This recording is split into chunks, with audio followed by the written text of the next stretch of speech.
Welcome to the exciting new world of personal computers. As the new user of an Apple III computer system, you now have one of the most powerful tools modern technology can provide. You'll soon discover many ways to use this incredible system to enrich your occupation, increase your efficiency, and add to your productivity. But first, you must know how to operate it. With this video program, you'll learn faster than by using only the manuals. As a matter of fact, by the time this program is finished, you'll have learned all the fundamentals necessary for years of successful Apple III operation. We'll start by taking a look at the topics covered in this tape. You'll learn about the various elements that make up computer systems, that gigantic mainframe system at your local bank, as well as your Apple III use similar elements to do similar tasks. You'll learn how a microprocessor performs most of the very same functions as a huge mainframe processor like those found in the big IBM-type systems large corporations use. You'll learn where the brain of your new system is and where it remembers what it's supposed to. You'll learn the difference between RAMs and ROMs and why it's important to know the proper path name to get to a file. We'll also cover the disk drive and how to use floppy disks. You'll learn about drivers and devices and printers and modems. You'll understand why SAS is the key to successful Apple III use and what happens when a kernel is not found. And most importantly, you'll learn about software and how easy it is for your Apple to use software to make life and business easier for you. I know you're anxious to get started, so the first part of this tape will give you some hands-on experience right away. First, you'll learn how to interconnect your Apple III with a monitor and second disk drive. Then you'll learn how to power up your Apple III and what the monitor display can tell you about various functions your computer is capable of performing. You'll then learn about floppy disks and how they should be used and handled. We'll help you get familiar with your new keyboard and work with some of the additional keys that let you control your Apple's potential. There are quite a few new keys on your Apple III that make it different from an ordinary typewriter. We'll go over each of these. We'll show you how to run the utilities disk and how to make copies of disks that you wish to save. You'll learn why it's important to format a disk and how to prevent your data from being erased accidentally. We'll take a look at your Apple III's powerful filing system and how to use path names to get information to and from block and character devices. You'll learn how to find specific files on a disk and how to manipulate files to serve your needs. We'll take a look at the internal software your Apple can work with. You'll discover that there are various levels of language working inside your Apple. It isn't necessary to know how to program a computer to use its full power. We'll show you how you can use ready-made programs to help your business, education, family, and hobbies. Before you know it, you'll be writing some simple programs and beginning to enjoy the almost unlimited power your Apple III can give you. The chapter on programming will show you what a program is. You'll write a few yourself. By the time you're finished with this program, you'll be well on your way to mastering this amazing new tool. Just remember, you are in control. Your Apple III will follow your commands and open a whole new world of information and excitement for you. Before we begin, we would like to mention that this program is not designed to replace the various manuals you received with your Apple III. This program is designed to help you begin to use your system right away while you're viewing it. You'll have a very solid overview of your new system when you finish, and will then find the manuals far more helpful. As we proceed, there will be times when it would be helpful to pause this program and try one of the exercises. When you see this symbol appear on the lower right-hand corner of your television screen and hear these three beeps, it's time to put your video player in pause and then try that particular exercise just described. When you feel that you understand it and want to continue with the program, simply come out of pause on your video player and proceed. If you feel that you don't quite understand an exercise and want to go back over the explanation, simply rewind this video program back to the beginning of the section that you want to review and look at it again. We'll be presenting quite a bit of material for you to learn. It'll help you to use your new computer more efficiently and quickly. In the next chapter, you'll be assembling your system. When you're finished and everything is interconnected properly, it would be a good idea to position your video player and its television set close to your Apple III system, as we show here. However, do make sure that your television set for your video player is on the left-hand side of your Apple III, not on the right. Placing a television set too close to a disk drive will cause interference and your computer won't function properly. You'll then have the best seat in the house for your new computer experience.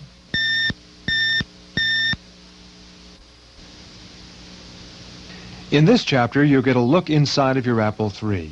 You'll learn how the circuits on the inside relate to the hardware on the outside. The first so-called personal computers were largely do-it-yourself devices. In the mid-1970s, several manufacturers designed kits made up of electronic components that had to be assembled before any actual computing could be done. Since these kits tended to be incomplete and had to be built, most people who were not electronics hobbyists didn't get involved with personal computers. However, all of these early kits did have one thing in common. They were based on the development of a new kind of electronic device called a microprocessor chip. It is this microprocessor device that made the whole personal computer revolution possible. Everything changed in June 1977. Apple Computer Incorporated delivered a personal computer already assembled. The Apple II was born. It was a ready-to-run personal computer system available for mass consumer use, and it used the technology of that single-chip microprocessor. An avalanche of new systems followed from dozens of manufacturers. The rest is history. All of the work that your personal computer does is done under the control of the microprocessor. It may look tiny, however, it contains thousands of transistors arranged in a specific way so that it can control your entire system. We're going to show you the inside of your Apple III to give you some idea of what goes where. Do not actually open your own computer because it is factory assembled and checked out when you receive it. You could void the warranty or cause expensive damage to your system if you do open it. What we're going to show you looks exactly like yours. On the left side of your Apple III is the power supply. It is a sealed unit and provides the various voltages your computer needs for its various circuits. Don't ever tamper with the power supply. Doing so might be dangerous and void your warranty. On the opposite side, to the right, is the disk drive assembly. This is the part of your computer that allows you to use pre-written programs and to save your work for later use. Directly under the disk drive is the main circuit board that contains many small electronic components called ICs. IC stands for Integrated Circuit. On the main circuit board, as well as on the separate memory board, are many of these ICs. The smaller ICs handle memory functions. One of the large ICs with many flat wires attached to it is the brain of your Apple III. It is the microprocessor chip. It is also known as the CPU, or Central Processing Unit. As the brain of your computer system, the CPU is one of the three essential elements common to every computer system, no matter how large or small. These three essential elements are the CPU, or Central Processing Unit, the memory, and input and output. Basically, any computer system fetches instructions from a memory, performs those instructions, adds information if required from input devices, and displays or transmits the results of that process through output devices. Your Apple III contains all of the basic elements and performs all of the basic functions much in the same way as that big mainframe computer does at your neighborhood bank. Those rows of smaller IC chips inside your Apple III on the memory board contain the memory where instructions for the CPU are stored. There are two types of memory inside of your Apple, non-volatile and volatile memory. Non-volatile memory is made up of special ICs that have been programmed with information at the factory where your Apple III was manufactured. Volatile memory is forgetful memory. These chips are filled when you load information into them when you are operating your computer. But because this information is loaded into volatile memory, it will be lost when the power is turned off. The IC components that make up non-volatile or pre-programmed memory section are known as ROMs, for read-only memory. These pre-programmed chips give your Apple III the ability to look for a disk drive and start it going. ROM always remembers. Volatile memory is stored in chips known as RAM, for random access memory. It is these RAMs that you write into when you're working with your computer. Since the contents of RAM can be written into or read out from, they are the memory chips that you will be using most when you are working with your Apple. But they will also forget that information when you turn your Apple off. The keyboard is an input device you use to talk to your Apple III. The monitor is the output device your Apple uses to communicate with you. Together, they form the console. The console is a term you'll be using later when you start to operate your Apple III. So remember, the console consists of the keyboard and monitor as they are used together as a combined input-output device. The disk drive that is built into your Apple III is known as a peripheral. Additional disk drives are also called peripherals. A peripheral is any device connected to your computer that serves an input or output function. Other kinds of peripherals may be a printer, to output information and data onto a piece of paper. A modem, a device used to connect your Apple III to another computer, usually through telephone lines. A hard disk drive to give your Apple III expanded memory capability, or a plotter to physically generate maps, charts, and graphs. As the personal computer industry grows, new kinds of peripherals are being developed for new applications. Your Apple III has been specifically designed to allow for expansion. In the center of the inside of your Apple III is a row of 4 receptacles known as slots. These slots are available for various input-output devices. Essentially, they allow the computer to grow with your needs. Peripheral connectors are located on the back of your Apple III. Some of these are called ports. A port is simply a place for information to leave to go to another destination. The RS-232C serial interface connector and the color video port, the black and white video port, and the audio port on the back of your Apple have been designed with expansion in mind. One connector on the back panel is especially important. It is the disk drive connector and is labeled floppy disks. Up to 3 additional floppy disk drives may be connected to your Apple III through this connector. Port A allows an Apple Silent Type printer to be connected directly to your computer. Other printers will have to be connected to either the RS-232C serial port or an interface card which is plugged into one of the internal slots. Your dealer can help you with specifics regarding the printer you may have. There are also 2 joystick ports. A joystick is a device that is like a control stick in an airplane. There may be programs in your future where this will be a handy feature. 2 video ports are available to fit your particular needs, a color port and a black and white port. If you're using a standard Apple Monitor 3 with its green screen, you'll be connecting it to the black and white port. Your green screen monitor is really a black and white television monitor with a specially designed green display screen. The green color has been found to reduce eye strain. If you're using a true color monitor or a more sophisticated RGB color monitor, you'll be using the color video port to connect your display device. Finally, there is the audio port.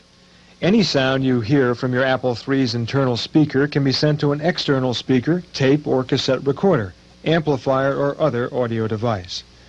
That connection can be made here with a mini phone plug. So far, we've been concerned with what's called hardware, the physical parts of your computer. The actual instructions that your computer uses and the data or information that it processes is called software. We'll deal with software in more detail after you've assembled your system and turned it on. This chapter should have given you a better understanding of the hardware components of your system and how they relate to one another.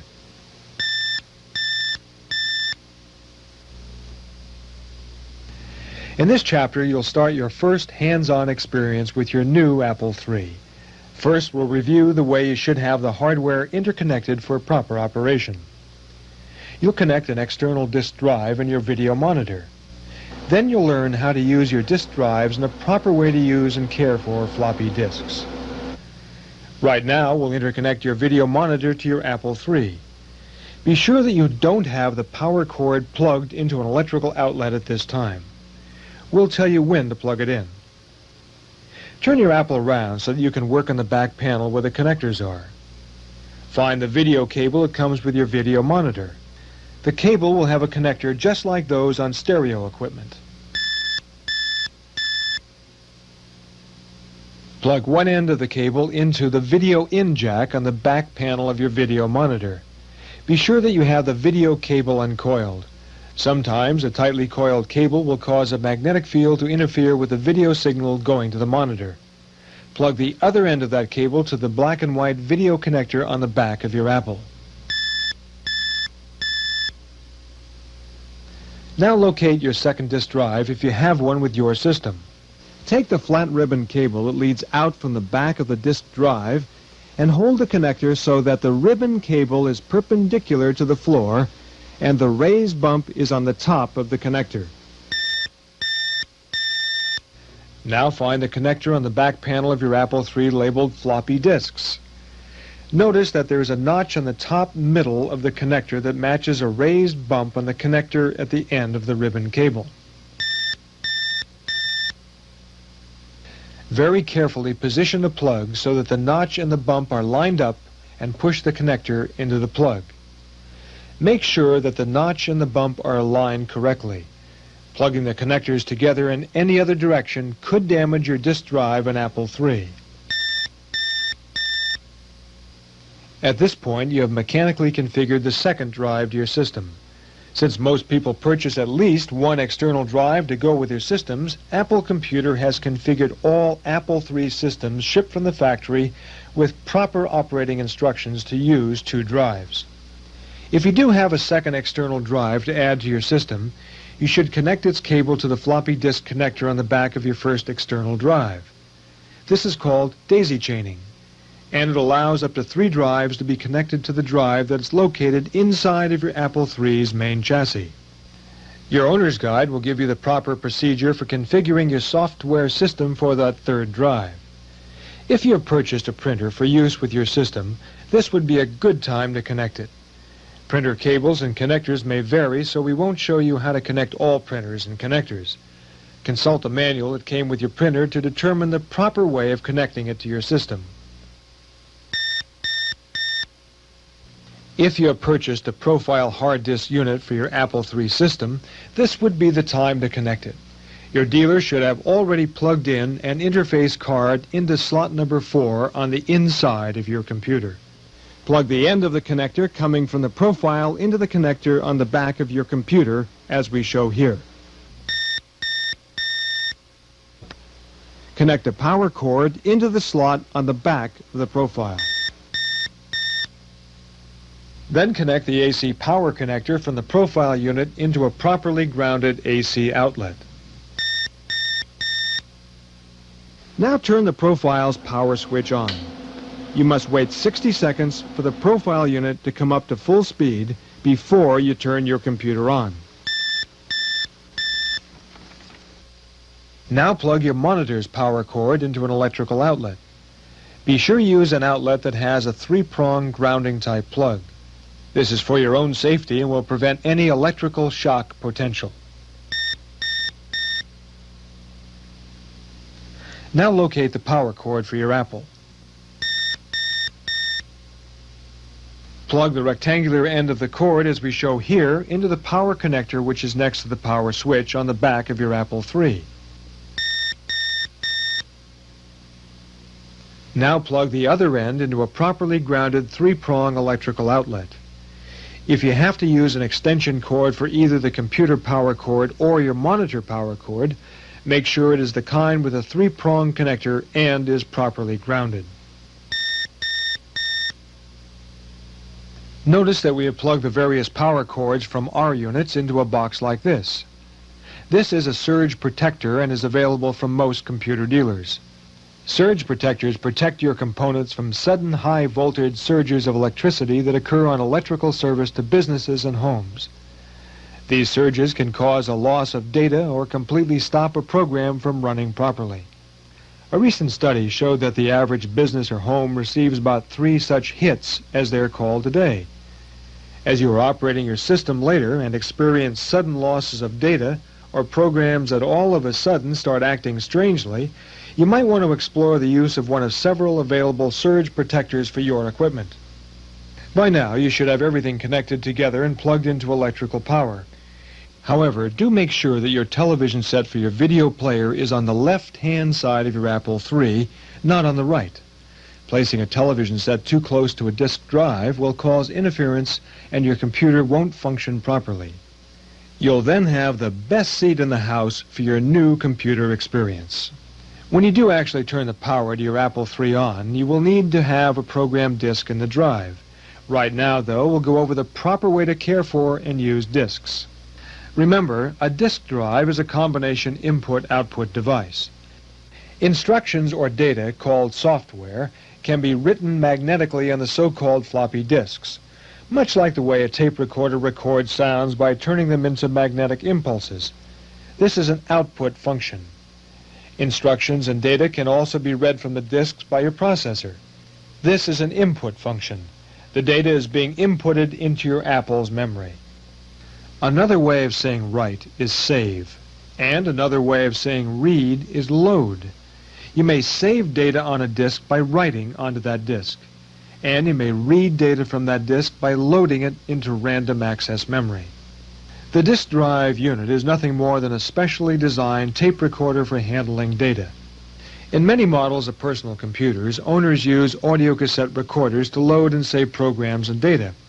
However, because an audiocassette recorder depends on a long piece of tape to record or play back its contents, it takes a long time to read from or write on it. It is also difficult to find places on the tape where specific programs were stored, since the only reference on the continuous length of tape is the beginning of that tape. Another advantage to a disk system is the capacity of disks. One floppy disk that you will use with your Apple III can hold about as much information as about 45 pages of standard typewriter paper with double-spaced lines. The floppy disks that you will use with your Apple are really just plastic disks coated with a magnetic coating similar to the magnetic coating on an audio cassette. We have taken this disk apart to show you the inside. However, we don't recommend that you open a disk yourself because it will ruin it forever. Because the disk is flat, tracks can be laid down in a circular manner, side by side. This makes it very fast to access different parts of the disk where data may be stored or where you wish to save data. In fact, to make it even easier to find specific places on a disk, the disk is further divided into sectors by magnetic coating. The actual disk itself is permanently enclosed inside of a plastic cover that has access holes in it for the disk drive to make contact with the disk. The cover protects the surface of the disk, allows it to rotate freely, and helps keep it clean. The whole package, the plastic cover and the disk itself, is sometimes referred to as a diskette. However, more and more manufacturers and users are calling diskettes simply disks. We'll call diskettes disks in this video program. Disks must be handled with extreme caution. Never write directly onto the plastic cover with a ballpoint pen or pencil. Put no pressure on the cover or the disk itself. The proper way to label a disk is to write on the blank label that is supplied with the disk. Then carefully attach that label to the disk. If you do have to write directly on a disk, use a felt tip pen and write very lightly. Disks should never be placed on or near anything that generates a magnetic or electrical field. Keep your disks away from telephones, television sets, or stereo equipment. Don't set your disk on top of your Apple III monitor, and don't set your telephone on top of a disk. Extreme temperatures can be dangerous to disks. Keep them out of the sun, as they could warp or lose data. The first visible sign of damage to a disk could be warping or bending of the disk cover. However, the disk could have already lost data if it was near a magnetic field. Don't ever let anything touch the gray or brown surface of the disk itself. Always try to store your disks in the treated paper packet that came with it. It helps to prevent static buildup on the disk, which could then attract dust. And try to store your disk vertically in any one of several holders that are available for this purpose. Disks can last more than 40 hours if a reasonable amount of care is taken with them. 40 hours is a long time when you consider that they are used for only a few seconds when you load or save a program. To put a disk into a drive correctly, open the door to the drive by lifting it up. Then hold the disk so that your thumb is pointing at the manufacturer's label, as we show here. With the large oval cutout on the top of the disk pointing toward the drive, insert the disk. Keep the disk as flat as possible. Gently push the disk into the drive until it stops. Never force your disks into the disk drive. If you meet with any resistance at all when you are pushing the disk in, take it out gently and try again. Make sure you are inserting it with the label up and facing away from you toward the disk drive. Once the disk is in as far as it will go, close the door to the drive. Don't force the door closed. If you meet with any resistance, take the disk out and try again. Sometimes carefully centering the disk inside of the hole in the plastic cover will allow the disk to go in properly after a first attempt has failed. Don't ever insert a disk when the drive is running. You can tell it's running by hearing the whirring and clicking sound coming from the drive or by seeing the red light glow in the front of the drive unit. In order for your Apple to use disks, it needs to know what the various peripherals are that you have connected to your individual system. And it needs to be able to interpret various languages that the programs contained on disk may use. Your Apple III needs to have almost all of this information loaded into its random access memory before it can let you use a program contained on a disk. In order to know how to operate and use disks, your computer must get that information from a disk. How does it do this? It's done with a process known in the computer world as booting. Booting is a very important term. It is used extensively with computers, and you'll soon run across an instruction in an operating manual that simply says boot such and such a disk. Not all disks have enough information on them to be called boot disks. A boot disk must have 3 elements already programmed onto it. The first element, an operating system, is the program that controls the computer's entire operation in a uniform manner. The operating system designed for Apple IIIs is called SOS, which stands for Sophisticated Operating System. Most people refer to it simply as SOS. The second element a boot disk must have is a set of programs that tells what peripherals you have connected to your particular system, where they are connected and what unique characteristics they may have. These smaller programs for the peripherals are called device drivers. They allow the operating system to communicate with various input-output devices such as the console, your disk drives, a printer, modem, or hard disk. And the third element on any boot disk must be an interpreter program that lets your Apple III run programs written in a specific language. We'll get into languages in a later chapter.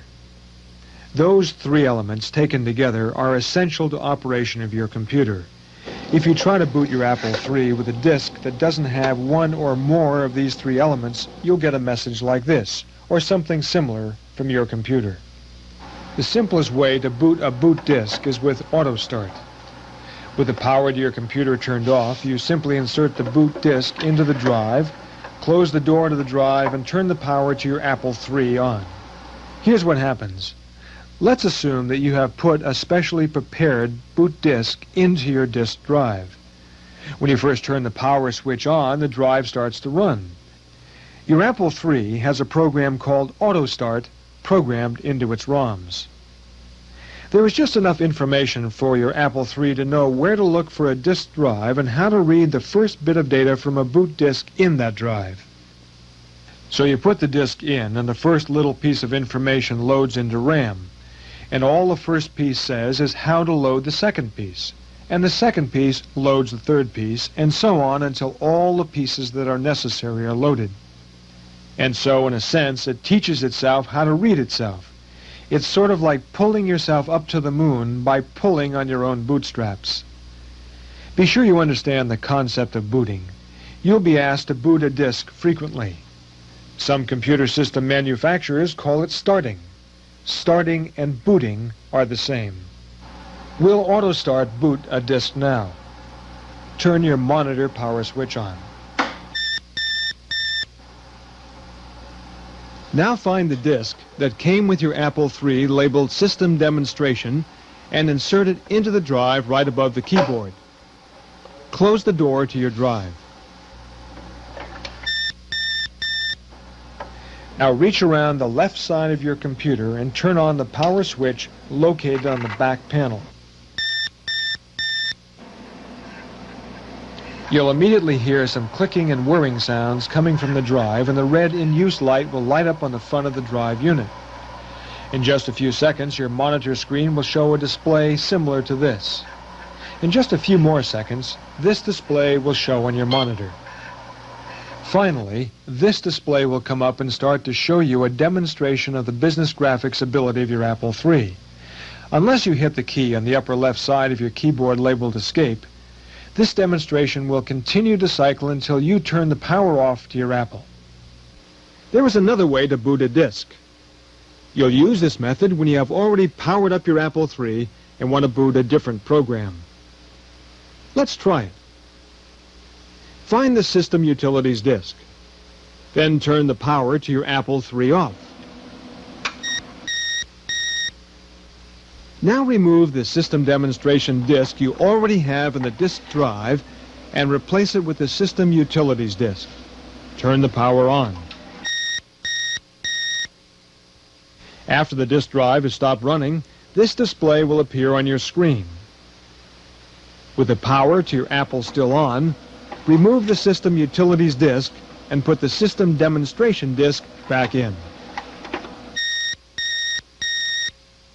Now you're ready to try the second way to boot a disk. Find the Control key on the left-hand side of your keyboard. Locate the reset notch along the top of your keyboard, right below the disk drive. As you can see, the reset key is recessed and a little difficult to get to. It has been designed that way so that you will have protection against accidentally hitting it and losing all of the data that you may have loaded and wish to save. Now hold the Control key down while you press the Reset button in. The main Utilities menu disappeared, and your Apple acted exactly like it did when you powered up and did an auto start boot just a few moments ago. This is the other way you can boot a disk. The Control Reset function that you performed erased any and all data that was loaded into RAM. It's a handy function to use when you want to change entire programs and load new ones.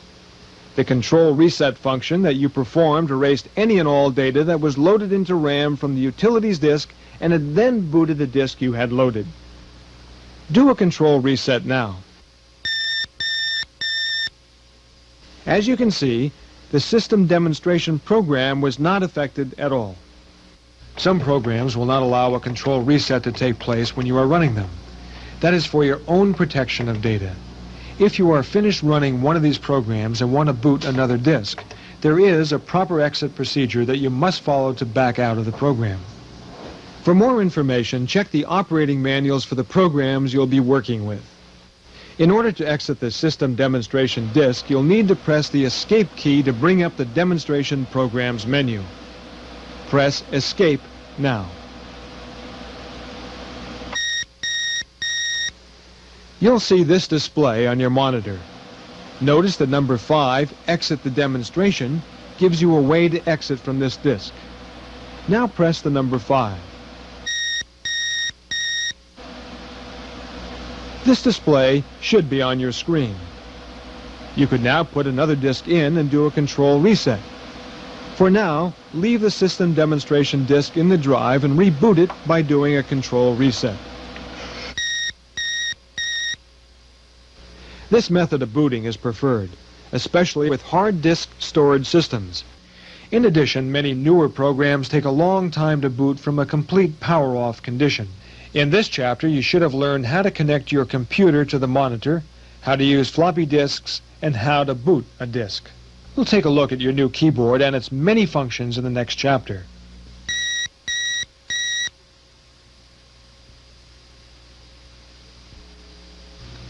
In this chapter, you'll learn how to use the keyboard and how to read some of the screen displays. Right now, you should have the graphics show and the demonstration menu cycling on your monitor screen. We now want to work with the main demonstration menu. So if the graphics demonstration is showing, press the key marked Escape to bring up the menu. You'll encounter menus frequently during your work with computers.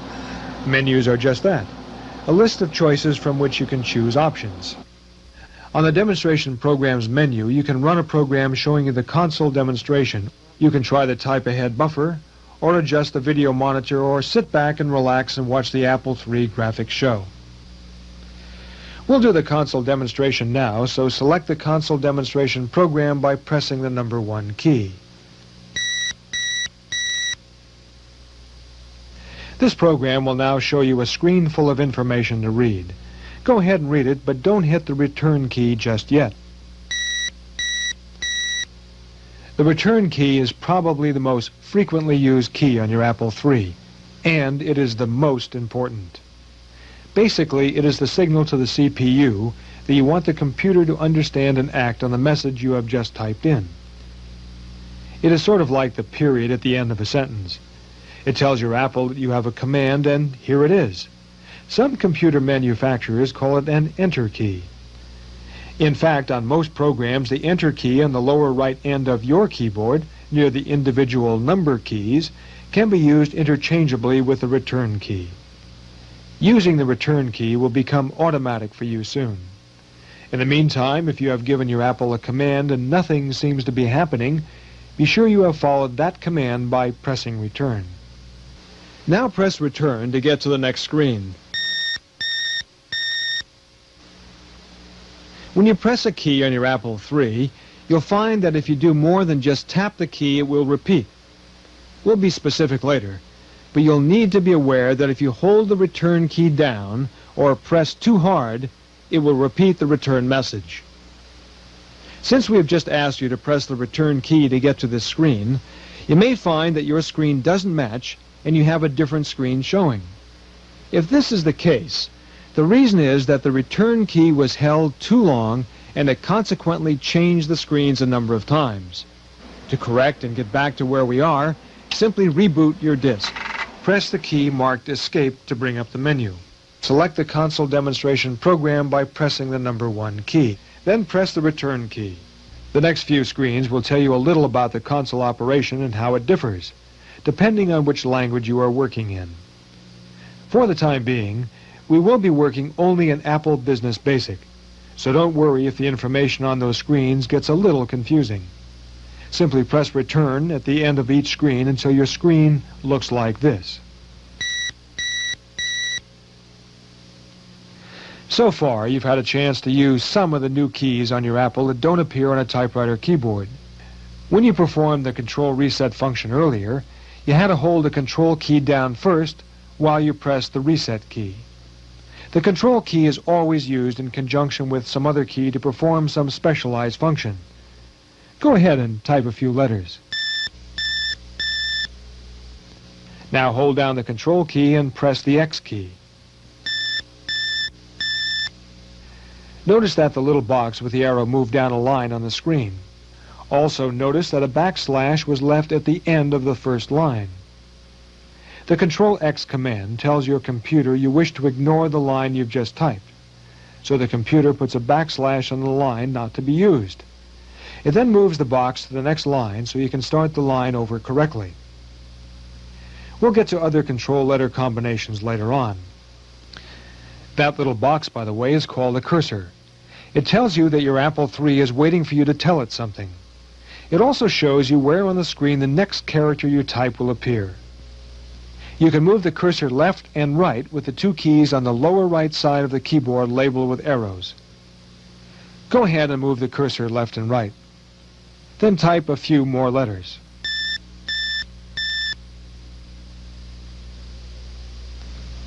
In some programs, it is helpful to be able to move the cursor up and down on the screen also. Depending on the particular program you may be working with or a particular language you may be programming in, the cursor may be moved up and down with the 2 keys showing up and down arrows. Now press any letter key and hold it down. Notice that the letter keeps repeating as long as you hold the key down. You'll find this a very useful feature later. It is called auto repeat and is available on all the keys with letters, numbers, and symbols.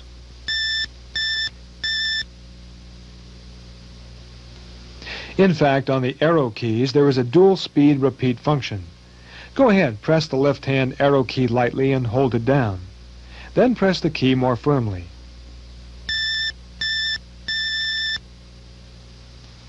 The cursor moved faster when you pressed harder. Now type a row of characters across the whole screen and continue typing when you get to the end of the row.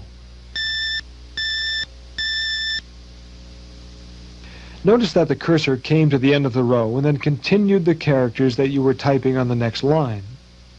This is called wraparound, and it means you don't have to press the return key when you come to the end of a row. Your Apple III is capable of displaying 24 lines, of up to 80 characters per line. It is also capable of displaying lower as well as uppercase letters. The shift keys at each end of the keyboard function just like those on a typewriter. By holding down either shift key and striking another of the letter keys, the uppercase or capital version of that letter appears on your display. If you want to continue typing all capital letters, you can lock the letter keys into uppercase by pressing the alpha lock key on the lower left side of the keyboard and then typing. To unlock it, simply press it again. The symbol that appears on the top of the number keys and on top of some of the letter keys can only be used by pressing the shift key. The alpha lock key does not control their use. You may have noticed that there are several new symbols that don't appear on an ordinary typewriter keyboard. Those symbols are the vertical bar, the backslash, the tilde, the grave accent or reverse apostrophe, square brackets left and right, braces or parentheses left and right, angle brackets left and right, and the caret or circumflex. Many programming languages use these symbols for various functions, and they add to the versatility of your Apple III.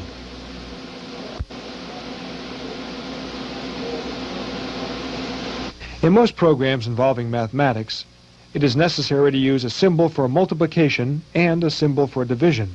The asterisk is usually used for multiplication and the forward slash is used for division. The group of 13 keys to the right of the main keyboard is called the numeric keypad. These keys are laid out like a calculator or adding machine and allow you to enter numbers faster than by using the top row of number keys on the main keyboard. Now would be a good time to mention the letter O and the 0 keys. Your Apple needs a way to distinguish between the letter O and the number 0. You should be careful that you don't type O when you mean 0 or vice versa. A program expecting a value 0 will not recognize the letter O as anything other than what it is, the letter O. The same is true of the number 1 key and the lowercase l. From your typing habits, you might try to enter a lowercase l when you mean the value 1. Again, your Apple can't tell you mean a value 1 if you actually type it as a lowercase letter l. This could be another time when a program might not run correctly. You've already used the control key, the alpha lock key, and the shift keys. They are also known as modifier keys because they modify the function of other keys. There are two other modifier keys, the open Apple key and the closed Apple key. Both of these keys modify other keys, depending on how a program is written. One of the more common uses of the open Apple key is to use it with the question mark symbol. Several programs are written so that you can receive help if you forget a procedure or command. Here's an example. You might be composing a business letter on the Apple Writer 3 program and forget how to save that letter into a file on a disk. By holding down the open Apple key while you strike the shift question mark combination, a menu will appear showing you the frequently used control functions available in Apple Writer 3. If you decide to go back to your letter in the Apple Writer program, you simply strike the return key and the program will take you back to it. The closed Apple key usually acts as a kind of speed shift key. If you are holding down another key and doing a repeat function, pressing the closed Apple key will triple the repeating speed. The open Apple and closed Apple keys will become more useful to you as you start to use your Apple III. Modifier keys modify the meaning of other keys. This is an important point to remember because you'll use the 5 modifier keys frequently. The control key is probably the most often used modifier key. To use the control key, you hold it down while you strike the other key. Manuals use one of 3 ways to signify a control function. Sometimes you'll see the letters CTRL- and a letter, or a letter inside of 2 square brackets, or the circumflex or caret sign and a letter. Each of these 3 methods mean the same thing. Do a control and the letter function. The tab key functions much in the same way it does on a typewriter, moving the cursor a predetermined number of spaces. Finally, the escape key provides another special function. As you saw earlier, when you used it to get to the demonstration menu, it is frequently programmed to help you get from one level of a program to another. In addition to the keys, your space bar is an important part of the keyboard. You'll find that the location of spaces can be vital to successful programming and operation. When you get to the point that you are copying someone else's program from a printed list, pay particular attention to where the spaces are located and be sure you place them in the same spot. Program might not run correctly if spaces are placed wrong or don't exist. Now we'll show you how you can correct typing errors, then give you some time to try out all of the keys we have just mentioned. Go ahead and type about half a line of letters. Now move the left pointing arrow key back over a few of these letters. Press the return key. Notice that the only letters that were saved after you hit the return key were those to the left of the cursor. Now type another partial line of letters. Now use the left arrow key to move the cursor to the left, over some of those characters.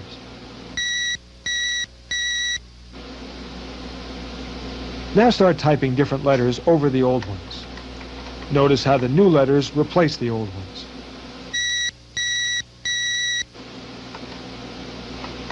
Now type the line, "Now is the time for all good..."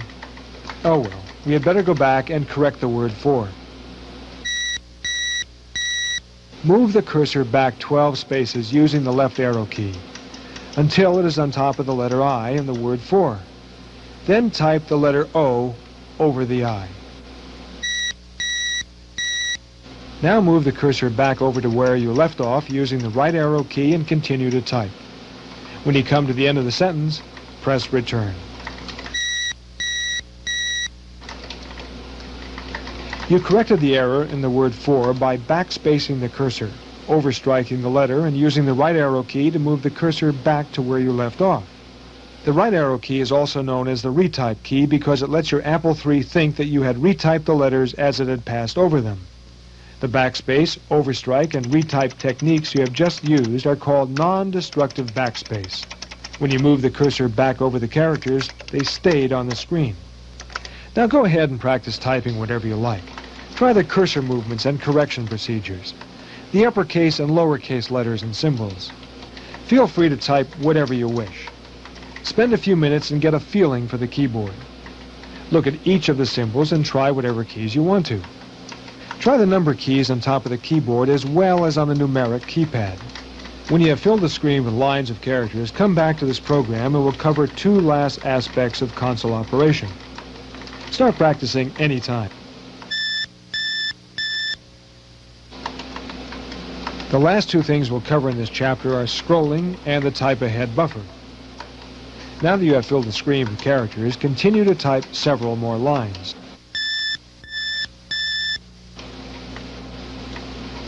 Notice that as you need more vertical space to type more lines, the screen display moves up a line at a time to give you more space. This is called scrolling. You could actually move all of the text up and off the screen if you were to hit the return key a number of times. In some programs, such as Apple Writer 3, the up and down arrow keys actually allow you to scroll in both directions. Your Apple III has another handy feature related to the keyboard. It is called Type Ahead Buffer, and it allows you to type instructions into your Apple while it is doing something else.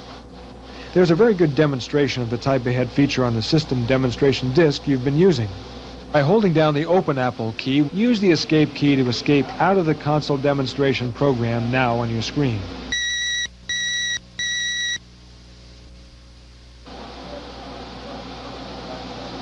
Now select the Type Ahead Buffer program and follow the instructions that are on your screen. When you are through with the Type Ahead Buffer demonstration, continue with this video lesson. As you begin to practice with your Apple III, don't be afraid to press any of the keys. There's nothing you can do from the keyboard that will cause any major problems. Many people are afraid of pressing a wrong key for fear of doing something to their computer. Don't be afraid. The worst thing that could happen is that you'll have to reboot a program from a disk and start over. A little later in this video program, we'll show you how to save data you've typed so that it won't be lost if something happens. However, there could be a problem if any liquid or powder gets spilled onto the keyboard or disk drive. This could cause your computer to malfunction. Watch what you do with your coffee, tea, or soft drinks when you are near your Apple. You have now learned about all of the special keys on your Apple III and how they function as part of the console. You have also learned how using some of those keys relate to your console monitor. In the next chapter, you'll learn how to work with your disk drives and how to format and copy a floppy disk you may wish to duplicate.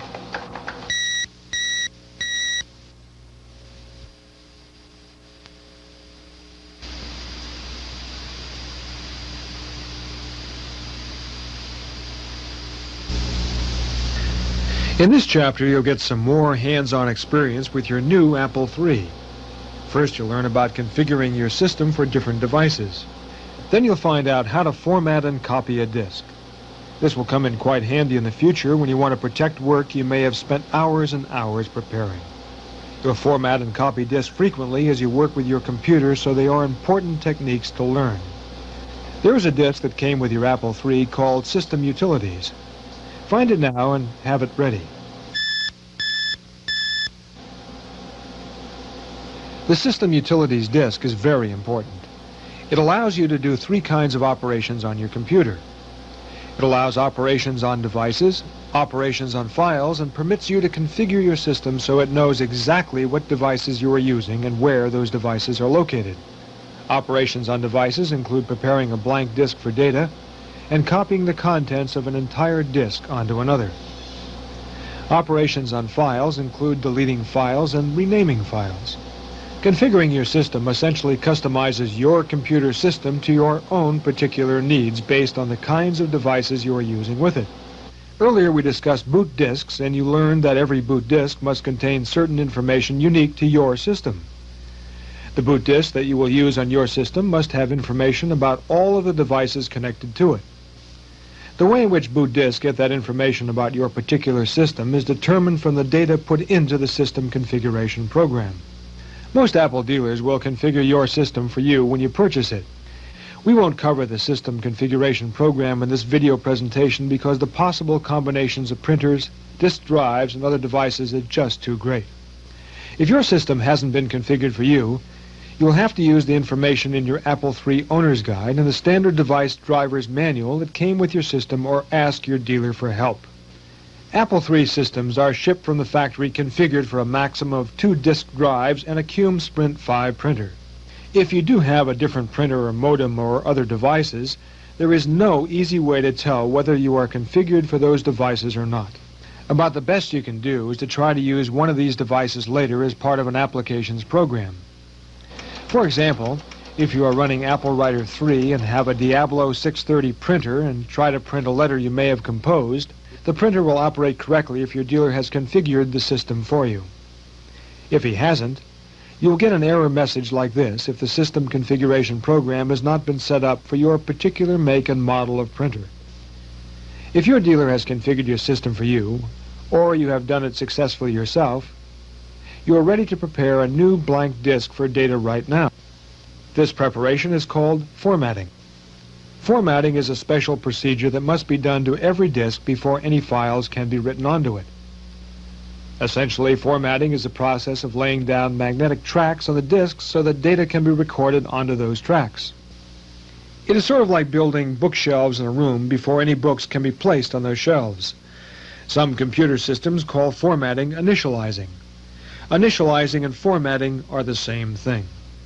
When you format a disk, you are preparing it for future files. You'll be running across the word volume frequently as you begin to work with your Apple III's disk system. Basically, a volume is a mass storage medium. The most common mass storage medium used with Apple III's is a floppy disk. However, volume can also mean the hard disk profile system available for Apple III's. In this chapter, we'll be using volume as it refers to floppy disks. Before you can actually copy one volume onto another, the destination volume must be properly formatted. Your System Utilities disk has a program that lets you format a disk. Insert your System Utilities master disk into the drive on the main chassis of your Apple III. This drive is always referred to as drive 1. Now turn the main power switch on the back of your Apple off and then turn it on again. After about 30 seconds, the System Utilities program will be loaded into memory. The first thing that will come up on your screen will look like this. After a few moments, the following menu will be displayed. Notice that in addition to the menu in the center of the screen, there is some other information shown. There is a title block in the upper left-hand corner that tells you what disk and what menu you are on. On the upper right is a line that tells you what version of SOS this boot disk is. Programmers are constantly improving their programs and discovering bugs in them. When they come up with an improved version of a program, they usually number it with a higher number. Don't be surprised to find a version higher than 1.1. On the lower left side of the display is a prompt message that says press. And if you follow the line to the right, you'll see the Open Apple question mark symbol. This is a handy prompt line available on many Apple III menus that will give you help if you need it. To use the help prompt, simply hold down the Open Apple key. Then hold down either Shift key and press the question mark key. Go ahead and try it now.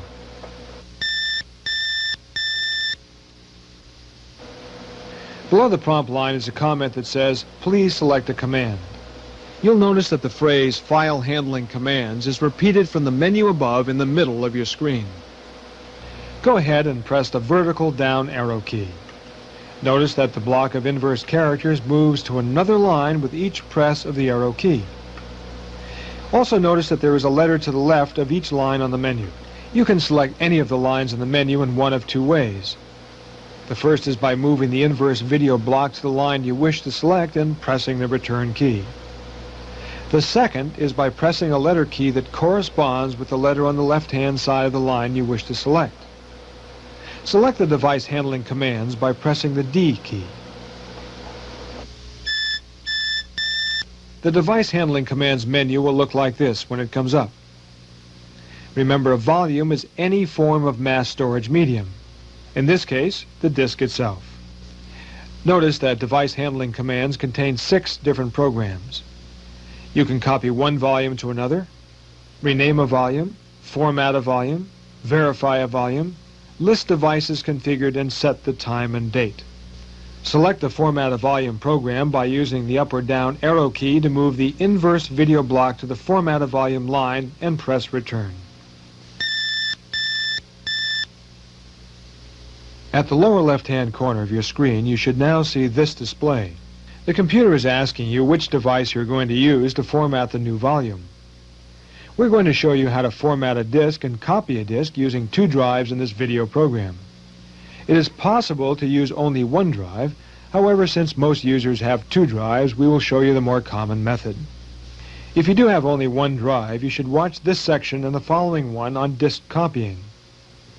The procedures for using one drive are similar.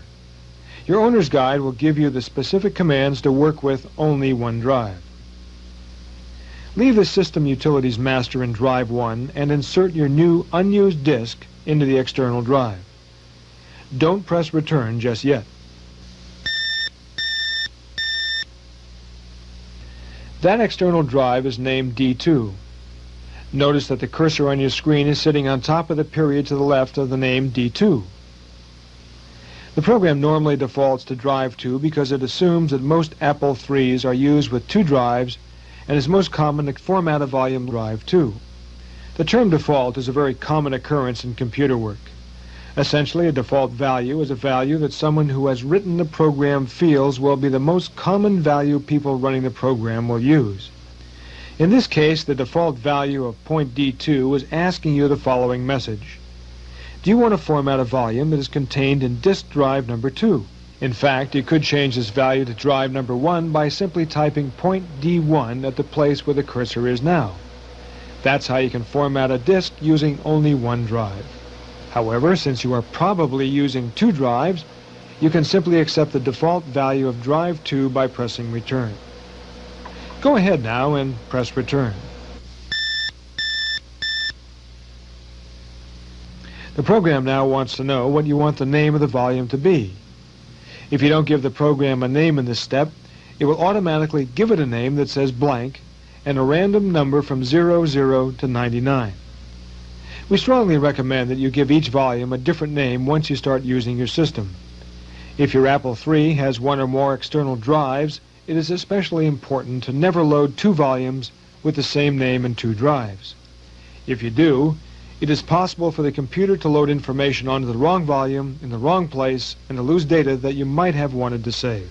We'll be examining how to write volume names in the next chapter, so for now, just accept the default name by pressing return. If your new disk was truly blank to start with, the disk drive will start whirring, the red in-use light will come on, and the program will format the new disk for you. In a few seconds, this message will appear and your disk will be successfully formatted. If you had previously used that disk for something else but were not concerned with saving the contents and wanted to reuse the disk, the program would have shown you this message. You would simply have had to press the letter Y for yes or N for no. If you had selected Y, the formatting would have begun. Here's a helpful tip. Whenever you get a new supply of blank disks, go ahead and format the whole batch. If you don't have any formatted disks on hand, you might find yourself ready to save a lot of work you've done and no place to save it. You must lose the current contents of memory in order to load the formatting program. Therefore, you would have to lose your work to format a disk. Also, remember, formatting is an easy way to prepare older, used disks for reuse. As you work with your computer, you'll find yourself building up quite a collection of disks. Some may contain no data you wish to save and can be reused for new information. From time to time, as you build this collection, you might want to go through and reformat these older, no longer useful volumes. Taking a few minutes to reformat volumes will give you a new supply of ready-to-use disks and save you some money. We'll now make a copy of the System Utilities disk on your new formatted volume. It's important to make backup copies of all of your Apple III master disks. If anything ever happens to that master disk, you will always have a backup available. As a matter of fact, many people use the backup disk as the main disk to run on a day-to-day basis and store their main masters in a safe place. Backing up disks is extremely important. If you make backup copies of your work frequently, you'll always have a copy of your most recent changes or corrections in case anything happens to the main disk or the data on that disk. If you now have this message, you are ready to copy your System Utilities master onto your new formatted disk. Now press the Escape key once to back out to the Volume Handling Commands menu. By either moving the inverse video block to the command you want and pressing Return, or by pressing the letter C, you should now select the command Copy one volume to another. Have your new formatted volume ready. This is the disk we will copy the System Utilities master onto. Be sure the System Utilities master, your source volume, is in Drive 1. At the prompt section of the screen, your computer is now asking you from which device you want to copy a volume. The default value of Drive 2, point D2, was programmed in when this particular program was written. However, since you now have your source volume in Drive 1, you'll have to change the default value to point D1. The point, or period, just gets the Apple's attention and says, "Hey, I'm directing you to a device. Pay attention." D stands for device. In this case, the disk drive, and the number 2 for your second drive in line. To change the default value to Drive 1, type point D1 as we show here. Do it now, then press Return. The program has been written to assume that your destination volume would be in Drive 2. You can accept the default of Drive 2 by simply pressing Return. Press Return now. Now the copy program is asking you to name the new volume.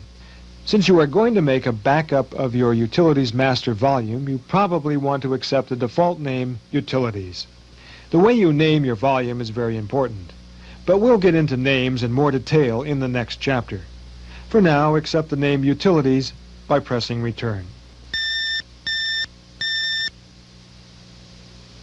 The copy program has a safety feature to prevent you from inadvertently destroying valuable data. If the volume you insert is not blank, the program will check the name on that volume and ask you if you want to destroy the volume name it finds on that volume. If you have made a mistake and inserted the wrong volume, you can safely back out of the copy program by typing the letter N for no.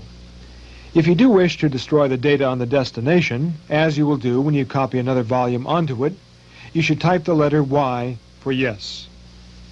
Since you do want to copy the entire contents of your source volume onto your destination volume, go ahead and type Y right now.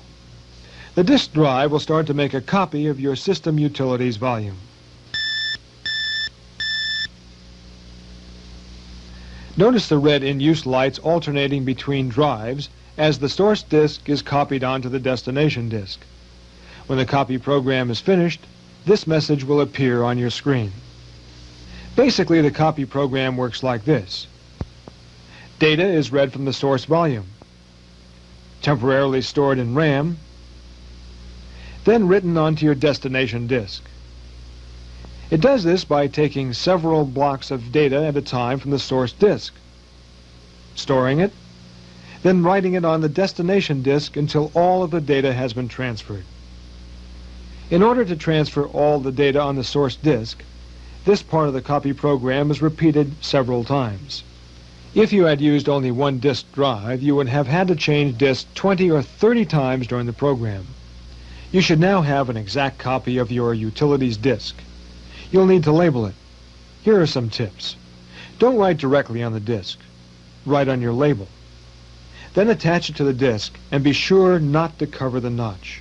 If you must write on the label after it's on the disk, use a felt tip pen and press very lightly.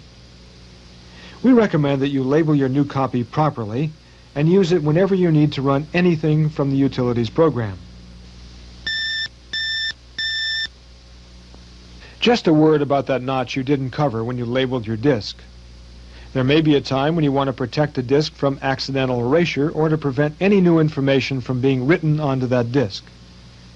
There's a feature on disks that allow you to protect a disk similar to the way you can protect your video cassettes by breaking off the little plastic tabs. Only with disks, you need to add a small piece of paper adhesive tape. Here's how to do it. As you hold the disk in the direction you would insert it into the drive, notice that there is a notch or cutout on the left side of the disk. That cutout can be used to right protect an entire volume and its contents. Stick-on adhesive labels are provided when you buy blank disks. They may be placed over the cutout like this. When they're in place over the cutout, you cannot write any data on or change the contents of that disk. However, if you do decide at a later time to change something on the disk, you can remove the adhesive label and unwrite protect your disk. Some disks come with no cutout. Take a look at your System Utilities volume. It was write protected when it was manufactured. You don't want to lose or change the contents of that disk because it is your master. Many commercial software packages come with master disk write protected. If you try to save or write any data onto a write protected disk, you will get this error message. In this chapter, you learn how to copy your Utilities disk. Basically, you use the same procedure to copy any volume you may wish to duplicate. The only difference is that when you are copying another volume, you must have that new source in your source drive before you begin to make the copy. The proper stage in the procedure to take out the Utilities master and insert the new source volume is right after you have selected the Copy One volume onto another command. Since the copy program itself is already loaded into RAM at that point, you have no further use for the System Utilities master. Remember, too, that the Utilities master also has a file copy program if you only want to make a copy of only a specific file. You'll find the file copy program quite useful as you begin to use your computer more. It's located under the file handling commands on the main Utilities menu. In this chapter, you have learned how to copy a disk with 2 drives and how to format a disk. These are very common procedures, and you'll find that you are using them quite frequently in your future computer operations. In the next chapter, you'll get some more hands-on experience as you learn about the powerful disk filing system in your Apple III. Right about now, you may be feeling a bit overwhelmed with the material presented so far. Don't feel that you must complete this video program in one sitting. You may find, for instance, that taking a break, then getting back to the program is more in keeping with your own learning speed. There is no pressure for you to complete the program in anything but the time you feel most comfortable with.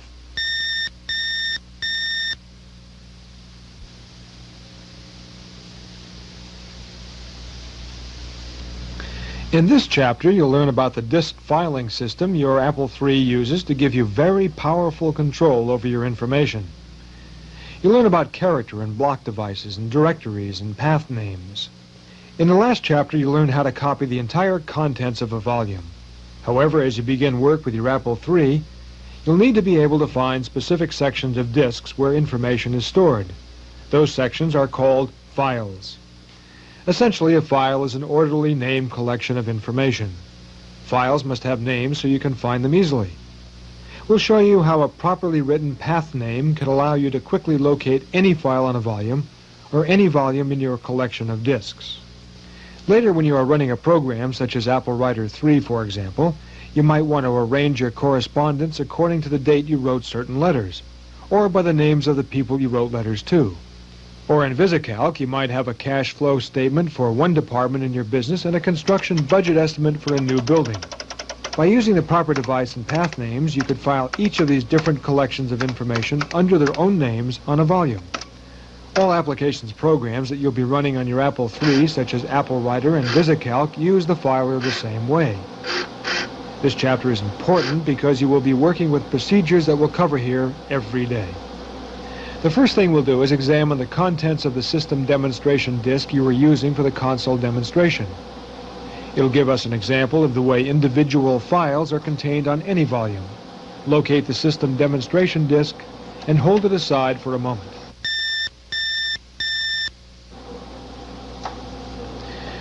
Go ahead and reboot your system utilities by holding down the Control key while you press the Reset key. We're going to work with the file handling commands right now, so select the line labeled File Handling Commands. Notice that after a few seconds, a new menu comes on the screen. The upper left screen display tells you that you are in the File Handling Commands menu. The prompt line tells you to press Escape if you don't want this menu and want to get back to the main menu. It also still shows the Open Apple ? Command for help. The inverse video line, once again, can be moved up or down and is repeated along the bottom of your screen as you move the box. Since you have already loaded the contents of the utilities disk into random access memory of your Apple, you don't need the disk in the disk drive anymore. You're now running the utilities program from RAM. So remove the utilities disk from the built-in drive and replace it with the system demonstration disk and close the door. We're now going to take a look at the files on your system demonstration master disk. Use the up or down arrow key to select the command List Files from the menu. When you have selected that line, press Return. The prompt line now tells you to press Return to accept or press Escape to exit to the File menu. Now notice that the inverse video block has moved down to the right of the left bracket and the characters period D2. And again, the prompt is telling you to press Return to accept this default value. Don't press Return. In this case, the default value of point D2 is asking you the following message. Do you want to list the directory information of the files contained on disk drive 2 of your computer? Since we're only using the built-in drive for this exercise, you need to change the default value to point D1. Type in point D1 now and press Return. Now the program is asking you how many directory levels you want to list. We haven't defined directory levels just yet, so let's just ask for all levels. Press Return to accept the All default. Now the program is asking you where to send the listing. The default value will send the listing to the console.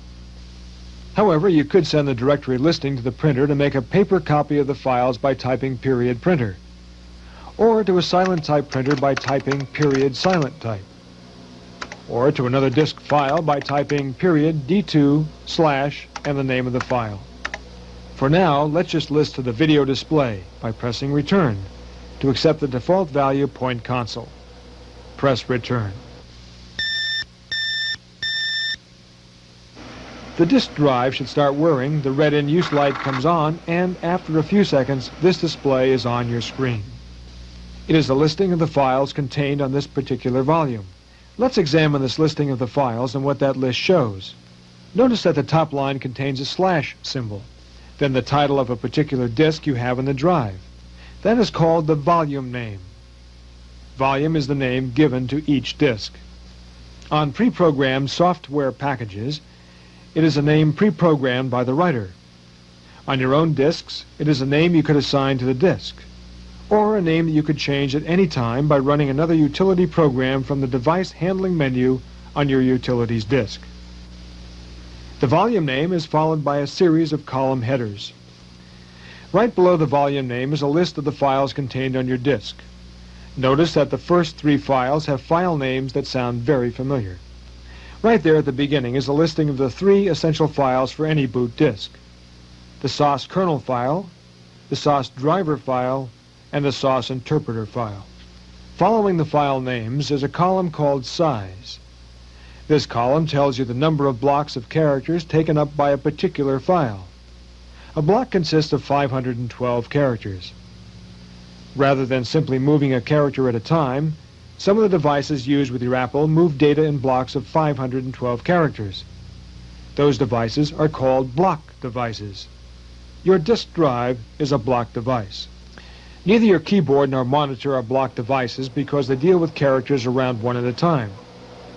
When you type on the keyboard, you are typing 1 character at a time. The console, therefore, is called a character device. The next 2 columns show a date and a time.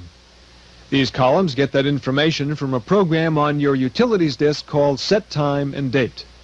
You can use this program every time you start a new session with your Apple III to give the date and time. This is helpful since it will update all the files you use during that session, and you will have a record of when you last updated. And that will be your default date until you update again. The file type column can tell you quite a bit of information about the program residing in that particular file. There can be several file types. SOS file means the file contains the operating system files.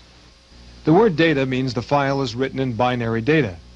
You'll learn about binary data in the next chapter.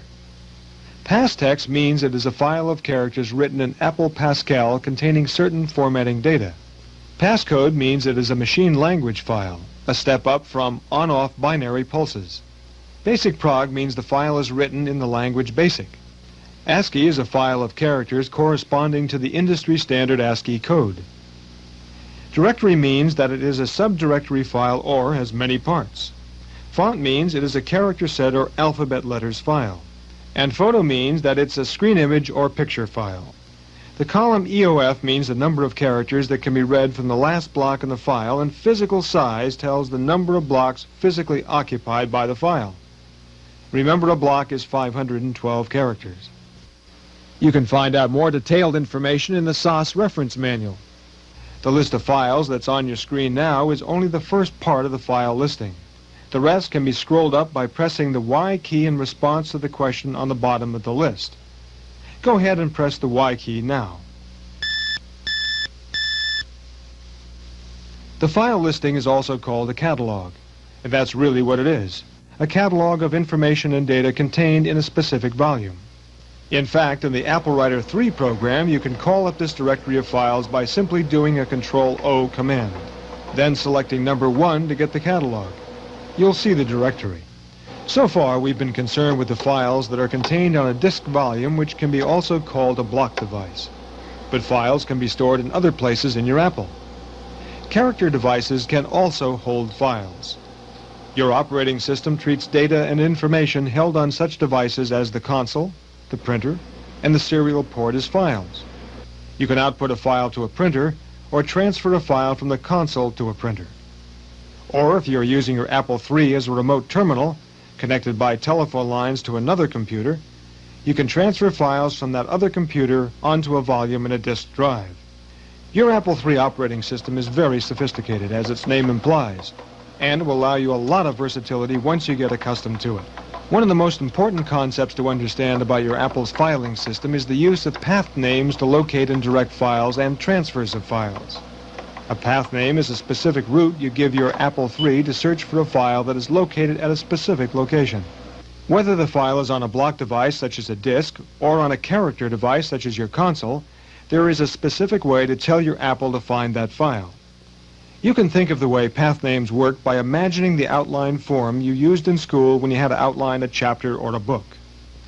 Remember how you were taught the order in which sections were supposed to be listed. Each individual element fit into an order that could be broken down into a list. A quick glance at any part of the list told you where something was located. Your Apple III's filing system works very much the same way, and a path name is simply a string of local names separated by slashes that can identify where a particular section is located. To find tomatoes on your outline, you could have specified a path to tomatoes like this: main title, chapter 2, intro, second paragraph, tomatoes. Remember how you told your computer to find the volume that contained the directory you were looking for when we started to list the files in the last exercise? You started by telling your computer that it could start to find that file by looking on disk drive 1. You changed the default value of point D2 to point D1. And when you wanted to list all of the files to the console, you used the default value of point console. The period got the Apple's attention. Remember the old story about slapping the donkey to get his attention? Well, once you've got your Apple's attention, you can tell it on which device it can find the data. In this case, you abbreviate D for drive. A slash symbol is always used within path names to break up the parts of the path names. Following the slash, the volume name comes next. For instance, if you were to direct your computer to a disk that you had named Jack's Files and placed in drive 2, the first part of the path name would look like this: point D2 slash Jack's Files. Notice, however, that there is no apostrophe in Jack's name. Also notice that there is a period between the word Jack's and Files. A path name must never contain any spaces between letters. In addition, a path name must not start with a number. Also, a path name cannot contain an apostrophe, nor may individual local names between the slashes contain more than 15 characters. These three path names are legal because they follow the rules of syntax governing path names. Notice that upper and lowercase letters can be mixed. Actually, you can mix them or use only upper or only lowercase letters. Your computer doesn't read whether a path name is in upper or lowercase. It only reads the letters. You could type in a path name one time in all capital letters, then type in the same path name at another time in all small letters and get to the same place in your files, assuming, of course, that the syntax that you used is correct. Incidentally, syntax is very important in all computer work. When you start to work in programming, you'll find that the exact usage, placement, and order of characters, numbers, words, even spaces can be vital to the program's success. The proper and exact usage is called syntax and is as important as knowing a language for programming. As a matter of fact, proper syntax is a good part of computer programming. So far, we've written a device name and a volume name. The next part of a path name is its directory name. A proper path name to locate the specific file labeled SOS driver would look like this. So far, this path name could be used to tell your computer to locate the SOS driver file on the system demonstration disk located in drive 1. This would be a proper path name by the rules of syntax, but it actually contains more information than your computer needs to find that file. Here's why. Your Apple III's filing system automatically assumes that if you are calling for a directory file on a particular device, that you have inserted the correct volume into that device. If you haven't, you'll get this error message when you type in the path name with only the device name and directory name, but don't have the correct disk in the drive. If you do have the correct disk in the drive, your Apple will not require the volume name, and it'll take you right to the directory level or the subdirectory level that your path name has asked for. Therefore, the correct path name to get to the SOS driver file could look like either this or this.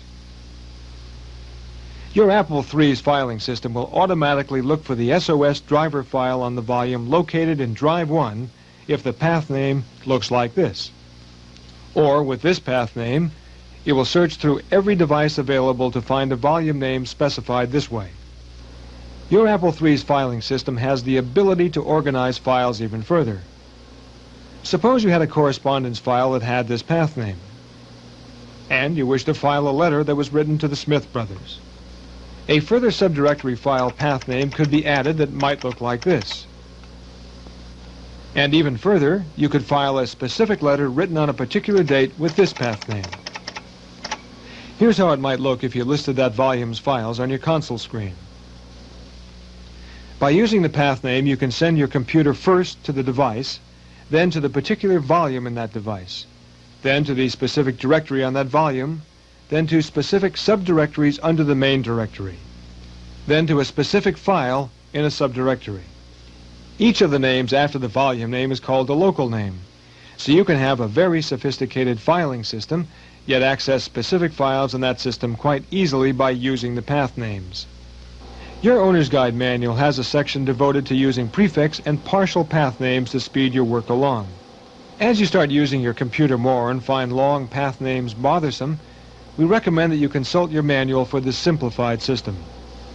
Many individual applications programs have their own modifications to the filing system to help you get into files easily and quickly. You'll begin to get familiar with them and to recognize the similarities and requirements of your Apple III filing system as you work with them more. Just remember that a path name is the route your computer must take to get to a specific place you want to go, and that you must use the proper rules of syntax when writing a path name. And don't forget that path names are used for all devices connected to your Apple III, not just the disk drives. If you want to print the contents of a file onto paper on your printer, just use the File Handling Command program on your utilities disk. When the program asks you where you want to copy the file to, you type in Point Printer as the device if you are using the RS-232 serial port, or Point Silent Type as the device if you are using the Silent Type printer. In this chapter, you have learned how your Apple III handles files and interacts with devices connected to it. You also found out what a path name is and how to read directory information. In the next chapter, you'll find out more about software. This chapter will introduce you to the various levels of software used in your Apple III. You won't have to work with the information presented in this chapter every day, but as you progress with your new computer experience and as you read new computer magazines and news articles, you'll find that knowing about the levels of software will help you understand your own system better. Will also help you to understand the sophisticated operating system, known as SOS. That makes your Apple III one of the most powerful personal computers ever designed. You've heard the word program used extensively when talking about computers. A program is a pre-written set of instructions that tells your computer to perform a specific task. That task may be as simple as telling the disk drive to start running, or as complex as allowing you to do a 5-year financial projection for your company. A program is a set of instructions written in a language that your computer understands. Programs are generally referred to as software, and they can be written in various levels of language depending on how and where they're used within your computer. Generally, software can be divided into two categories: application software and operating system software. Application software means applying a program to do a specific function or task or to solve a specific problem. Application software could be used for inventory control or financial projections for a company. Most of the pre-programmed commercially available software packages, as well as programs you may generate to do a particular task you need done, fall into the category of application software. We'll deal with application software in further detail in Chapter 8. Operating system software is a more internal kind of software. An operating system is essentially a way for your computer to know how to get information from the keyboard, send it to the screen, and to manage the various other devices connected to your Apple III. The operating system you are using is called SOS, pronounced SOS. and it stands for Sophisticated Operating System. Some other operating systems available on other computers are DOS, which stands for Disk Operating System, and CPM, which stands for Control Program for Microprocessors, and there are other systems. CPM is a very popular operating system that has many applications programs written for it. You can add the CPM operating system to your Apple III. If you do, you would then be able to run any programs written to run on that system, as well as programs written for your Apple III's sauce. Many people think of the operating system as a traffic cop, directing the flow of traffic from many different directions into many other directions. The operating system allows you to work with application software and frees you from worrying about the hardware. Your sophisticated operating system contains a group of smaller programs called device drivers. Each device connected to your Apple III has its own driver. Remember, your operating system, as it communicates with the various driver programs, manages the hardware of your Apple III. In Chapter 3, we found out that 3 groups of programs were essential for each boot disk to boot up correctly. In addition to the sophisticated operating system and the device driver file, an interpreter program forms the third element necessary for your Apple III's operation. An interpreter program deals directly with languages. Languages are the electronic words that programs use to run. There are various levels of language used in your computer. The highest level languages are those that you interact with directly. In fact, these languages use words or instructions that are very much like English commands. Words you give your computer, like run, load, save, and close, are examples of high-level language words. But at the other end of the scale, down at the electronic component level, your computer responds only to a series of on and off pulses to do its job. When you type in high-level language words, those words must be read by smaller programs called interpreters. These interpreters translate them into what's called machine and assembly language. It is in the machine and assembly language level where the work is done. Therefore, your Apple III boot disks need an interpreter program to translate the high-level language that you work with into the low-level language that the individual components work with. Apple Business Basic and Apple Pascal are 2 of the high-level languages available for your Apple III. Basic stands for Beginner's All-Purpose Symbolic Instruction Code, while Pascal is named after a French inventor and philosopher of the 17th century, Blaise Pascal, who invented a mechanical calculator when he was 18. Other languages used in computers today include Fortran, which stands for Formula Translator, COBOL, which stands for Common Business Oriented Language, and Pilot, which stands for Programmed Inquiry, Learning, or Teaching. There are other languages also. These languages all serve different purposes and need interpreters to translate their commands into machine and assembly language. It might be helpful to think about the relationship between the operating system, device drivers, and the language systems this way. You and a friend are in a new country and your friend wants to get to a place 20 blocks away. You hail a cab. You are the application software. You have the necessary information how to get from one part of the city to another. Calling a cab. But you can't speak the local language. The cab driver is the system software. You ask an interpreter to tell the cab driver where your friend wants to go. But you don't have to tell the driver how to get there. His knowledge of the city and his ability to drive the cab is the operating system. The language you speak to tell the interpreter where you want to go is the language software. The translation that the interpreter does is the interpreter program.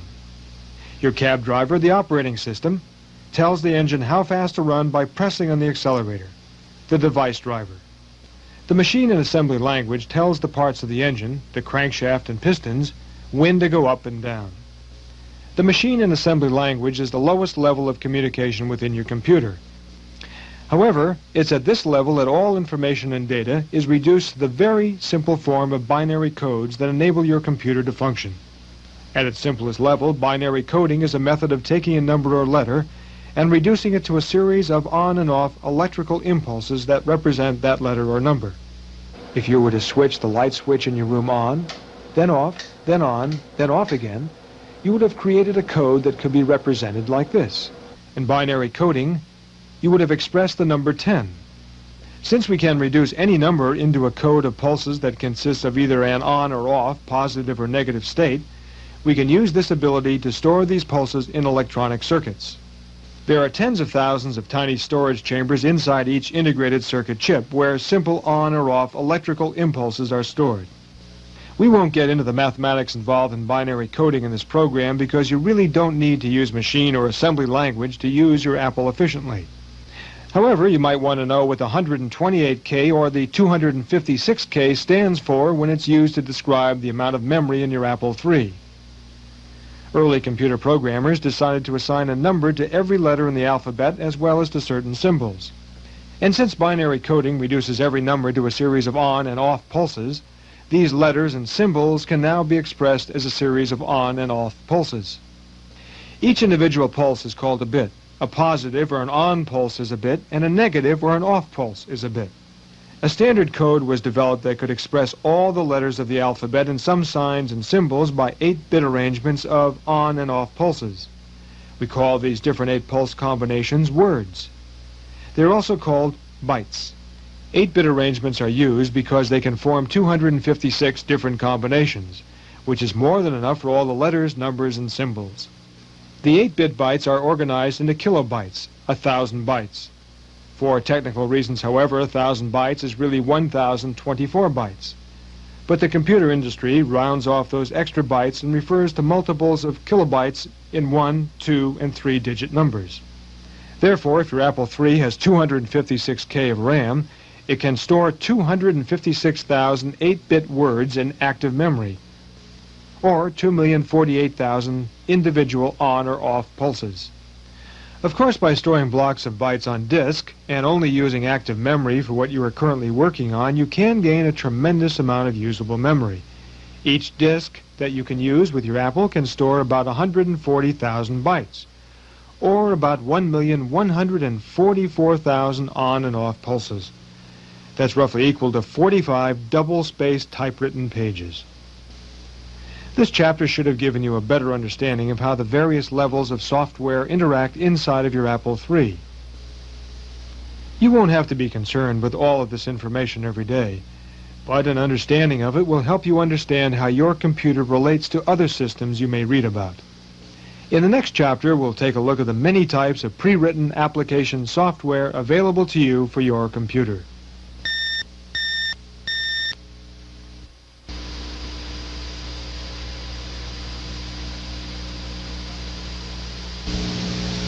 You probably purchased your Apple III to solve a specific problem or to assist you with tasks that you had heard personal computers are able to do.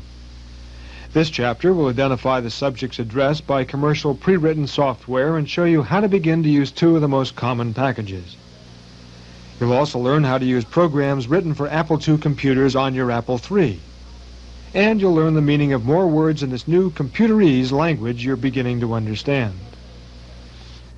There are 5 general categories currently addressed by commercially available pre-written application software: word processing, database management, financial forecasting and budgeting, accounting, telecommunications, and electronic mail. Word processing packages allow you to write letters and reports, correct what you have written before you print it, instantly move words and paragraphs around, merge mailing lists into letters, check spelling errors, even search and replace specific words or phrases. There are several word processing packages currently available for your Apple III, and more are becoming available almost monthly. You can have a wide range of features and capabilities that make the newest correcting electric typewriters obsolete. Database management programs allow you to create your own customized electronic file cabinet. You could then access those files in a large variety of ways, largely determined by your own particular needs. The most common example of a database management program is an electronic mailing list file. In that file, you could have the names, addresses, even telephone numbers of everyone you need to correspond with. For example, if you run a small business, you could tell your Apple III to sort through the mailing list of your customers by zip code. The program would arrange that order of addresses, then print the labels in that order so you can have the most efficient stack of envelopes to send to the post office. Or you might want to write to only those customers whose last names begin with the letter B. Your database manager could give you a list of those customers almost instantly. Essentially, a database management program files data and information in such a way as to allow access from many different directions. A word processor application program, on the other hand, stores data sequentially, usually allowing access in only one direction. But suppose you wanted to merge a mailing list and a form letter. You could get another software package that would allow that merger to take place. You've heard the names of many of the best-selling application software packages. You probably have one or more of them yourself. Apple Writer 3 and Word Juggler are popular word processor packages available for your Apple III. Personal Filing System, Mail List Manager, and PFS Report are three database systems that are extremely flexible and adaptable to your own needs. VisiCalc is one of the best-selling financial forecasting and budgeting packages. It allows financial projections and manipulations on numbers to be performed quickly and easily. Great Plains Hard Disk Accounting Series and Executive Accounting System are two accounting packages designed for businesses. Most systems for accounting provide general ledger, accounts payable, and accounts receivable and payroll functions. Telecommunications and electronic mail offer another exciting way to use your Apple. With the addition of a modem, which stands for modulator-demodulator, you can literally use the telephone line coming into your business or home to call up another computer. That other computer can be another personal computer or a giant mainframe that offers a broad range of services to personal computer users.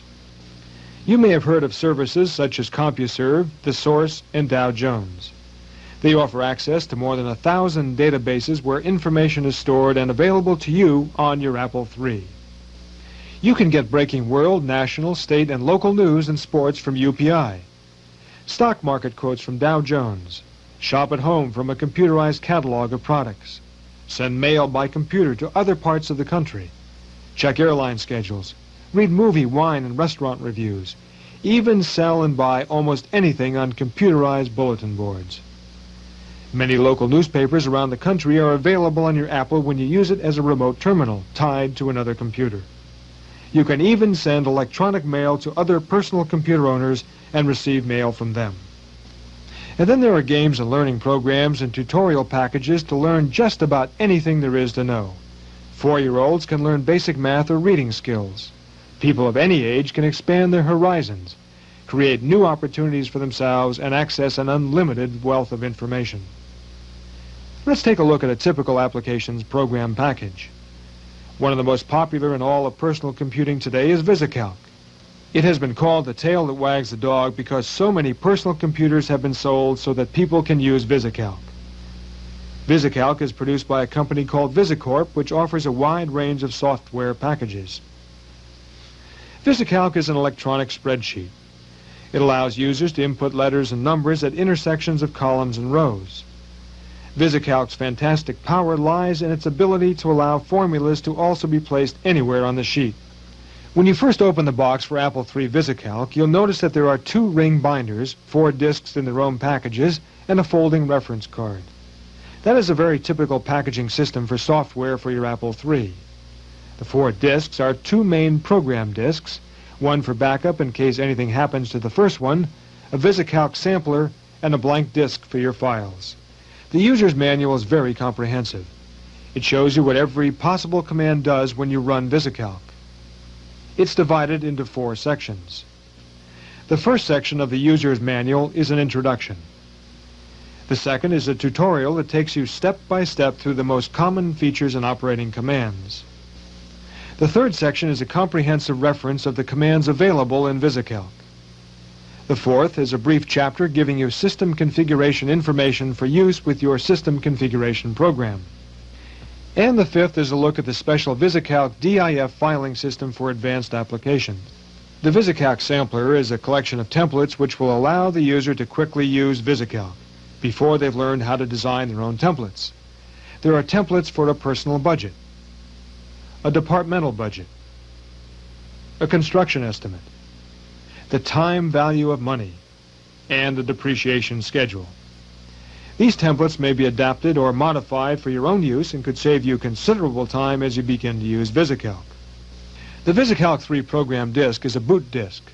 Getting up on the program is simply a matter of booting the master disk by turning the power to your Apple III on or doing a control reset from the keyboard. When the blank electronic spreadsheet first appears, you're ready to begin to develop your own use for this amazing application program. At this point, you're on your own. Hopefully, you will have learned enough basic computer skills with this program so that the manuals are easier to understand. By following the tutorial in the user's manual carefully, you'll be working VisiCalc like a pro in a few short hours. It's really quite easy to learn and to adapt to your own needs. The best way to use VisiCalc is to figure out exactly what it is you want to do on paper before you begin. VisiCalc is a blank sheet that calculates. You must give it the formula. Do remember to have a disk already formatted if you want to save any work that you might generate with VisiCalc. One of the most common first-time user errors occurs after someone has put a lot of time and effort to build a sizable amount of data. They get ready to file that data on a volume only to discover that they haven't formatted a disk for that particular program. They must lose their work to format a disk. Have your volumes ready for whatever particular program you're working with before you begin that program. Let's work with another popular applications program, Apple Writer 3, a word processor. After we boot the Apple Writer 3 boot disk, the first thing to come up is this screen. It is then followed by this screen telling us to press Return to continue. When we press Return, we get a menu of the most frequently used control commands. Apple Writer 3 uses control letter combinations frequently to change functions within the program. VisiCalc, on the other hand, accomplishes function changes with the prefix of the / character. Both methods work well with their own program, but you must learn a whole new set of commands for each particular application's program. It won't take long, but it does require a careful examination of the manual for each program. With Apple Writer 3, you need only press the Return key again to get to the text editor display. That is the main display that shows you what you are writing and allows you to edit your text. If you want to examine your files while you're in Apple Writer 3, you need only do a Control-O command and the program will take you to a menu that enables you to use some of the sauce commands. Once you're at this menu, you need only type the number 1 for catalog and a drive number if you are using more than one drive, and the program will show you the directory of your files. When you're finished examining the directory, you need only press Return to the end of the catalog and you'll be back in the text editor mode, ready to continue word processing. Here's a helpful reminder for you. Whatever the applications program you're using, don't forget to back up your disks. It's a good idea to save your progress on disk every 10 or 15 minutes. Remember, the work you're currently doing is held in volatile memory. That means that any power failure, no matter how brief, could erase any work that you haven't saved. Some users make it a habit of frequently revising a backup disk as well. All it takes is a tiny bit of dust to cause problems with a disk. If you have a backup, you could save yourself hours, maybe even days of work. We won't show you how all the different software programs operate on this tape. It would be impossible. Just remember there are a few standard commands. Each commercial application program was programmed to serve its own function, and the preferences of the programmer are usually what determines how they run. You may find, for instance, that a Control-K command may take you to a disk filing system in one package, or start your printer printing in another. You must read the manuals carefully to fully understand an individual application program. There's a trend in the personal computer industry toward easier-to-understand manuals.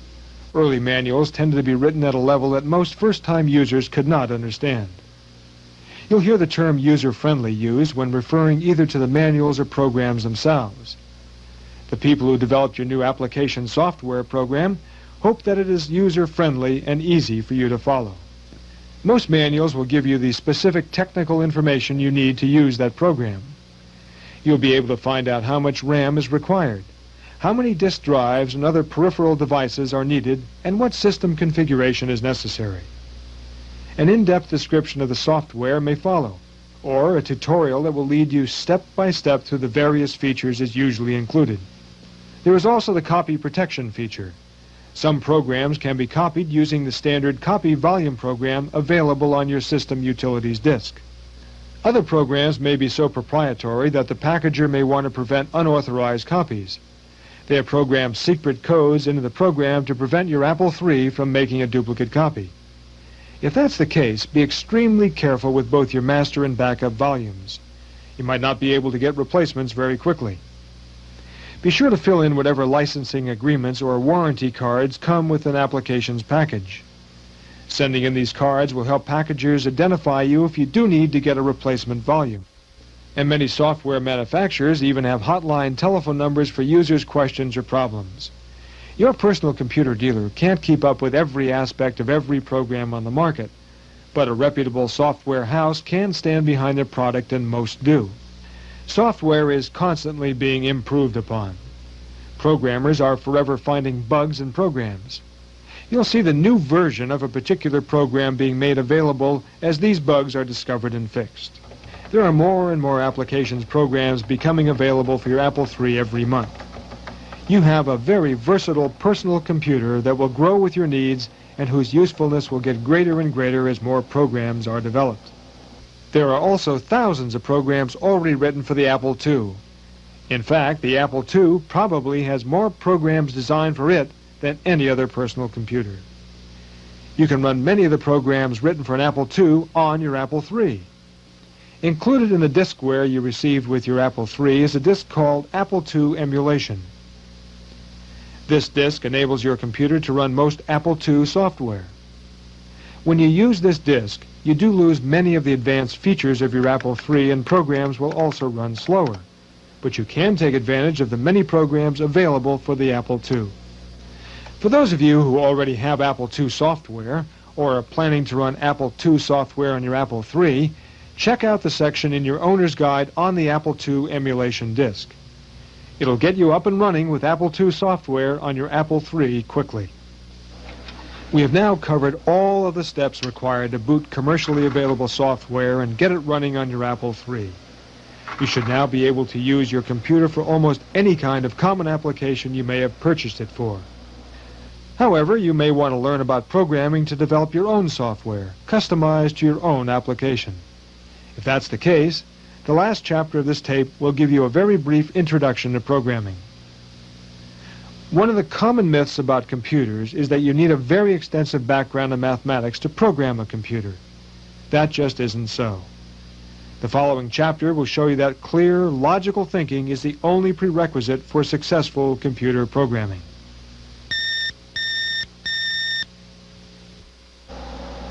In this chapter, you'll learn what a program is and how to write a few simple programs. Writing programs is a specialized aspect of using a computer. Remember, you don't have to know how to program to use your Apple III. If you do, however, you can increase your productivity and enjoyment of your personal computer. So we'll point you in a programming direction. If you find that you enjoyed and want to learn more, you'll certainly want to explore the various languages available for your Apple III. Actually, much of the application software available for your Apple III is written in Pascal. But in order to write programs in Pascal, you'll need some additional software that doesn't come standard with every Apple III. In fact, another language designed for your Apple III, Business Basic, requires a software disk. We can't be sure whether you have the Business Basic software or not, so we're going to do some exercises in standard AppleSoft Basic that was designed for the Apple II. All Apple III users have AppleSoft Basic software on their emulation disk. So find the Apple II emulation disk and boot it. After the disk stops whirring and your screen shows this display, hit the return key once.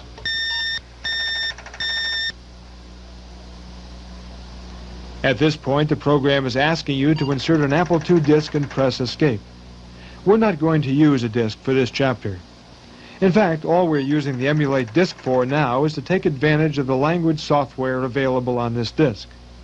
So by pressing the reset key only, you'll get the program to emulate an Apple II personal computer with AppleSoft Basic loaded in RAM. Do not hold the control key when you press reset. Just press the reset key. Go ahead and do it now. At this point, you should be seeing a flashing cursor at the lower left corner of the screen and a bracket. That bracket is called a prompt character and shows you the line where you will be typing first. Essentially, a program is a logical and sequential list of orders you give to a computer to tell it how you want it to do what you want done. The important thing to remember about writing new programs is to understand and plan each and every step that must be done.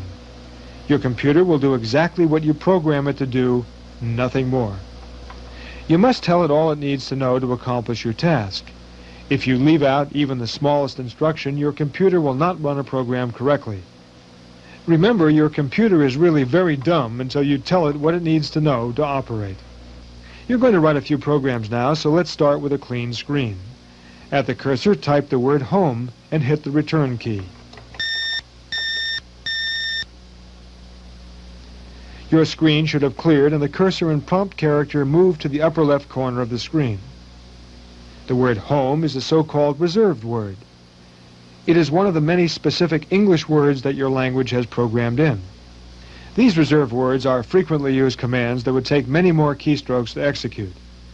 Rather than requiring you to type in several lines of instructions to clear the screen, move the cursor to the leftmost edge and then to the topmost edge. Home simply does it all for you. Now type the word New, then press return. New is another reserved word that tells your computer that the next set of instructions it receives from the keyboard will be a new program and that it should forget any previous programs. Typing the word New at the prompt clears the memory. Then type this exactly as it appears. 10 space print space bar shift quotation mark HELLO shift quotation mark. Then press the return key. Be sure you use the double quotation mark sign and not the apostrophe. When you enclose words inside of quotation marks, the program will later print out what you have written within the quotation marks exactly as you have written it. Now type 20 space bar print space bar shift quotation mark goodbye shift quotation mark. Then press the return key. Now type 30 space bar end return. Now type list return. There is a new list of what you have just entered. Now type run return. Your Apple followed your instructions and printed exactly what it was told to print. Nothing less, nothing more. Now type list return. Let's examine the program. The number 10, number 20, and number 30 are called line numbers. They tell your computer the order in which commands should be executed. It's a common programming practice to leave blocks of numbers between line numbers. Later, with more complex programs, you might want to add one or more commands in the middle of a program between two or more lines. For example, type the line 15 space print space shift quotation mark eat EAT shift quotation mark return. Now type list return. Notice how the line number 15 has been added in the proper order to your list. Now type run return. And the program was executed exactly as you modified it without rewriting all the old lines. Incidentally, the word print, as we've used it here, means to output to a device. In this case, your monitor screen. It doesn't necessarily mean to print only on your printer. Remember, too, if you make a typing error, move the cursor back over your mistake and retype to the end of the line. If you've already pressed return and realize you've made a mistake, as we did when we typed the word eat, simply retype the line number and the rest of the line correctly. The new correct line will replace the old incorrect line in memory. Now type home, return. Now type new, return. Then 10 space bar print, spacebar, 5 plus 4, return.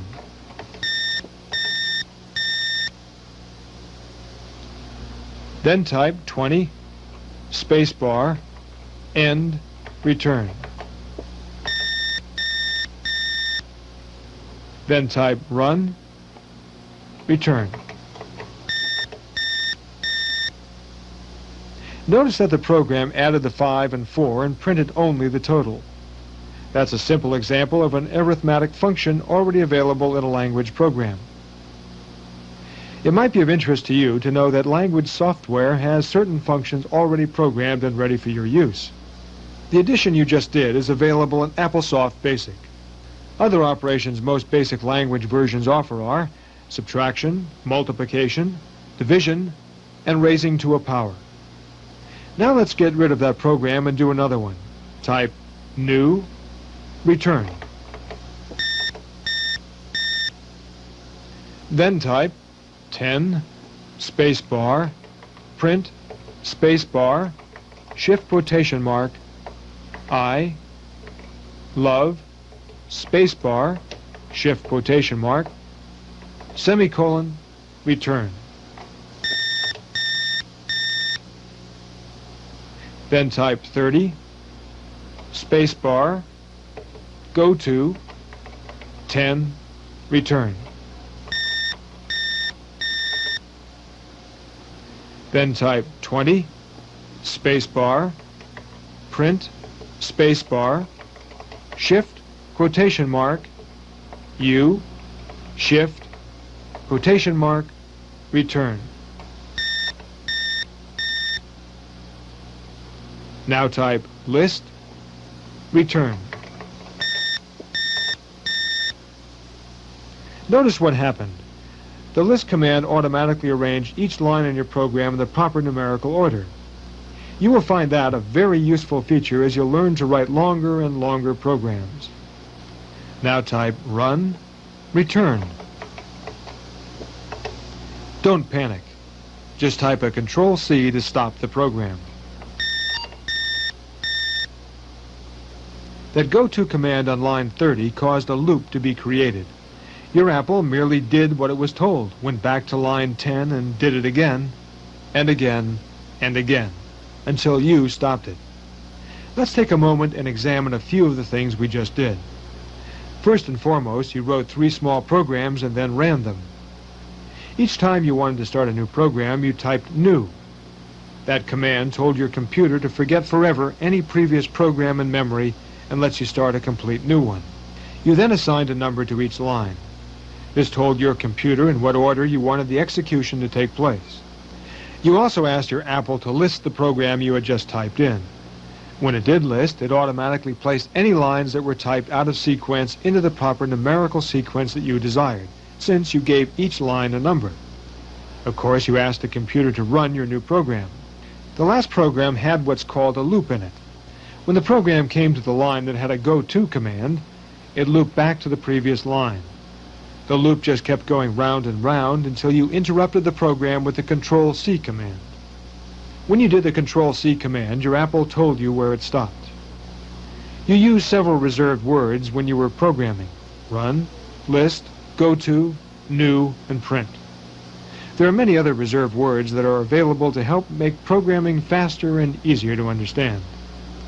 However, because some words are reserved for certain functions and commands, you must be careful you don't use them out of context when you're programming. A complete list of the reserved words for a particular language usually comes with a language reference manual when you purchase that language program. Let's try a new program. Take the cursor home by typing home, return, and clear the memory for this new program by typing new, then pressing return. Here's our next program. Type 10, space, n, space, equal sign, space, value 1, return. Then type 20, space, n, space, equal sign, space, n, space, shift plus sign, space, 1, return. Next line, type 30, space, print, space, N, return. Then type 40, space, go to, space, 20, return. Now list your program. Now run your program. Remember how to stop it? Control-C will do it. In this program, you assigned a variable number to a letter, then told your computer to print the number that represented the letter. You also told it to increase the value of the number by 1. Each time it looped back to line 20. In computer programming, any value, number, or letter on the right of the equal sign gets put into what's on the left of the equal sign. Don't let your previous experience with algebra fool you here. We'll do one more, somewhat complicated program for now. Follow very carefully and type in each line exactly as we show it. If you make a mistake on a line, simply retype that line's number and retype the line correctly. Ready? Here goes. Clear your screen. Type new, return. Now type 10, space, input, I, N, P, U, T, space, shift quotation mark. What is your name? Shift question mark, space, shift quotation mark, semicolon, A, shift $, return. Check it against ours. Now type 20, space, input, space, shift quotation mark, name an animal, shift question mark, space, shift quotation mark, semicolon, B, shift $, return. Is it exactly like this one? Then type 30, space, print, space, shift quotation mark, hello, comma, space, shift quotation mark, semicolon, A, shift $, semicolon, shift quotation mark, space, you look like a, space, shift quotation mark, semicolon, B, shift $, return. Last line, type 40, space, N, E, N, D, return. Before you run this program, list it. Type list, return. Check your list against ours one last time. Now run it. Type run, return. Follow the directions you've programmed in and answer the questions as they come up. That's the last program we'll do here.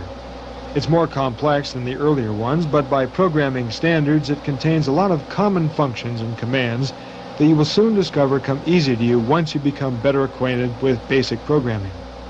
That's what computer programming is all about. Step-by-step instructions on how to solve a problem in logical sequences written in computer language. Let's take a moment and examine a few of the things we just did. Generally, a program has 4 parts. Part 1, initialization. Part 2, the body. Part 3, the output. And Part 4, the conclusion. During Part 1, the initialization, constant and variables are defined and given starting values. Part 2, the body, is where the work is done. In this part, the program will ask for data from an input device such as your keyboard. It will then process that new data with respect to the set of constant and variable values that were programmed in the first step. The program will make any decisions that it has been programmed to make. It will then send the results of that computation to an output device such as your display screen or a printer. This is the third part or output stage of the program. Part 4, the conclusion, is just that, the end of the program. And so you see, we're right back to where we started in Chapter 2. The computer fetches instructions from memory, performs those instructions, adds information if required from input devices, and displays or transmits the results of that process through output devices. The speed of that process, combined with the number of steps the computer can do with one batch of information in its memory at a given time, determines how powerful your computer is. Just remember, the huge mainframes and your micro all do the same thing over and over and over again. You are always the master, and you're always in control. In this chapter, we've worked with a version of the programming language called AppleSoft BASIC, originally developed for the Apple II. A more powerful version of BASIC called Business BASIC is available for your Apple III. If you're interested in programming, you can get more information from your dealer. Also, a somewhat different and very powerful language called Pascal is available. Pascal is a very efficient language in that it has an operating system of its own to compress and condense instructions into a more direct form of machine and assembly language. It allows very long and complex programs to be stored in a minimum amount of memory space. Programming can be extremely complicated, but not necessarily difficult once you've learned the language. Essentially, it's very straightforward and logical. If you feel that you would like to go further with programming, get a hold of any of the currently available programming manuals, a language software program for your Apple III, and have at it. It can only be learned by doing. But always keep in mind, you don't have to know how to program to get full value from your personal computer. Other people are writing programs every day that will extend the usefulness of your computer for years to come. You now have learned all you need for years of rewarding and interesting interaction with your personal computer. As a new personal computer user, you've just begun an exciting journey into the information age. What we've presented in this video program is an overview of your system and enough hands-on experience for you to learn some of the essentials of operating your new Apple III. It's not complete by any means. You could spend days, even weeks, just following the tutorials presented in the manuals that come with the system. However, we found that most people want to get going right away. You'll pick up a lot of new information once you get started. If you followed each chapter and done each exercise successfully during this program, you've learned the fundamentals that will enable you to begin to use commercially available software packages on your new computer system right now. If you still feel a little shaky in some areas and feel you want to review some sections further, simply rewind this program to that section and play it again. We have presented a lot of information in a short time and don't expect anyone to get it all the first time through.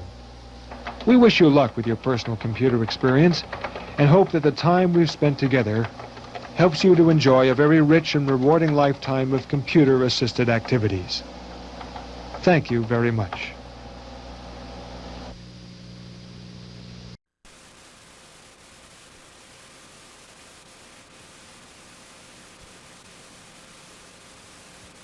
This video disc is a part of the IBM Wheelwriter 5 typewriter training package. Consult your student guide to ensure that you have all the necessary training materials to complete this course before proceeding.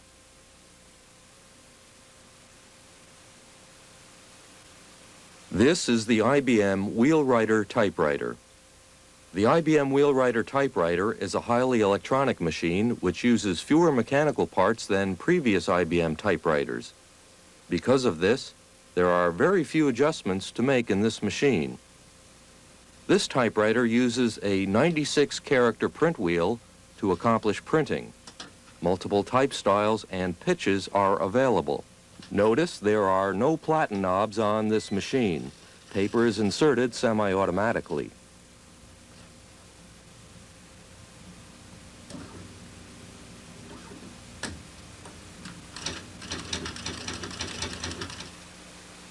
The IBM Wheelwriter typewriter comes in two models, the IBM Wheelwriter 3, shown here, and the IBM Wheelwriter 5. Both models have these features in common: automatic centering of text on the page, automatic underline, automatic error correction, semi-automatic paper insertion, referred to as SAPI, electronic paper feed control. The print wheels are changeable to allow for various styles and pitches. Pitch is automatically selected when a print wheel is installed. The caps feature allows capitalization of alphabetic characters while leaving numbers and punctuation in lowercase. Line space settings include single, space and a half, double, and triple space. Impression is controlled in three ways: character size, type style, and operator preference. Notice that the IBM Wheelwriter 5 has 10 function key buttons and the IBM Wheelwriter 3 has only 5. The IBM Wheelwriter 5 has these additional features: automatic carrier return, phrase storage, and playback allows the operator to store phrases and play them back as desired. Battery backup will save stored text, tabs, and margin settings when power to the machine is turned off. Tab indent allows the operator to set a temporary left margin. Decimal tabulation is used to align columns of numbers.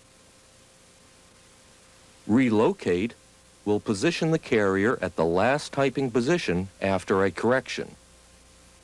Subscript and superscript are used to type a character below or above the normal writing line. Backspace 1 will move the carrier back 1 unit of space. The Wheelwriter 5 also has proportional spacing.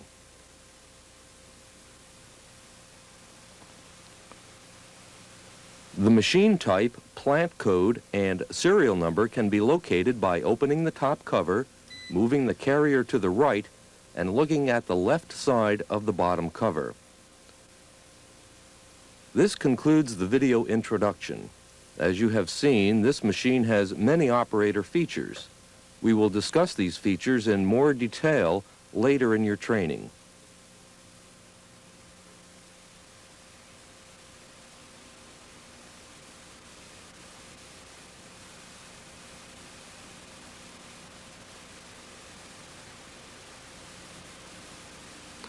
This section will cover operator tasks such as loading the print wheel and the ribbon and correction tape cartridges. The 0 next to the on-off switch indicates the off position. The 1 indicates the on position. To turn the machine on, push the on-off switch to the rear. When the power is turned on, the machine goes through a power-on reset, which is a self-check procedure that resets the electronics in preparation for typing. This machine has a semi-automatic paper insertion feature. Paper bale load lever all the way forward. When the semi-automatic paper insertion activates, the machine will position the paper so the first writing line is 1 inch below the top edge of the paper.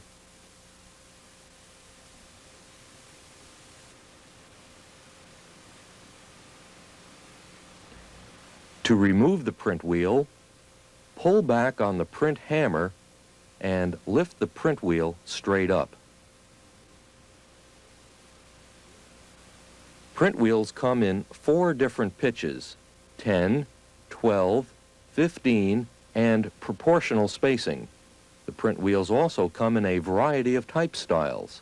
Pitch, type style, and reorder number information is located on the upper right corner of the print wheel. When the print wheel is in its home position, the wheel is detented in its case so that the character pedal with the pointed top is straight up. To install a print wheel in the machine, pull the print hammer back, place the print wheel in the machine with the IBM logo facing you. When the print wheel is in place, Then allow the print hammer to return to its normal position.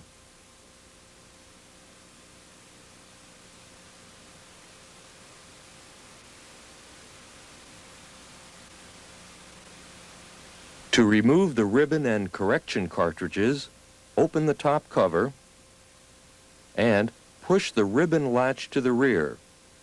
Lift the ribbon and correction cartridges out of the machine. To separate the ribbon and correction cartridges, push in the latch on the ribbon cartridge and slide the cartridges apart. To put the ribbon and correction cartridges back together, slide the locating lugs on the ribbon cartridge into the openings on the correction cartridge and snap the two cartridges together. The manual ribbon advance on the ribbon cartridge allows the operator to advance the ribbon by turning the dial clockwise. There is also a manual advance for the correction tape. The operator can advance the correction tape by turning the dial on the correction tape cartridge.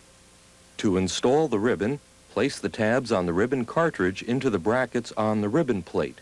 Lay the ribbon cartridge down and press on the right rear portion of the ribbon cartridge until the ribbon latch snaps over the ribbon cartridge.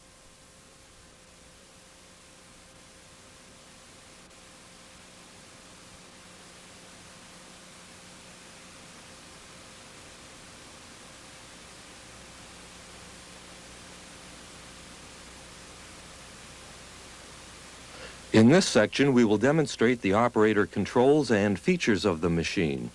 We will start by seeing how to set margins, tabs, and line spacing. Before continuing, note the location of the following: the left margin key button, the right margin key button, the tab set key button, the tab clear key button, and the tab key button. In order to set the left margin, position the carrier at the point the margin is to be set, then press the left margin key button. To set the right margin, move the carrier to the point at which the margin is to be set, and press the right margin key button. During typing, the machine will beep once as the carrier approaches the right margin. This beep occurs 5 spaces to the left of the right margin. To set tabs, move the carrier to the position at which the tab is to be set and press the tab set key button. The operator may set as many tabs as desired in whatever pitch the machine is in at the time. Tabs can be set at any space on the margin scale. Pressing the tab key button will cause the carrier to move to the right until it reaches a set tab.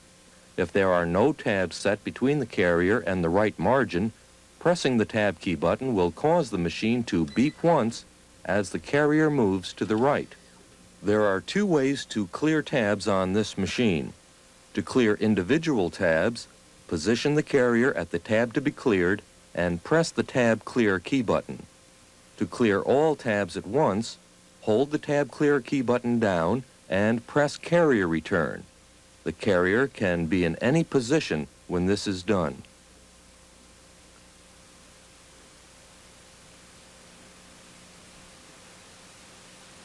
The 4 lights across the bottom of the indicator panel indicate which line space setting the machine is set at. When the machine is turned on and completes power on reset, it is in the single space mode and the single space indicator is on. Pressing the line space key button causes the machine to go to the next higher line space setting until it reaches triple space. After triple space, the machine returns to the single space mode. The line space setting only affects the amount of paper feed during a carrier return operation. It does not affect the SAPI operation.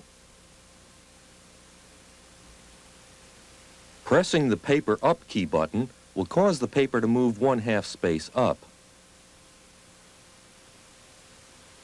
Pressing the paper down key button will cause the paper to move down 1/2 space. Pressing the micro up key button moves the paper up 1/8 of a line space, and pressing the micro down moves the paper 1/8 of a line space down.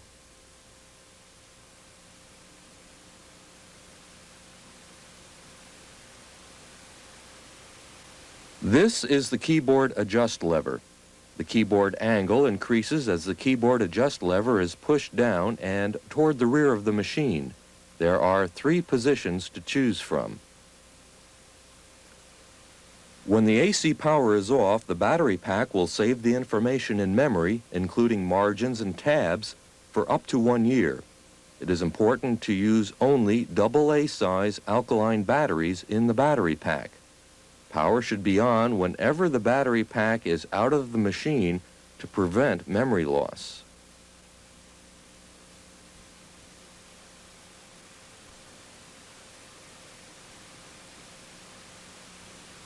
Let's take a moment to talk about the indicator panel. You should already be familiar with the 4 line space indicator LEDs on the bottom of the indicator panel.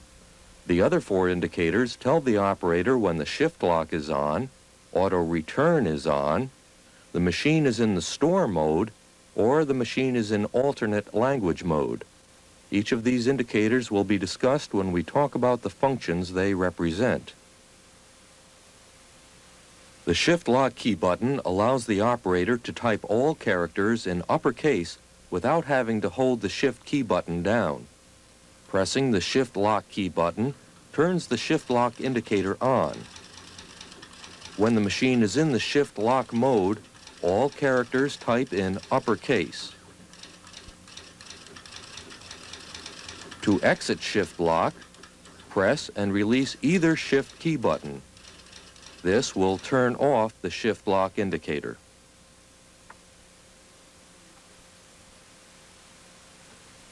Using the correction key button, the operator can correct approximately the last 200 characters and functions on the page. In order to correct an error, press and release the correction key button once for each character to be corrected.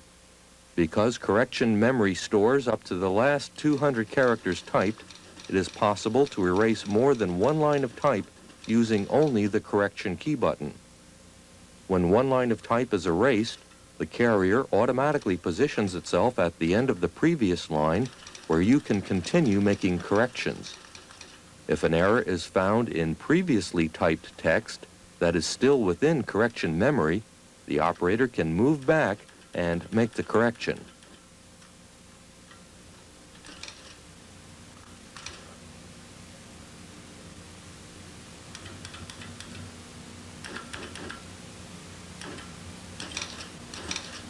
After making a correction on a previous line, pressing the Relocate key button will move the carrier to the last typing position it was in before the correction. Manual correction is for correcting characters outside of the correction memory. To perform a manual correction, position the carrier at the character to be corrected. Press the correction key button, then press the character key button for the character to be erased. Repeat this procedure for each character to be erased. There are 14 repeat key buttons on this machine. When a repeat key button is held down for more than 1/2 second, it goes into repeat operation and will continue typing until the key button is released.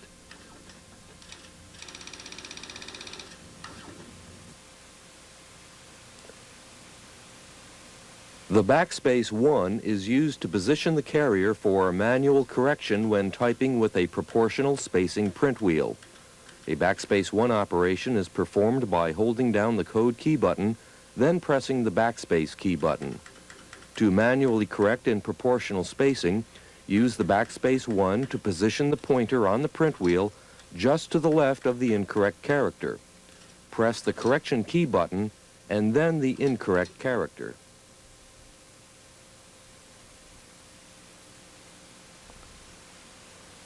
Decimal tabulation allows the operator to easily align columns of numbers around a decimal point.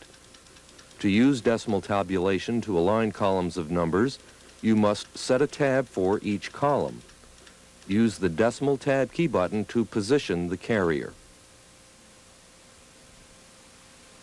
Typing numbers causes the carrier to backspace once for each number, but nothing prints on the paper.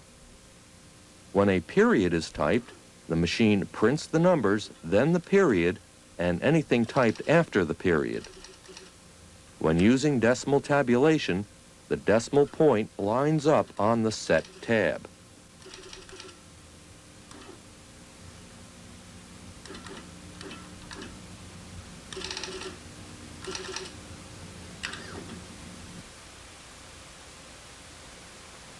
To turn on automatic carrier return, hold down the code key button and press the R. The coded R will turn on the auto return indicator. When auto return is on, there is an auto return zone which starts 5 spaces to the left of the right margin and goes to the right side frame. When a space follows a character in the auto return zone, the electronics changes the space into a carrier return.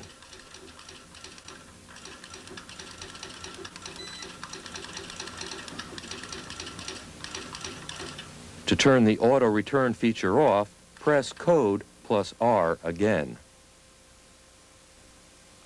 To turn automatic underline on, press code plus U. In automatic underline mode, all characters and spaces are underlined as you type. To turn automatic underline off, press code plus U again.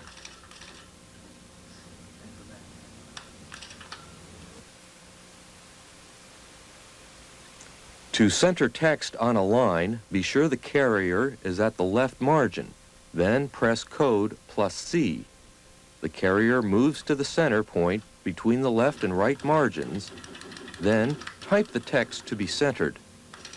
The centered text will print when you press Tab, Carrier Return, or code plus C again.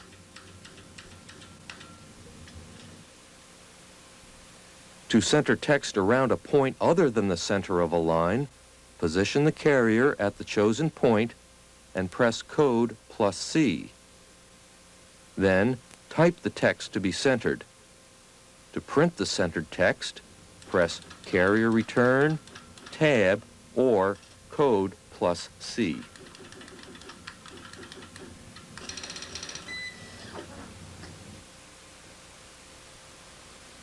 Tab indent allows the operator to type indented paragraphs without having to return the carrier, then tab for each line of the indented paragraph. The tab indent instruction is given by positioning the carrier at the point the indented text is to be typed, then pressing code plus tab. To turn tab indent off, press code plus carrier return.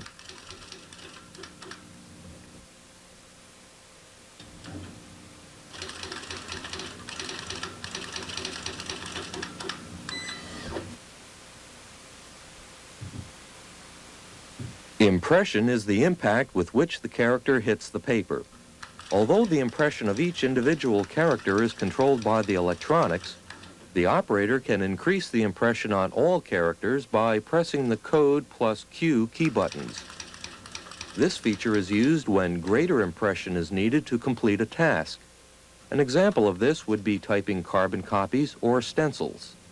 To return to the normal impression level, press code plus Q again. To enter caps feature, press the code plus N key buttons. In caps feature, all of the alphabetic characters will print in uppercase, while all of the other characters print in lowercase. To exit caps feature, press the code plus N key buttons again. The alternate keyboard feature is accessed by typing code plus X. For more information about the use of alternate keyboard, consult your operator's manual.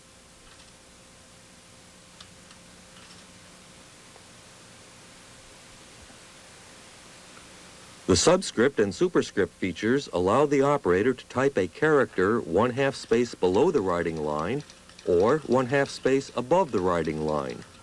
A subscript is typed below the normal writing line. To do this, press the code plus H key buttons. Next, type the subscript character. The character will print 1/2 space below the normal writing line. A superscript is a character that is typed above the normal writing line. To type a superscript, press the code plus Y key buttons. Then type the desired character. The character will print 1/2 space above the normal writing line. Then the paper will move back to the normal writing line. U.S. keyboards have 46 key buttons. Using upper and lower case, 92 of the 96 characters on the print wheel can be accessed. The characters printed in green on the key buttons shown here can be printed using the code key button. To type these characters, press code plus the character key button desired.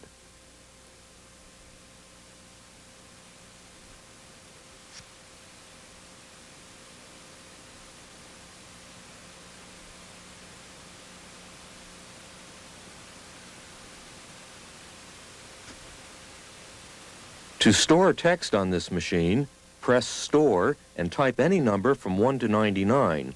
When the Store key button is released, the Store and Auto Carrier return indicators turn on, and the carrier returns to the left margin.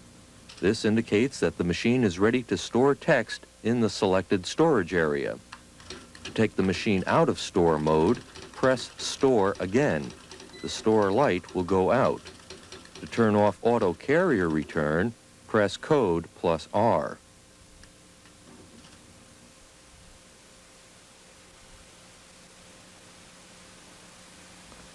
To play stored text, press play and the number of the storage area the text is in. There are 2 ways to stop playback once it starts. The first is to press the play key button during playback. Playback is resumed by pressing the play key button again.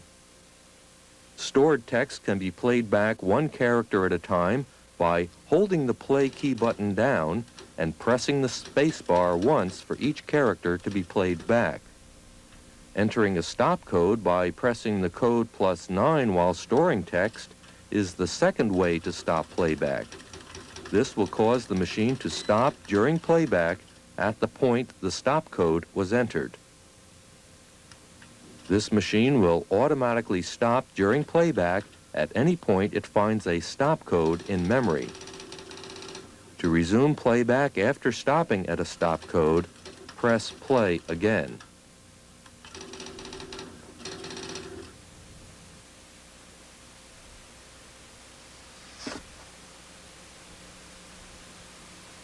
The delete key button is used to erase text from storage. Delete can be used in 3 ways. The first way is to delete all of the text in one storage area. To do this, press delete and the number of the storage area to be deleted.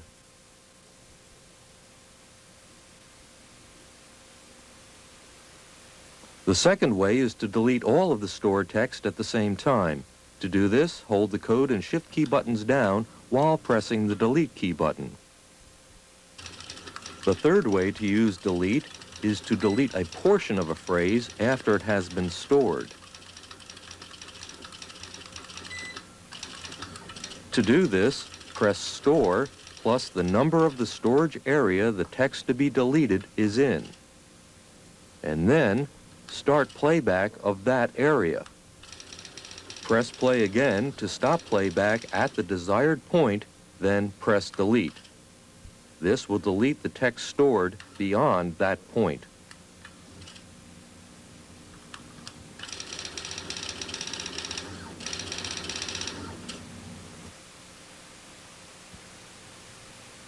This completes the operator controls portion of your training. For any questions about the operator controls, consult the operator's guide or the instruction cards on the back of the machine.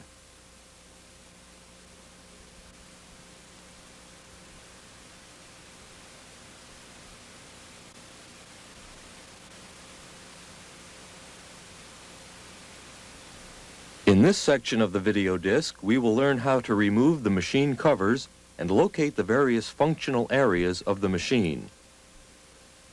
To remove the covers from the machine, turn the machine off and unplug the line cord from the rear of the machine.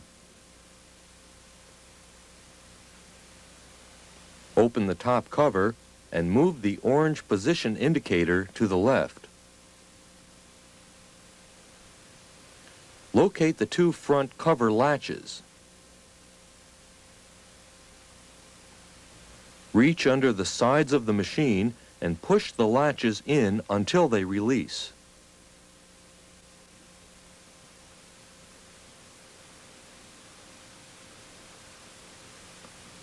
Locate the left rear latch and use a screwdriver or the pusher end of a spring hook to push the latch in until it unlatches.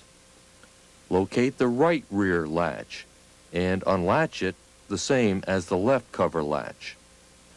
Lift the cover off the machine. While we have the cover off the machine, let's take a closer look at the cover latches. These latches inside the top cover snap down over these latching surfaces on the bottom cover. Now let's see how the covers are installed on the machine. First, place the cover on the machine so that the cover latches line up with the latching surfaces on the bottom cover. Next, rotate the erase table up so that it will not get trapped behind the platen when installing the cover. Be careful not to trap the on-off switch inside the cover. Finally, press down on the top cover above each of the latches until all 4 latches snap into place.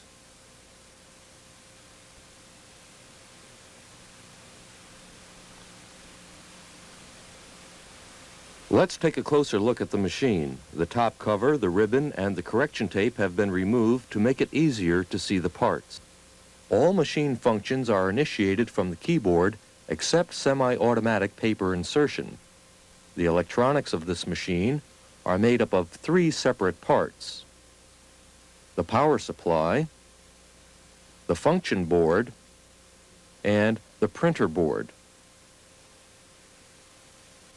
The power supply provides operating voltages to the function and printer boards.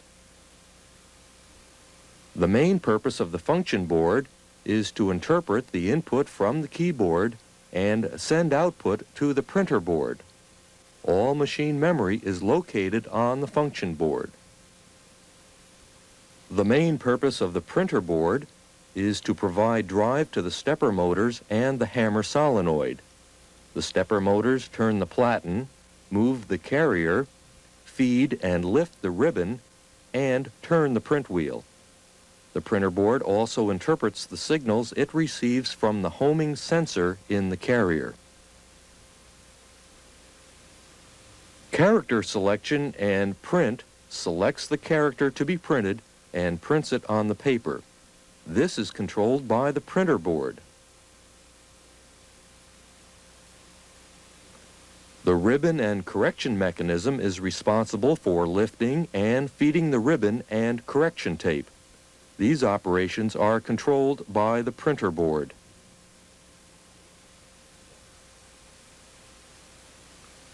The transport mechanism is responsible for the movement of the carrier in both directions. Transport is also controlled by the printer board. This is the paper feed area of the machine. All paper feed operations are controlled by the printer board. There are 5 stepper motors in this machine.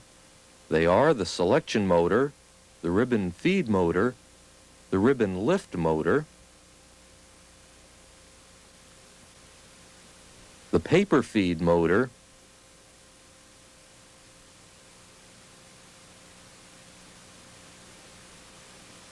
and the transport motor. Let's take some time to discuss the operation of a stepper motor.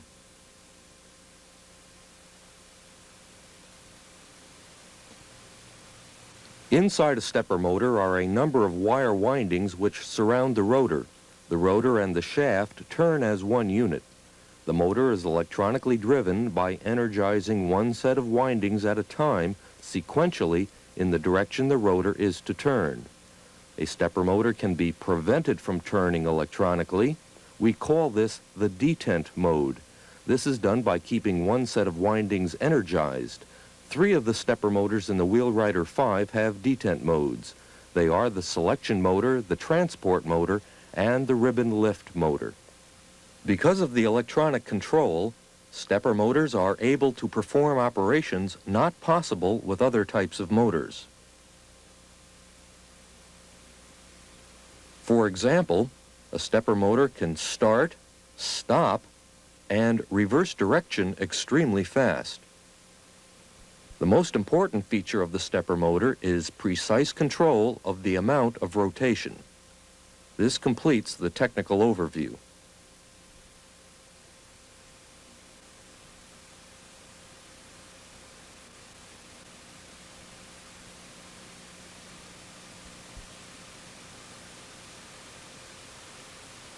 In this section, we are going to discuss character selection and print and the ribbon and correction mechanism.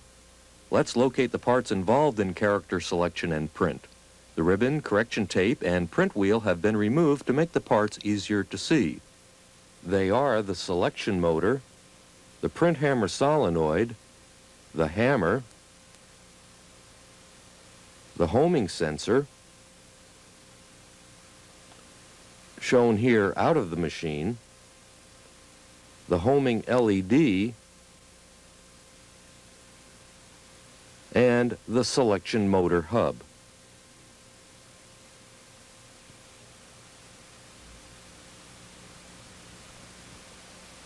Let's see how the homing LED and homing sensor operate. The homing LED is mounted on the rear of the carrier frame and emits a light which is aimed directly at the homing sensor. This light is infrared and cannot be seen. The homing sensor reads the home position, the pitch, and the impression level of the print wheel by sensing the holes in the print wheel. Print wheel homing and the reading of the pitch and impression levels of the print wheel takes place during power on reset, and when the first character is typed after a print wheel change.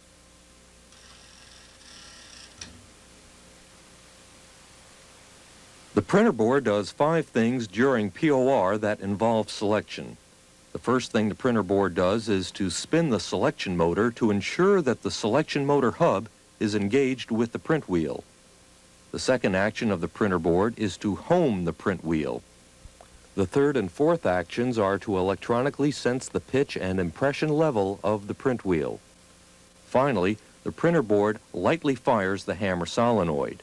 When power on reset is complete, the print wheel is detented in the home position. The function board takes input from the keyboard or machine memory and sends output to the printer board.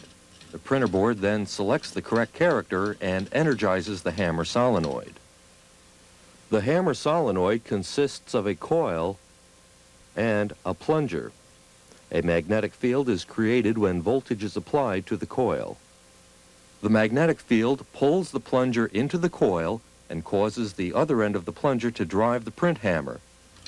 The print hammer then moves to the rear and drives the character pedal against the ribbon and paper. The printer board controls the impression of the characters by varying the current applied to the hammer solenoid. In normal typing, the solenoid energizes once for each character. During correction, the solenoid energizes twice for each correction operation. This ensures that the entire character lifts off the paper during correction.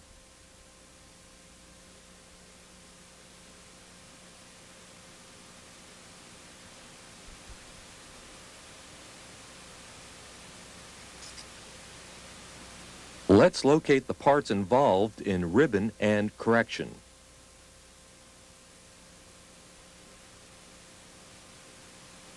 These are the ribbon feed motor,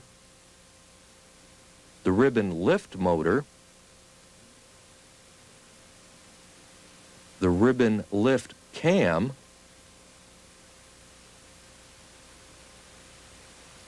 the correction tape feed ratchet, the correction tape drive link, the correction cam follower, and the correction feed arm.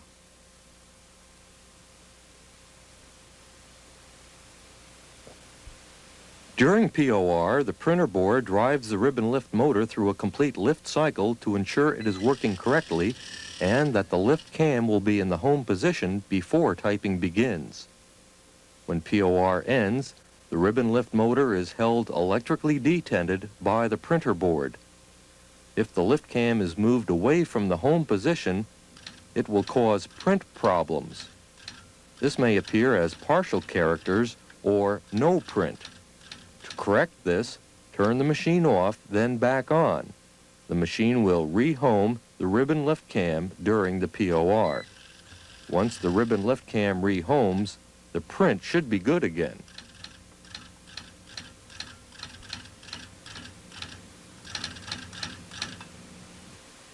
Now let's see how ribbon lift and feed work.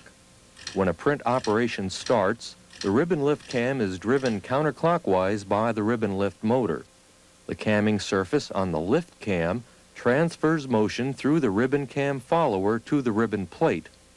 This motion lifts the ribbon into the print position. How far the ribbon lift motor drives the lift cam is controlled by the printer board. After a character prints, if there are no other characters to be printed, the lift motor drives the lift cam back to the home position. The ribbon feed motor feeds the ribbon immediately after the character prints. Pressing the correction key button causes the ribbon lift motor to drive the ribbon lift cam until the ribbon plate is high enough so that the correction tape is in front of the character pedals. The correction tape feeds as the ribbon plate is rising. When the camming surface in the correction feed arm moves against the correction feed cam follower, it provides motion to the correction feed ratchet through the drive link.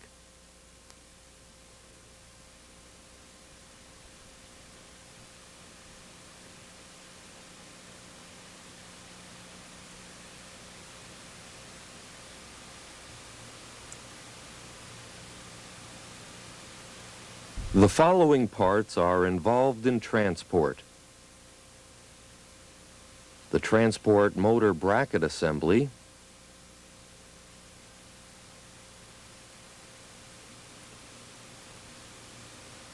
the transport belt, the transport idler pulley bracket, the homing flag, and the homing flag stop. The transport motor moves the carrier for tab, carrier return, space, backspace, typing, and correction. The amount of carrier movement for each character depends on the pitch of the print wheel. The printer board determines how far to move the carrier and then drives the transport motor the correct amount to complete the move. During POR, the transport motor moves the carrier to the left side frame, then back out to the left margin. The homing flag tells the printer board when the carrier reaches the left side frame. Let's see how this is done. When the carrier reaches the left side frame, the end of the flag hits the homing flag stop and causes the flag to move into the carrier. When the flag moves in, it passes in front of the homing sensor, blocking the light from the LED, telling the printer board the carrier is at the left side frame.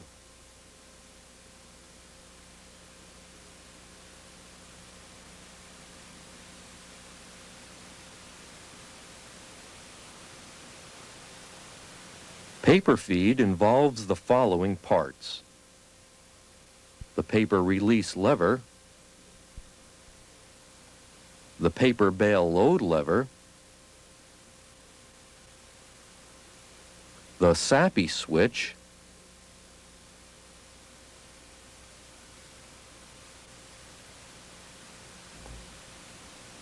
the platen,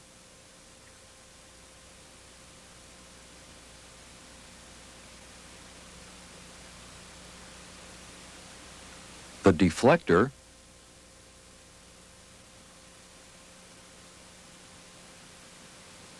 the paper feed roller assemblies, and the paper feed motor.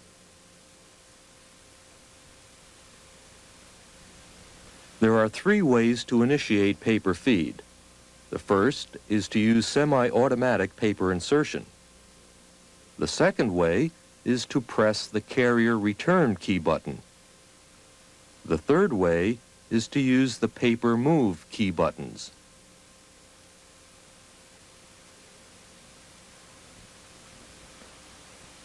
Semi-automatic paper insertion is the only paper feed function which is not initiated from the keyboard.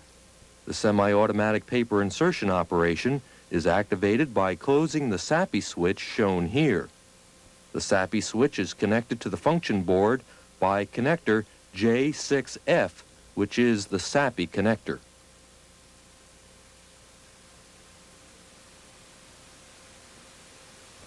The SAPI switch consists of a reed switch and a magnet separated by the SAPI arm.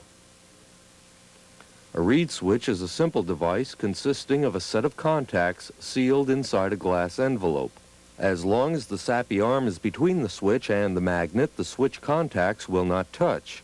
Pulling the paper bale load lever moves the SAPI arm out from between the magnet and the reed switch, allowing the magnet to pull the contacts together and close the switch.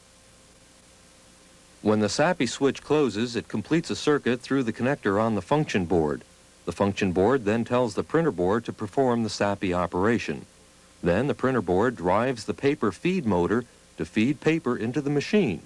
This completes paper feed.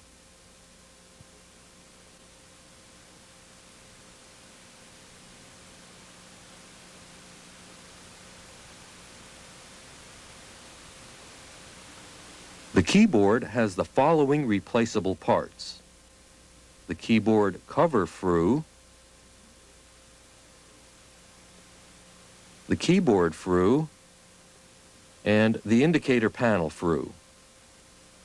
The keyboard frue is made up of the base plate, the keyboard frame, the membrane switch assembly, and the character and function key buttons.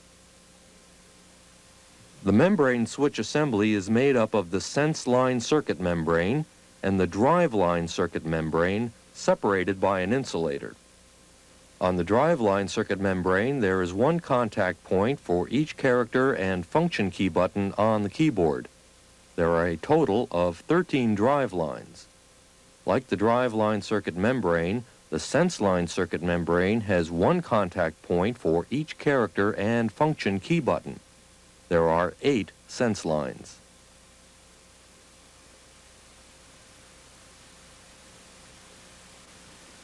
This is connector J1F. This connector is where the 13 keyboard drive lines plug into the function board. This is connector J2F. This is where the 8 sense lines plug into the function board. Notice that you have 7 additional lines on the right. These are the keyboard ID lines. They will be discussed later. When a key button is at rest, the membrane switch is opened. When a key button is pressed, the contact point on the sense line presses against the contact point on the drive line, closing the switch. The function board, which supplies 5 volts DC to the sense lines, scans the drive lines 76 times a second, looking for a closed membrane switch. When the membrane switch closes, the 5 volts DC is applied from the sense line to the drive line. When the function board scans the drive line, it notes that the switch is closed and sends the appropriate instruction to the printer board. These are the keyboard ID lines. These lines are connected to pins 9 through 15 of the J2F connector on the function board. The electronics uses the ID lines to identify which keyboard is installed on the machine. The function board supplies 5 volts DC to pin 9 of the J2F connector and looks for the presence of 5 volts DC on pins 10 through 15. By changing the combination of pins on which the function board finds 5 volts DC, the keyboard ID is changed. This is accomplished by opening some of the ID lines by punching a hole in them. The ID holes are punched during manufacturing. This is the indicator panel. Let's see how it works. Each indicator is a light-emitting diode, or LED, which is turned on and off by the function board. The indicator panel plugs into the function board at the J5F connector. The function board supplies 5 volts DC to one side of each of the indicator LED circuits. In order to turn one of the indicator LEDs on, the function board applies ground to that LED circuit through the pin on the J5F connector assigned to that indicator circuit.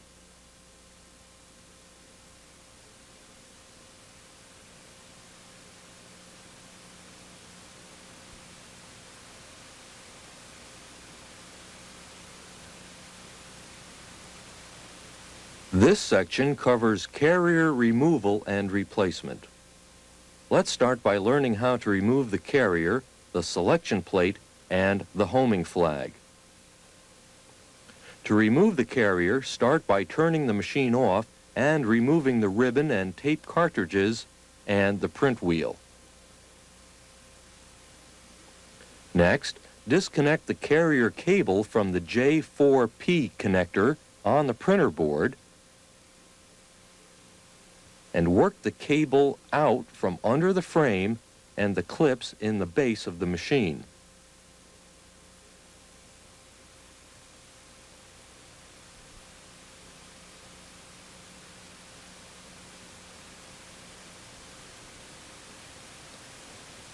Next, roll the transport belt off the transport drive pulley. Do not crease the belt, as this will weaken it.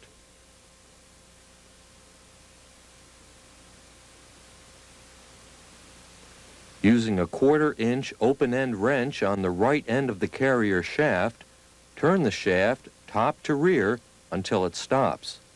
Do not force the shaft beyond the stop. Slide the carrier shaft to the right until the left end clears the side frame. Lift the carrier up, and as you hold it, slide the shaft out of the carrier and lift the carrier out of the machine.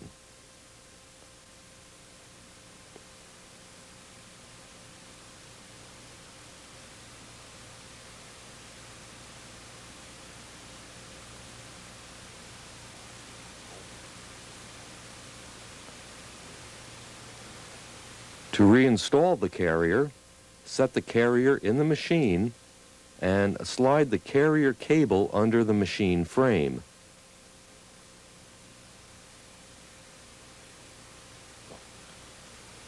Work the cable under the clips in the base of the machine, then plug the carrier cable connector J4P into the printer board.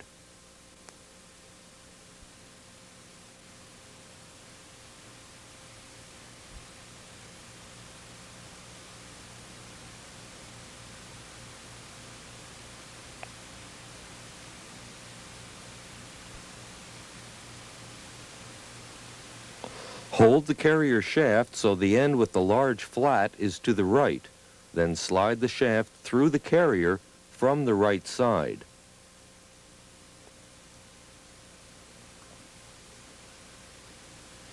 Next, push the carrier shaft into the right side frame and slide it through until it stops. Do not force the shaft beyond the stop.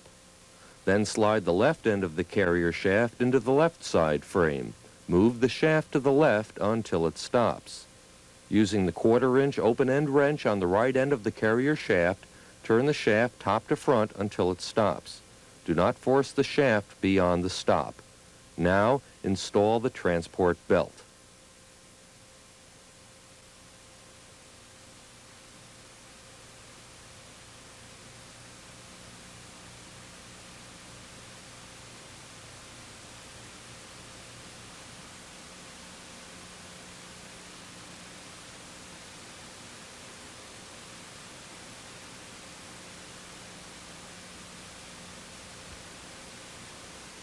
To remove the selection plate through, start by turning the machine off and removing the ribbon cartridge and print wheel.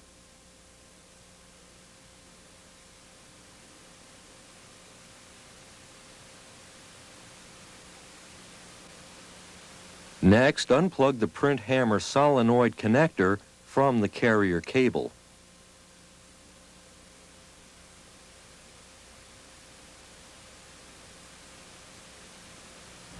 Unhook the selection plate load spring from the left side of the carrier.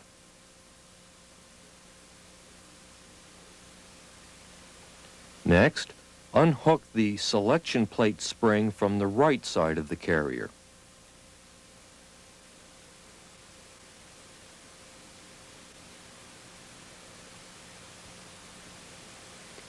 Remove the carrier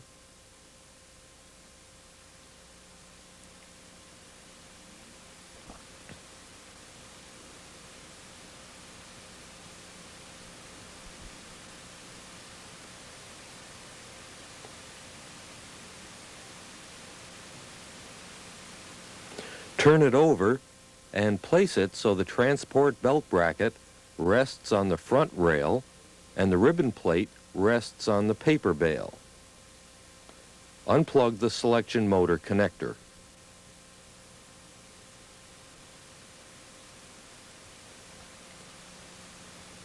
Next, unplug the homing sensor connector from the bottom of the sensor bracket and pull the sensor connector cable out of the selection plate.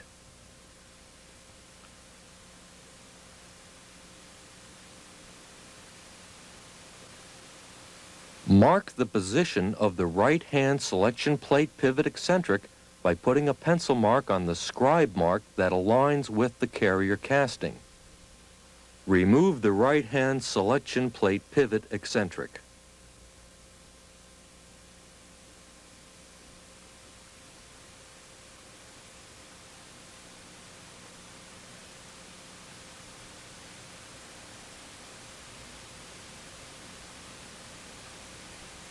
Put a pencil line on the scribe mark on the left-hand selection plate pivot eccentric also.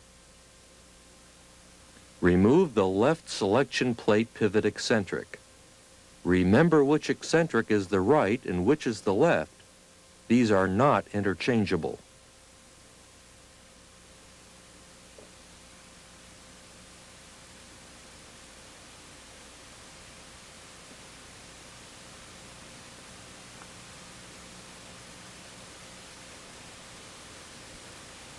The end of the homing flag sticks out through a hole in the left side of the carrier. Be careful not to damage the flag. Push the flag in and remove the selection plate frue from the carrier.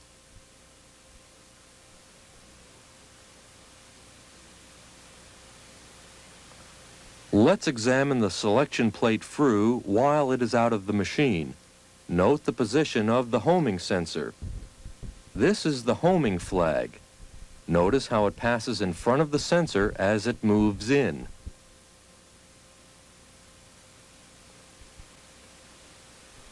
To remove the flag from the selection plate, use the blade of a screwdriver and carefully snap the flag out of its mounting.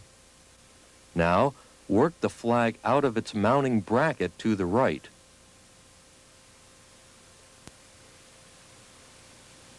To reinstall the flag, slip the end of the flag into the homing sensor bracket. Then, snap the flag back into its mounting bracket. Next, use a spring hook to line up the top of the flag with the top of the homing sensor bracket and release the flag. This is the print hammer solenoid. Notice how it pushes the hammer when the plunger moves in.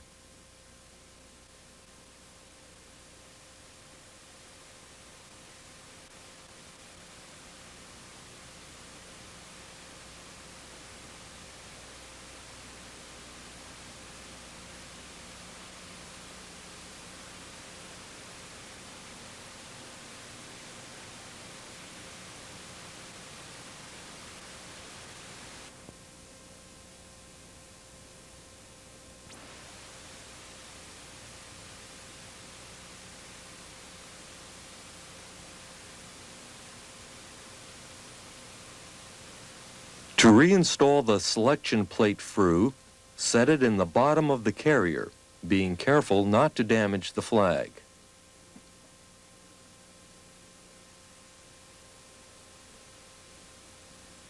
These are the selection plate pivot eccentrics. The right pivot eccentric has a narrower shoulder than the left pivot. Remember that these are not interchangeable. Install the right selection plate pivot eccentric. Align the pencil mark with the edge of the carrier casting and tighten the screw.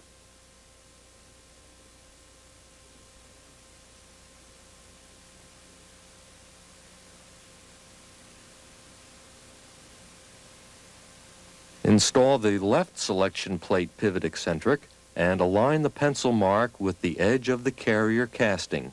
Again, tighten the screw.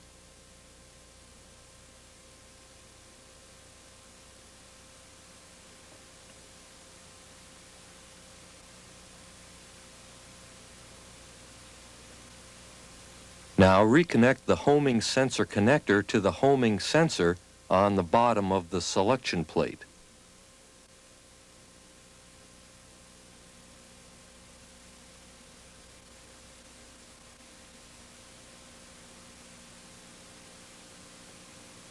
Next, connect the selection motor connector.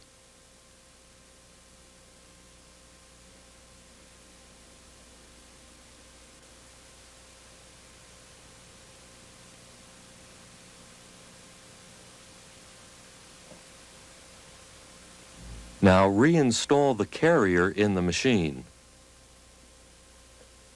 Be sure to route cables so that none of the connectors hang out of the bottom of the carrier and the cables do not interfere with any moving parts.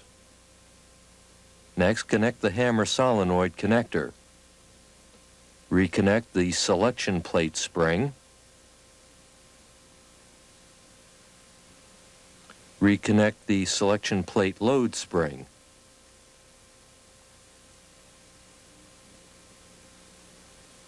Make sure all wires are away from the springs and that the print hammer solenoid is free to operate.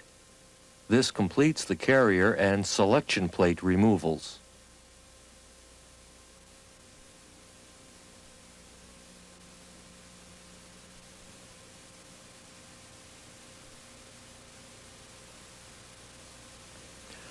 Let's see how to remove the ribbon plate. Start by removing the ribbon and correction tape cartridges. Next, disconnect the ribbon feed motor connector.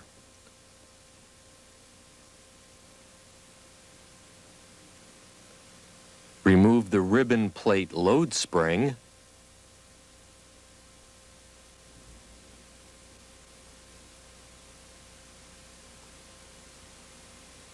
And remove this C-clip.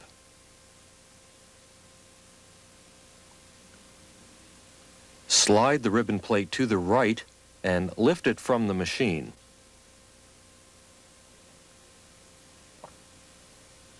When removing the ribbon plate, be careful not to lose the cam follower roller shown here.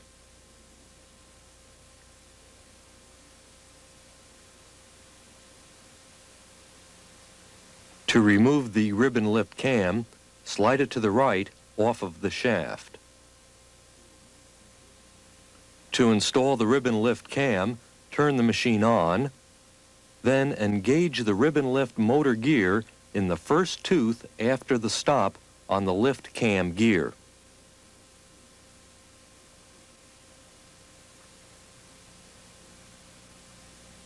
To install the ribbon plate, check that the cam follower roller is in place on the stud, then place the ribbon plate on the carrier so the narrow areas on the ribbon plate shaft fit into the cutouts on the carrier frame as shown. Make sure the correction feed cam follower stud fits through the slot in the correction feed arm, then slide the ribbon plate to the left. Install the bowed C-clip with the bow to the right. Reconnect the ribbon feed motor connector.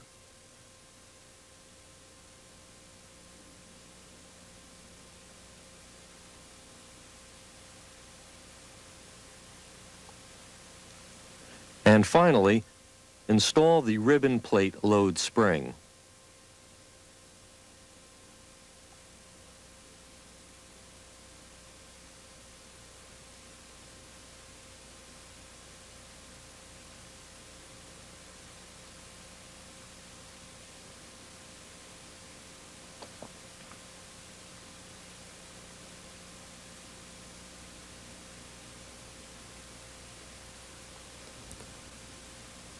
Let's see how to perform the ribbon lift adjustment.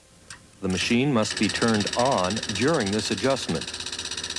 Start by typing several underscores, then backspace until the underscores extend past the right side of the card holder. Next, remove the ribbon and correction cartridges.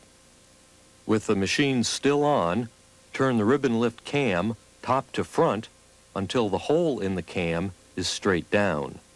Next, hit micro down once. Loosen the adjusting screw lock nut. Lay the metal ruler along the right side of the ribbon plate so the end just touches the paper. Then, turn the ribbon lift adjusting screw until the end of the ruler lines up with the underscore on the paper. When the ruler lines up with the underscore, tighten the lock nut and POR the machine.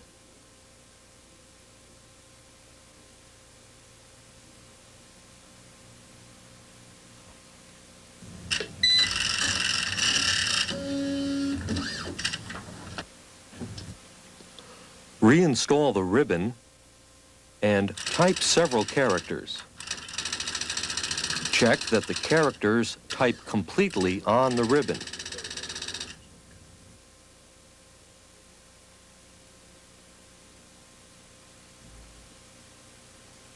This completes the ribbon plate removals and adjustment.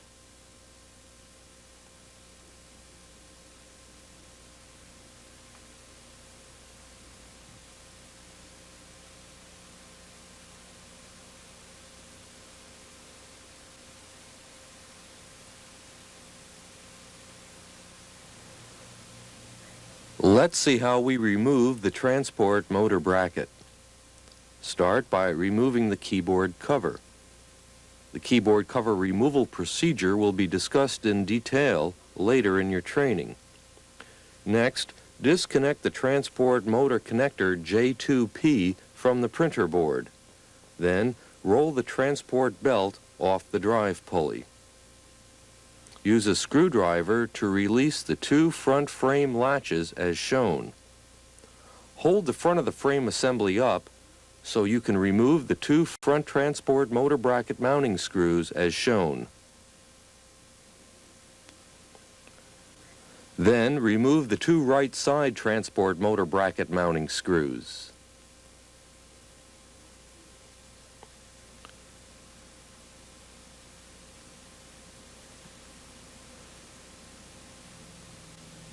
Move the transport motor bracket assembly to the rear and lift it out of the machine.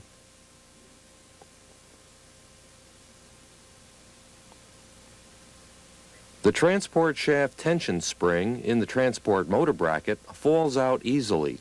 Make sure it is in place before installing the transport motor bracket in the machine. Then work the transport motor bracket into place and install the 4 transport motor bracket mounting screws, but do not tighten them all the way down. Hold the transport motor bracket down and to the front while you tighten the right side mounting screws.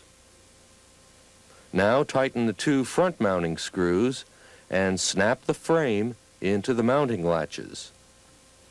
Install the transport belt.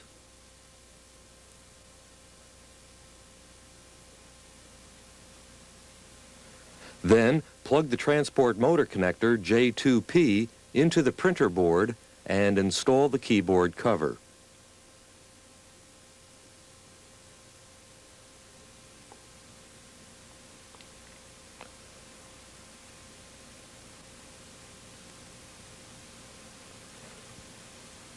Now let's see how the transport belt adjustment is performed. Start by turning the machine off and moving the carrier all the way to the right. Set the keyboard height to the lowest position. Next, loosen the idler pulley bracket mounting screws.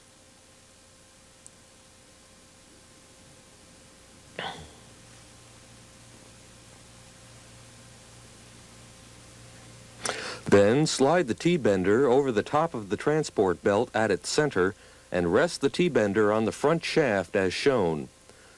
Place the spring scale on the T-bender 30 millimeters from the center of the front shaft. Apply 5 3/4 to 6 1/4 pounds of pressure on the T-bender at a 90-degree angle. Then turn the adjusting screw in or out so the bottom of the T-bender just touches the bottom transport belt. Finally, tighten the idler pulley bracket. This completes the transport belt adjustment.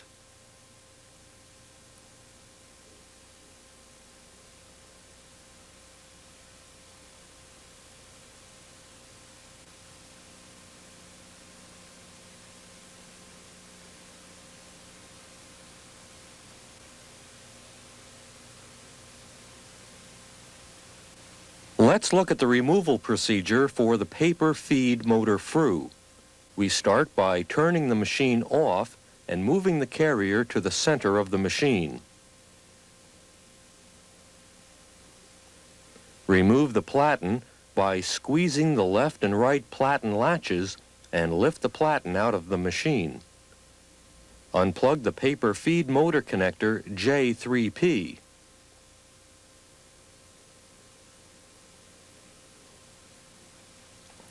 These are the two mounting screws for the paper feed motor frue. Remove the two paper feed motor frue mounting screws.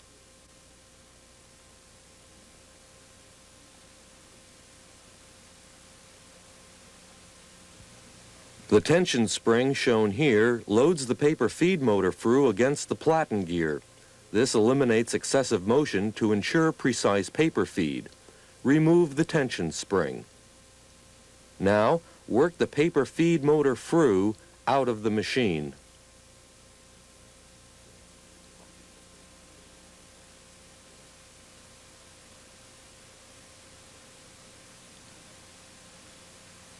To install the paper feed motor frue, place it in the machine and install the two shouldered mounting screws. Make sure the shoulders of the mounting screws do not tighten down on the machine frame.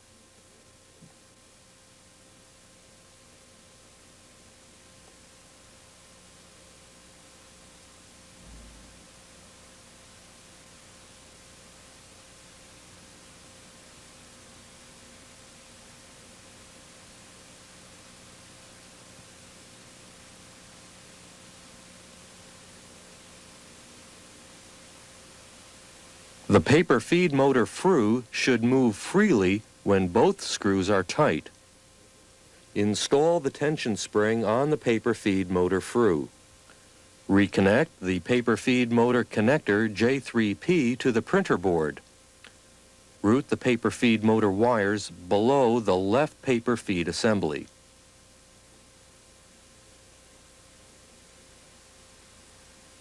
Now, let's see how to remove the paper feed roller assembly. First, remove the deflector. To remove the right paper feed roller assembly, press down on the center of the paper feed roller assembly and rotate it top to front and lift it from the machine.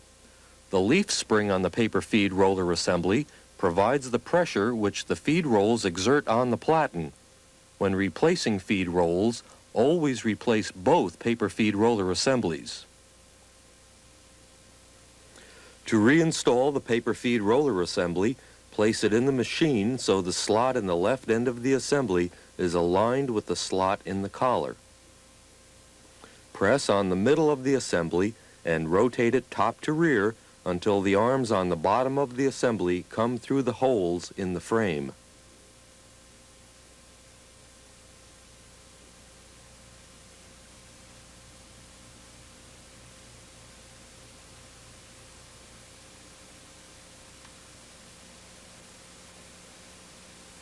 Before installing the platen, be sure that the deflector is properly seated. To install the platen, set the platen in the machine with the gear to the left. Be sure the platen latches slide into the latching surfaces in the machine side frames. Push down on both ends of the platen to snap the platen latches into place. The paper bail arms snap onto their mounting studs and are held in place by these tabs. Anytime you remove the paper bail arms, you will have to replace them with new ones. The paper release lever is the same. If you remove it, you will have to replace it with a new one.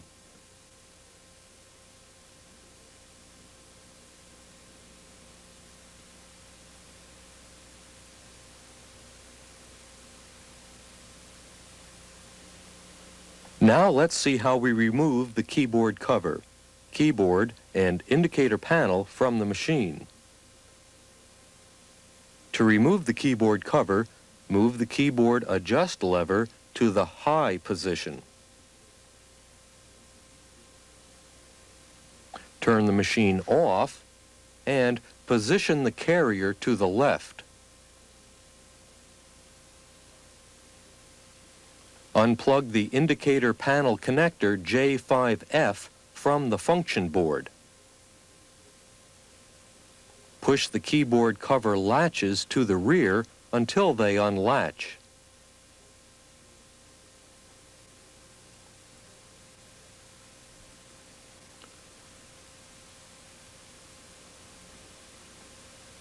Tilt the rear of the keyboard cover to the front and remove the cover from the machine. Let's remove the indicator panel from the keyboard cover. The indicator panel snaps into the keyboard cover. To remove it, carefully squeeze one side of the plastic mounting bracket and push it through the top of the keyboard cover. Then push the other side of the indicator panel through the cover.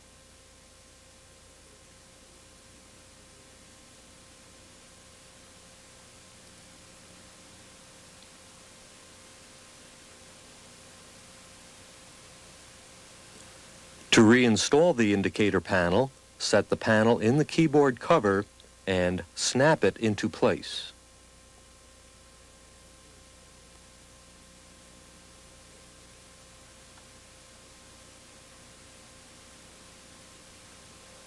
To remove the keyboard, start by moving the carrier to the right side frame. Disconnect the drive line connector J1F by grasping the printed circuit membrane just above the connector and gently pulling it straight up. Disconnect the sense line connector J2F from the function board. When servicing this machine, never place the keyboard cables on top of the front carrier shaft as shown here. Grease and dirt from the shaft will contaminate the contacts on the ends of the cables. There are ground wires at each end of the keyboard. Remove these ground wires from the keyboard.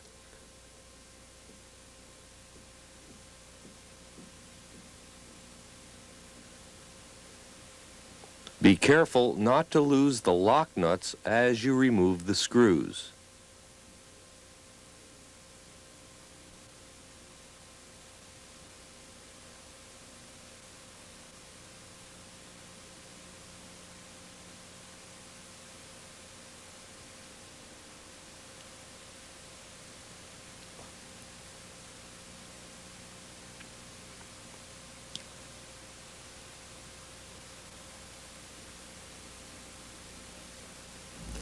Tip the keyboard up until it is vertical. Using only your hands, carefully pry the keyboard out of the machine base and remove it from the machine.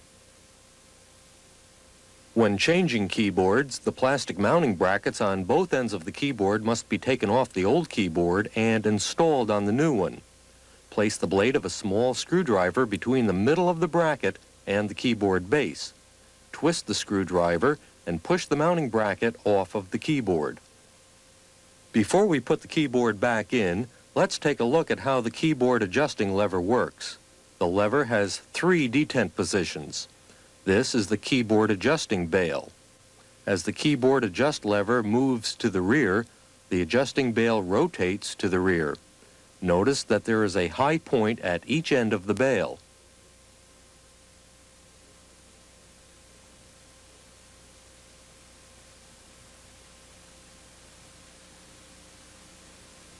The high points on the keyboard adjusting bail fit into these camming surfaces on the keyboard mounting brackets.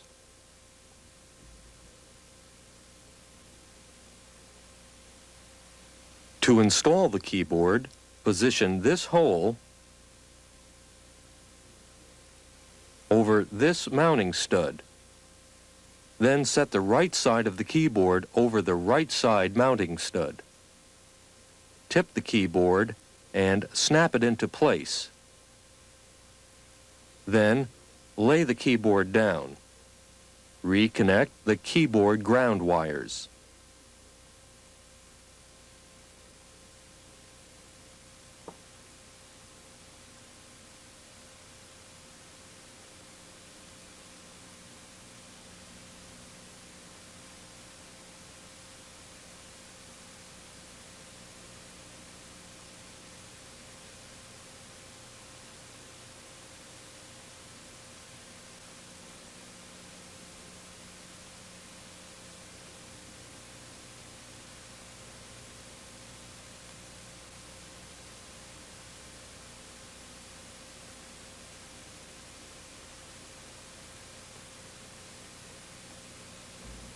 Reconnect the sense lines in connector J2F on the function board by pushing the printed circuit membrane into the connector.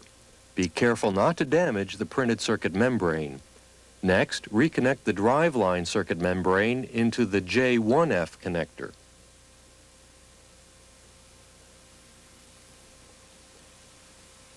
There are 6 mounting tabs on the front edge of the keyboard cover.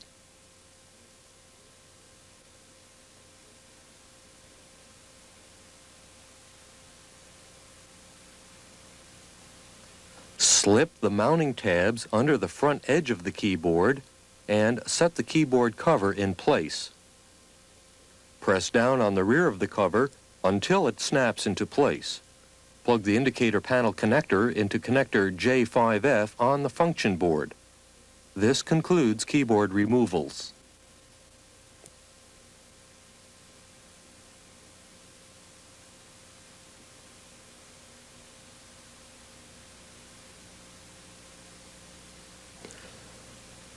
In this section, we are going to examine the power on reset. When the machine is turned on, all of the lights on the indicator panel turn on, allowing you to see if all of the indicator LEDs are working. The next thing that happens is the selection motor drives the print wheel 6 pedals clockwise, then 6 pedals counterclockwise. This is called the printer processor test. Let's look at the printer processor test again in slow motion. After the printer processor test, the machine beeps once. Next, you will see the ribbon plate and the print wheel moving at the same time. We will show this sequence twice. The first time we will talk about the ribbon. The second time we will discuss the print wheel movement. The ribbon lift motor drives the ribbon plate to its highest lift position and back to home. This homes the ribbon lift motor and checks for an overcurrent condition of the lift motor. The machine also checks the ribbon feed motor by driving it long enough to feed the ribbon approximately 1 character. The ribbon feed motor is also being checked for an overcurrent condition. Now watch as we explain the sequence of movements of the print wheel. The print wheel makes 3 revolutions. The first rotation of the print wheel is to make sure the selection motor hub engages the print wheel. The second rotation homes the print wheel. Once the homing hole is detected, the print wheel is rotated back to the home position. The final rotation is to sense the pitch and impression holes.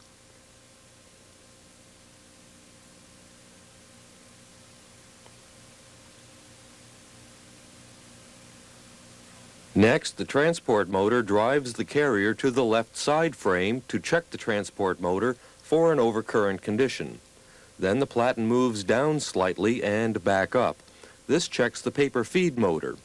Then the print hammer fires lightly once to check the hammer solenoid as the carrier moves out to the left margin. Finally, all the indicator panel lights turn off except for the single space light. Now that we have seen the individual steps of the power on reset, let's see what a complete POR looks like at normal speed.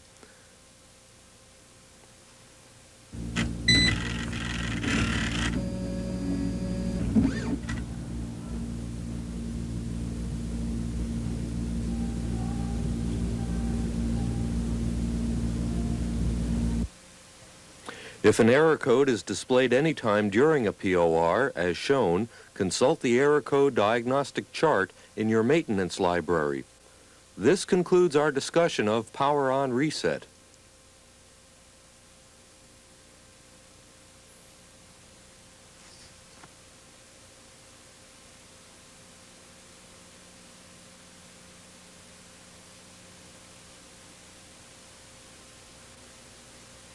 In this section, we will discuss some diagnostic procedures for power supply problems. First, let's see how we check the output voltages of the power supply. You start by turning the power off. The power supply provides 12 volts DC, minus 12 volts DC, and 34 volts DC. Unplug the power supply connector. To read these voltages, set the meter on the 60 volt DC scale, then turn the machine on. When taking power supply readings with the power supply connector J6P disconnected, you must use the power supply ground on pin 2 of the J6P connector. The reading from power supply ground to the plus 12 volt pin should read from 6 to 18 volts DC. To measure the minus 12 volt pin, reverse the leads to read negative voltage. You should read from minus 6 volts to minus 18 volts DC. To measure the voltage on the 34 volt pin on the power supply connector, reverse the leads again to read positive voltage. This pin should read from 20 to 47 volts DC. Caution: turn the machine off and wait 2 minutes before plugging the power supply connector into the printer board. This is to prevent damage to the printer board. When taking voltage readings on this machine, when the power supply connector is plugged in, you can connect the common meter lead to the machine frame or any of the ground wire connecting points shown here.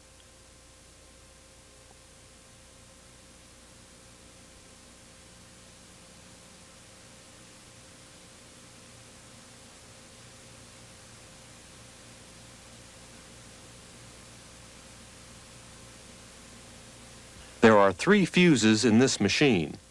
2 of the fuses are on the rectifier board on the power supply. To get at these fuses, it is necessary to remove the power supply cover. To check a fuse, set your meter to measure 60 volts DC.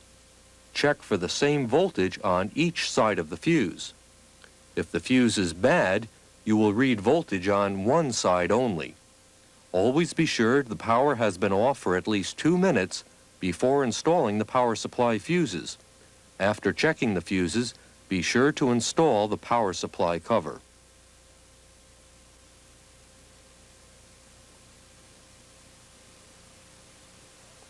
The third fuse is in the on-off switch through.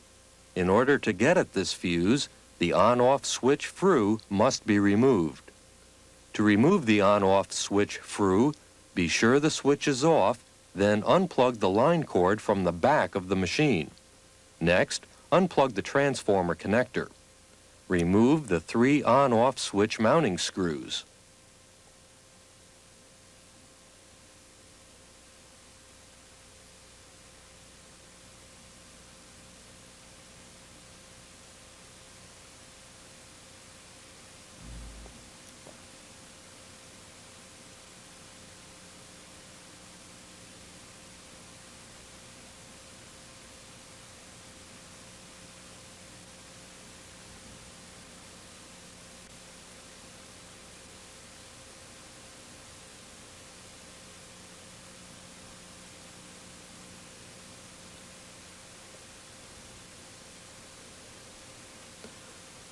This is the inline fuse.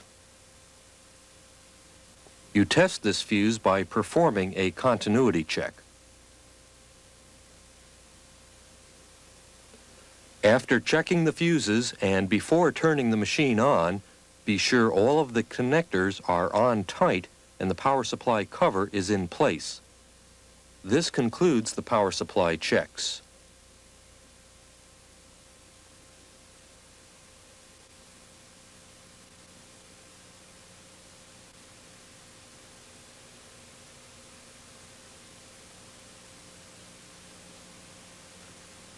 In this section, we will discuss some of the diagnostic checks done on the printer board.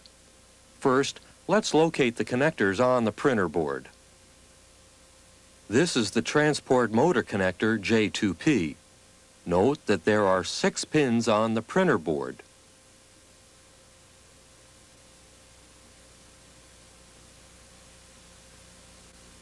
But there are 8 pins in the connector.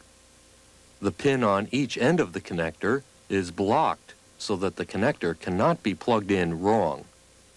The connector plugs onto the board with the printing on the connector facing up.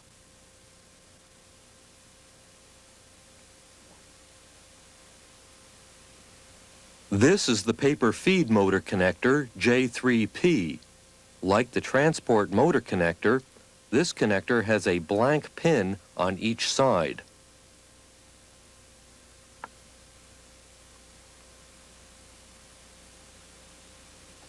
This is the carrier cable connector J4P.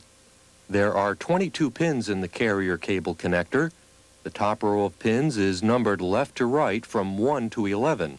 The bottom row is numbered from left to right, 12 to 22. The signal names for the pins are printed on the cable. All of the electronically driven components in the carrier are connected to the printer board through the carrier cable. This is the system cable connector J5P. The system cable connects the printer board to the function board. The system cable connector also has a blank pin at each side of the connector. To check a cable to see if it is bad, turn the machine off. Unplug one end of the cable, then check the continuity of each pin from one end of the cable to the other.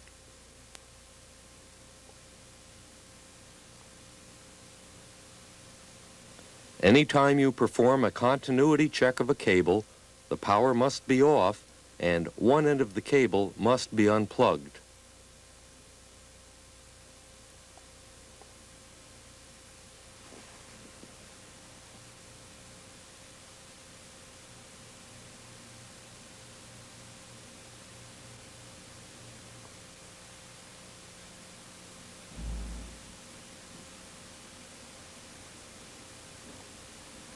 This is the power supply connector J6P. This connector also has a blank pin on each side of the connector. Because of the time required for the 2 large capacitors in the power supply to discharge, it is necessary to wait for 2 minutes after turning the machine off before reconnecting the power supply connector. Not waiting for the capacitors to discharge can cause damage to the printer board.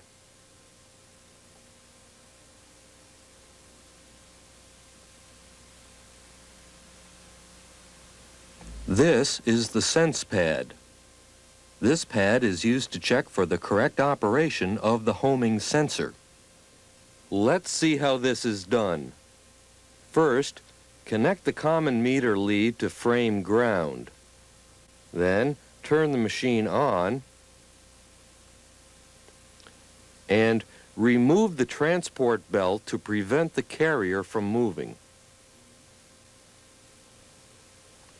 With the meter set on the 12-volt DC scale, place the VOM meter lead on the sense pad on the printer board. When the homing sensor is not blocked, the meter should read from 3 to 5 volts DC. Press the homing flag in slowly. When the flag blocks the homing sensor, the meter should read from 0 to 1 volt DC. Turn the machine off and reinstall the transport belt.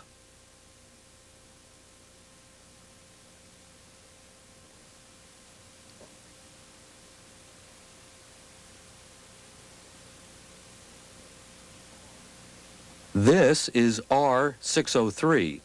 It is a precision 5.1 ohm resistor. Because there are several critical resistance measurements to be made when diagnosing problems in this machine, you must zero your meter on the ×1 scale. Turn the machine off. Then test the accuracy of the ×1 scale by measuring the resistance of R603. Your meter must read between 4.7 and 5.4 ohms. If your meter does not read within this range, you will need to replace your meter.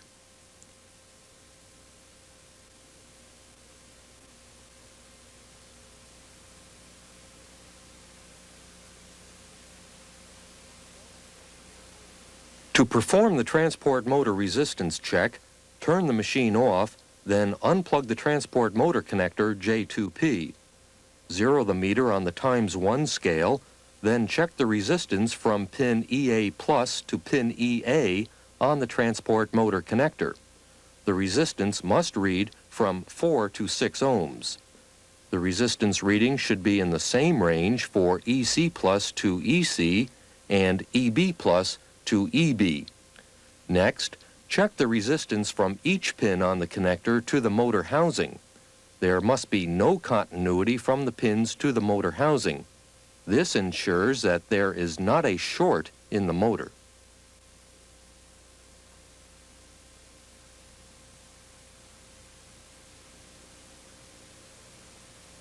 The selection motor resistance check is done through the carrier cable.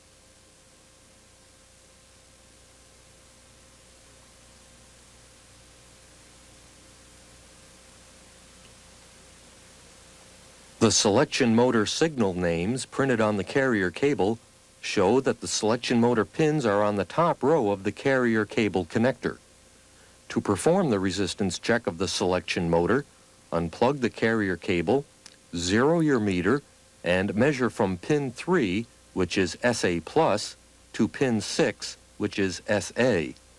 The resistance must be from 4 to 6 ohms. Check the resistance from pin 4 to pin 7, then from pin 5 to pin 8. Next, check to be sure there is no continuity between the motor housing and the selection motor pins on the carrier cable.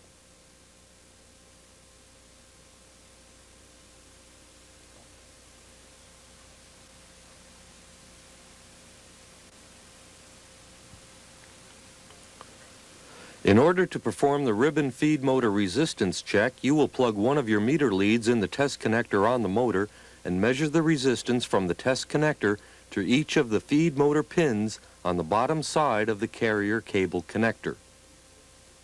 The resistance check on the ribbon lift motor is performed the same way as the ribbon feed motor resistance check. Remember that both ribbon motors have their own test connectors. The resistance check for the paper feed motor is performed in the same way as the transport motor resistance check. The procedures for performing all of the motor resistance checks are in the maintenance library. This concludes the motor resistance check section.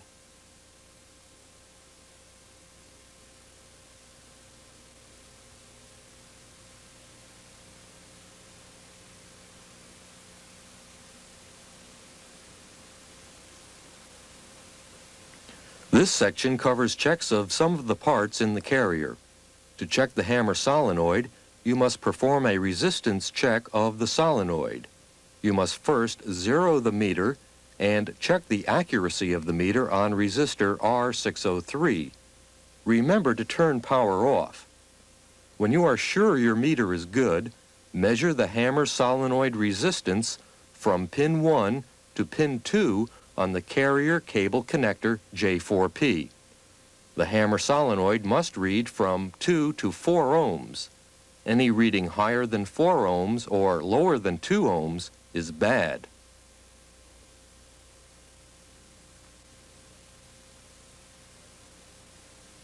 To check the homing LED, measure the resistance of the LED in both directions. Unplug the carrier cable.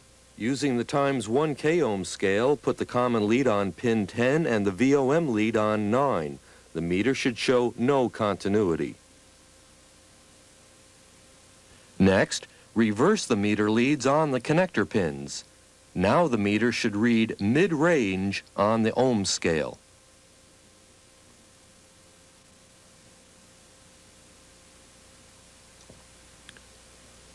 Whenever you do any work on the carrier, be sure all of the cable connectors are securely fastened and the cables are routed so they do not hang from the bottom of the carrier and do not interfere with any moving parts.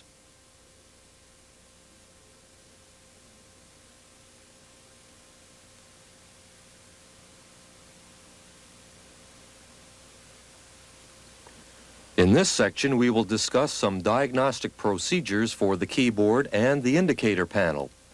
To check a sense line, set your meter on the 12-volt DC scale and very gently probe the pin in the J2F connector for that sense line. The sense line should read from 4 to 6 volts DC. To check a drive line, probe the J1F connector pin for that drive line. When a key button that uses that drive line is pressed, the meter should read more than 1 volt DC and less than 1 volt DC when no key buttons are pressed.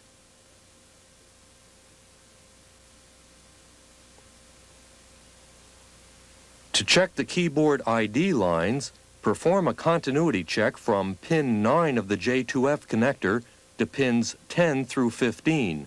The meter should read less than 100 ohms on the ID lines that do not have holes punched in them.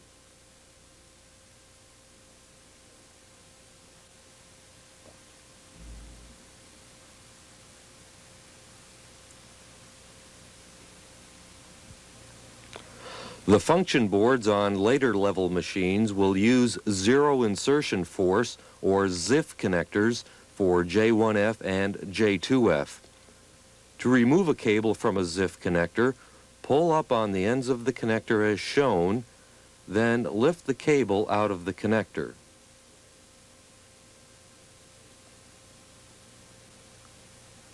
To install a cable, insert the cable into the connector, then slide the back of the connector down. This locks the cable in place and ensures a good electrical connection. These function boards will also have probe points for connectors J1F and J2F. When taking meter readings on these boards, use the probe points to prevent damage to the connectors.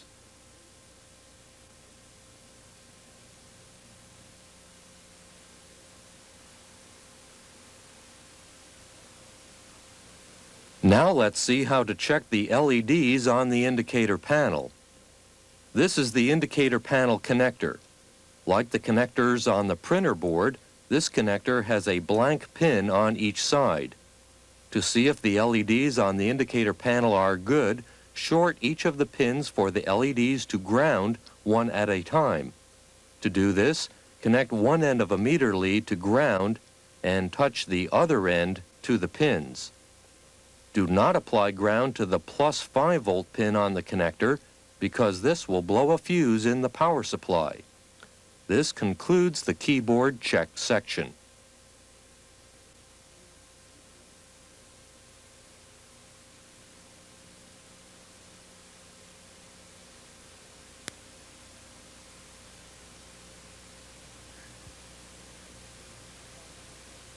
There are 3 optional features that may be installed on the Wheelwriter 5 typewriter.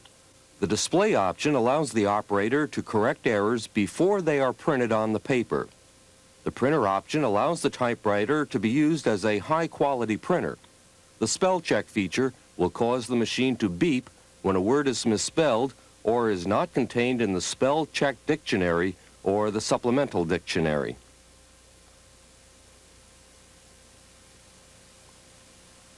Let's see how the display option is used. The display allows the operator to view up to 24 characters of type. The mode switch allows the operator to select one of 3 typewriter display modes of operation. The contrast control varies the intensity of the LCD characters. The display unit can be tipped front to rear according to the operator's preference.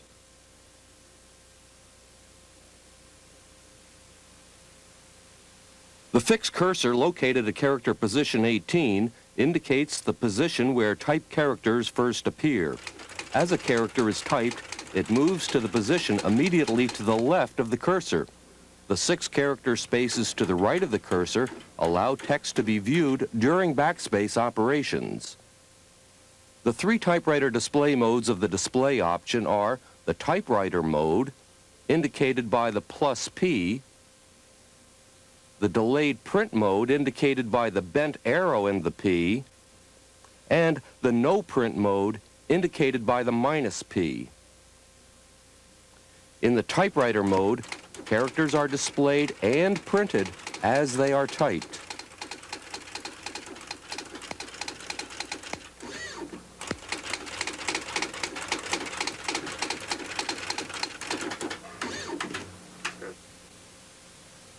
In delayed print mode, characters are displayed as they are typed, but are not printed until the operator presses carrier return, tab, or a paper feed key button.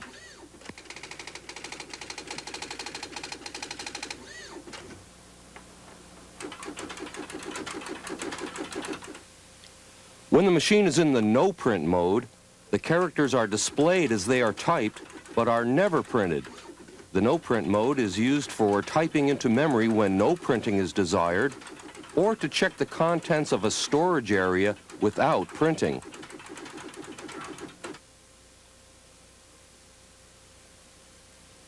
With the printer option installed, the typewriter can be operated in either the typewriter mode or the printer mode. The 4 key buttons shown here, the 5, 6, 7, and 8, control the 4 printer and paper handling functions. The optional features overlay provides labeling for the printer option functions. To put the machine into the printer mode, press code +5. The 1.5, 2, and 3 line space lights turn on, indicating the machine is ready to receive 1 line of type from the host computer. When the machine is in printer mode, the 1.5 light represents the option active mode. The 2 light is the online light, and the 3 light is the ready light. When the machine is online, it is ready to print text sent by the host computer. Printing can be stopped by pressing the 6 key button. This takes the printer offline and turns the online light off. Pressing the 6 key button again will put the machine back online, and the machine will start printing from the point at which it stopped. The 7 and 8 key buttons are used when working with continuous forms. For more information about form feed, consult the Printer Options section of the Typewriter Options Operating Instructions. To return the machine to typewriter mode, press the code +5.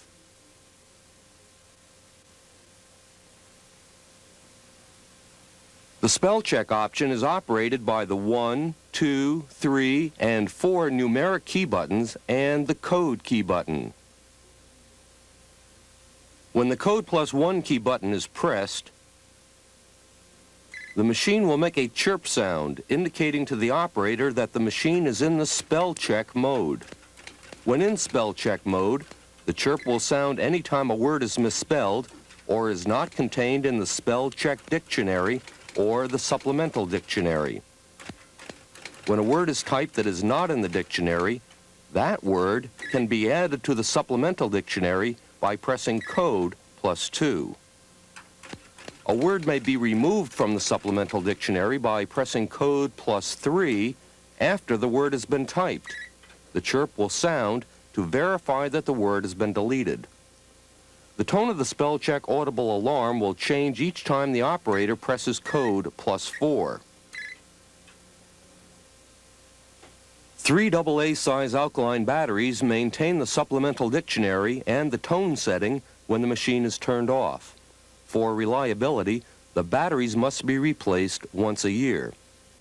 For more information about the use of the typewriter options, consult the operator instruction cards on the back of the machine and the Typewriter Options Operating Instructions book.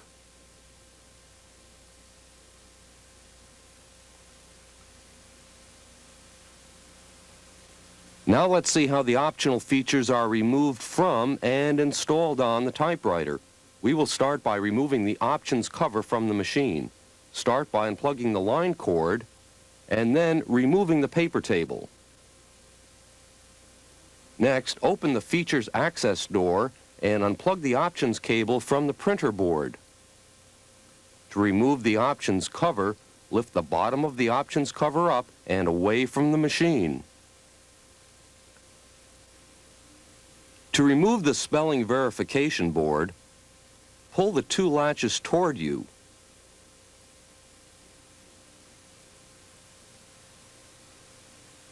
Lift the board, then pull the board forward and lift it off the rear posts.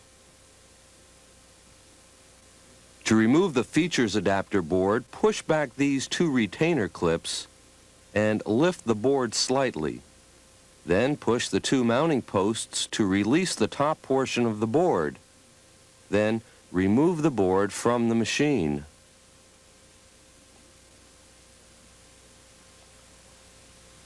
To install the features adapter board, place the front edge of the board under the latches in the area marked 1.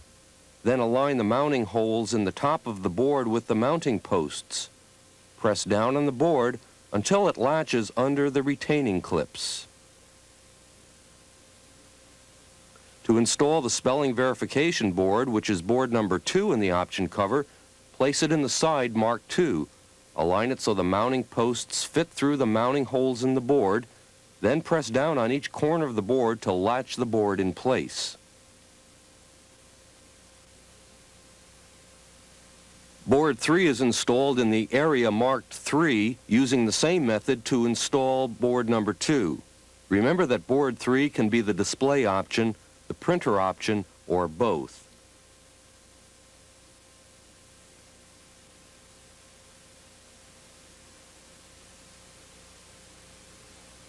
Be sure the two locking rings on the printer cable connector are not trapped inside the options cover.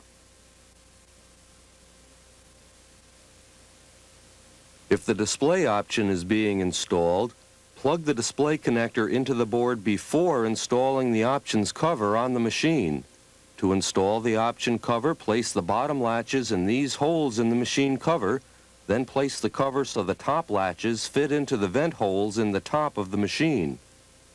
Next, plug in the option cable, install the paper table,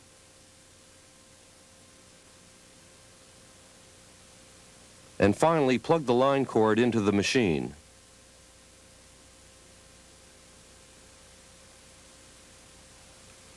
To install batteries for the spell check option, remove the battery cover. Insert the battery pack into the battery cover, then slide the battery cover into the options cover.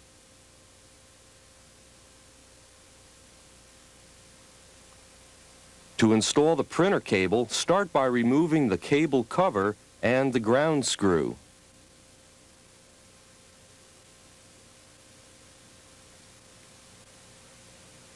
Next, plug the cable into the connector on the printer display board and snap the locking rings in place.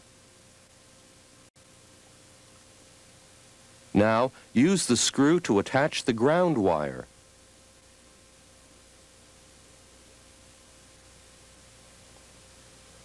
Finally, install the cable cover.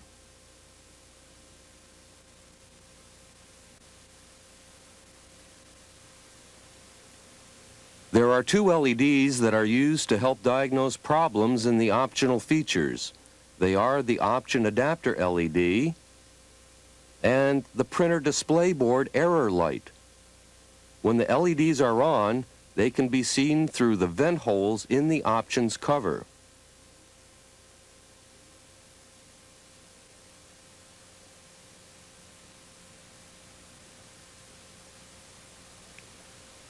To perform the wrap mode check, turn the power off, disconnect the printer cable.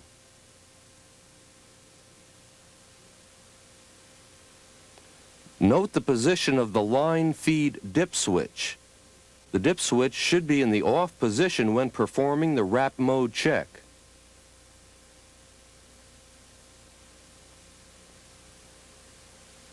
Install the wrap plug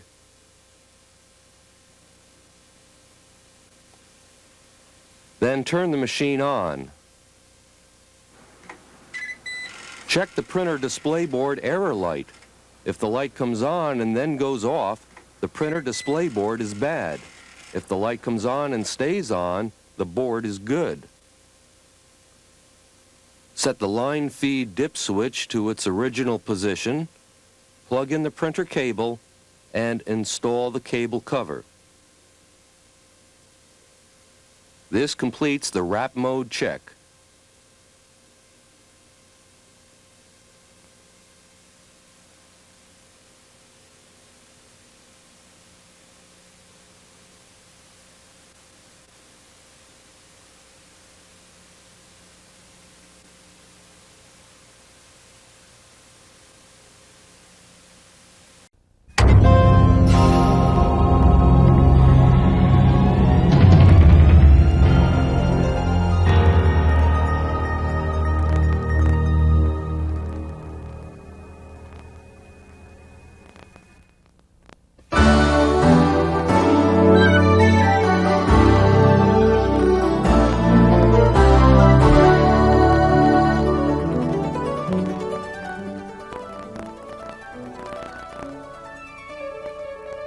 The Personal LaserWriter is a small, low-cost member of Apple's LaserWriter printer family. It has much of the same functionality and can perform many of the same tasks as other Apple LaserWriter printers. It's compact, lightweight, and affordable. This part of the videotape will present Personal LaserWriter's features, pointing out those features unique to the Personal LaserWriter, as well as those common to all Apple LaserWriters. The Personal LaserWriter comes in two configurations: Personal LaserWriter NT and Personal LaserWriter SC. Both configurations are similar in function to the LaserWriter 2 NT and the LaserWriter 2 SC.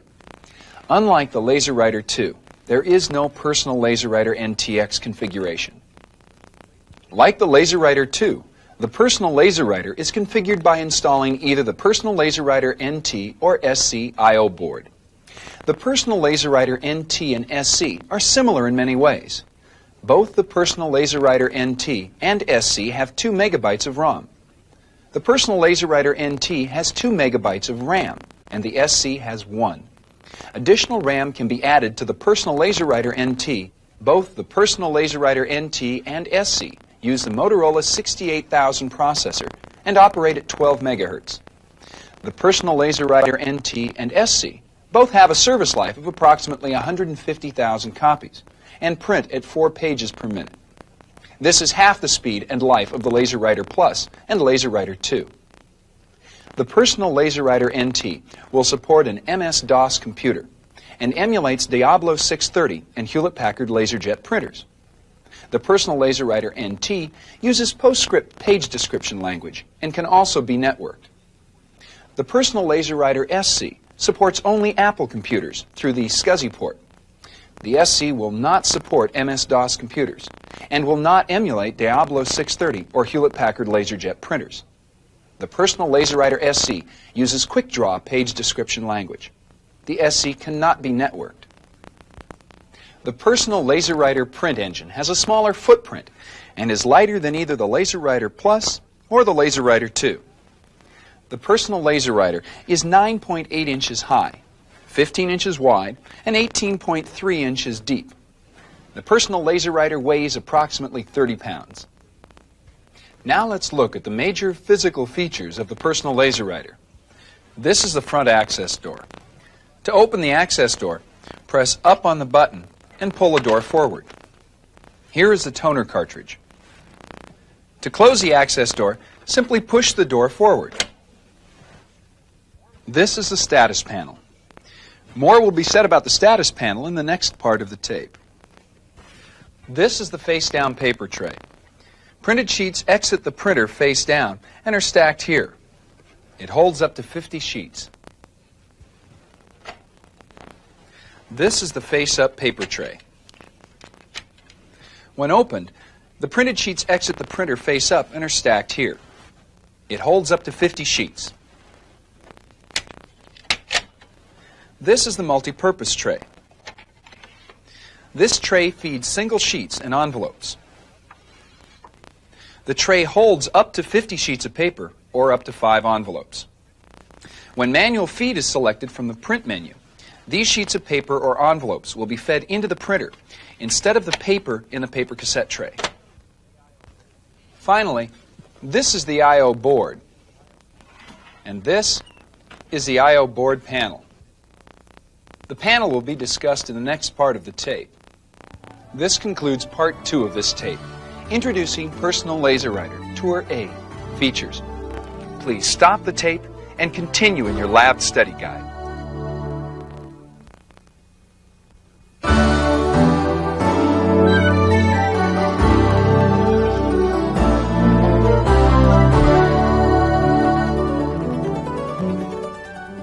The ports, connectors, controls, and status panel LEDs on the Personal LaserWriter function similarly to those found on the LaserWriter 2, but may be in a different location. Now, part 3 of this tape will point out the ports, connectors, controls, and status panel LEDs and briefly review each one's function. We'll begin with the status panel LEDs and the connectors and controls common to both the Personal LaserWriter NT and SC. The status panel LEDs have the same function for both the Personal LaserWriter NT and SC. The status panel contains 3 LEDs, 1 green and 2 yellow. The green LED indicates that the Personal LaserWriter is ready to print or is in use. The green LED will flash during warm-up and while printing.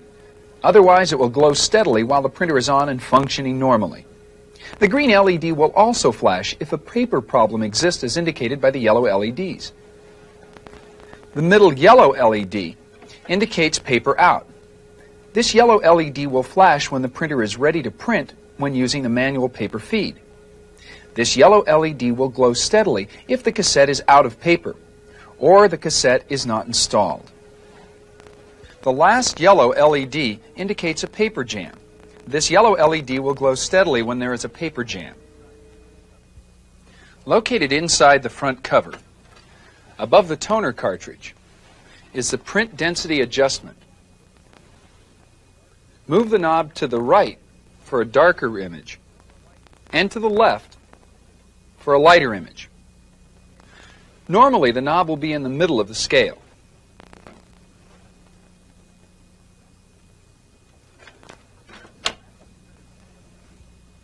At the back of the printer are the AC receptacle and the power on-off switch.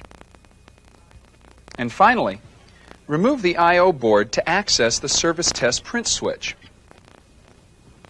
To generate a service test print, insert a jeweler's screwdriver into this hole and gently depress the switch. Now we'll review the ports, connectors, and controls unique to the Personal LaserWriter NT and the Personal LaserWriter SC. Located on the Personal LaserWriter NT I/O board panel is the Apple Talk connector. Use this connector to connect the Personal LaserWriter NT to an Apple computer or a local talk network. Next is the 232/422 Centronics port. Use this port for non-local talk applications, such as connecting the Personal LaserWriter NT to an MS-DOS computer or to emulate a Hewlett-Packard LaserJet printer. Finally, the Personal LaserWriter NT dip switch pinwheel. This pinwheel is identical to pinwheels used on SCSI devices to give the device an identification number. The pinwheel has the numbers 0 to 7. Each number corresponds to one of 8 possible dip switch settings. As with other types of dip switches, the printer must be powered off, then on again, for the I/O board to accept the new setting. The Personal LaserWriter SC I/O board panel has 2 ports and 1 switch. These are the SCSI ports. The Personal LaserWriter SC can only be used as a non-networked SCSI device. And this is the SCSI device identification number pinwheel. This pinwheel is identical in appearance to the pinwheel on the Personal LaserWriter NT used to reset dip switch settings. Remember to select an appropriate SCSI identification number when setting up the Personal LaserWriter SC, as you would with any SCSI device. This concludes part 3 of this tape, introducing Personal LaserWriter Tour B, ports, connectors, controls, and status panel LEDs. Please stop the tape and continue in your lab study guide.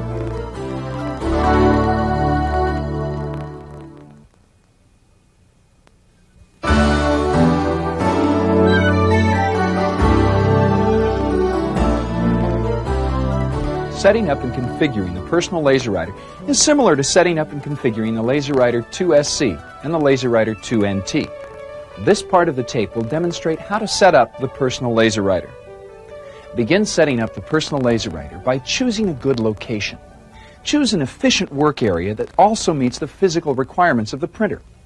The personal LaserWriter should be placed in a well-ventilated area away from direct sunlight.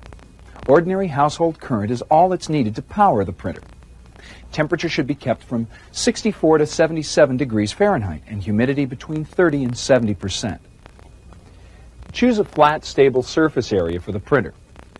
Be sure to leave adequate room around the LaserWriter.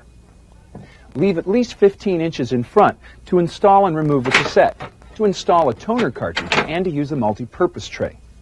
Leave at least 2 inches on the left and right sides of the printer, and leave 4 inches on the back of the printer. Now, the 4 inches at the back of the printer are needed for the power and the local talk or SCSI cables, as well as for the cassette cover, which extends 3 inches beyond the back of the printer when the legal size cassette is used.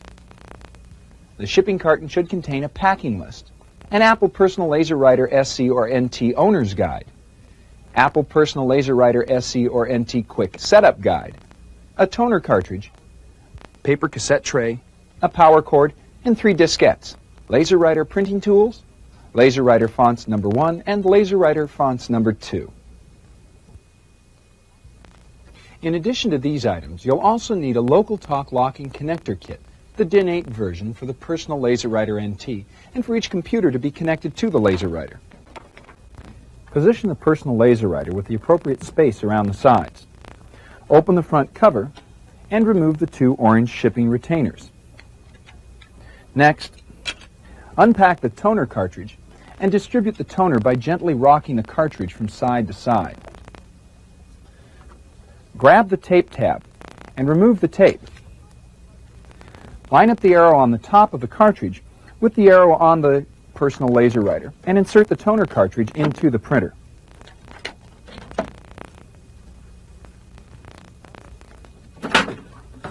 Now load the paper into the cassette. Be sure that the paper slides under the tabs at the front of the cassette. With the paper loaded in the cassette, slide the cassette back into the printer. Now you're ready to connect the personal LaserWriter to your Apple computer. The personal LaserWriter NT will be used in this demonstration. First, connect a local talk connector box to the local talk connector on the personal LaserWriter. Then connect a local talk connector box to the printer or local talk connector on the back of the computer. Now, connect the 2-meter cable between the connector boxes. Either connector on the connector box can be used. Repeat these procedures for each additional computer which is to be connected to this personal LaserWriter. Now, if the printer and a computer are more than 2 meters apart, connect 2 2-meter cables using a cable extender.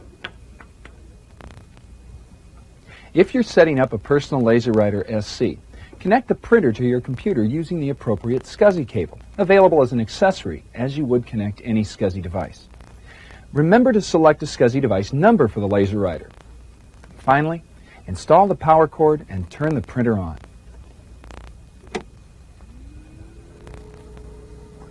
The LaserWriter takes about a minute to warm up, and then it automatically prints a startup page. As the page prints, check the status lights. Under normal operation, the green Ready in Use light will flash until the startup page is printed. Then it will glow steadily. All other lights should be off.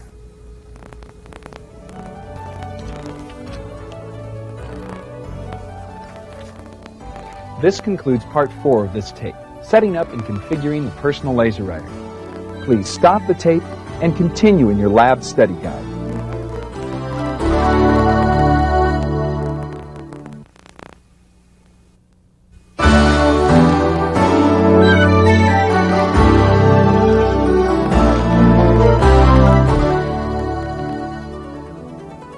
The personal LaserWriter has 4 major systems.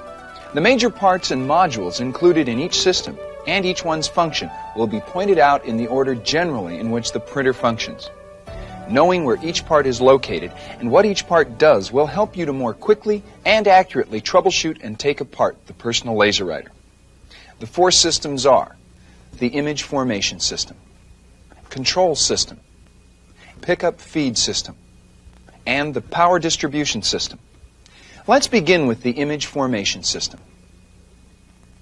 First, the laser scanner assemblies.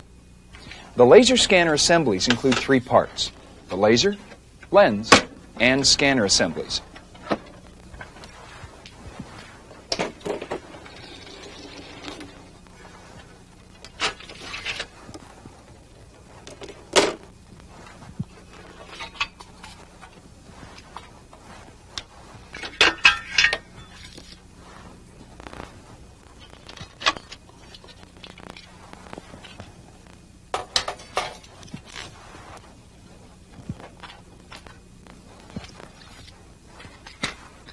This is the laser assembly. It generates the laser beam that's reflected off the rotating scanning mirror onto the photosensitive drum.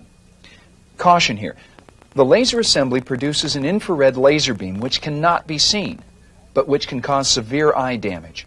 Always disconnect the power cord before removing the laser assembly or detaching the optical fiber cable. This is the lens assembly. It contains a collimator lens which aligns the laser beam into a parallel beam. The laser beam forms the page image on the photosensitive drum.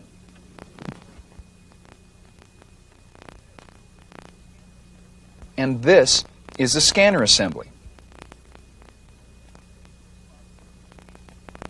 It's responsible for scanning of the photosensitive drum. It contains the scanning motor and the scanning mirror. Located in the front of the lens assembly is the optic fiber cable. It carries the laser light signal reflected from the lens to the DC controller of the PCB to indicate that the beam is about to start a new scan.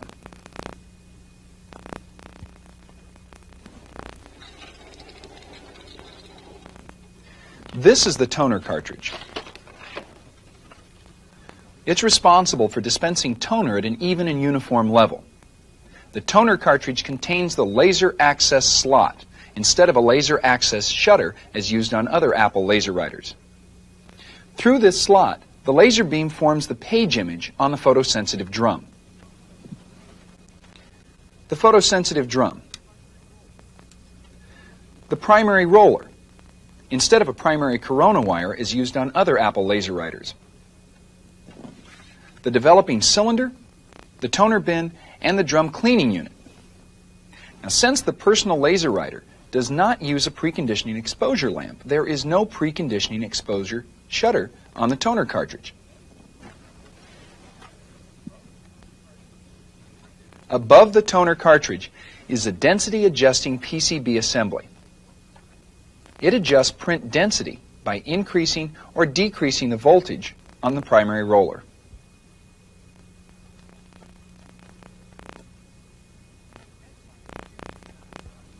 Next is the fuser assembly. It's responsible for the fusion of the toner onto the paper. It contains the thermistors and the heater halogen bulb.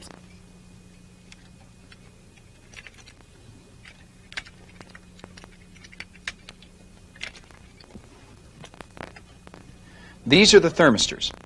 They detect upper fixing roller surface temperature.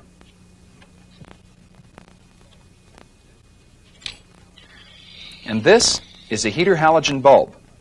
This bulb is responsible for providing the heat which fixes the toner onto the paper.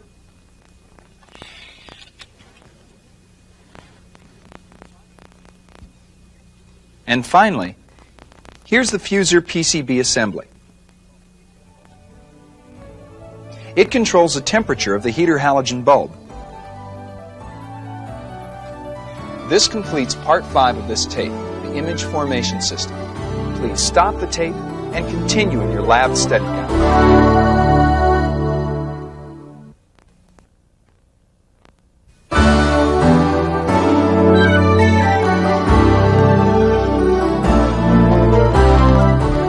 In This part of the tape will locate the major parts and modules in the control system and describe each one's function.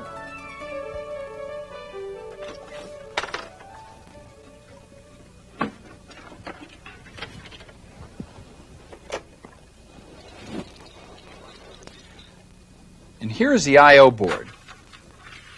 Located at the top of the printer, it controls communications between the printer and external computers and generates the user test print.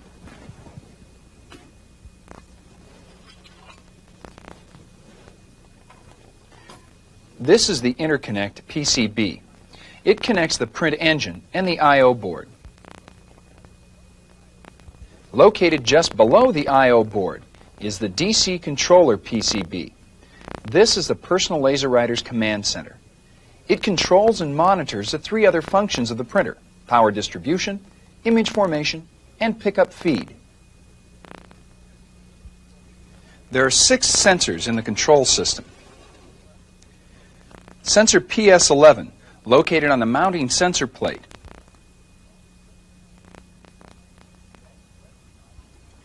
It detects whether or not the toner cartridge is installed and detects if the front access door is open.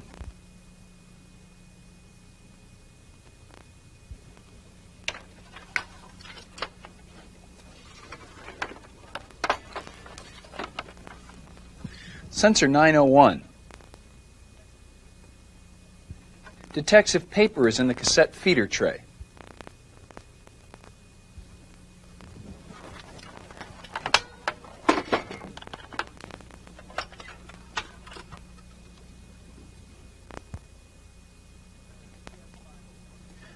Sensor PS501 detects if paper is in the multi-purpose tray.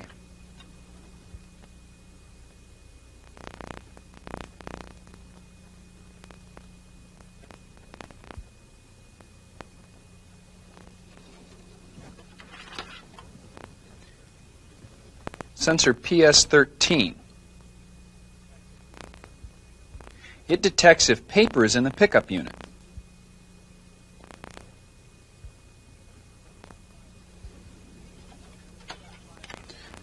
Sensor PS502 detects if the face-up tray assembly is open.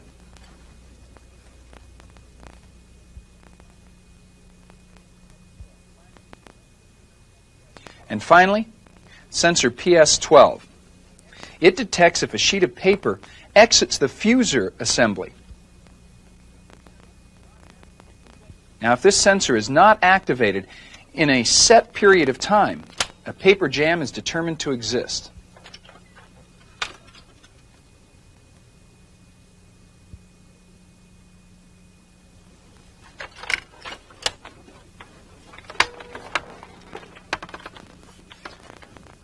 Here are switches 901, 902, and 903. They are the cassette size sensing switches.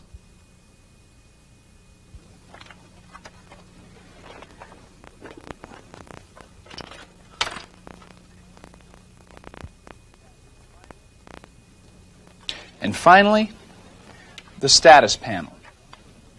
It indicates printer operational status.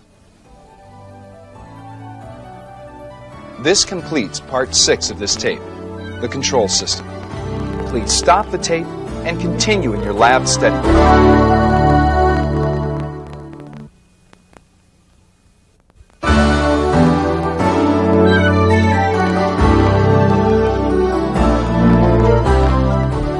In this part of the tape, we'll locate the major parts and modules in the paper pickup feed system and describe each one's function.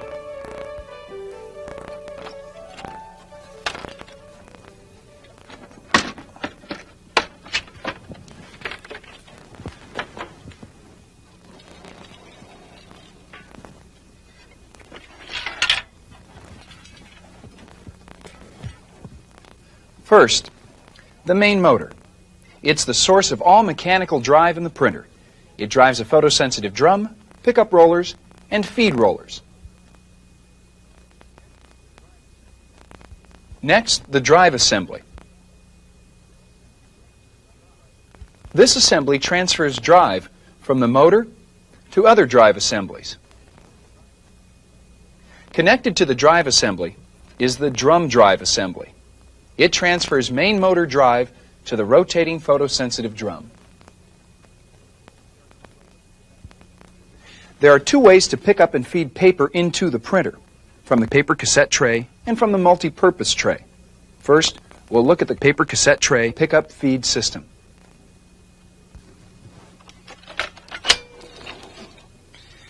Here is the paper cassette tray. It holds paper for automatic paper feed. Behind the paper cassette tray is a cassette stop cover. It extends out from the rear of the printer to cover the end of an installed legal-size paper cassette tray.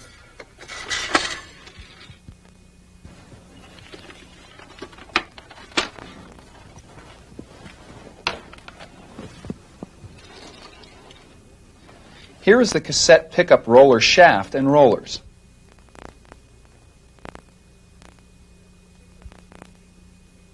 It picks up sheets of paper from the paper cassette tray.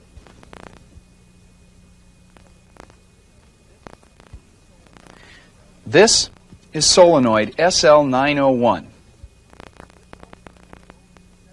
This solenoid controls the cassette pickup roller drive assembly.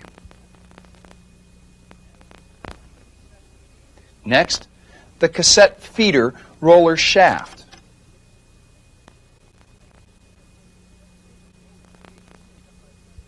It moves paper picked up by the cassette pickup roller to the feeder assembly.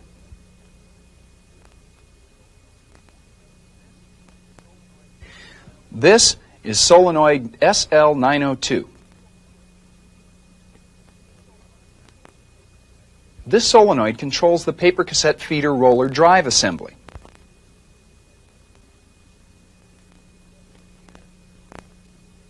And here is a cassette feeder PCB assembly.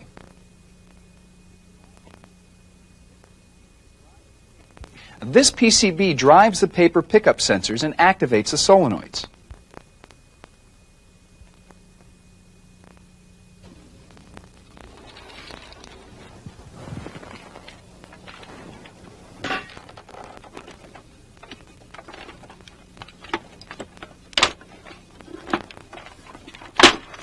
Now the multi-purpose pickup feed system. Here is a multi-purpose tray. When opened, it can be used to feed single sheets and envelopes.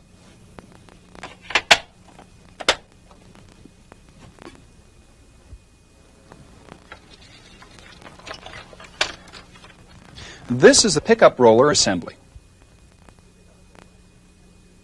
The pickup roller assembly has two functions. First, it moves paper from the cassette feeder rollers towards the photosensitive drum and transfer roller.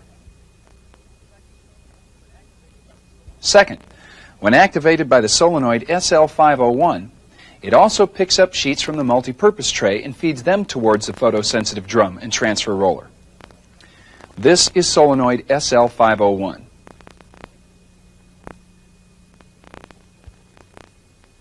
It controls a single sheet pickup feed roller.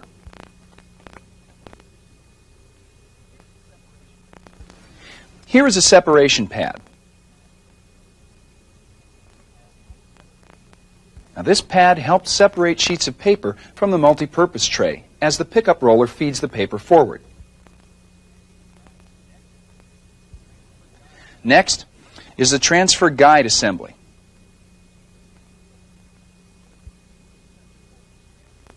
Now this assembly holds a transfer roller.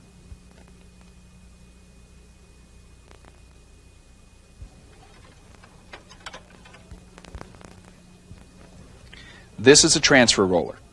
It puts a high positive charge on the paper, causing the toner to transfer from the photosensitive drum to the paper. The personal laser writer uses a transfer roller instead of the transfer corona wire used on other Apple laser writers. These are the right and left transfer roller assembly mounts. They secure the transfer guide assembly to the front access door.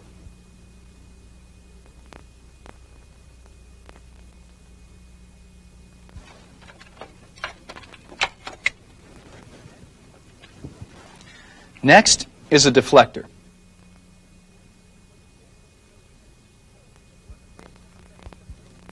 When the face-up tray assembly is closed, it deflects paper to the face-down delivery assembly.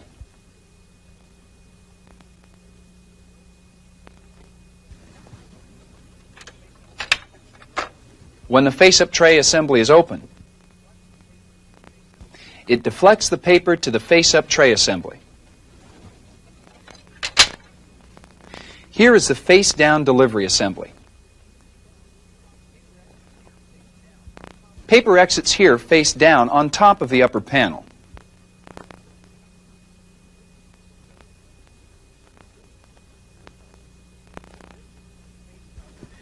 This is the face-up delivery drive assembly. Now this assembly transfers main motor drive to the face-up delivery roller.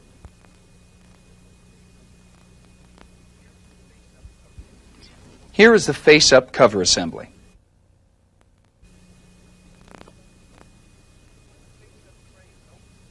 When the face-up tray is open, it moves paper to exit face-up on the face-up tray assembly.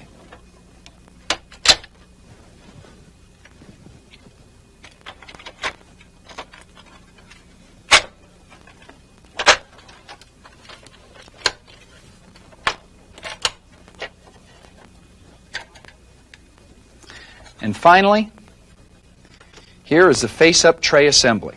When opened, paper exits here face-up. This completes part 7 of this tape, the paper pickup feed system. Please stop the tape and continue in your lab study.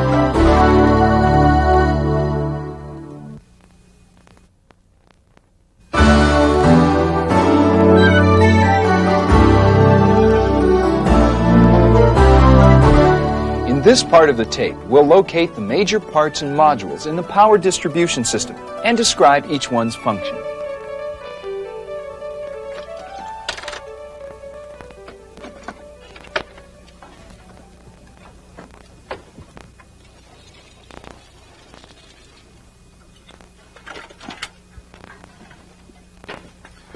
First, power switch SW11.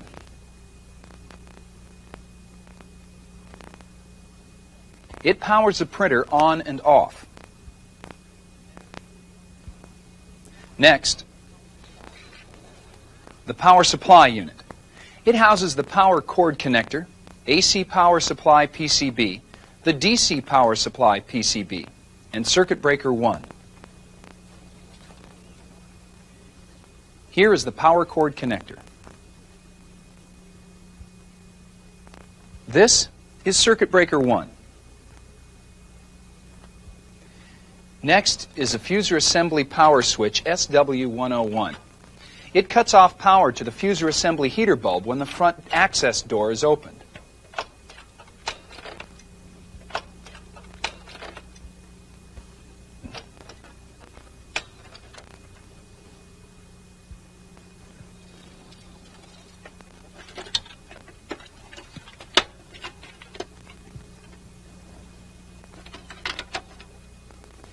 This is the high voltage power supply PCB.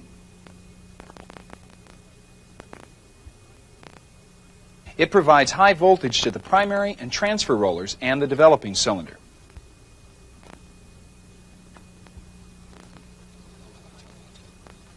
Here is the high voltage contact assembly. It connects the high voltage power supply to the primary and transfer rollers and the developing cylinder contacts. And finally, the fan.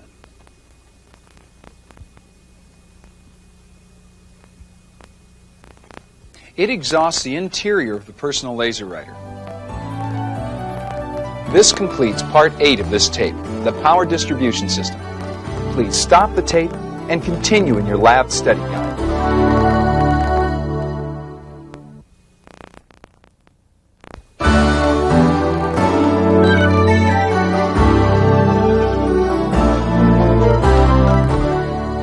Apple Personal Laser Writer has 4 major systems.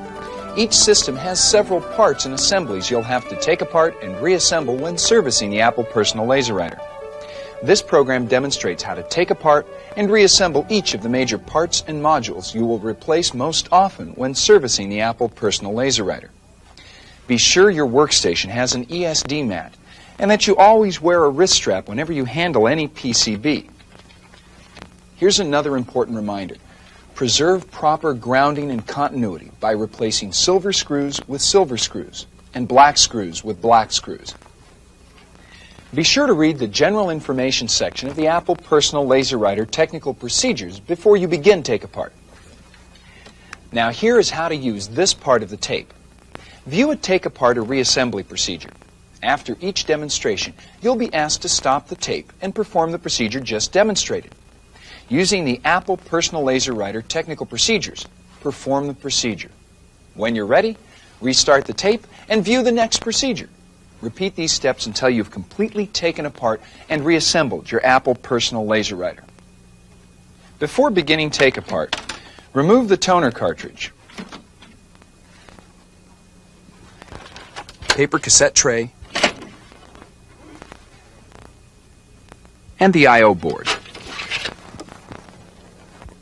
To save time, most screws have been removed before a procedure is demonstrated. Let's begin take apart by removing the top cover.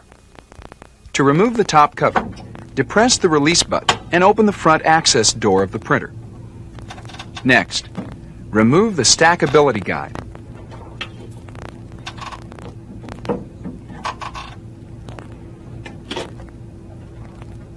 Then remove the two screws that secure the top cover to the printer.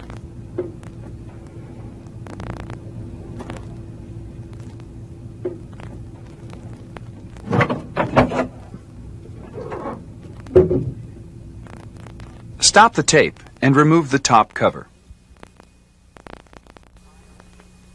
Remove the I/O shield and the end plate. Locate and remove the screws securing the I/O shield.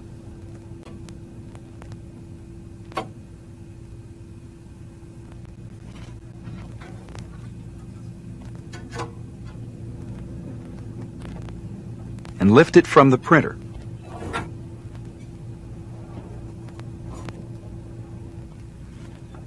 Now locate and remove the screws securing the end plate to the printer.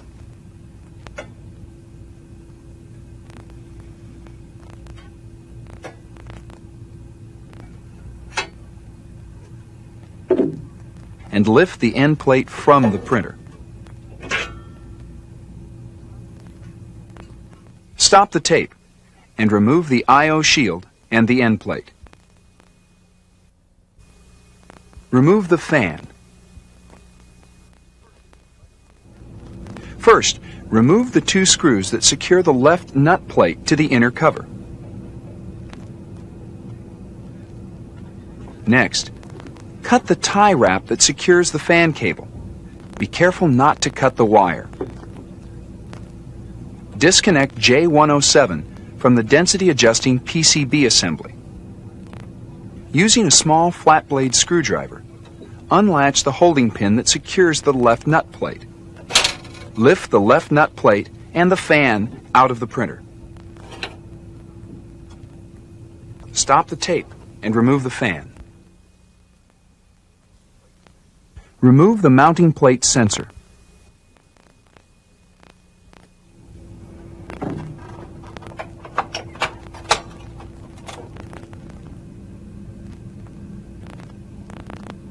Begin by removing the two black screws and washers that secure the mounting plate sensor to the inner cover. Next, lift up the mounting plate sensor. Then disconnect connector J13 from the paper delivery sensor PS12.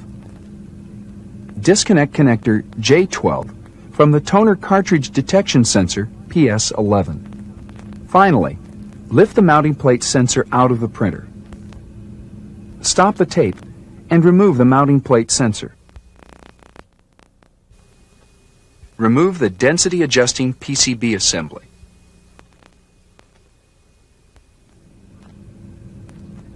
First, disconnect connector J213 from the DC controller PCB. Open the three black cable clamps located on the side of the inner cover.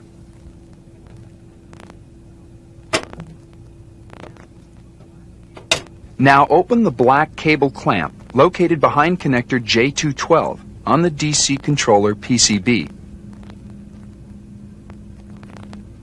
Remove the two black screws and washers that secure the density adjusting PCB to the inner cover.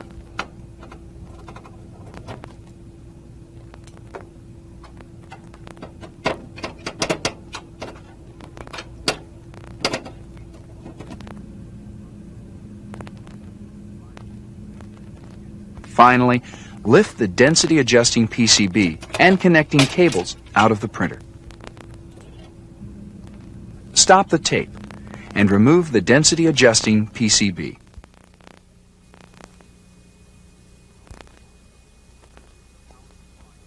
Remove the power supply unit. Begin by disconnecting the AC in connector from SW11, the AC power switch. Open the cable clamp and remove the AC cables. Disconnect the 2-pin fuser PCB assembly connector from J101 on the AC power supply. Open the cable clamp behind connector J212. Now disconnect the 9-pin DC power supply connector from J212 on the DC controller PCB. Disconnect the 4-pin DC power supply connector from J302 on the interconnect PCB and remove the cables. Now remove the 3 screws that secure the power supply unit to the printer chassis.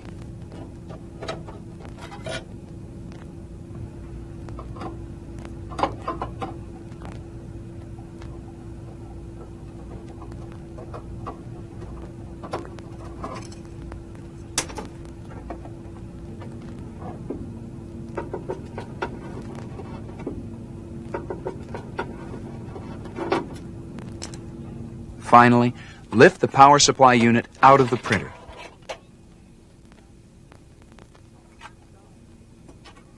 Stop the tape and remove the power supply unit. Remove the high voltage power supply.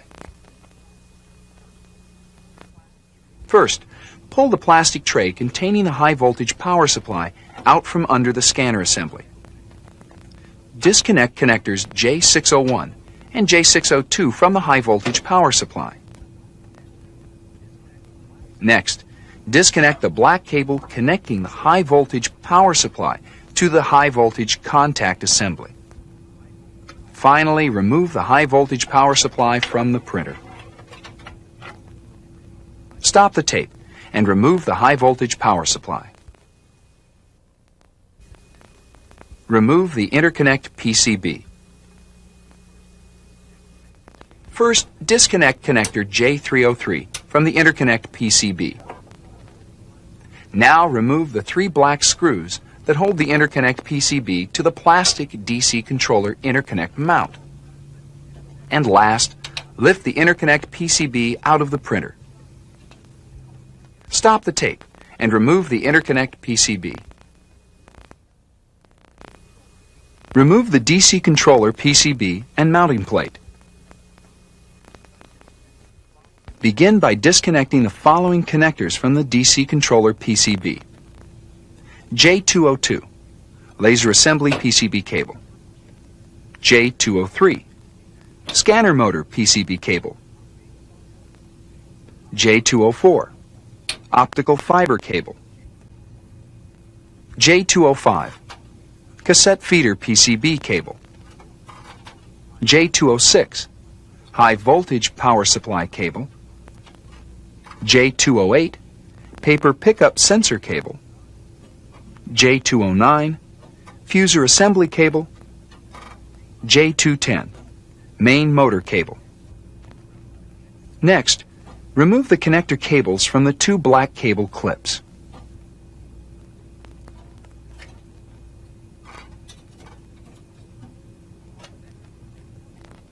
Then remove the 4 silver screws that secure the DC controller PCB to the DC controller PCB mounting plate.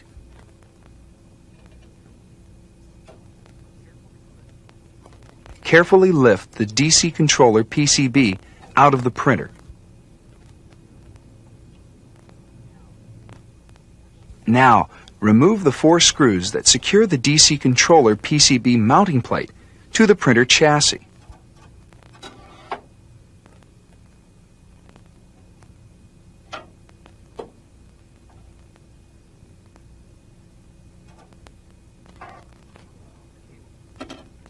Move the cables to the side. Finally, lift the DC controller PCB mounting plate off the printer and set it aside. Stop the tape and remove the DC controller PCB and the mounting plate. Remove the laser assembly.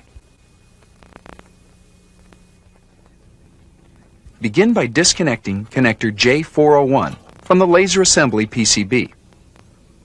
Next, remove the 2 recessed black screws that secure the laser assembly to the printer chassis. Caution: do not loosen the 2 black screws located at 11 o'clock and at 5 o'clock when removing the laser assembly. If these screws are removed or loosened, the laser assembly loses alignment and must be replaced. Now lift the laser assembly out of the printer. Stop the tape and remove the laser assembly. Remove the lens assembly and scanner assembly. First, remove the large silver screw that holds the scanner assembly cover in place. Now unlatch the 4 cover hooks.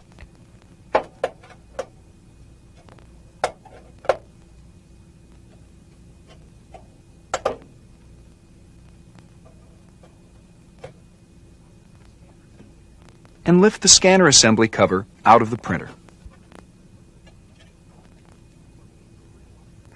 Locate the lens assembly and remove the 3 black screws that hold the lens assembly to the internal printer chassis. Then carefully lift the lens assembly out of the printer. Caution: do not touch the surface of the lens assembly. If the lens is touched or becomes dirty, it must be replaced. This part cannot be cleaned. Next, disconnect connector J301 from the scanner assembly PCB. Remove the 3 long black screws that secure the scanner assembly to the printer chassis.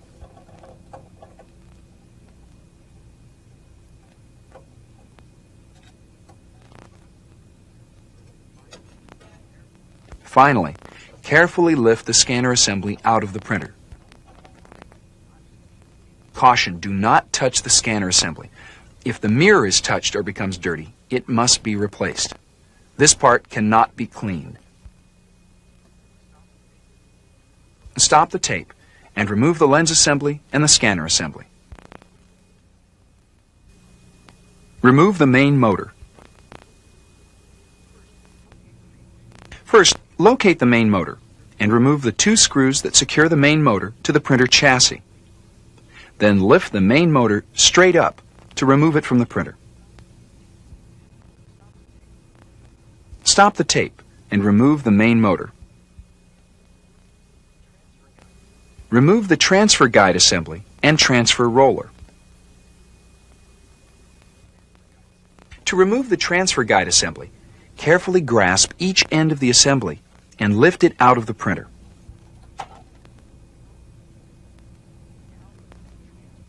Now remove the transfer roller by using a small flat blade screwdriver to release the transfer roller from the transfer guide assembly. Stop the tape and remove the transfer guide assembly and the transfer roller. Remove the fuser assembly. Begin by removing the 5 gold screws that secure the fuser assembly to the front access door.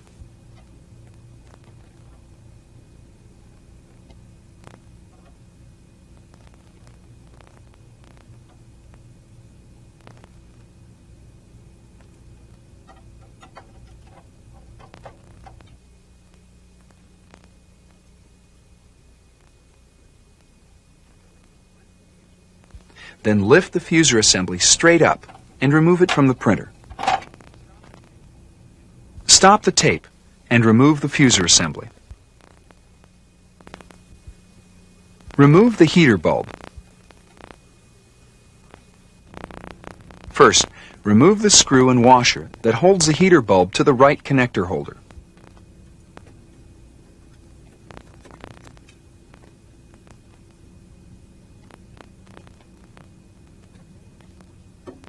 Remove the 4 screws that secure the left connector holder to the fuser assembly.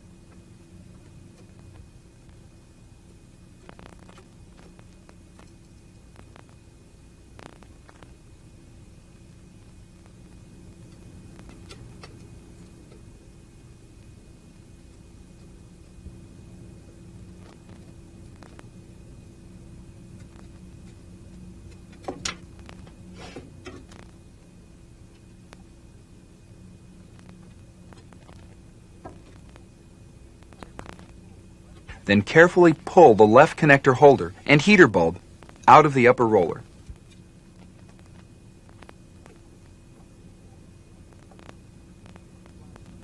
Remove the 2 black screws that fasten connector J501 to the left connector holder.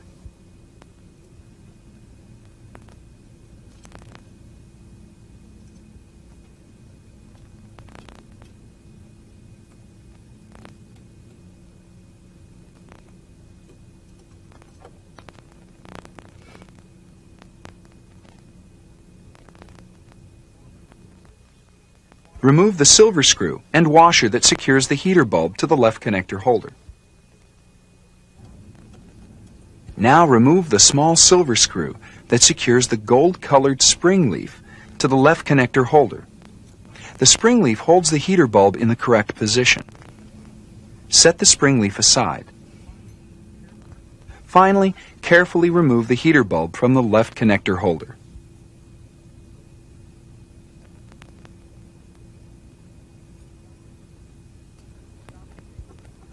Stop the tape and remove the heater bulb. This concludes Apple Personal LaserWriter Take-Apart. Now reassembly will be demonstrated. Replace the heater bulb.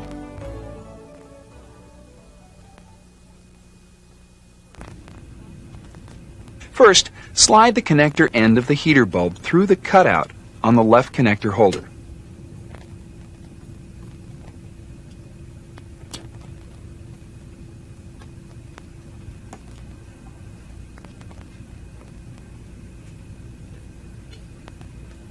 Replace the spring leaf on the left connector plate.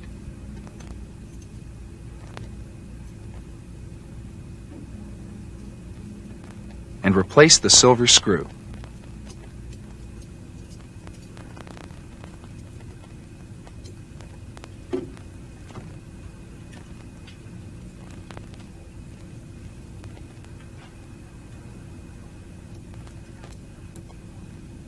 Now replace the 2 black screws that fasten connector J501 to the left connector holder.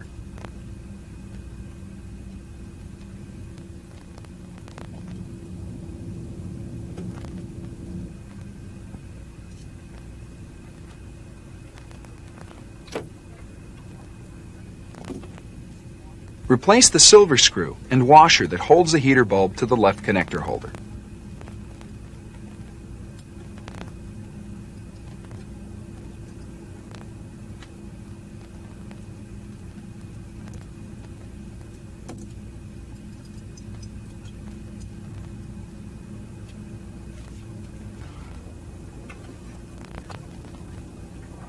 Carefully slide the heater bulb and the left connector holder all the way into the upper roller. Do not exert force when replacing the left connector holder, or you may break the heater bulb.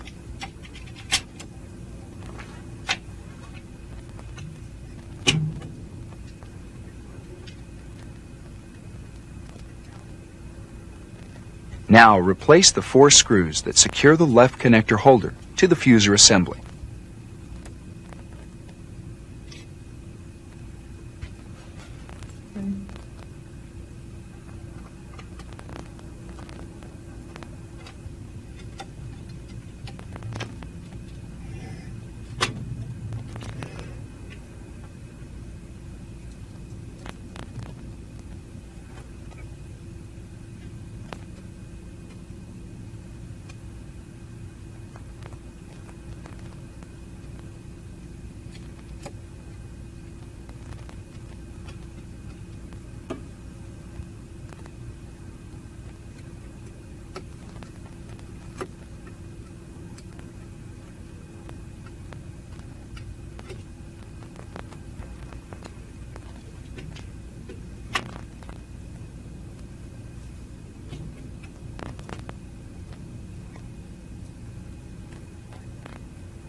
Finally, replace the screw and washer that holds the heater bulb to the right connector holder.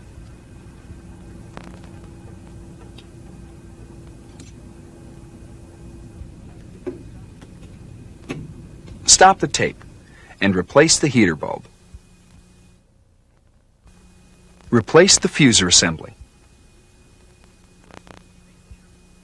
First, making sure that the connectors at each end of the fuser assembly mate with the connector pins inside the printer. Lower the fuser assembly into position.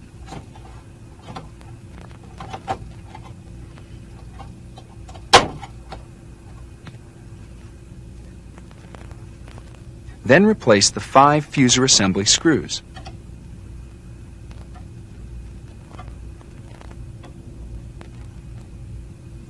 Stop the tape and replace the fuser assembly. Replace the transfer roller and transfer guide assembly. Begin by placing the transfer roller inside the black plastic arms on each end of the transfer guide assembly. Then snap the transfer roller into place. Make sure the blue gear is positioned on the same side of the transfer guide assembly as the silver grounding plate. Make sure the 2 black plastic arms fit over the pickup roller shaft and the transfer guide grounding bracket is properly aligned with the pickup roller shaft. Finally, press down on the transfer guide assembly until each end of the roller shaft snaps into place. Stop the tape and replace the transfer roller and transfer guide assembly. Replace the main motor. Start by lowering the main motor into its chamber on the printer chassis. Then replace the 2 main motor screws. Stop the tape and replace the main motor. Replace the scanner assembly and lens assembly. First, carefully lower the scanner assembly into position inside the scanner assembly case. Replace the 3 long black scanner assembly screws. Now reconnect connector J301 to the scanner assembly PCB. Next, carefully lower the lens assembly into position inside the scanner assembly case. Replace the 3 black screws that hold the lens assembly in place.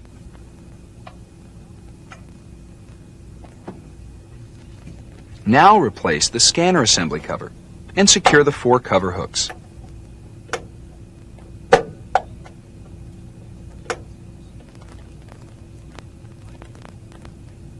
Finally, replace the large silver screw that holds the scanner assembly cover in place. Stop the tape and replace the scanner assembly and lens assembly. Replace the laser assembly. Begin by placing the laser assembly into position.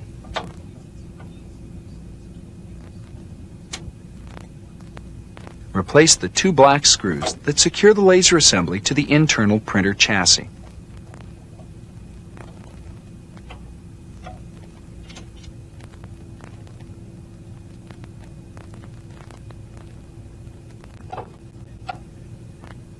Then reconnect connector J401 to the laser assembly PCB.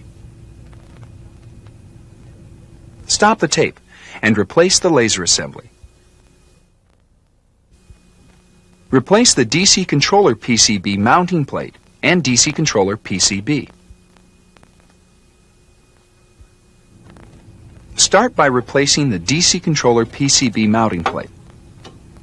Make sure that the 2 cutouts on the mounting plate fit over the 2 positioning pins on the inner cover. Then replace the 4 screws that secure the DC controller PCB mounting plate to the printer chassis.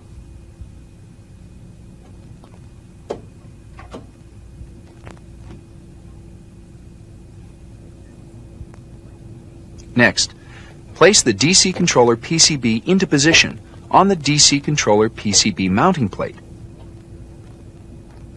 and replace the 4 corner screws.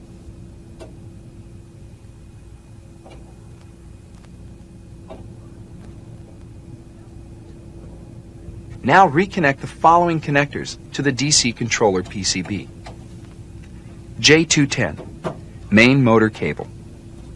J209, fuser assembly cable. J208, paper pickup sensor cable. J206, high voltage power supply cable. J205, cassette feeder PCB cable. J204, optical fiber cable.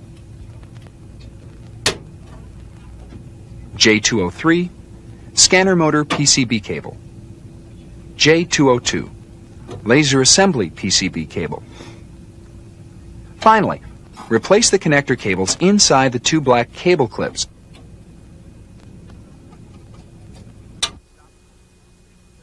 Stop the tape and replace the DC controller mounting plate and the DC controller PCB.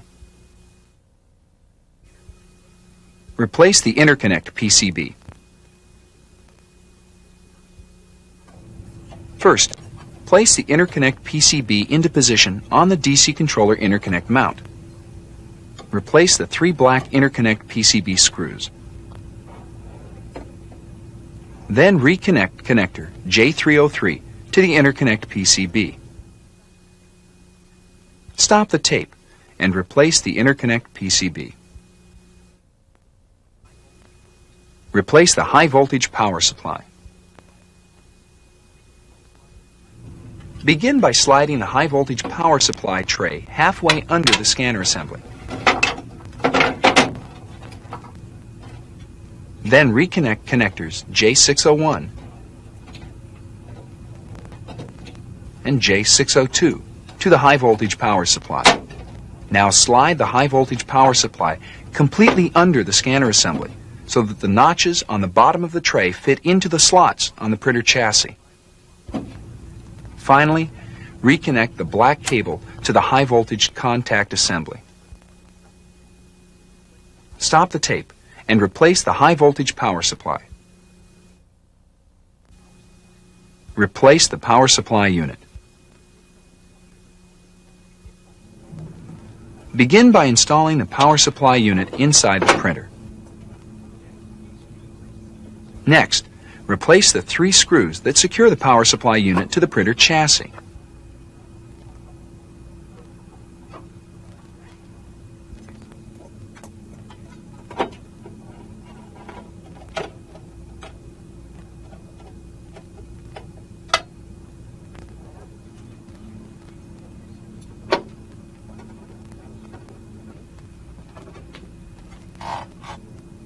Reconnect the 2-pin fuser PCB assembly connector to J101 on the AC power supply. Reconnect the 9-pin DC power supply connector to J212 on the DC controller PCB. Now reconnect the 4-pin DC power supply connector to J302 on the interconnect PCB.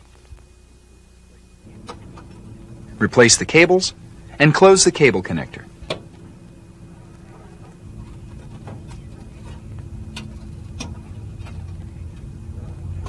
Reconnect the 4-wire ACN connector to SW11, the AC power switch.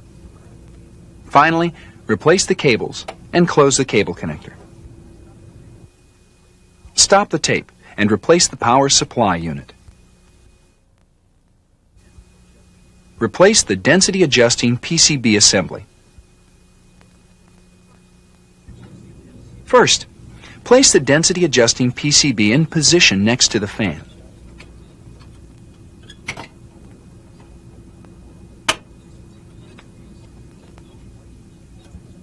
Replace the 2 black screws and washers that hold the density adjusting PCB to the inner cover.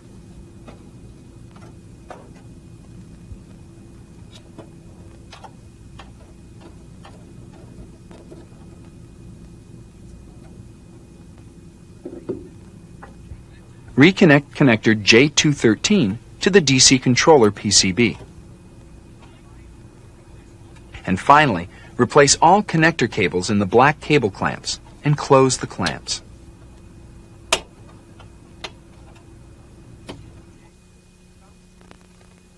Stop the tape and replace the density adjusting PCB assembly.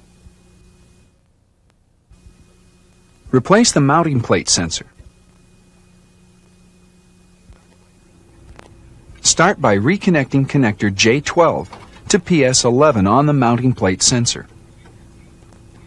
Reconnect connector J13 to PS12 on the mounting plate sensor.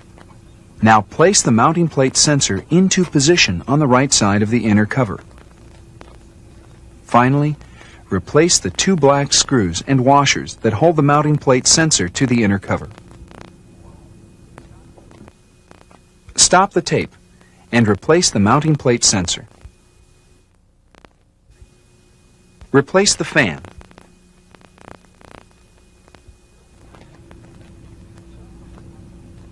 Start by sliding the fan into the plastic fan holder on the printer chassis. Reconnect connector J107 to the density adjusting PCB assembly. Now slide the left nut plate into position over the fan. Be sure to place the finger of the gold grounding plate over the left nut plate.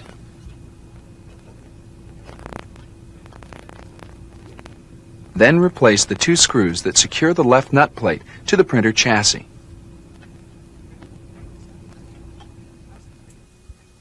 Stop the tape and replace the fan. Replace the end plate and the I/O shield. Position the end plate and replace the screws securing it to the chassis.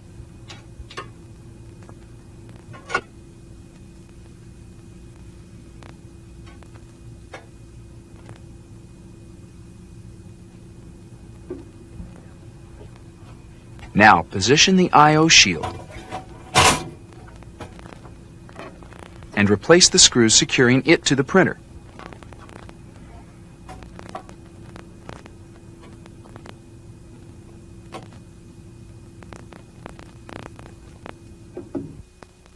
Stop the tape and replace the end plate and the I/O shield. Replace the top cover. Begin by lowering the top cover onto the printer. Fit the tabs on the sides of the top cover over the edges of the left and right bottom covers. Next, replace the two top cover screws.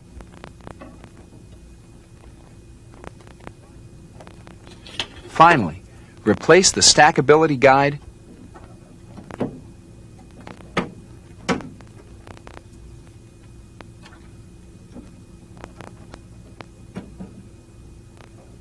and close the front access door. Stop the tape and replace the top cover. This completes reassembly of the Apple Personal Laser Writer and part 9 of this tape. Please stop the tape and continue in your lab study.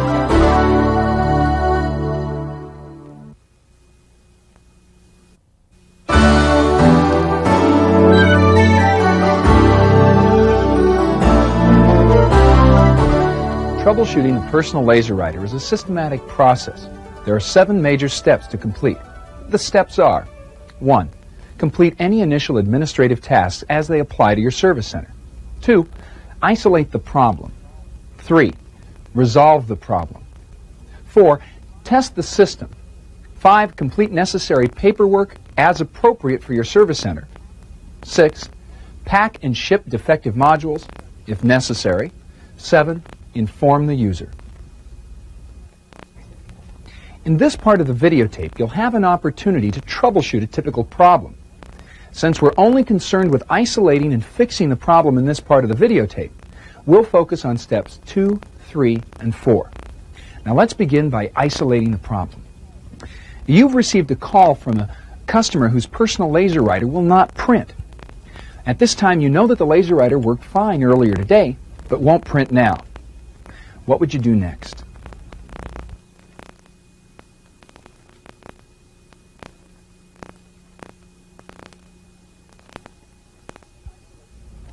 Begin isolating the problem by gathering more information about the problem. What kind of information would be helpful now?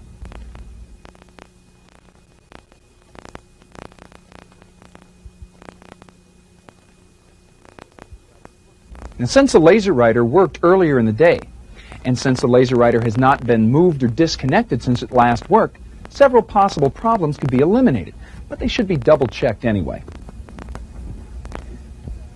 After reviewing setup and operation, it's established that the laser writing printing tools, Laser Writer and Laser Prep, have been installed. And the laser writer icon appears in the chooser. The fonts have also been installed. Well, let's see if the local talk cables connecting the computer and the printer are installed correctly.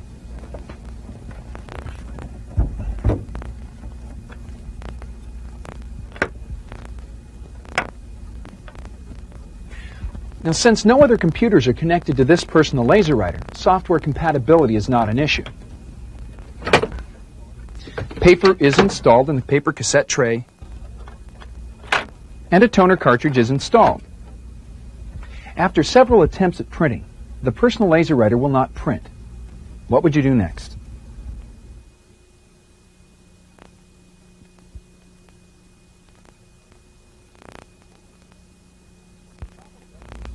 If the problem doesn't seem to be caused by improper setup or operation, the next action to take to isolate the problem is to refer to the main troubleshooting flowchart in the personal laser writer technical procedures.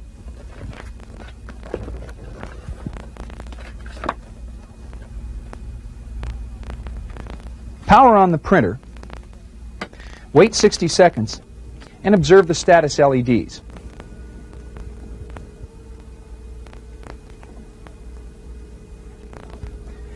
After powering on the personal laser writer, you notice that both yellow LEDs flash simultaneously. What would you do next?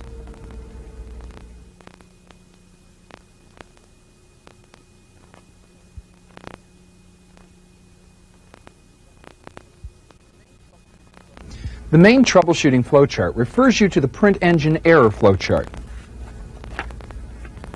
To check the print engine for errors, power off the printer and wait 3 minutes to reset the error and allow the printer to cool. After removing the top cover and the I/O board, power on the printer. Watch the sides of the front access door. Does the fuser lamp turn on and off? The fuser lamp does turn on and off. What should you do next?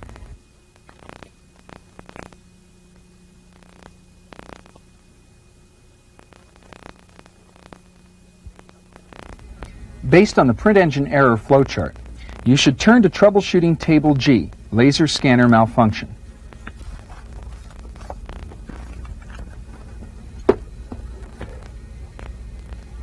After removing the I/O shield, check the optical fiber cable. The optical fiber cable is properly installed. What should you do next?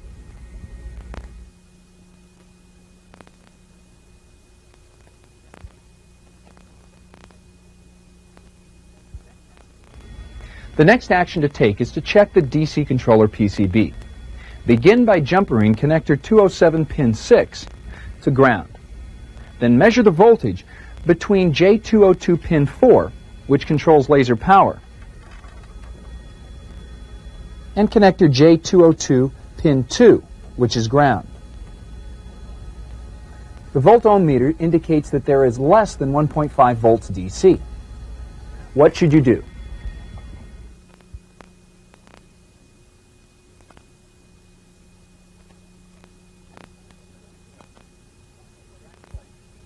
Congratulations, you've isolated the fault. The laser is not receiving the correct voltage needed to function properly. To fix the personal laser writer, the DC controller PCB must be replaced. After replacing the DC controller PCB, but before reassembling, be sure to perform preventive maintenance. When the personal laser writer is reassembled, set up and operate the laser writer. When you're sure the personal laser writer is operating properly, you're ready to complete troubleshooting steps 5, 6, and 7. Well, this concludes the 10th and final part of this videotape. troubleshooting the personal laser writer. Please stop and rewind the tape. Then continue in your lab study guide.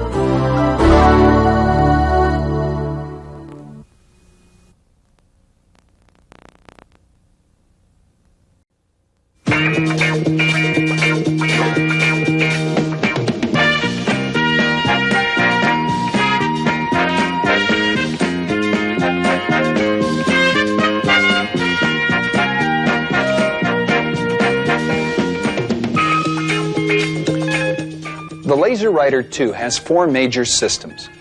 This program points out the major parts included in each system and each part's function. Knowing where each part is located and what each part does will help you more quickly and accurately troubleshoot and take apart the LaserWriter 2. The 4 systems which make up the LaserWriter 2 are the power distribution system, control system, image formation system, and the pickup feed system. As you look at each system, a part's general orientation will be indicated as either at the front, right, back, left, top, or bottom side of the printer. To save time, some screws and parts have been removed before a part is identified. Let's begin with the power distribution system.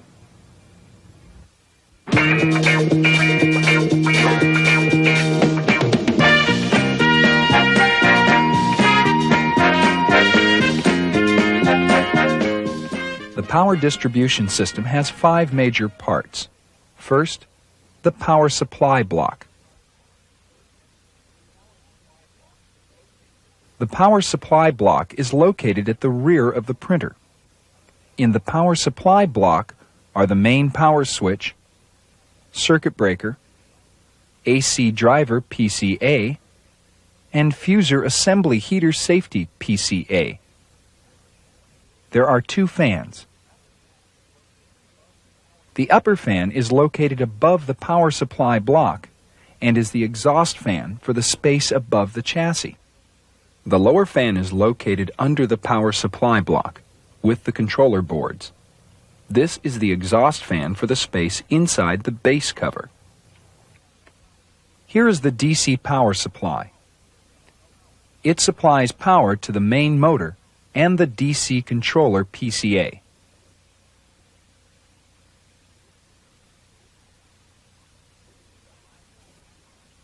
This is the high voltage power supply, the last major part of the power distribution system.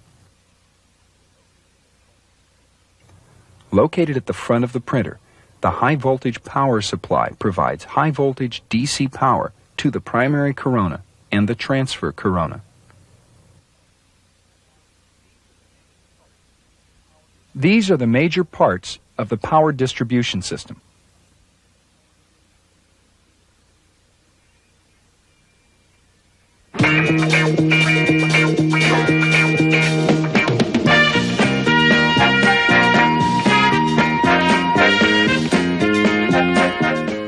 Next, we'll locate the control system and its 5 major parts. The I/O PCA is located at the bottom of the printer. It controls communications between the printer and external computers and generates the user test print. The LaserWriter 2 I/O PCA contains the PostScript ROMs which convert PostScript commands sent from the computer into a bit image, which is then sent to the DC controller PCA. There are 3 types of I/O PCAs: the LaserWriter 2 SC, LaserWriter 2 NT, and LaserWriter 2 NTX. The DC controller PCA is located above the I/O PCA on the bottom of the printer. The DC controller PCA is the LaserWriter 2's command center.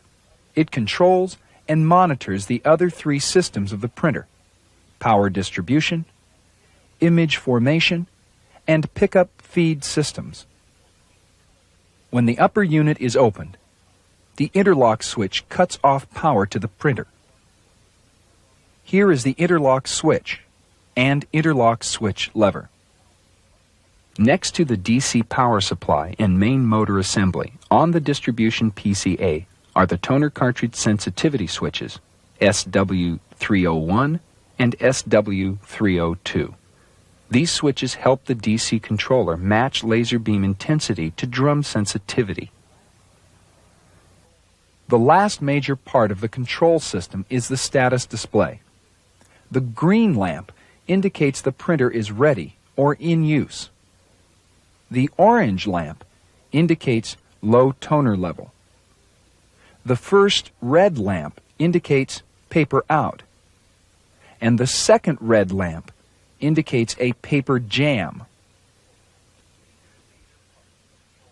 These are the major parts of the control system. Please stop the tape now and complete the practice exercises in your LaserWriter 2 Parts and Their Functions workbook.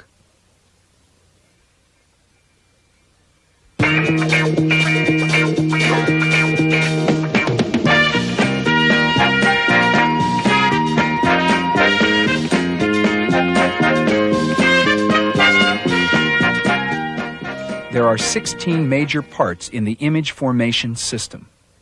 Most of the parts are included in the laser scanner assembly and the toner cartridge. First, let's look at the laser scanner assembly. This assembly generates the laser beam that is reflected off the rotating hexagonal mirror onto the photosensitive drum. The laser and scanner assembly includes 4 parts. This is the fiber optic cable. It carries the laser light signal reflected from the beam detect mirror to the DC controller PCA to indicate that the beam is about to start a new scan. The laser beam blocking shutter is located inside the laser scanner assembly. This shutter closes when the upper unit is open, protecting your eyes from the invisible infrared laser beam. Also located inside the laser and scanner assembly is a hexagonal mirror. This mirror produces the horizontal laser scans. This is the laser diode, the last major part of the laser and scanner assembly. It generates a stationary laser beam. The toner cartridge contains 6 parts. First, the photosensitive drum. The image to be printed is formed on this drum and transferred to paper. Next, the primary corona. It applies a uniform layer of negative charge over the photosensitive drum. This is light blocking shutter number 1. It allows the preconditioning exposure lamp access to the photosensitive drum. Here is light blocking shutter number 2. This shutter allows the laser beam access to the photosensitive drum. This is the toner bin where the toner is stored. Also inside the toner cartridge is the developing cylinder, the last major part of the toner cartridge. The developing cylinder applies toner from the toner bin to the photosensitive drum. There are 5 additional parts included in the image formation system. Located on the upper unit, directly above the toner cartridge, is the preconditioning exposure lamp. It erases residual charges from the photosensitive drum. Here is the mirror assembly. This mirror reflects the laser beam from the laser scanner assembly onto the photosensitive drum. These are the power inputs for the primary corona. When the upper unit is closed, the power inputs on the toner cartridge make contact with the leads on the high voltage power supply. This is the transfer corona. The transfer corona wire puts a high positive charge on the paper, causing the toner to transfer from the photosensitive drum to the paper. These are the major parts of the image formation system. Please stop the tape now and complete the practice exercises in your LaserWriter 2 Parts and Functions workbook.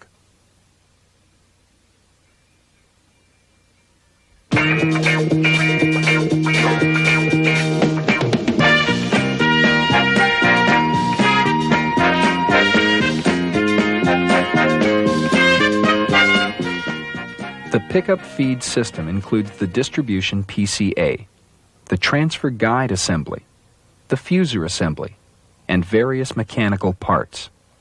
First, we'll look at the mechanical parts in the sequence they normally function. This is the main motor, the source of all mechanical drive in the printer. Next, the paper cassette pickup roller. Here is the paper cassette pickup roller. This roller moves sheets of paper from the paper cassette into the paper path. This is the separation pad. It helps separate the sheets of paper as the pickup roller feeds the paper forward. Here is the registration roller. This roller guides the paper, allowing it to be aligned before the print process begins. This is the transfer guide assembly. This assembly guides the paper and holds it aligned as it comes into contact with the photosensitive drum. Here is the static eliminator. It removes the charge put on the paper by the transfer corona. Here is the fuser assembly. The fuser pressure rollers provide the pressure needed to fuse the toner onto the paper. The fuser safety PCA controls the level of heat generated by the fuser heater bulb. This is the fuser bulb. Located in the top fuser roller, the fuser bulb provides the heat to melt the toner into the paper. This is the distribution PCA, located at the rear of the printer. 2 solenoids and 2 sensors are located on the distribution PCA. Pickup roller solenoid SL301. It causes the clutch to engage and turn the paper pickup roller. Paper out sensor PS301. It senses the presence of paper in the cassette.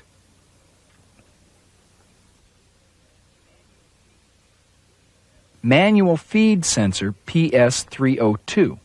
It senses the presence of paper, which is manually fed into the printer using the same arm as the paper out sensor. And registration roller clutch solenoid SL302. It causes the registration rollers to rotate and paper to be fed toward the photosensitive drum.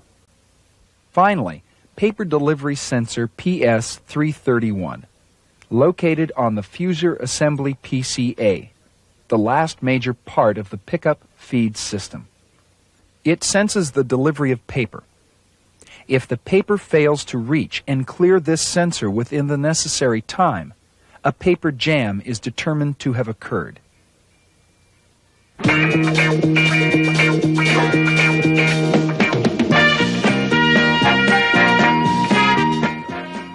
These are the major parts of the pickup feed system, the last of the 4 LaserWriter 2 systems. Please stop the tape now and complete the practice exercises in your LaserWriter 2 Parts and Functions workbook.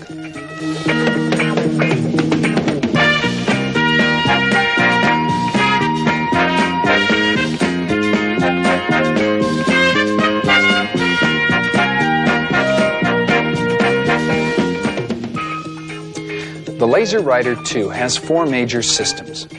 Each system has several parts and assemblies you'll have to take apart and reassemble. This program demonstrates how to take apart and reassemble each of these parts. In this program, you'll see how to take apart the upper and lower units, reassemble the upper and lower units, and take apart and reassemble the base unit, including final assembly and test. To save time, some screws and parts will already have been removed before a procedure is demonstrated. Be sure your workstation has an ESD mat and that you wear a wrist strap whenever you handle any PCA. And here's another important reminder. Preserve proper grounding and continuity by replacing silver screws with silver screws and black screws with black screws.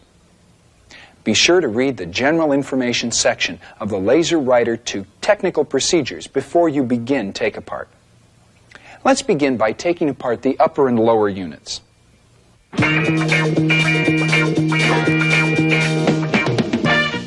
Step 1. Remove the paper cassette and toner cartridge. The paper cassette is removed by lifting up on the tray and gently pulling it toward you.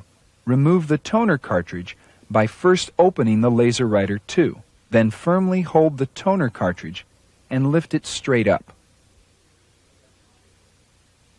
Step 2. Remove the LaserWriter I/O PCA. First, loosen the 2 Phillips screws securing the PCA to the chassis. Then carefully slide the PCA out of the printer. Be sure to observe ESD precautions and handle the board by the metal bracket and the edge of the board only. Lay the board on the ESD mat or place it in an ESD bag. Step 3. Remove the cover set. Begin by removing the 4 exterior Phillips screws that secure the cover set to the printer, and open the top cover of the printer. Now remove the 5 interior screws.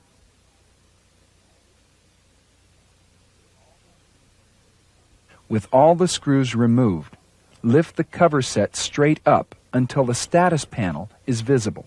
Now disconnect the cable from the status panel. Finally, lay the cover set aside, out of the way, on the workstation. Step 4. Remove the upper fan. Start by removing the 2 Phillips screws that secure the filter case. Now lift straight up on the filter case and fan duct, and lay it aside. Handle the filter carefully. It's very brittle and breaks easily. Next, remove the 3 Phillips screws that secure the fan to the power supply block. Finally, disconnect the fan cable from the fuser safety PCA and remove the fan. Step 5. Remove the fuser assembly. Begin removing the fuser assembly by removing the 4 Phillips screws that secure the fuser assembly to the chassis. Then lift the fuser assembly straight up and remove it from the printer. Step 6. Remove the power supply block. First, remove the 4 Phillips screws that secure the power supply block to the chassis. Then lift the power supply block straight up and remove it from the printer. Step 7. Remove the laser and scanner assembly. Begin by disconnecting the laser diode cable from the laser diode PCA connector. Open the scanning motor PCA cover and disconnect the scanning motor cable from the scanning motor PCA connector. Now remove the Phillips screw on the optical fiber cover and open the cover. Carefully slide the optical fiber straight up and out of the laser and scanner assembly. Finally, remove the 4 Phillips screws securing the laser and scanner assembly to the cassette holder. Lift the assembly up and lay it aside. Step 8. Remove the DC power supply. First, remove the 6 Phillips screws that secure the right support plate to the chassis. Detach the cables. Lift the plate up and lay it on the work surface next to the printer. Next, disconnect the main motor cable from the DC power supply connector J3. Remove the 3 Phillips screws that secure the DC power supply to the chassis. remove the optical fiber from its holder on the distribution PCA cover. Finally, lift the DC power supply straight up and remove it from the printer. Remember to remove the distribution PCA from the DC power supply when returning the power supply to Apple. Step 9. Remove the main motor assembly. Begin disassembly by removing the 5 Phillips screws that secure the main motor assembly to the chassis.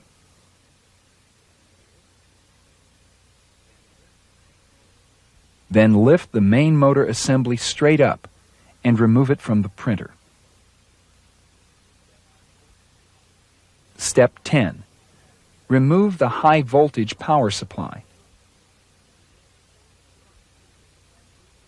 First, remove the 4 Phillips screws that secure the high voltage power supply assembly to the cassette holder. Finally, lift the high voltage power supply straight up and remove it from the printer. Step 11. Remove the heater bulb. Start removing the heater bulb by loosening the Phillips screw that secures the fuser cover to the fuser assembly. Then remove the fuser cover. Now remove the fuser cleaning felt.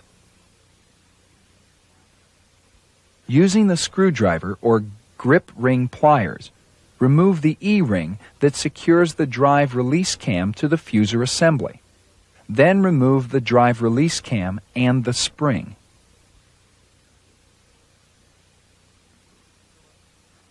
Remove the Phillips screw that secures the left contact cap to the fuser assembly. Then remove the cap. Remove the 2 Phillips screws that secure the fuser PCA to the fuser assembly. Then remove the fuser PCA. Be careful. The fuser PCA will still be attached to the fuser assembly after removal. Now remove the 3 Phillips screws that secure the left terminal mount to the fuser assembly.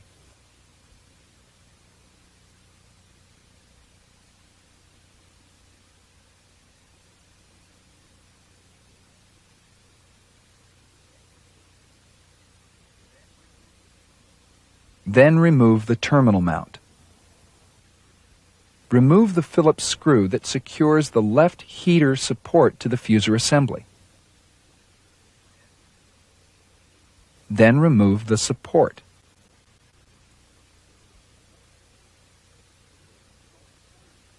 Remove the Phillips screw that secures the right contact cap to the fuser assembly. Then remove the cap. Next, remove the 3 Phillips screws that secure the right terminal mount to the fuser assembly.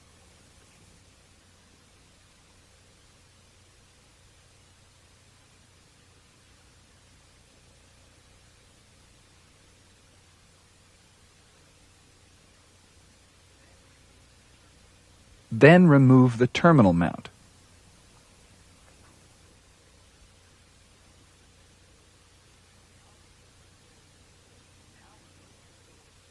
Now remove the Phillips screw that secures the right heater support to the fuser assembly, and remove. And finally, remove the heater bulb.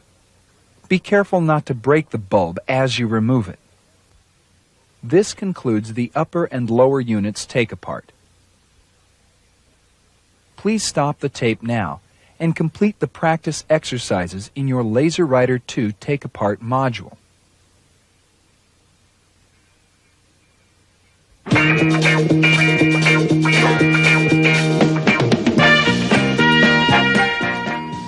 Step 12. We'll begin assembling by replacing the heater bulb. First, place the heater bulb in position by sliding the bulb into the fuser assembly from the end where the drive release cam is. Next, place the right heater support in position and replace the Phillips screw.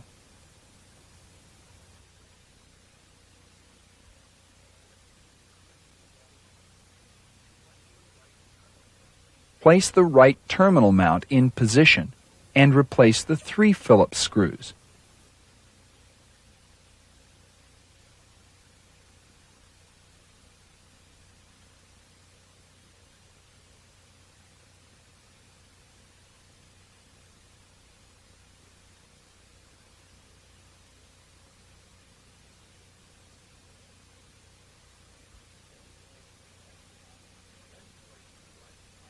Then place the right contact cap in position and replace the Phillips screw.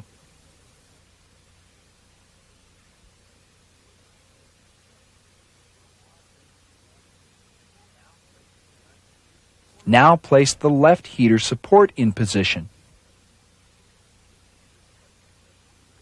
and replace the Phillips screw.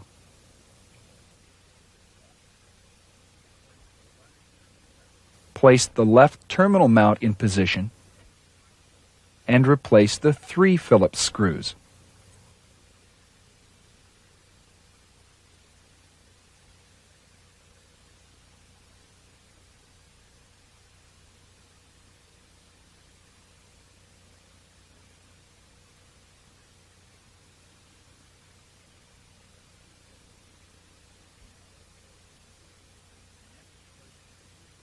Next, place the fuser PCA in position and replace the 2 Phillips screws.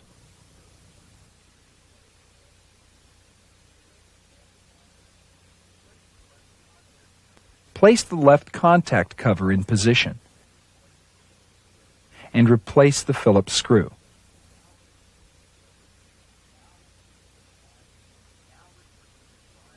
Now replace the drive release cam and spring.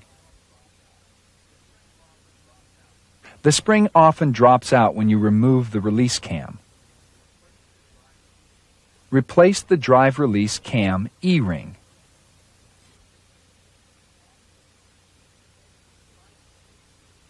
And finally, place the fuser cover in position and tighten the Phillips screw.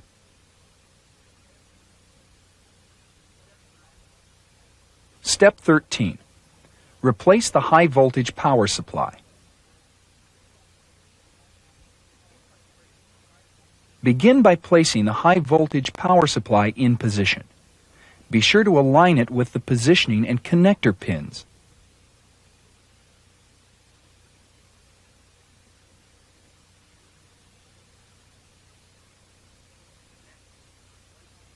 Next, replace the Phillips screws securing the power supply to the chassis.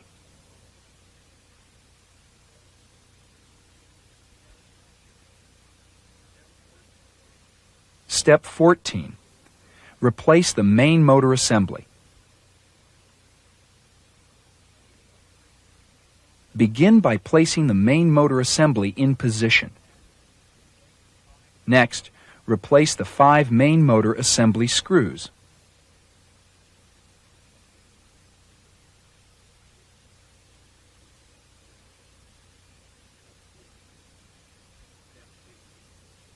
Step 15. Replace the DC power supply. Make sure to align the positioning pins and the connector pins. Start by placing the DC power supply in position. Next, replace the 3 DC power supply screws. Place the optical fiber in its holder.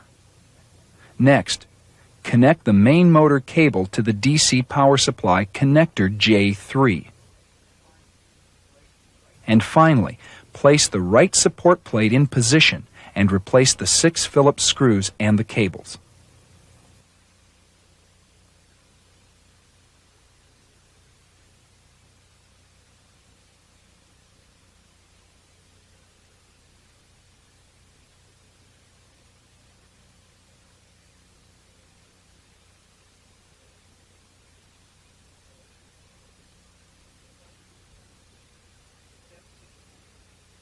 Step 16.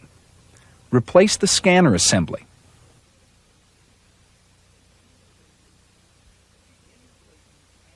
Begin replacing the scanner assembly by positioning it and replacing the 4 screws.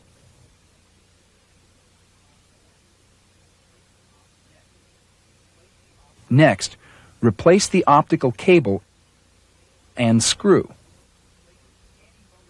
Replace the scanning motor cable and close the cover. Finally, reconnect the laser diode.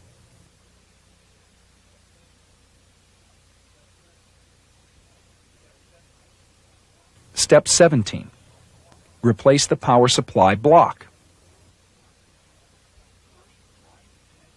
First, align the connector pins and place the power supply block in position. Then replace the 4 Phillips screws.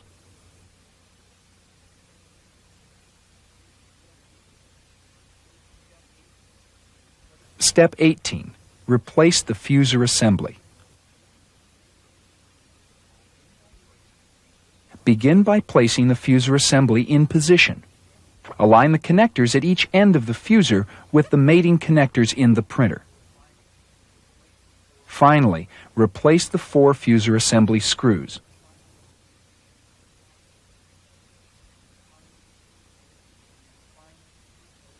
And finally, step 19. Replace the upper fan.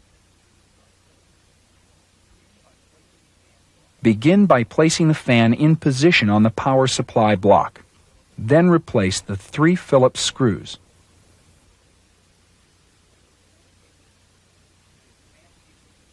Connect the fan cable to the fuser safety PCA connector J152.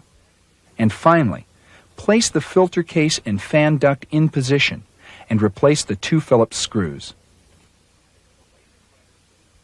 The LaserWriter 2 I/O PCA, paper cassette, toner cartridge, and cover set will be replaced as part of base unit take-apart and final assembly.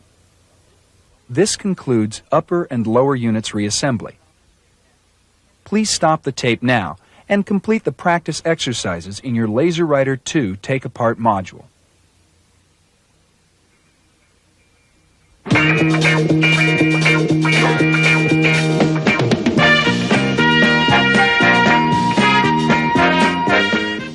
We'll begin base unit take-apart by removing the bottom panel and lower cover. Step 20.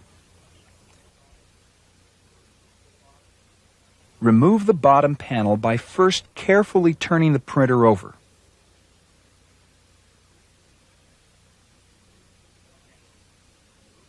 Next, remove the 7 Phillips screws that secure the bottom panel to the lower cover. Then lift the panel off. Remove the lower cover by first removing the 2 Phillips screws that secure the shield plate to the lower cover. Then remove the shield. Remove the 9 Phillips screws that secure the lower cover to the chassis of the printer. Pull the right side of the lower cover away from the chassis and slide the cover to the left to clear the I/O PCA guide rails. Step 21. Remove and replace the DC controller PCA. Begin removing the DC controller PCA by disconnecting these cables. Fuser PCA cable, lower fan cable, power supply block cable, high voltage power supply cable, optical fiber cable, scanning motor PCA cable, laser diode PCA cable. Then remove the interlock switch. Now locate the I/O PCA guide rail closest to the DC controller PCA.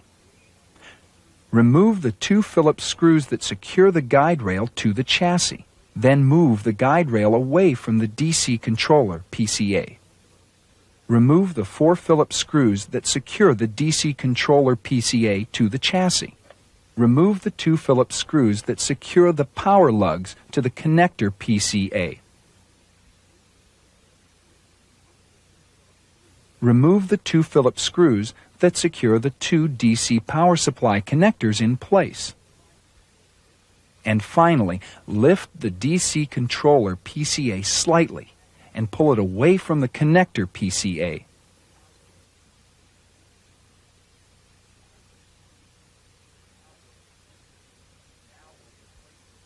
Now we'll replace the DC controller PCA. First, place the DC controller PCA in position and replace the 4 screws. Replace the 2 DC power supply connector screws. Next, replace the 2 power lug screws. Place the I/O PCA guide rail in position and replace the 2 screws.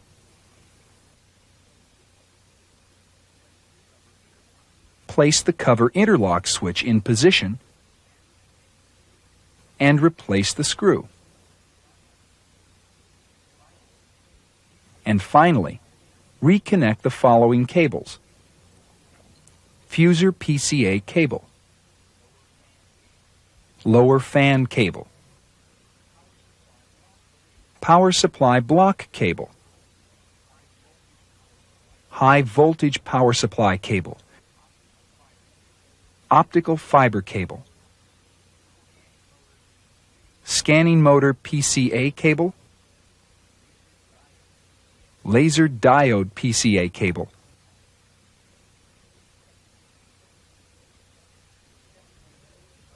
Step 22. Replace the lower cover and bottom panel. Begin by placing the lower cover in position. Then replace the 9 Phillips screws to secure the lower cover to the chassis. Be sure to replace the screws in the correct holes. Some holes are used to mount the bottom panel. Now place the shield plate in position. Replace the 2 Phillips screws that secure the shield plate to the lower cover. Next, replace the bottom panel by first placing it in position. Replace the 7 screws,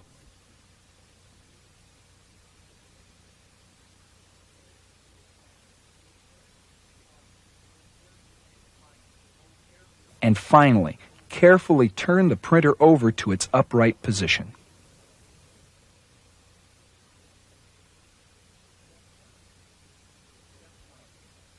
Step 23. Replace the cover set. Replace the cover set by holding the cover set over the printer and connecting the status panel cable. Then lower the cover set directly onto the printer and place it in position. Replace the 5 interior Phillips screws.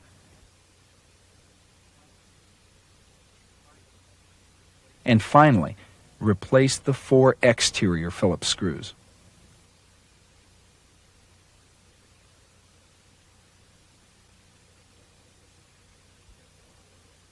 Step 24.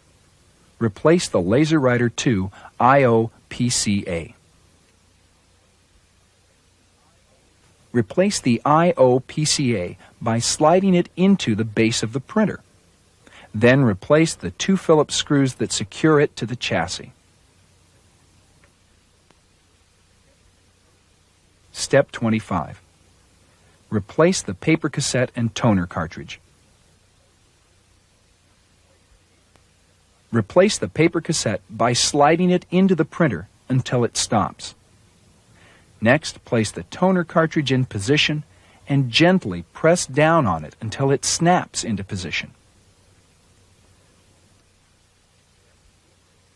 Step 26. Generate a test print. This is the last step whenever you service a LaserWriter 2 printer. Generate a test print to verify your work and to ensure the printer is working correctly.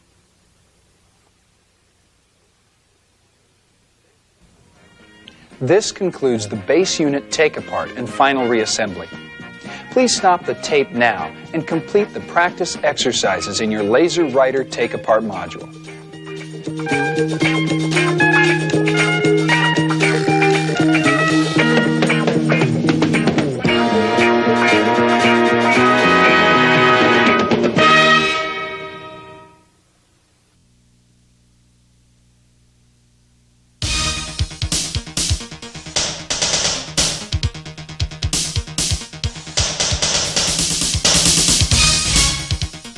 Hello, and welcome to Apple Service Training.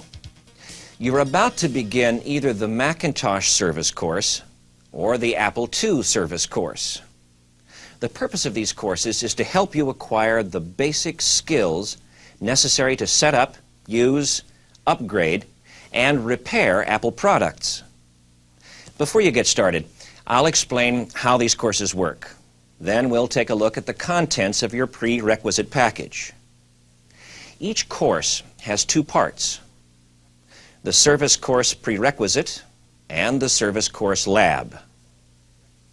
The purpose of the prerequisite is to help you acquire the basic skills and knowledge you need to set up and use either Macintosh computers or Apple II computers. You will also acquire the skills you need to set up and use these Apple peripheral products: image writer printers and Apple SCSI hard disks. The purpose of the lab is to give you hands-on instruction in taking apart, diagnosing, and troubleshooting these Apple products. The lab is held at your regional Apple Service Training Center and supervised by a highly skilled Apple trainer.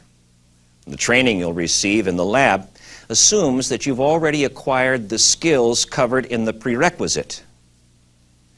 Before you can be admitted to the lab, you must successfully complete the prerequisite exam. The prerequisite exam is also held at your regional Apple Service Training Center. There are two parts to the exam: a written part and a hands-on part. The prerequisite exam verifies that you have acquired the basic skills covered in the Service Course Prerequisite. Once you've successfully completed the exam, you'll be admitted to the Macintosh or Apple II Service Course Lab. Let's take a look now at your prerequisite package. The course materials that come with this videotape make up the prerequisite part of the service course. Your package should contain 2 3-ring binders, an Apple IIgs or Macintosh guided tour diskette, and 2 videotapes, the one you're now watching, and a second one entitled The Shocking Truth. Here's how the service course prerequisite is organized. The prerequisite is divided into modules. Each module covers a specific set of skills. For example, setting up and using Apple computers and peripheral products, using Apple reference material, and completing the paperwork required when servicing Apple products. Each module has an introduction, a skills checklist, practice exercises, and a module test. Let's take a look at a sample module. The module introduction gives you an overview of what skills you'll learn and tells you what equipment you'll need to complete it. The skills checklist is a list of all the tasks you should be able to perform by the end of the module. These are the tasks you'll be tested on when you take the prerequisite exam. The skills checklist is the key to completing the course quickly and efficiently. Here's how to use the skills checklist. As you look over the list, put a check next to the skills you already have. And note what section of the module teaches that skill. Then, go through the module from beginning to end. Then complete all the practice exercises. When you reach a section of the module that teaches skills you already have, skim it quickly or skip it altogether.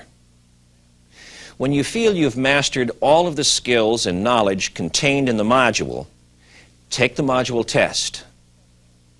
Check your test answers against the ones provided in the pages following the module test. If you missed any of the items, review the appropriate sections of the module.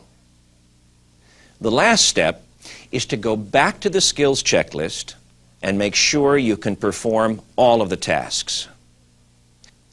For some modules, you may find that you already have all of the skills listed on the skills checklist.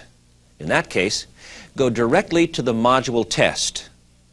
Make sure you can answer all of the test items correctly before going on to the next module. Using the skills checklist in the way I've just described will help ensure that you pass the prerequisite exam. Again, once you've passed the exam, you'll continue to the lab part of this course. Before you start working on any of the modules, be sure to read your student guide. The student guide is located in the front of the first binder. The student guide explains everything you'll need to know to complete the service course prerequisite. The student guide will tell you what materials came with the prerequisite package and what equipment and materials you need to provide. Finally, look over the question and answer section in the back of the student guide. This section will provide answers to many of your questions concerning Apple service training and the service course you're about to begin. One more thing before you get started. This course will not make you an expert overnight. Expertise will come with time and practice. What this course will give you is a solid foundation of the basic skills and knowledge you'll need to begin servicing Apple products. Now please, rewind this tape and begin the course by reading the student guide. Good luck, and again, welcome to Apple Service Training.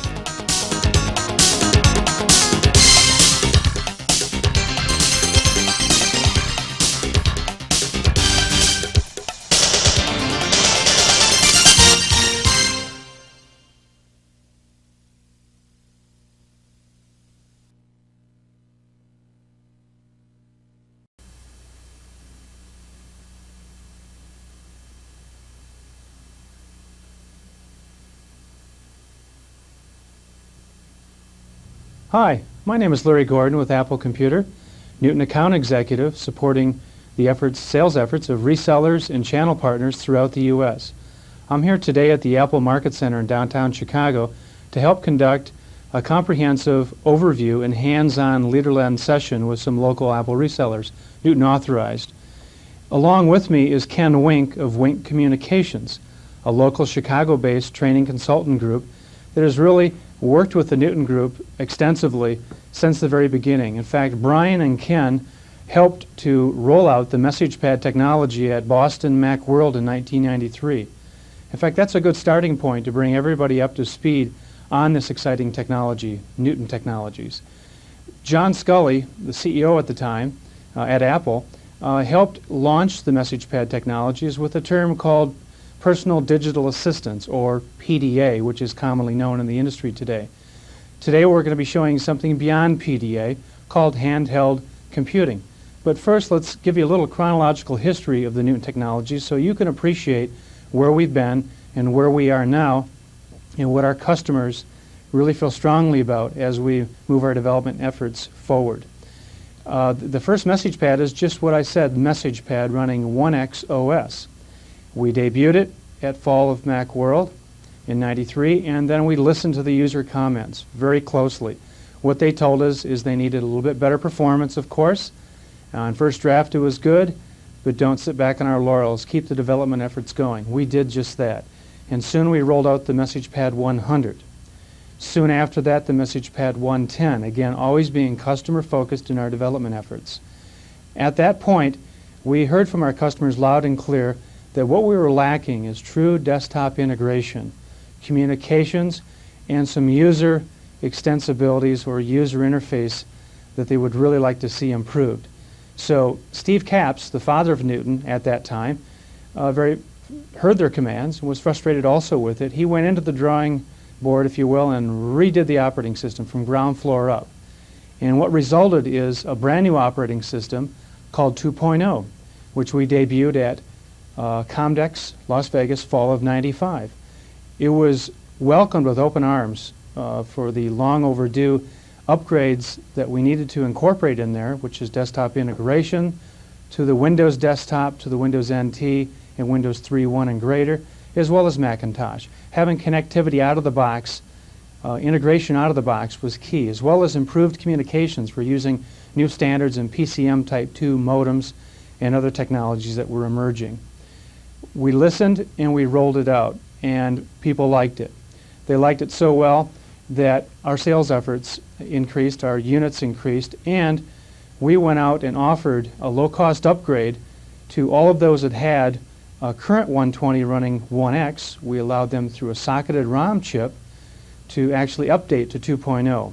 And then for the existing users, all those dating back to '93, we offered a very generous rebate towards the purchase of a 120 using 2.0. Our goal, again, was to get everybody up to a common reference point of Newton Technologies. I think we did that very successfully. But our users, once again, came out and told us they needed more, better performance, a little bit more savvy integration, and certainly communications. We answered that in spring of '96 with the release of the MessagePad 130. And we gave them also a bonus, which is backlit. So increased RAM, increased performance, backlit, increased ROM, all of what they asked for, we gave them in the new MessagePad 130. It did very well in the user community. We had a lot of great reviews on it, but what was resounding and what we heard on all of our web pages, every hit that we could have from users was that their basic statement was, we feel the need for speed. So what we did is we looked around, had our engineers challenged to find just that chip technology that would give us leaps ahead in performance, not just an evolution of our technology, but a revolutionary jump in our technology. And what we did was find a company that had just that technology. In fact, we're the only ones to use and employ that in the new MessagePad 2000 you'll see today. And that is the digital strong-arm SA110 in excess of 160 megahertz RISC-based processor that gives us a whole new set of capabilities beyond our imagination, and our customers are really impressed. We announced this product back in Comdex of '96 in the fall, and we had to do that because it coincided with the announcement in the media blitz of Microsoft's entry into this category of Windows CE. Frankly, we welcome them, and it really shows that there's a lot of credibility in what we've done over the last 4 or 5 years, and with Microsoft joining, then this will help efforts in all of the PDA and handheld category itself. So, with having said that, we announced it, but then we shipped just last week.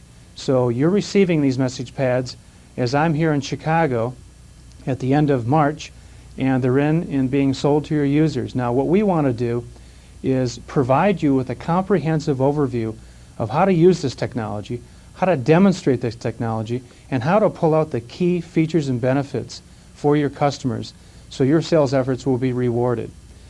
By doing this hands-on overview, you'll be able to take MessagePad, hopefully 2000 in hand with a stylus, and actually follow along with Ken Wink as he takes these local Apple resellers in Chicago through an intensive hands-on session. What I want you to take away from this is, how do I take this information that's comprehensive and really scale it down, net it out to 2 or 3 key points? Would it be email, if it's web browsing, enhanced web browsing that you'll see shortly, or faxing, and let your customers make the decision based on their need, what they've told you they have to have in a handheld device. So please have message pad and stylus in hand, hopefully the Message Pad 2000, and take notes all along with Ken through this comprehensive video, and then put together a presentation that is 15 minutes or 20 minutes, which you ever feel that would be comprehensive enough to call back to your customers or on your showroom, show them how to use this new exciting technology. And I wish you all the luck in selling Message Pad 2000s in '97. Thank you.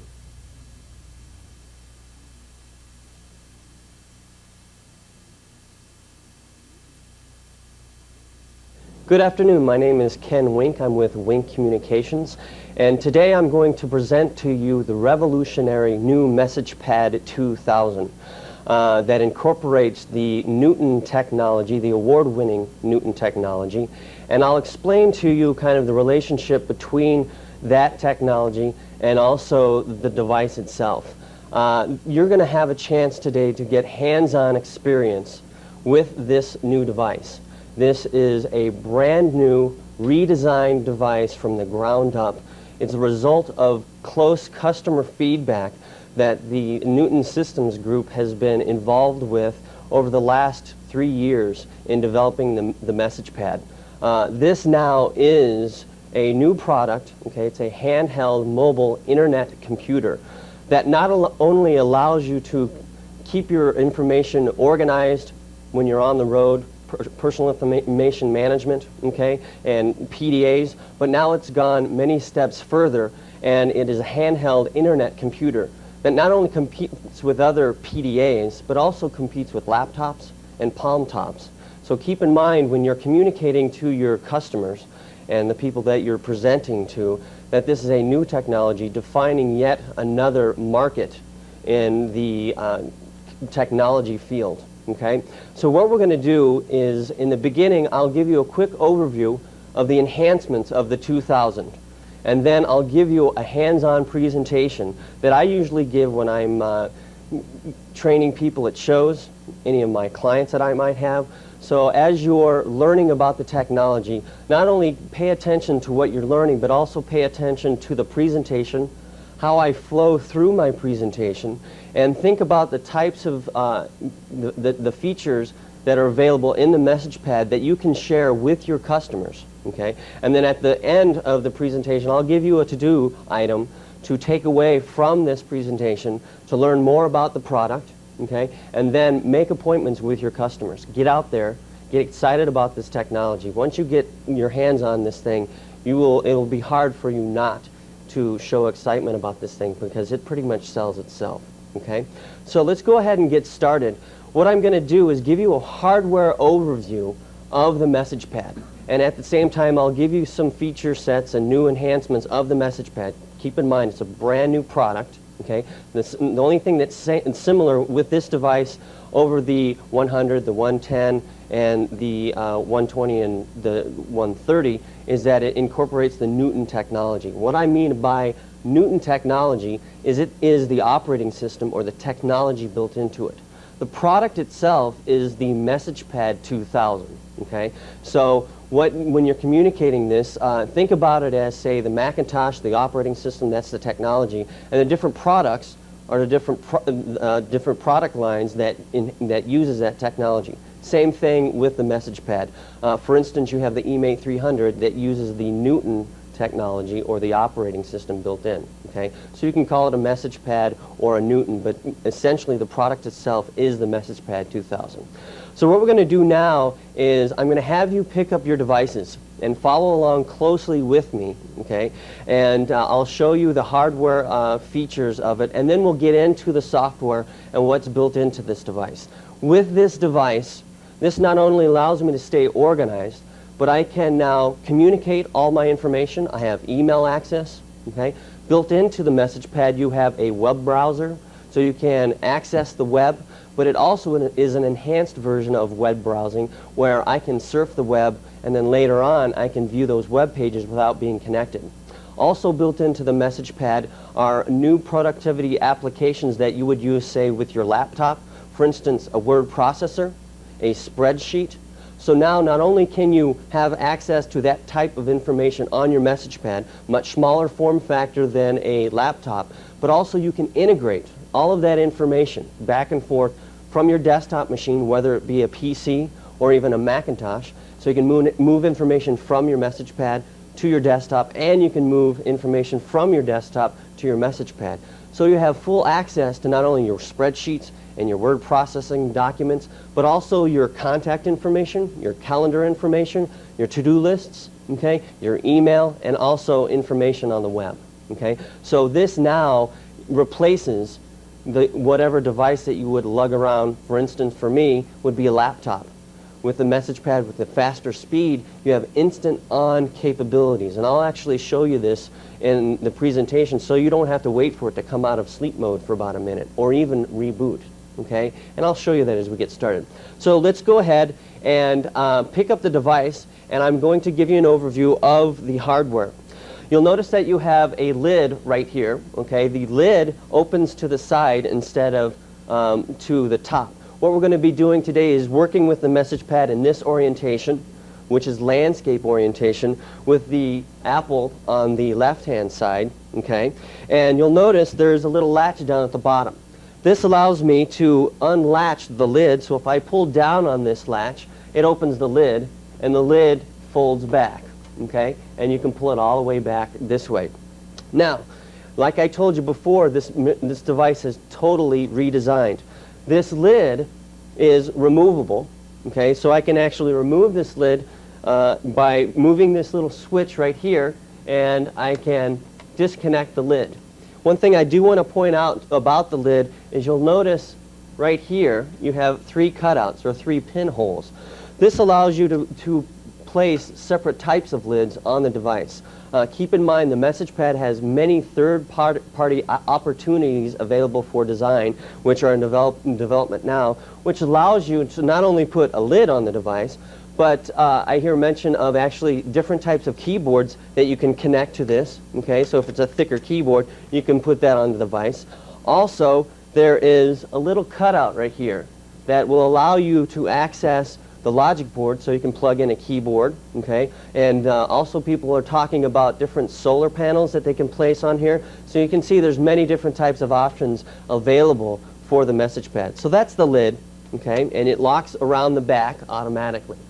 Okay, now the next thing I want to point out on the front of the device is in the upper left-hand corner right here you have a little hole. That's a microphone. This is a new feature in the Message Pad 2000. This allows you to actually record information. With the Message Pad, I'll repeat this one item over and over again. Now with the 2000, you have many ways of inputting information to your Message Pad. Not only do you have handwriting, but you also have recordings. So you can take voice notes. You can record meetings while you're with a client. Or if you have an idea when you're in the car or when you're walking down the street or in the office, you can record something to yourself later on, jot down notes at the same time, and then later on have that information available to you for whenever you need it. Okay? Next, I want to show you down at the bottom right-hand corner is a much larger speaker than you had before. So you have a much louder, brighter sound, so you can actually hear the notes that you're taking or the sounds. Okay, and you'll notice that the sounds are also modified in the message pad.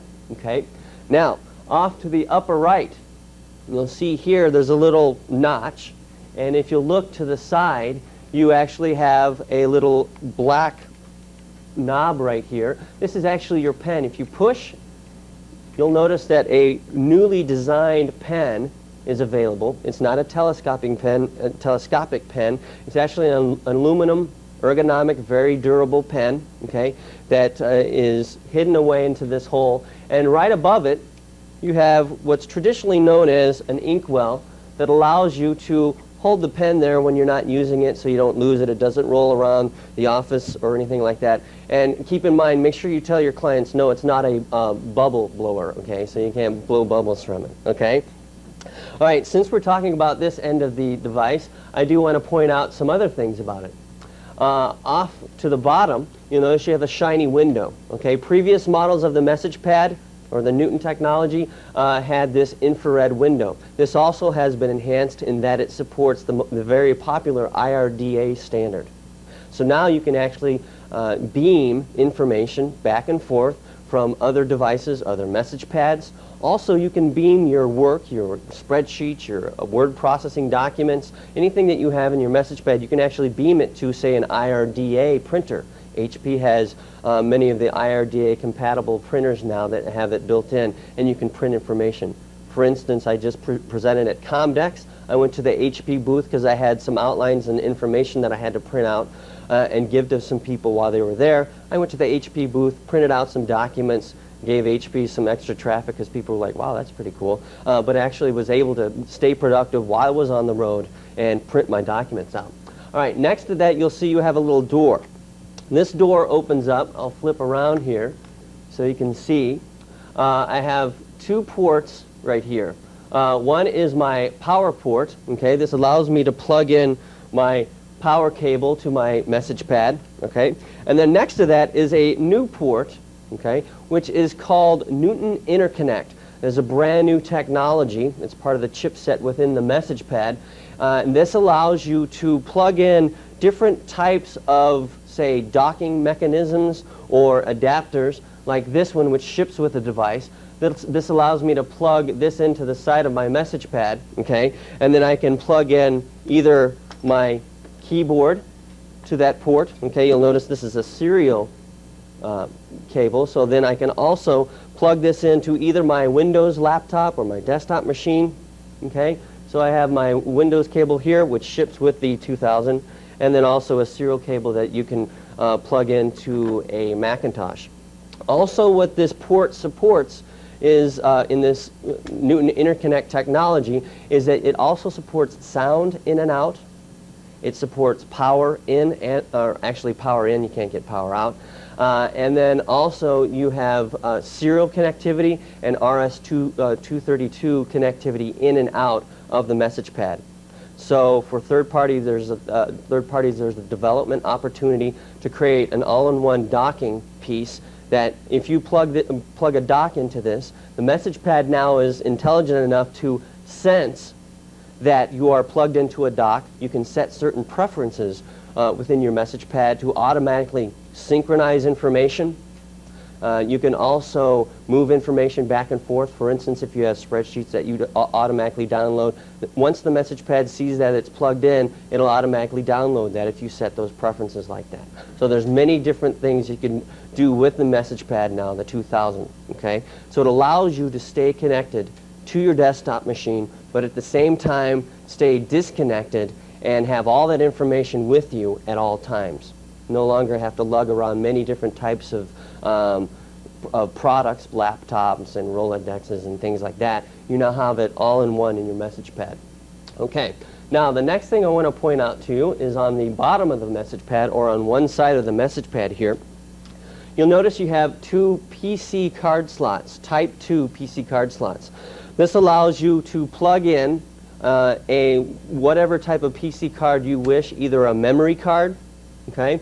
Also, you have the opportunity to plug in, which I have in this device, a modem card, which I can communicate. I can send and receive emails. I can send and receive faxes, and I can also surf the web. Okay, so I have this connector here, and I can also plug this into my phone, my cellular phone, and stay wireless while I'm on the road. Okay, and you'll notice when I plugged in this card, automatically the message pad said, hey, you've just plugged in a communications card. So not only is your Newton Interconnect connector automatically sensing, but also both of your PC card slots auto senses your PC cards, your memory cards that you put in, your communications cards that you put in, and also you'll see later on there are wireless modems that you can plug into the message pad through your PC card slot. So now you don't have to take out a memory card to put in a modem. You can have either two memory cards in there or a modem and a memory card. So it's easier to swap information in and out. Okay? Next to the two PC card slots, we're not going to open this up. I just want to show you that you have a battery bay here. And I do want to point out that the battery bay has a little bit different configuration than you did before is your batteries are now stacked on top of each other. And yes, there is a rechargeable battery pack that you can get for this, and it just slides in to this part of the message pad. So this is actually the battery bay on this side of the message pad. So that is actually moved, okay? And then also one thing I did miss within this port, you'll notice you have right here, this is another knockout that allows you to put an internal modem within the message pad. So if you want to have both of your PC cards slots free, you can also put a modem in there automatically, okay? I'm going to turn my message pad around real quick. The last thing I do want to point out to you is you do have rubber feet right here, and then in the center, if at any time you need to reset your message pad, you have a reset button. Now that you don't have to open up the battery pack to reset your message pad, it's just in the back, and you'll notice it's the exact same size as my stylus. Okay, so those are the major hardware new changes physically that you can see on the outside. Now the next thing I want to point out before we get into the operating system in the message pad is the screen is different, and also you have a different processor and RAM configuration, which you can't actually physically see right now, but I want to talk about that very quickly before we get into the hands-on portion. The screen has been totally revamped. Okay, it is now a much larger, a little bit larger screen physically, but also it's a much denser you have a denser pixel depth with the message pad. Okay, so now you have full VGA dimension in one direction, okay, and then you have half VGA in the other direction. Okay, so you have 480 by 320 in this direction. So you have a lot more real estate physically on the screen. Also, this is a backlit screen on the message pad, okay, and it is a grayscale, 4-bit, 100 dpi, 16 levels of grayscale screen, and we'll actually see that when we start browsing the web. You'll notice that the grayscale images coming through are very nice, very crisp, and extremely clear with this grayscale screen. All right, so we'll get that in a couple minutes. Now, the processor. This is the biggest piece that I think excites me most about the message pad is you have a 162 megahertz processor. It's the strong arm processor in this message pad. It's a lower power processor, so now you get longer battery life from this processor. With 4 AA batteries, you get 24 hours of continuous use. So if you so choose to pull an all-nighter, you get about 24 hours of continuous use off of one battery charge or brand new batteries. Okay. Also, they've been clocking about of normal use for those of you that actually sleep at night. You get about 2 to 3 weeks of battery life out of this message pad. So even though you have a higher power processor, it's not draining down your batteries. Much more efficient processor. The processor, keep in mind, I'll be bringing this up later on, and this is where it redefines itself in its market. It's a handheld mobile internet computer. It's not really a PDA, it's not really a palm top, and it's not really a laptop, but it's actually more powerful than any of those devices. The battery life is much longer than any of those devices. You'll notice up at the very top you have your power switch, you have instant on. You don't have to wait for boot up. You don't have to wait for it to come out of sleep mode. And you have the battery life to take you wherever you want to go. Okay? So now you can actually have all that information you need as a mobile professional, as your clients need as a mobile professional, at their fingertips, and they're not slowed down by processor speed. Now they have the real estate they need to actually see an entire 8.5 piece of paper in one direction. Okay, so they can actually read documents that you would want to read, say, on a desktop machine, but you don't have to lug around that desktop machine. Okay. Also, built into this message pad, you have 5 megabytes of RAM. Okay, you can expand your message pad with the PC card slots for additional RAM. 4 megabytes of that is for storage, and 1 megabyte is for DRAM or DRAM, which is for the system to make it to have it run a little bit faster, okay, and more efficient. Now let's go ahead and get into the hands-on portion of this presentation. And what I'm going to have you do is go ahead and turn on your message pads if you haven't already done so. Okay, I'm going to zoom in real quick so you can see what I'm doing. And again, I want to reiterate for you here in the class and also for you that are watching, stay along with me, learn as much as you can. What's nice about the people that are viewing this on the tape, they can actually rewind, okay? So keep in mind not only what I'm showing you and the features of the device, but also keep in mind the flow of my presentation to maybe give you some ideas on how to present the device to your clients. Now, what I'm going to show you first is just give you an overview of what you see on the screen, get you oriented to actually how to navigate on the message pad, see what you see on the screen, and we'll kind of go from left to right. You'll notice in the upper left-hand corner you have date and time. Well, that's kind of nice to have it there. But one thing that's very elegant about the message pad is not only is that date and time, but that's an actual button I can tap on. So go ahead and tap once. All right, when you're tapping on a message pad, you'll want to tap once. Most people like to double click when they're on their desktop machines. We're only going to be tapping once, okay? And I'll actually show you some other ways of tapping and navigating. And you'll see by tapping on the date and time, it actually gives us a little clock. I can actually tap my set, all right, and I can set a daily alarm, a minute timer, and also allows me to change my time and date. So I don't have to go into my system folders like you would on your desktop machine, find your date and time. You can automatically do it straight from whatever application you're in, okay? Also, you have some options to show two different clocks, so if you're getting ready to travel from one time zone to another time zone, or you have a friend in another time zone you're going to call them, you can actually tell it to view two clocks at once. All right, so you'll notice if you've tapped on this little pop-up list, okay, I don't have a close button or a close box that I can close anywhere. Now, to close this pop-up window, what I'm going to have you do is tap anywhere else on the screen, and you'll notice it closes that pop-up menu automatically. Okay, that's your first lesson in navigating windows or any of the screens in your message pad. Now, within the clock, you see in the bottom right-hand corner a little X in a box. That's your close box. Simply by tapping that close box, that closes away your date and time clock.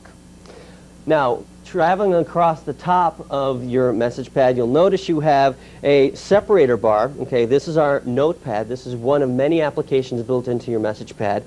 This separates each piece of information from another piece. Okay, so this is inherent to each chunk of information. Think about it as an infinitely scrolling piece of paper up and down.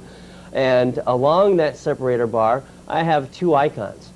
And you'll see these two icons in every application within the message pad. One is a file icon. This allows me to file this piece of information into different file folders that I have within my message pad.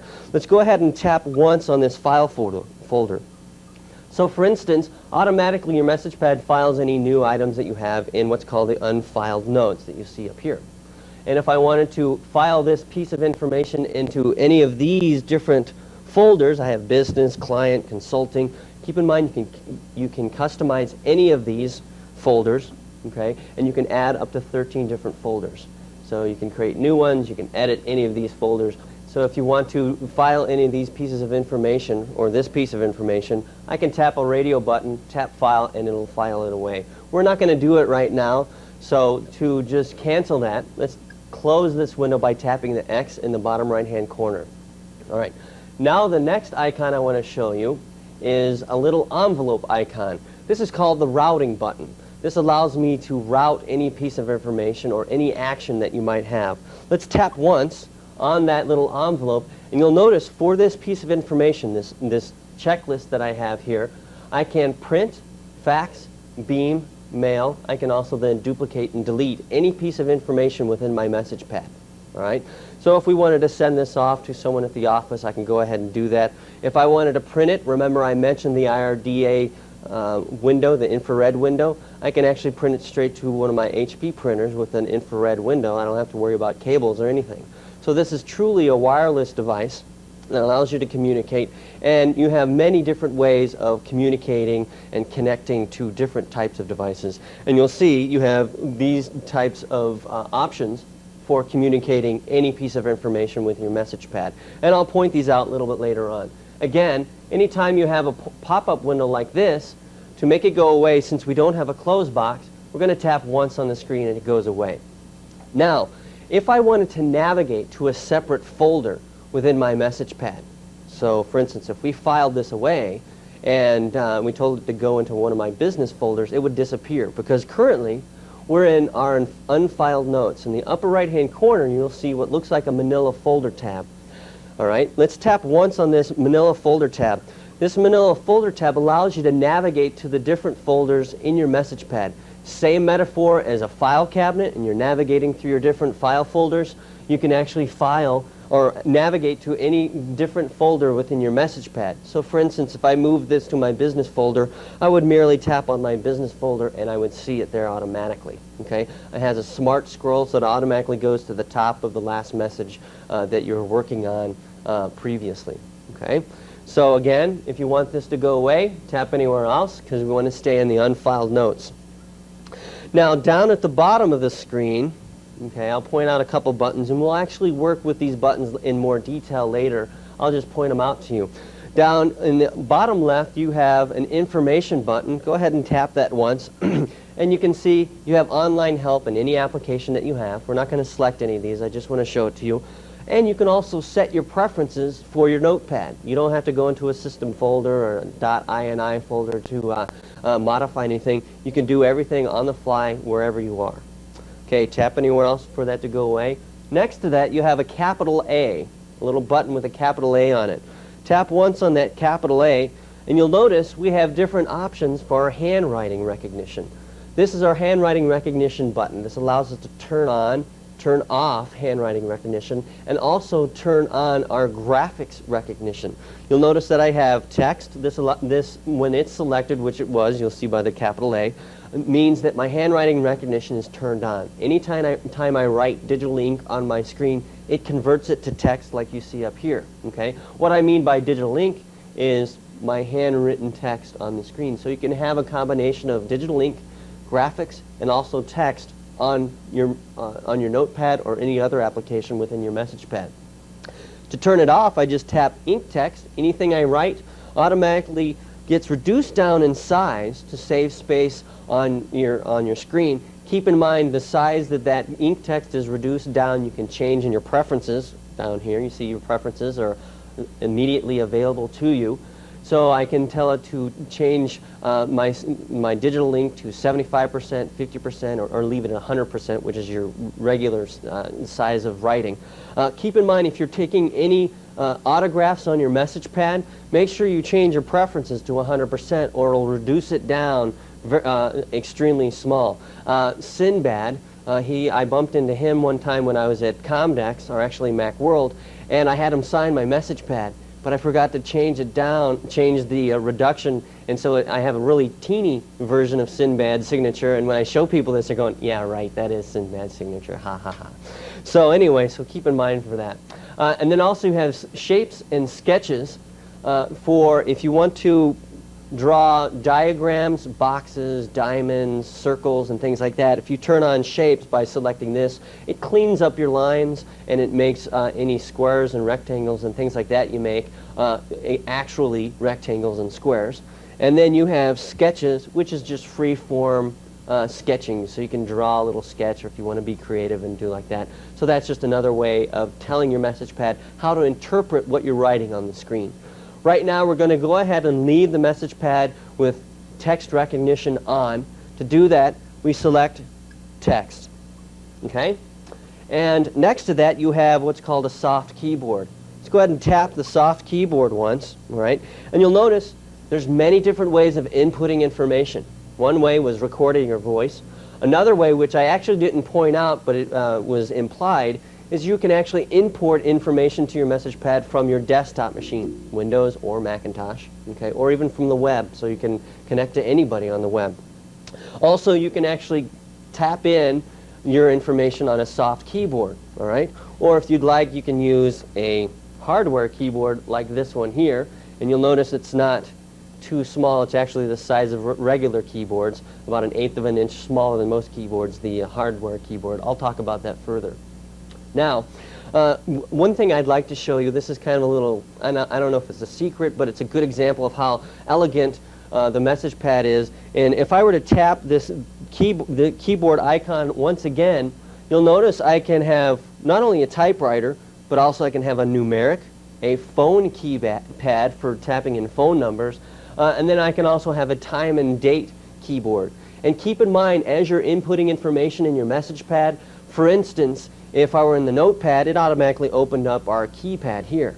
If I was inputting information, say adding someone's phone number to my names file, I'll show you the names file in a minute, it automatically, if you tap the keyboard, it pops up a numeric keypad or the actual phone keypad. So not only are these soft keyboards available, but they are intelligent. The message pad realizes what type of information you're inputting, and it gives you the appropriate tool for the task at hand. Okay? So let's go ahead and tap anywhere else for this pop-up list to go away. And to close the keyboard, again, you have the X in the bottom right-hand corner. You notice that the interface is very similar in many different screens that you see. And then next to that keyboard, you have a new button. Tap on the new button once. And this allows you to have different types of stationery on your message pad. We're not going to create a new note yet. We're going to do it at the end of the presentation. I just wanted to show you this for navigating. I can create a blank note. I can create a checklist like I have right here, has little check boxes. And I can also create an outline. The outline is very similar to the checklist in that it just has these little bullets rather than a checklist, and you can expand and contract and have subordinate items with your outline. So it's very easy for creating quick outlines for your clients that need to keep track of information or notes during a meeting. I use the outlining feature very often, and also the checklist item, because I always forget many things when I'm working.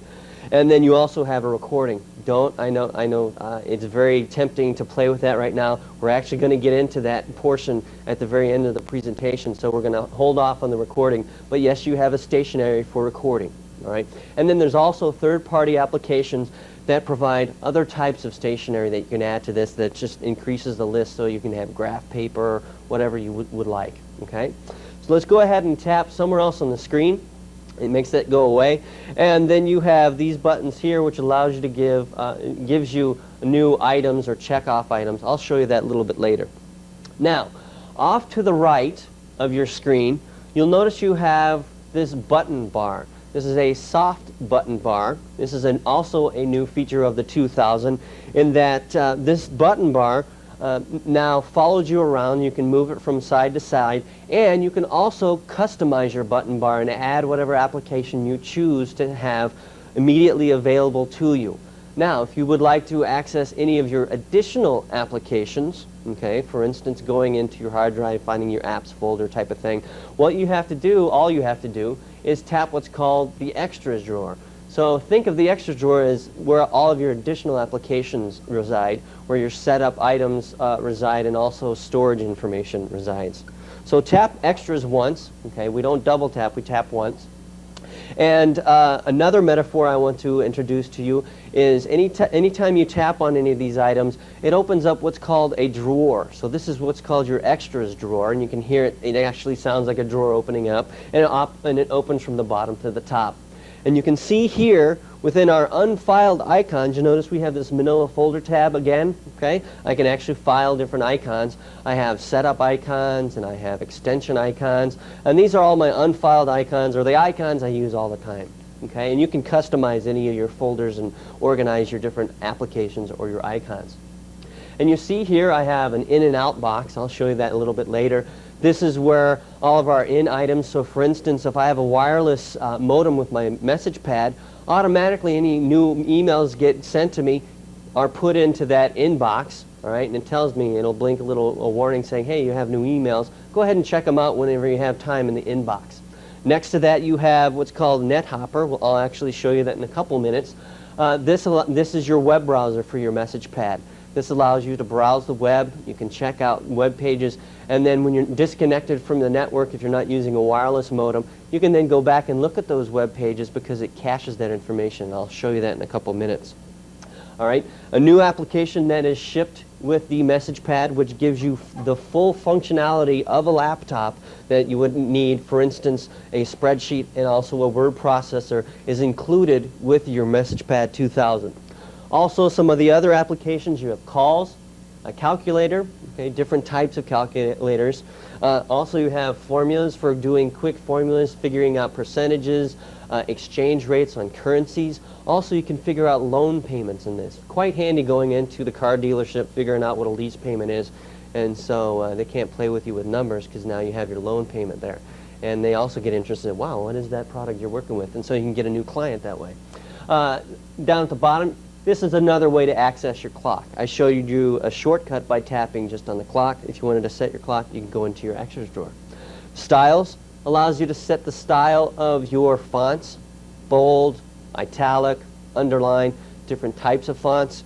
You notice we have this casual font, we have a Times type of font, and also a simple font that you can use. You'll have your card. This allows you to access your card and create backups or restore information from your PC cards to your message pad, all right? And you can rename any of your cards.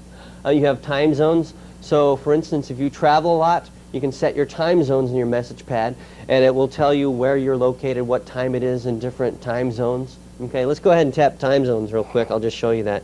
And you can see currently it says I'm in Chicago right now, and it's about 10:44 a.m.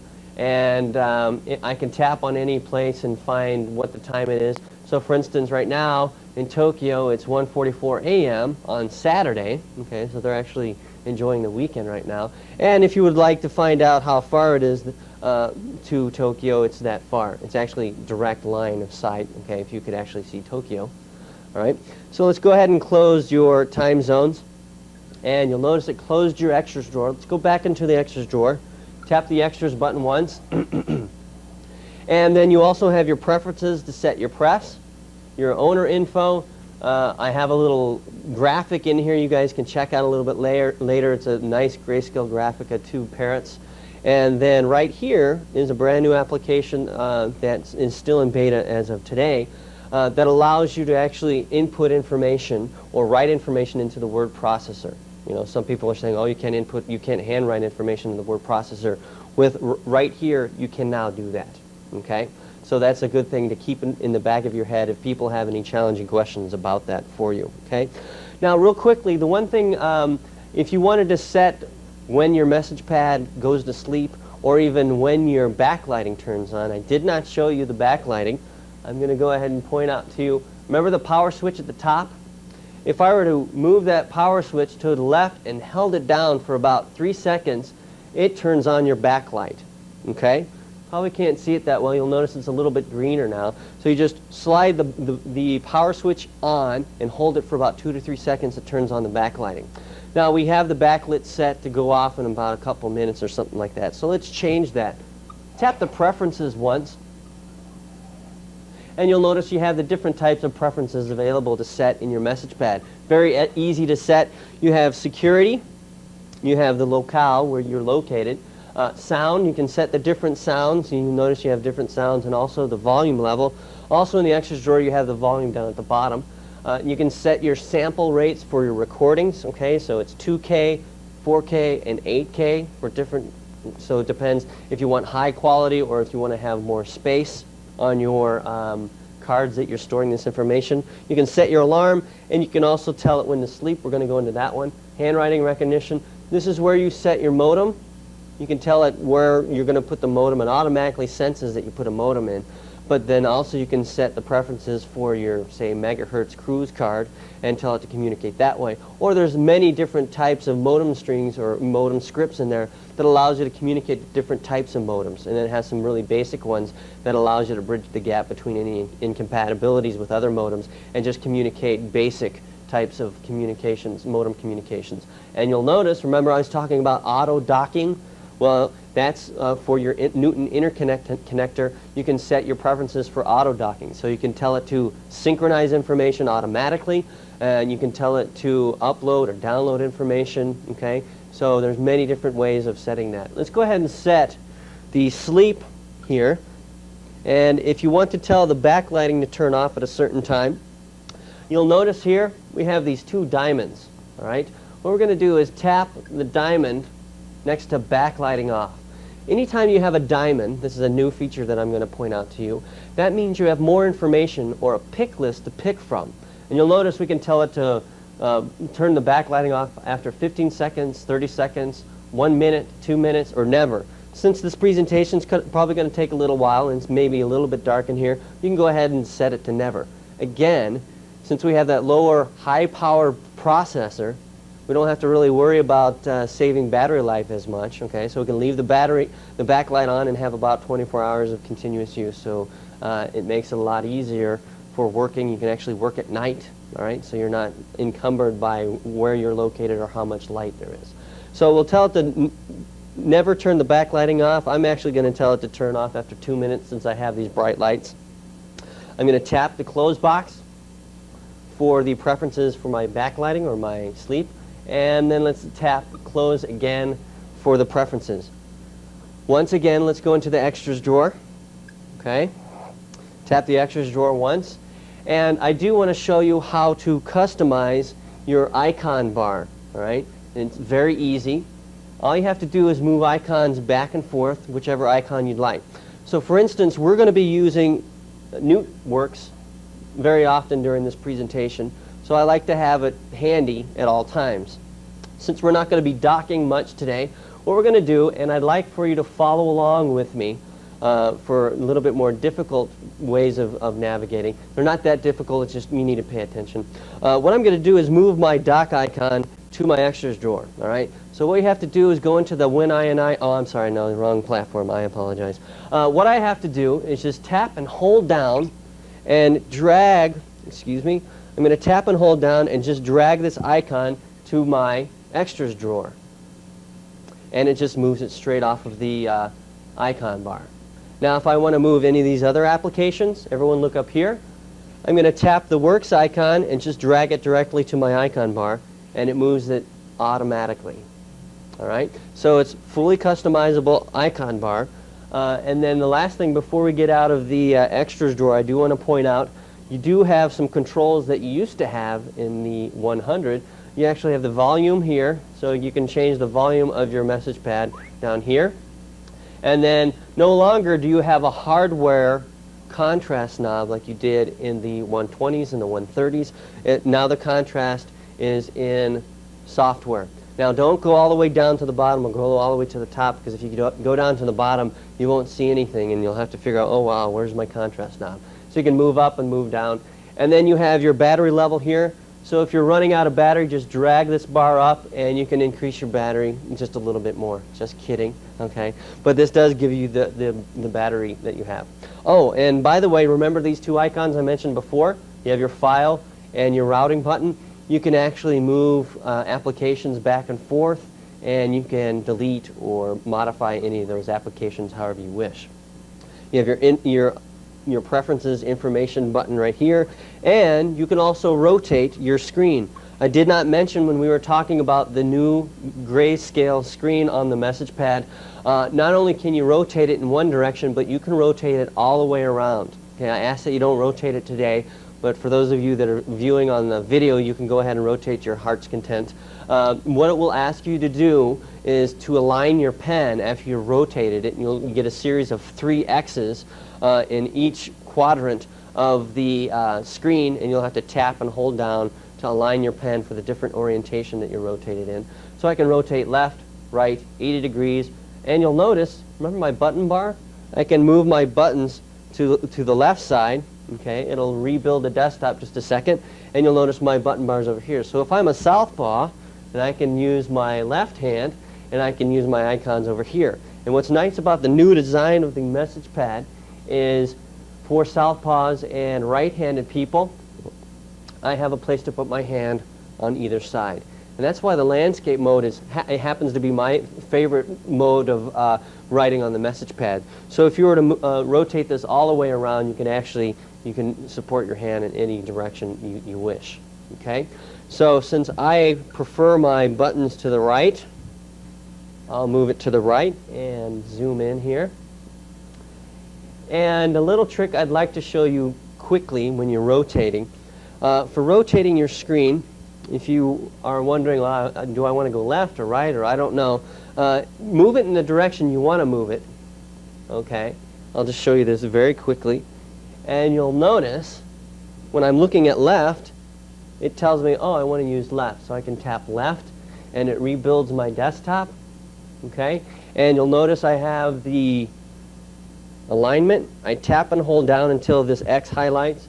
I have another one down here. I tap and hold down until that one highlights, and then I tap and hold down. So this allows you to customize your message pad to how you hold your pen, and it fine-tunes how you hold your pen, if you hold it vertically or the left or the right, or for instance, I'm giving a presentation, so I'll hold it off to the side. I'm going to go ahead and rotate my screen back around. So you'll notice that right happens to be the right direction, and it rotates it back. All right. Now that we've all moved our Works icon to the button bar, we can go ahead and close our extras drawer. If we tap the X in the bottom right-hand corner, it closes our extras. Before we get into Works, I do want to show you some of the other icons on your button bar, okay, very quickly. Let's tap the Names file, and you'll notice you have what looks like a Rolodex, okay? So I can tap on my Rolodex, and there's Larry's name there. And actually, that's not his phone number, so you can't get a hold of him and harass him. But that is Apple's phone number if you'd like to call them and ask any questions that you might have. You'll notice I have tabs at the top. I can navigate easily with these tabs, okay, and view anybody that I'd like to see, okay. If I want to tap directly on someone who's in my office, okay, Pat at Alterio, I can look at her information, and then you'll notice that you have different types of card styles, okay. You can see their different phone numbers. And keep in mind, the names file is fully customizable.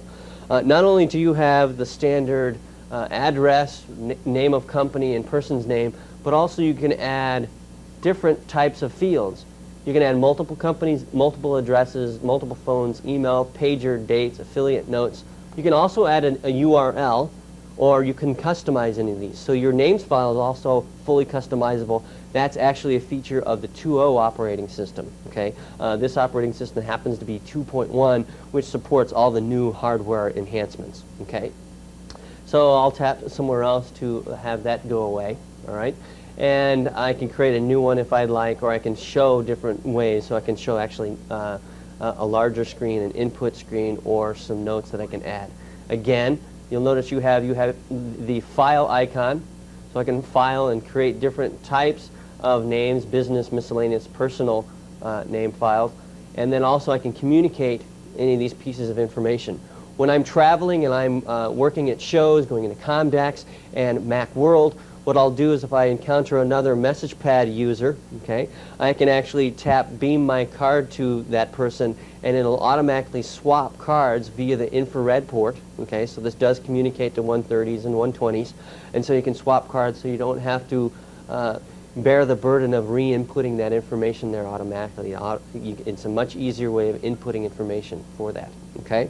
Also, if you have multiple people, you can actually select people that you'd like to beam to someone. You'll notice if I tap one of these tabs, it gives me an overview, and I have these little check boxes. I can check off who I'd like to beam to my client. So I can actually beam one of these, or I can beam my card, and it pulls my personal information from my message pad and gives it to the client or the colleague that I'm talking to. Again, to make this pop-up list go away, tap anywhere else.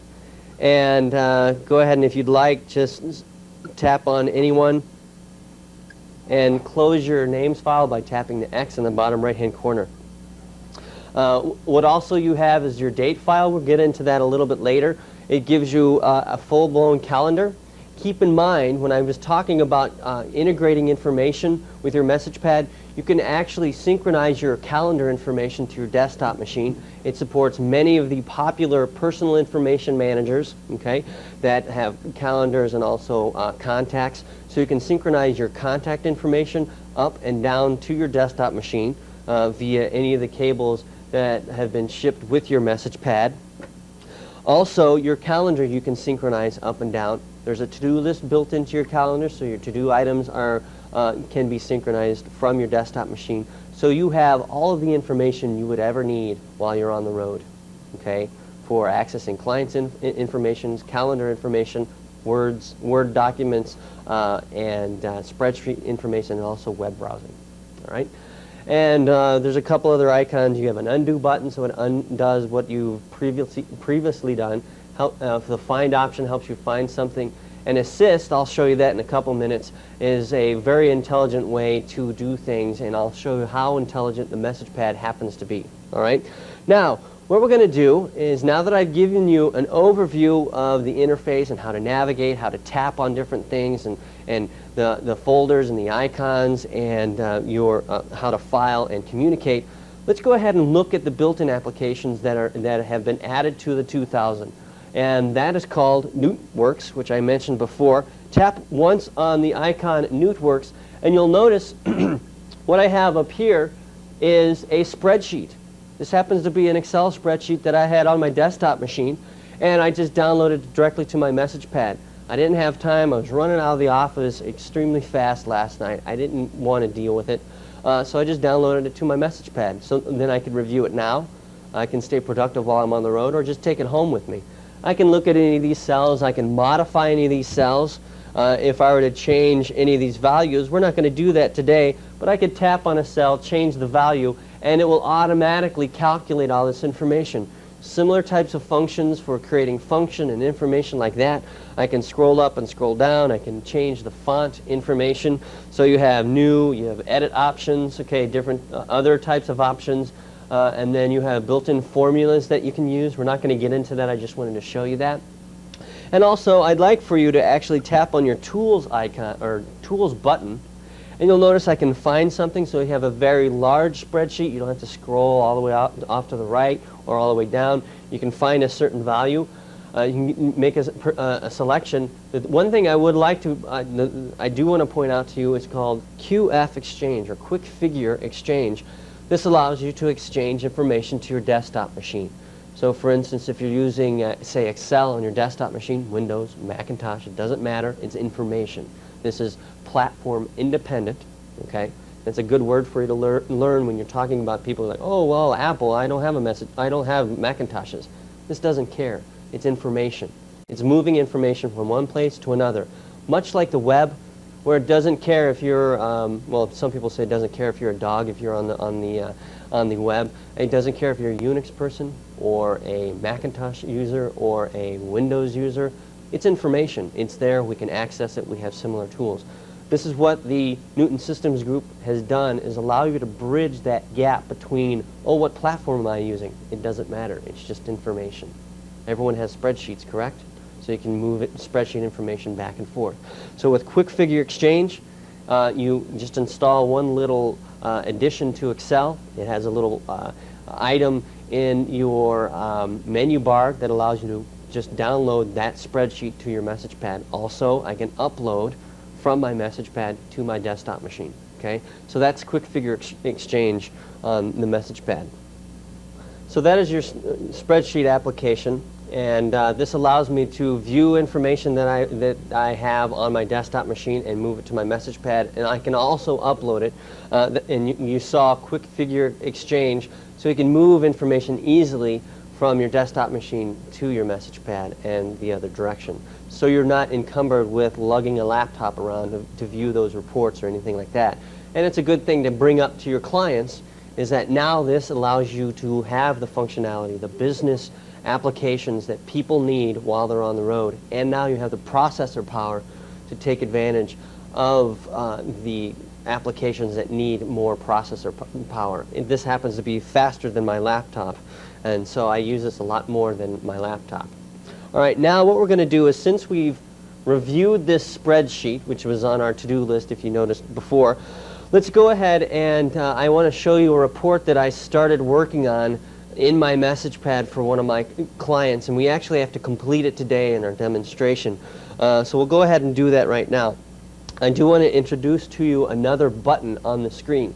Down in the bottom right-hand corner, you'll notice that you have two arrows and a dot. Don't tap on it right now.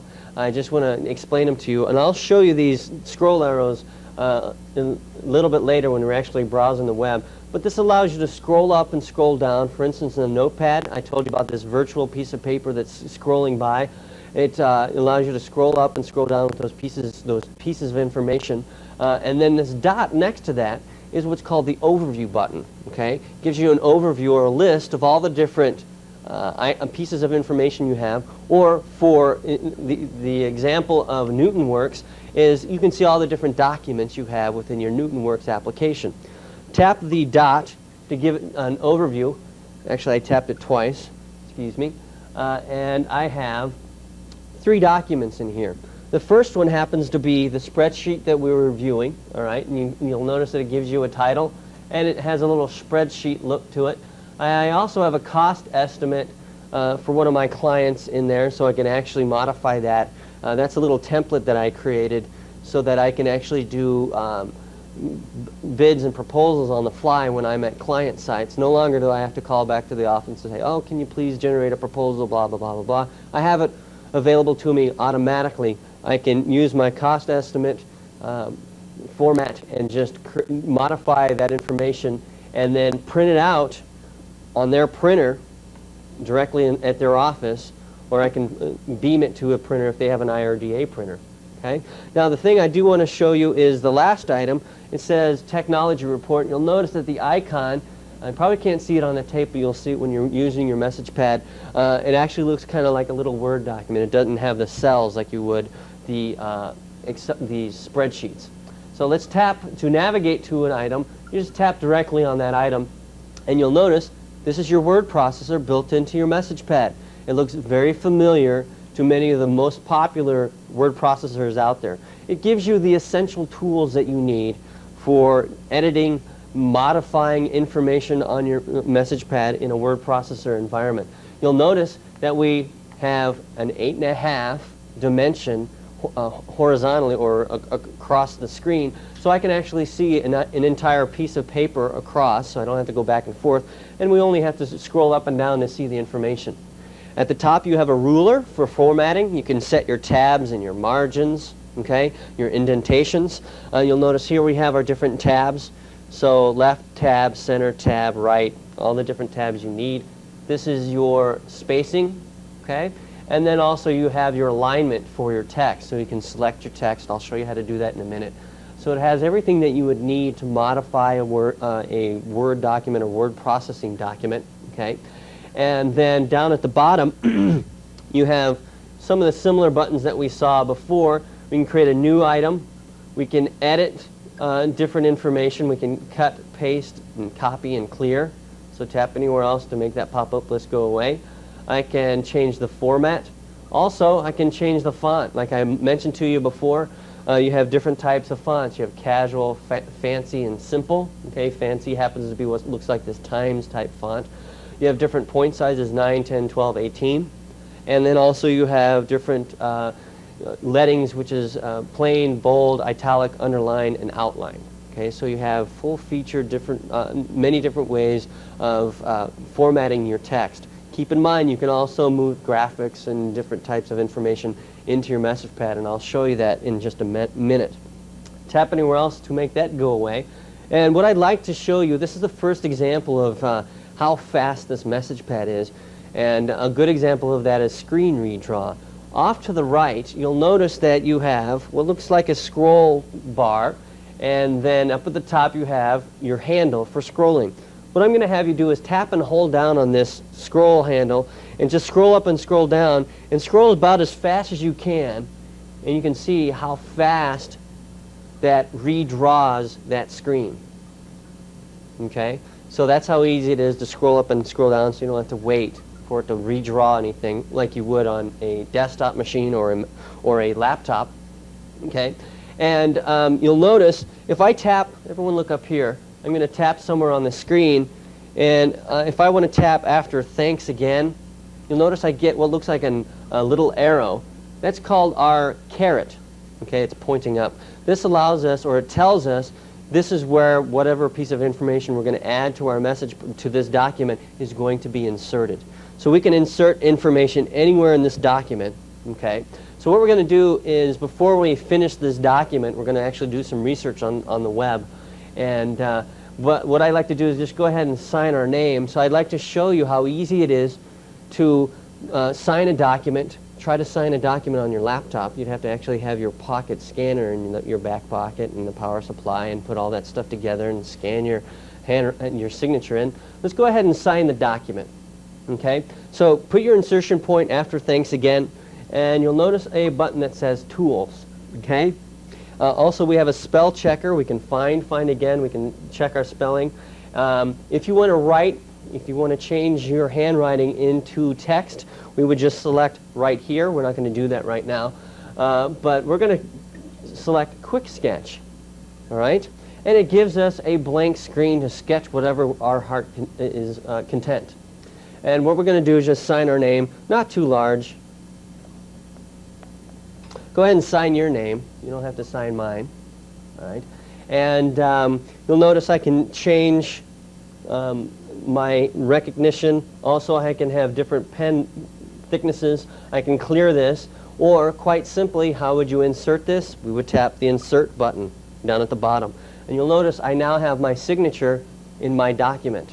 There's a very powerful presentation to show your clients. Say, hey, try to sign that Word document on your desktop machine or your laptop. You can now do it with a message pad. So not only does this replace desktop machines, it goes steps further. Okay, so that's why I wanted to point out to you, this redefines a new market. It is a different product from PDAs, palm tops, laptops. It's competing in all those areas. So this pretty much can solve many of the needs that your clients would have for accessing information, communicating, integrating information, okay, consolidating all their information, their tools that they would carry around with them. Now, I promised in this report that I was going to do some research and write up an entire document on some of the things that we were talking about in this document.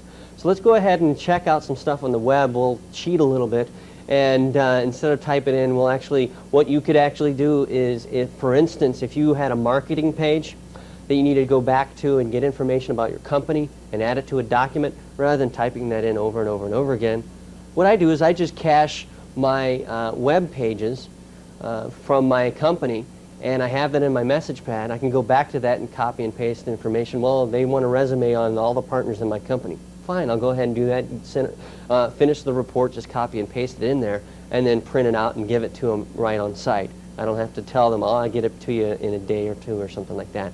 So let me show you how to do that right now. What we're going to do is access our web browser. So to do that, we tap the Extras drawer. Okay, that's where all of our additional applications are. Or if you would like, you can actually move one of your icons off and put NetHopper in there.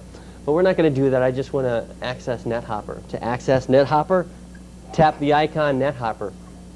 And you'll notice after about a second, it'll come up with whatever default page that you have set up. With your message pad, it has NetHopper's default page. And I've actually surfed the web earlier before this presentation and actually cached a couple web pages in my message pad. And I'll show you actually how to do that when you're working with it. But let me go ahead and introduce to you how the web browser works. Like I said before, I talked to you about the scroll up and scroll down arrows. If you want to scroll down on this web page, you just tap the tip of the down arrow and it scrolls down. You can see it scrolling up and scrolling down. Okay, now down at the bottom we have some buttons. I'll just introduce these to you very briefly. The second one after the information button, this allows you to go to a specific URL, okay, or sometimes I call them URLs, all right? And you'll notice what's nice about this web browser, it gives you additional tools that you don't get in most desktop web browsers. For instance, how many of you like actually typing in http://www dot whatever the name is. Now all you have to do is tap http www. I can say winkcom. Okay, and .com. And if we were connected right now, it would automatically go to that web page, and I just tap go. All right. Since I don't have it cached currently, we're not going to go there. So let's go ahead and close that. And until I'll point out a couple more of these items. You have a home button, so whatever your it's the NetHopper homepage is this button, and then you can find information with this button. Next to that, you have your bookmark icon. This allows you to access any of the bookmarks you've created. All right? And when you're working with the message pad, anytime you have bookmarks, I tell the message pad to cache that and not delete it from the cache, so that if I'm not connected, it won't try to connect. So let's go ahead and tap the bookmark icon and follow along with me, because some of these are cached and some of these aren't. You'll notice that I have Apple Computer, CNN, Interactive, Text Only. Okay, so let's go ahead and tap Pen Computing. All right, it's the third item, and it will go access that page that I've cached, and you'll notice how nice that grayscale screen is. Okay, and so now it downloads not only text but also the images. You can set your preferences to download the images or not download the images, and just the text if you just want to access text. Okay, let's tap the bookmark icon once again, and let's tap CNN Interactive. I go there all the time to get my news. All right, and you'll notice I have the text-only version of CNN Interactive, since they have so many graphics. I really don't need that. I just want to find out sports scores and things like that. And also weather is a popular one for me. So I go to the CNN web page. Again, you can scroll down and scroll up, and you have all the information, okay, that you would need to access. All right. Tap the bookmark icon once again, and let's actually finish this report we keep on talking about. Quit playing around here. And let's go into the world of Newton, because we want to add some Newton information to our report. Tap the world of Newton. Okay. In just a second, you'll notice, I don't know if you've been to the Newton web page, okay, but this is what it looks like. Up at the top, if you want to find out what the URL for this web page is, you can tap on this icon. And remember, before in our on our notepad, we had the separator bar. You have the separator bar in every application.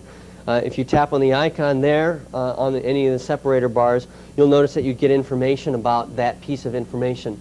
And you'll see you have the URL to Newton's homepage. So it's just www.newton.apple.com. Okay? And then you can navigate to the different areas. So I urge you to check that URL out. There's press releases there all the time. Also, Pen Computing is a good resource to go to, because they just had a wonderful article about the 2000. Instead of the media tearing down the Newton technology, they could not find, and this is a direct quote, they looked and they couldn't find anything wrong with the 2000. Okay, and that's coming directly from the media. So I'd urge you to check that document out. I have a copy of it here, and we're going to be shipping that type of information to you in the kits that we're going to be pulling together, so you can actually show people, here, the media is talking about it, not just me. Okay? Now, let's go ahead and close this, and let's scroll down. Okay? You'll notice how nice the graphics are with the grayscale screen. You can see the what is a yellow Newton light bulb, and then the different fonts here. Okay? And then you have the Apple Gearmon there. A little picture of the message pad, so if you wanted to, we can move that into our document. Okay? And then some of the most popular pages. Go ahead and just scroll down. All right? And we can move any of these pieces of information into our document. All right? So I'm just going to select this paragraph up here. Everyone look up here real quick. I'm going to show you a new way of navigating, or actually how to copy and paste information within your message pad. What we're going to do is turn our styluses into highlighters. To do that, what you're going to do is tap and hold down and not move for about 2 seconds. You'll notice I get an ink blot. Go ahead and just watch me first, and I'll have you do it. I tap and hold down. I try not to move my pen until it gives me the ink blot and gives you that little squeak sound. And I'll just drag kind of diagonally over that paragraph, and I can select that. Since I didn't get all of it, I'll tap anywhere else to deselect it, and I'll tap, wait for the ink blot. See the ink blot?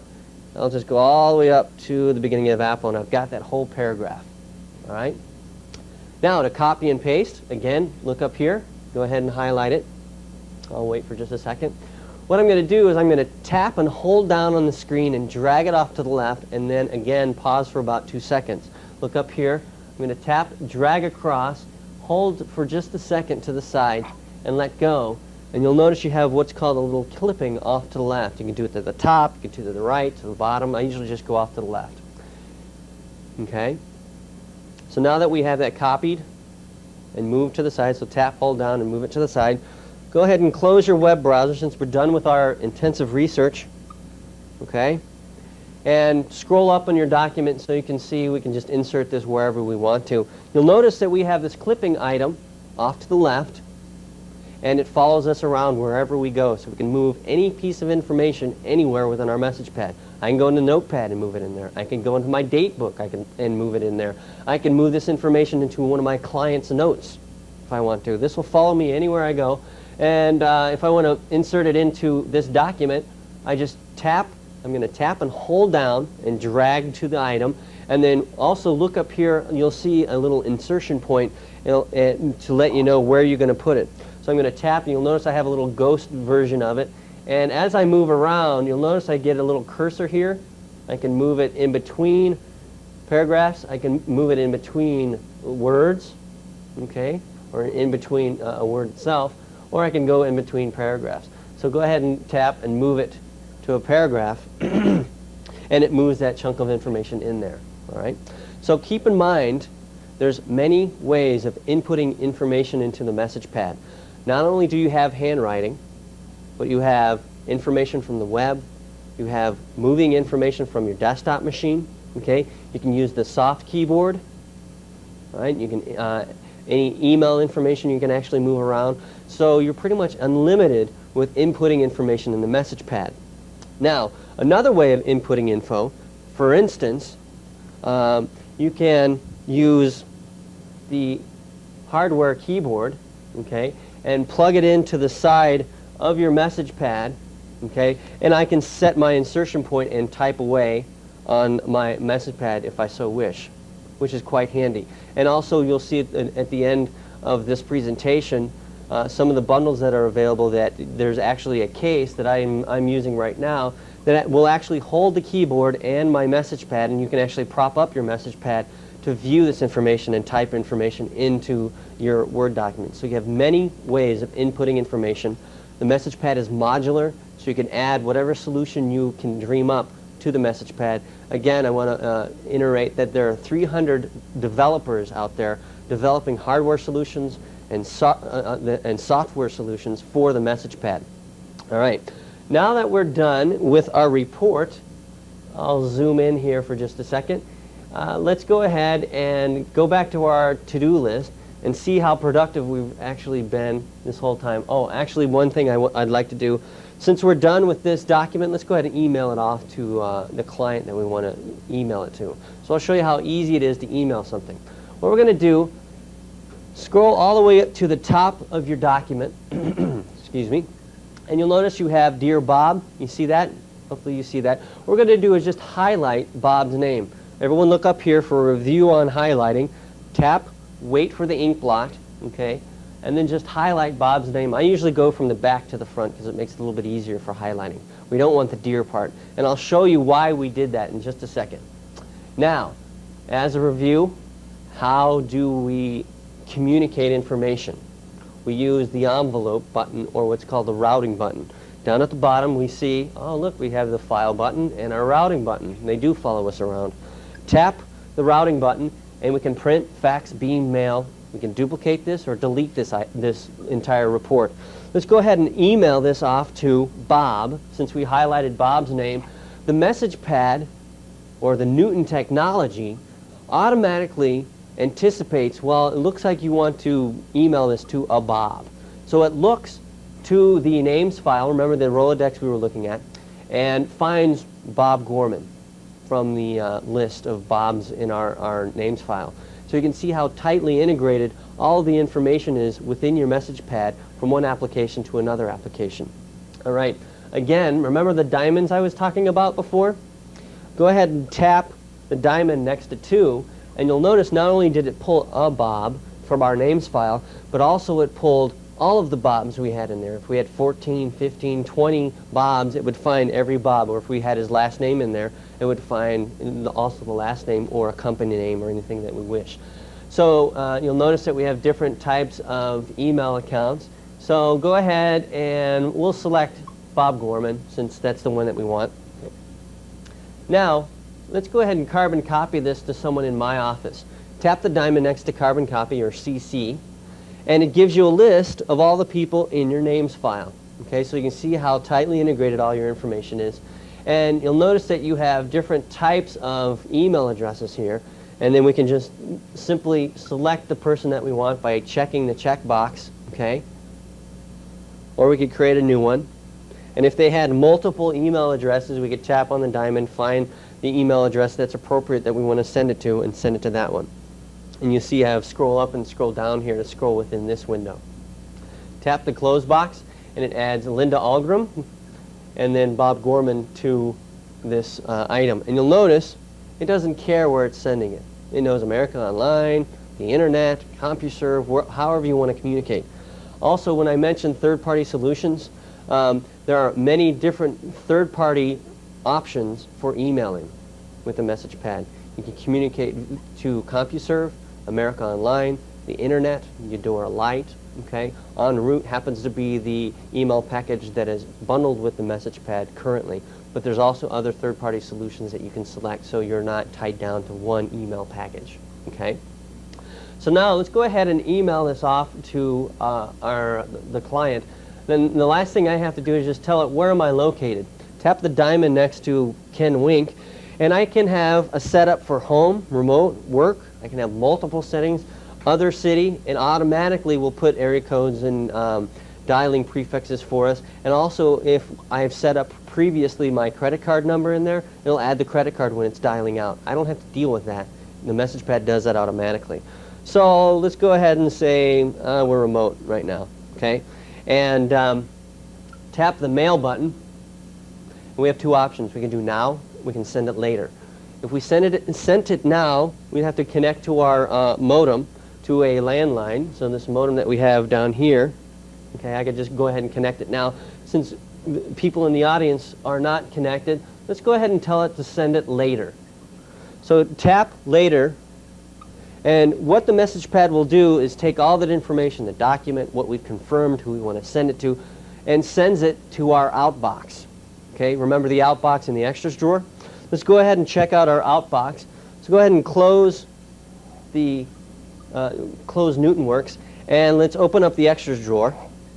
Okay, and you'll notice we have our in-out box. So for instance, if we were back at the hotel, if I'm in my cab and I've got a 30-minute cab and I'm dealing with Chicago traffic, I can then plug in my wireless modem or even my cellular phone to the megahertz modem that I have plugged in here, and I can go ahead and fax that off to Bob or email it off to him, log in, surf a couple pages, and then log out real quickly. So let's go ahead and tap our outbox. And so if you want to send that information and you have anything buffered in your outbox, we can go ahead and view that. So you'll notice you have your inbox and your outbox. Tap the outbox, and you'll notice we have our technology report there, and we can go ahead and tell it to send immediately, okay? And you just tell it how you want to send it. Now let's go ahead and tap the inbox, and I want to show you a couple faxes I received on the message pad. All right, we've talked a lot about internet communications and email communications and communicating to your desktop machine and moving information back and forth easily with your message pad. Not only do you have all those communications options, but also this is one of the smallest and lightest fax machines available to you today that allows you to send and receive faxes. So you don't have to lug around a fax machine in the back of your pocket along with that scanner for signing your signatures. Okay? So you'll notice these are two documents that I have here. One is a employee contract. I don't want to show you that one, okay? But the one at the bottom actually happens to be a document that was sent to me for a project that I'm working on. It's a zoo project, and it's some graphics that they wanted to send me to check out to see if I liked them. So let's go ahead and view. This is a fax I received. You'll notice it came from my office, 847-310-3477. Tap on that item once, and you'll notice it opens up my fax. And we actually can't see these items. We notice that we have like a what looks like a jaguar and an elephant and a polar bear. So let's go ahead and zoom into this item. So what you can actually do with any faxes is not only receive them, but I can annotate these, make changes, and I can send it back, because the message pad is smart enough to realize, well, maybe you don't want to redial that number and dig it up and find whatever their fax number was. It remembers this, and if I want to send this back, if I want to reply to this message, you'll notice if I tap this item here, I can reply to it. It saves that phone number, or the fax number, and I can send it off to that person. Now what I'm going to show you is how to actually zoom in. Tap the Tools button, and you'll notice we have many different ways of viewing our faxes. We can fit to window, show it in original size, full resolution, enlarge it, rotate left, right. So for instance, if it came in the wrong direction, we can rotate it the right way, or we can rotate our screen. So you have many different options in that way. Let's go ahead and tap original size. It'll change the magnification of this document, and you'll notice you may not have the item directly in front of you since all the information was at the top of the piece of paper. So you'll notice you can either use these little arrows down at the bottom, or everyone look up here. If I tap and hold down on the screen, you notice I get a little hand. It grabs that piece of paper, and I can move this piece of paper over very easily. Okay? And you'll notice it's pretty quick.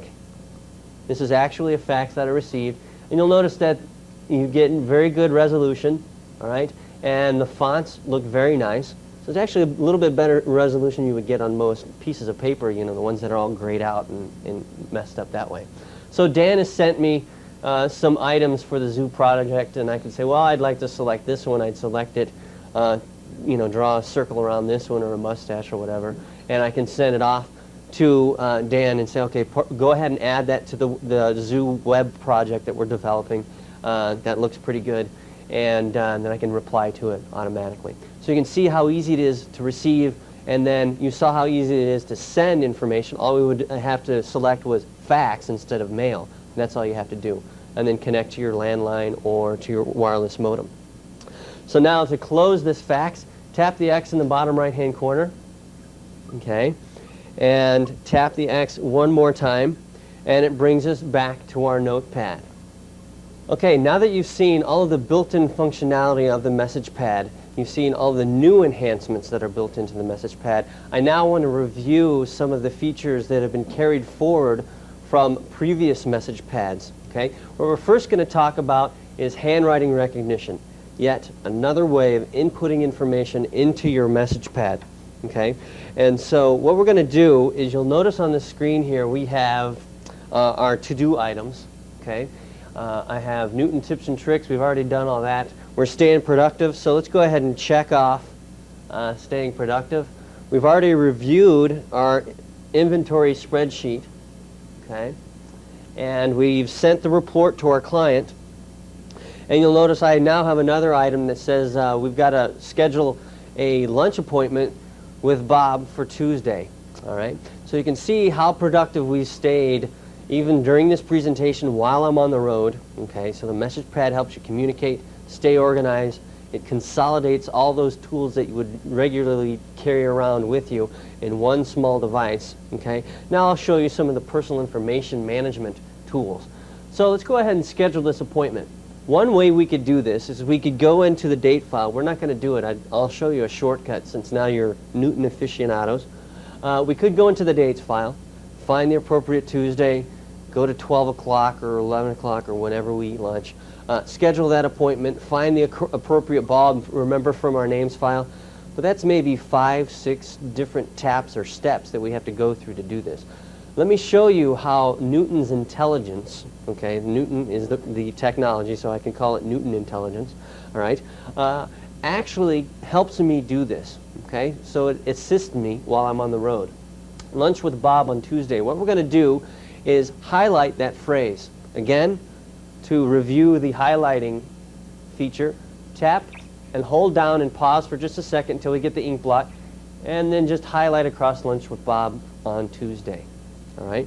Once we have that highlighted, what we're going to do is I'll introduce yet another button to you.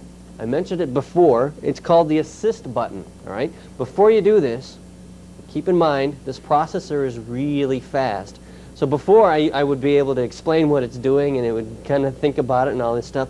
Now it's split second.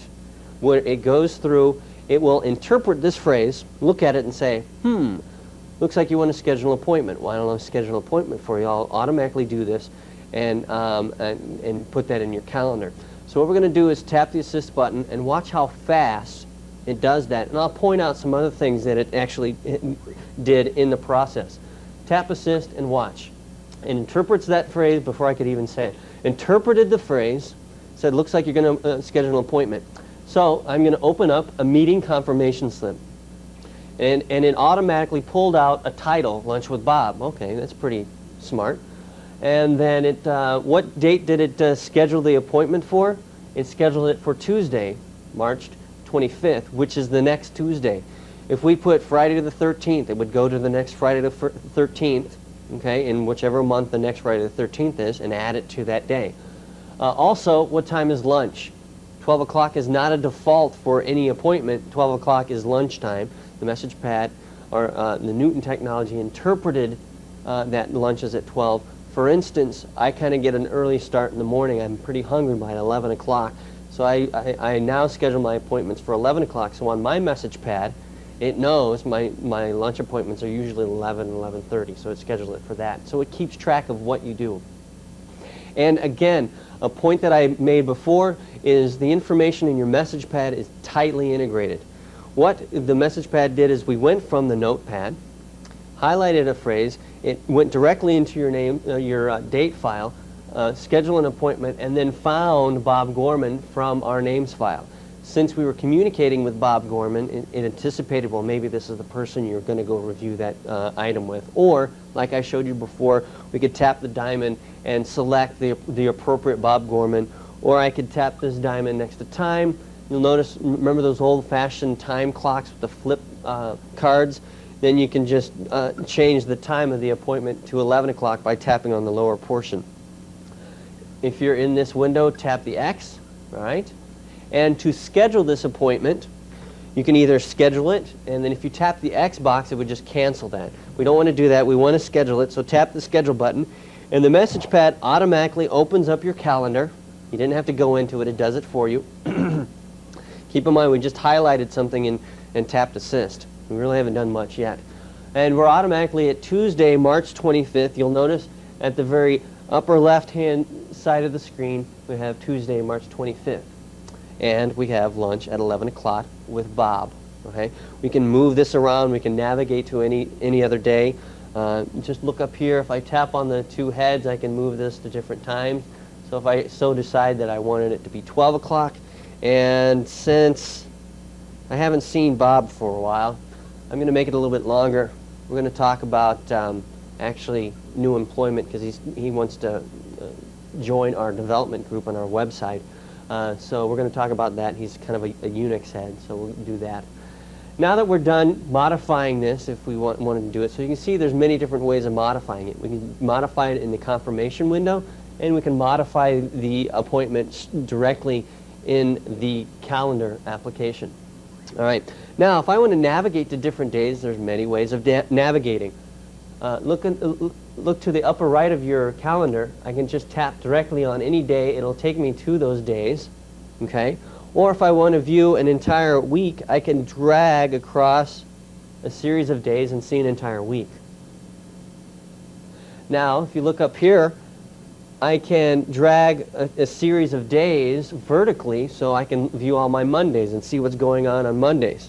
Okay? So I have lunch with Brett on all my Mondays to kind of go through previous week's projects and talk about any partner stuff that we might have.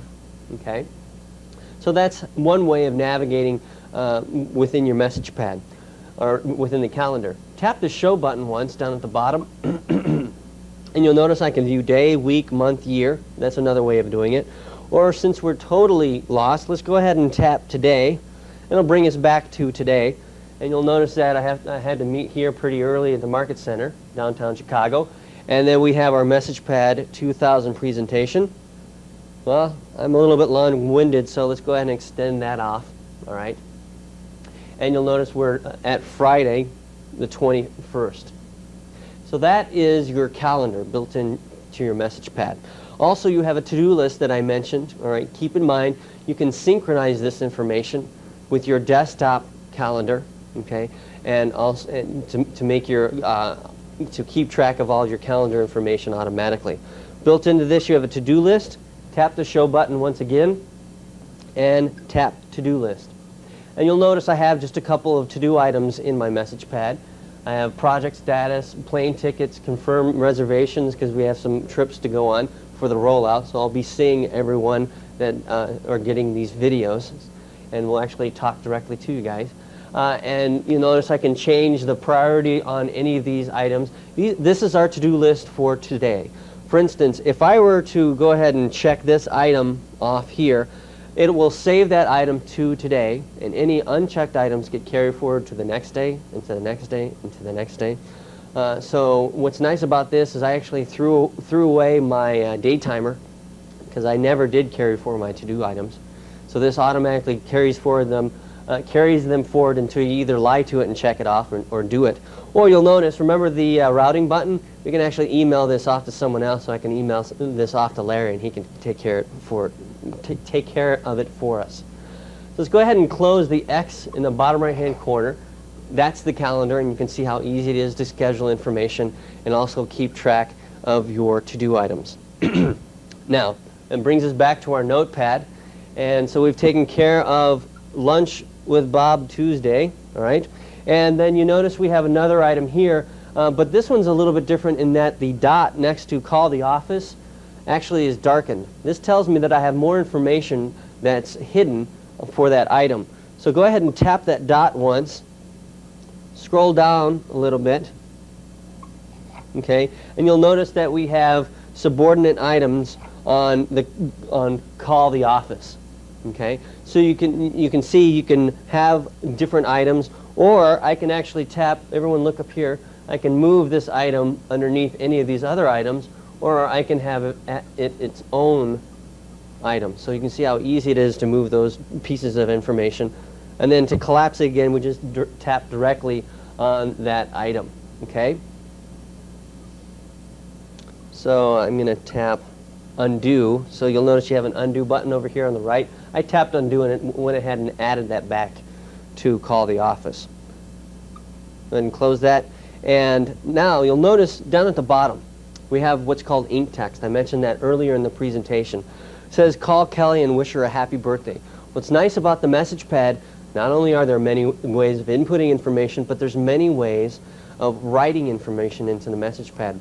You don't have to have handwriting recognition on at all times. Sometimes what I do with my message pad is I'll turn off handwriting recognition and I'm writing stuff down very quickly. It still works as paper. For instance, you use paper to jot down information, and it doesn't convert your handwriting to text, but then you can also go back and read it. Similar thing with the message pad. I can actually look at my handwritten text, and it reduces it down in the size that I can view it. But what's also nice, you have a feature built into the message pad called post recognition. Okay, it's not a serial. What we're going to do is tap. We're going to highlight this entire item. So we're going to tap right after birthday and wait for our ink blot and highlight call Kelly and wish her a happy birthday. What I can do is if I have a phrase like this or an entire page of ink text, I can highlight that entire piece of information, and I can tell the message pad, let's go ahead and convert that back to text because I'd like to add this to a report that I'm working on, or a document that I like to fax off and have it nice and neat. Now to do that, a new gesture that I'm introducing to, so everyone look up here, I'm going to tap twice fairly rapidly, about that fast, on this item. So everyone look up here, I'm going to tap twice, tap, tap, okay, and watch what happens. It converts each word by word, and you can see how fast that processor does it. 162 megahertz converts information immediately. Just a little trivia note here. The processor is so fast they actually had to slow down handwriting recognition so that it would actually wait for people to finish writing a word. Okay, so now it doesn't have to wait for handwriting recognition anymore. Okay, so you'll notice now we have call Kelly and wish her a happy birthday. So that's one way of post-recognizing information. So let's go off on our own and create a new note, all right? And I'll give you some handwriting tips, some just basic handwriting tips to keep in mind, and some tips that you can, your clients can take away with them. so that there aren't any frustrations. Very basic tips that will help them get through the handwriting recognition process. So let's go ahead and create a new note so we have some space to work with. Tap the new button once, and again, we have the different stationaries available. We have note, checklist, outline, recording. Let's go ahead and select a new note. We'll get to recording, just wait, okay? And we have a blank piece of paper that we can write on. Now, if you want handwriting recognition on, make sure handwriting recognition is on. To check that out, you'll notice that we have a capital A for our recognition button down at the bottom there. And what I'm going to do is I'll explain to you first and have you do it after me, is I'm going to write Newton on the screen. And keep in mind you have many different ways of setting your preferences for handwriting recognition. Let's go ahead and check out the preferences right now. Tap your handwriting recognition button. Let's tap preferences once. Okay? And you'll notice I have my message pad set to recognize printed recognition. This is actually a brand new algorithm that was written into the 2.0 operating system when it upgraded back in the 120 and 130 days. Okay. Also, you can have cursive only, so you can write in cursive and it transfers your text into editable text that way.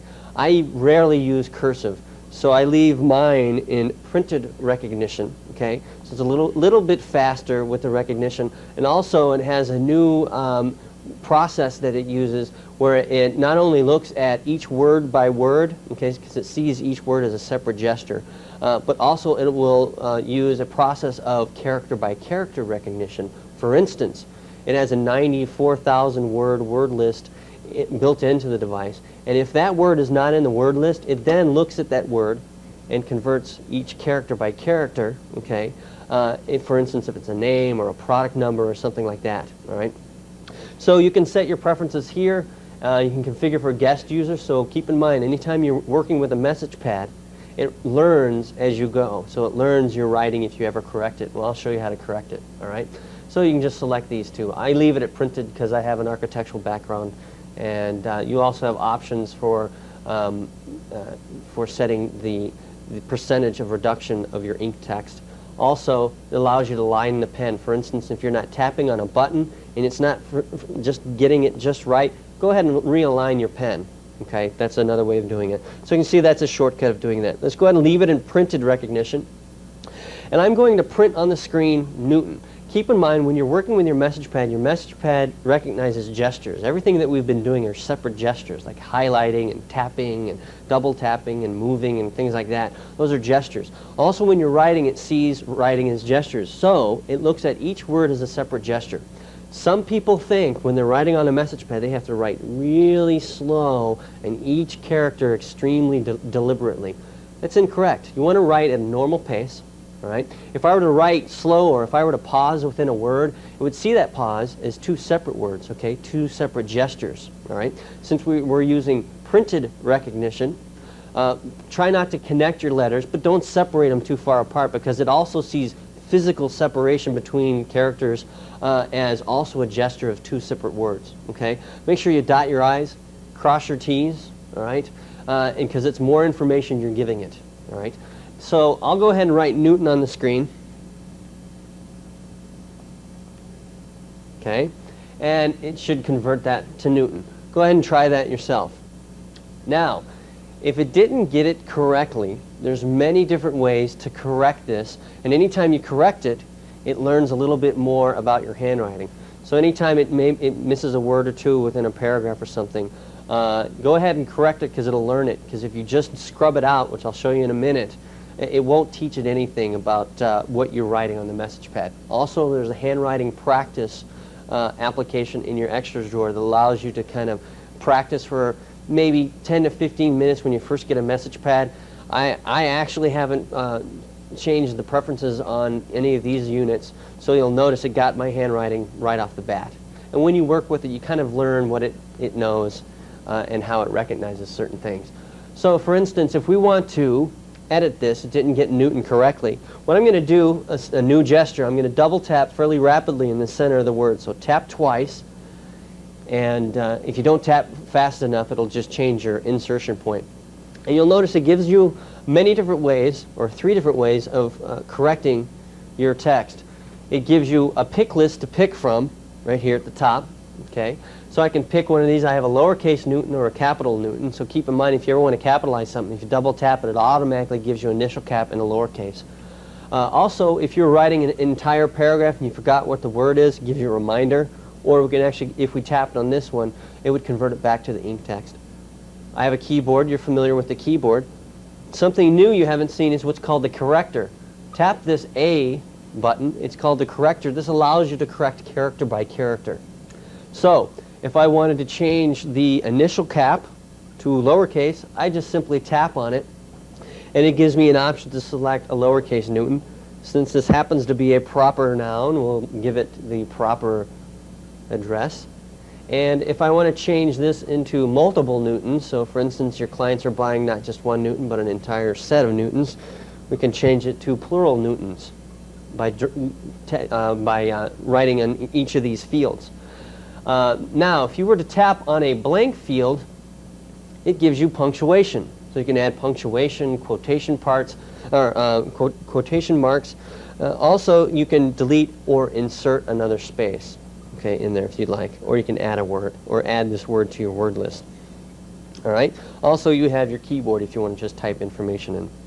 So that's yet another way of correcting your information. So go ahead and close that, and now we have Newtons on the screen.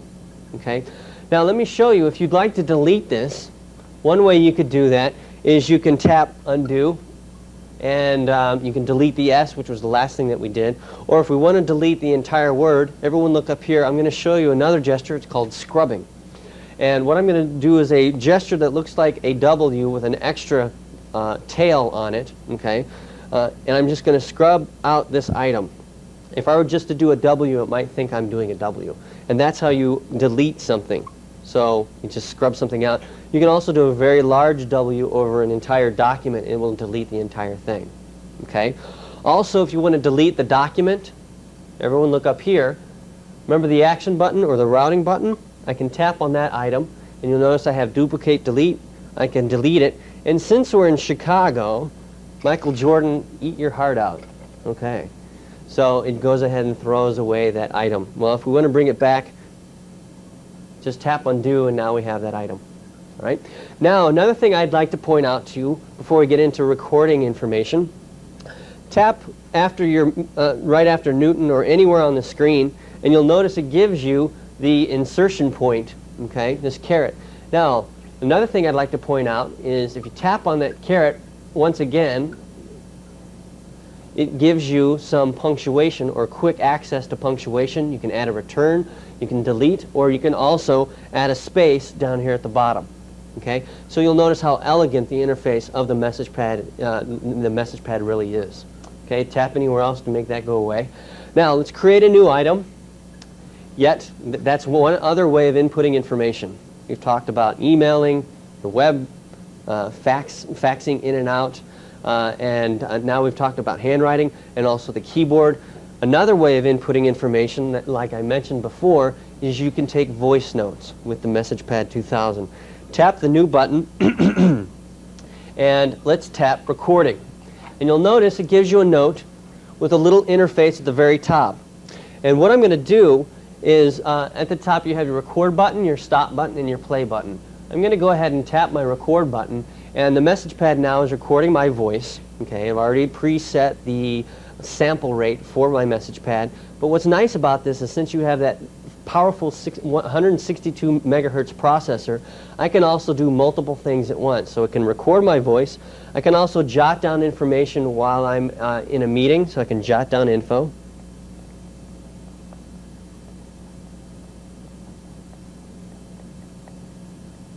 Okay, so I can jot information, and it transforms my text at the same time while it's recording this information. So what's nice about this is I can make little outlines and also have the entire content of a meeting or any ideas that I have immediately on my message pad. Let's go ahead and tap the stop button, okay? And assuming you didn't turn down your volume on your message pad when we were in the extras drawer, all you have to do is tap play and it'll play it back. And the message pad now is recording my voice. And can you hear it back in the back? You can actually hear what I was recording all the way back in the back. So you can see how nice this new speaker is, much brighter, okay? And the entire group in here, it's a multi-directional microphone, okay? So you can actually hear multiple people in rooms, okay? Just make sure you tell them you're recording them so it's legal and all that stuff. Okay?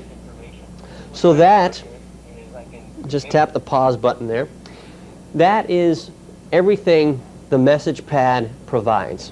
Okay, what I've showed you today is a brand new technology from the Newton Systems Group that allows you to not only stay organized, but it's also consolidated all of the information that you would need while you're on the road, while you're away from the office, or even while you're in the office.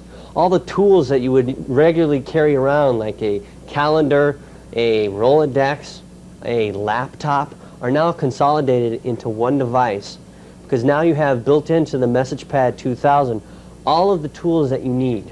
You've got a word processor, you've got a spreadsheet application, you also have a web browser, an enhanced web browser, a little bit different than some of the other web browsers. It gives you some other functionality. The one that I like is it allows me to review web pages that I've been browsing later on without even being connected, which is a big feature for research and carrying information around with you. Okay. Also, it consolidates all your calendar information, your contact information, so you have that at your fingertips. Any of the information that you needed from your desktop machine has now been integrated to your message pad. Keep in mind, this is information on this device. And it doesn't matter what platform you're on, it's just information you're moving back and forth. There's many ways of moving information back and forth. You have the option of different modems, okay? So for instance, I've got one of the megahertz all points wireless modems, okay? So I can actually plug this into my message pad. Let me zoom out here for a second. And it plugs into one of my PC card slots, and you can actually receive wireless email with that, or wireless messages, or whatever you want.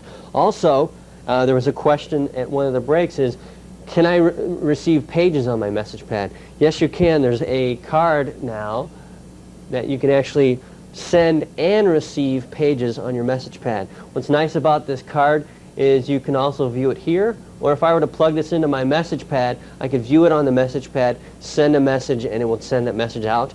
It also stores the information in the card, so it doesn't have to be plugged into the message pad. It acts as just another pager that you would carry around or put it in your lap or into your bag, and you can add that to it. So the point I want to reiterate is there's many solutions with the message pad for communications. Okay, the things that I've showed you are only the built-in features of the message pad. There are 300 developers out there that are developing hardware and software solutions that we haven't even really covered today. We've got the different paging cards and modem cards. We also have memory cards that are available for your message pad. You have the keyboard, you have the carrying case. Okay, we're going to talk a little bit more in detail on that.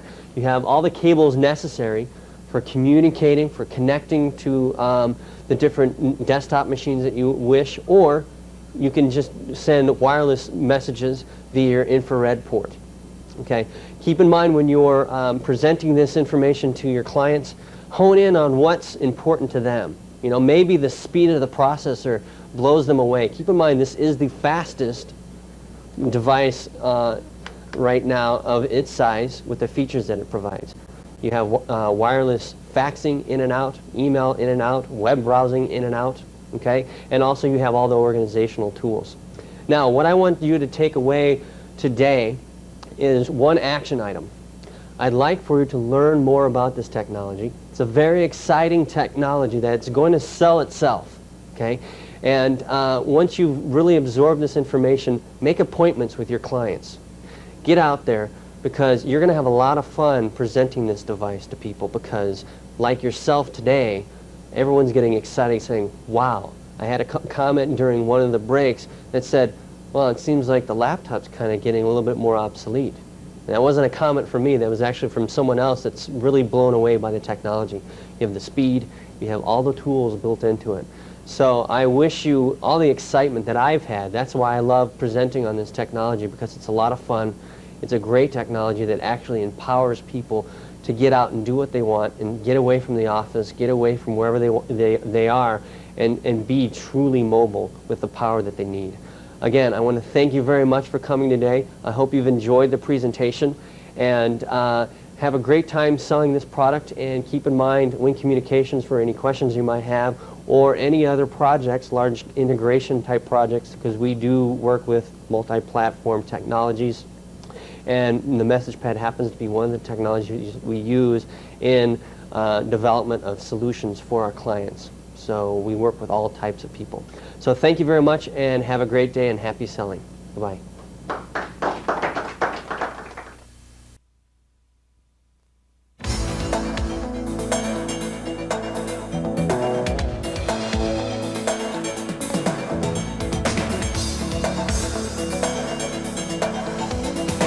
Welcome to Apple Computer's Power Macintosh training for resellers.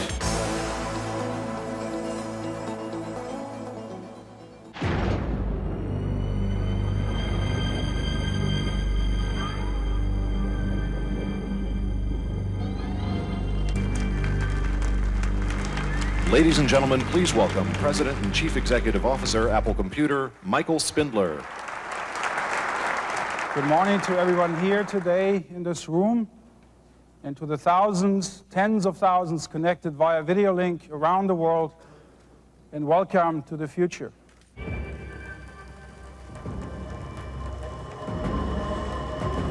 The PowerPC chip, who cares? PowerPC is a RISC technology, and Pentium, for example, is a CISC technology. It really represents spending fewer transistors, but focusing them on making instructions go very, very fast. PowerPC is a very efficient use of a lot of transistors. The PowerPC chip is a technology. Why do I care about technology? It represents a chance that comes along in the industry about once every 10 years. And that was a chance to deliver a whole new level of performance to the PC user. There's going to be a lot of people out there that buy it for the raw speed. Yeah, it makes my machine go faster as a supercharger. So what? See, the real point is that a user doesn't care about the technology in the machine. What they care about is getting the work done, having fun, having a good experience. What our customers want to do is be able to use the computer more as something that extends themselves and lets them get more done during their workday. The customer is going to do things a whole new way. I'd like it to show me dramatic visualization so I can truly understand what is happening. You're not going to be looking at dead documents anymore. You'll be able to pick up an object in a catalog and rotate it and look at it. You'll be able to play a movie or a training film right in a document. What we're doing with our architecture is trying to make all of these new kinds of information, multimedia information, video, sound, things like simulations, just an everyday part of life. For the first time, I can truly interact with a rich, perceptual experience. The Power Mac, what's it going to bring? The beginning of a new era in personal computing. The Rambo of personal computing. Or maybe it's the Ferrari. Maybe it's Rambo in a Ferrari. Truth is, I don't know, but I know one thing.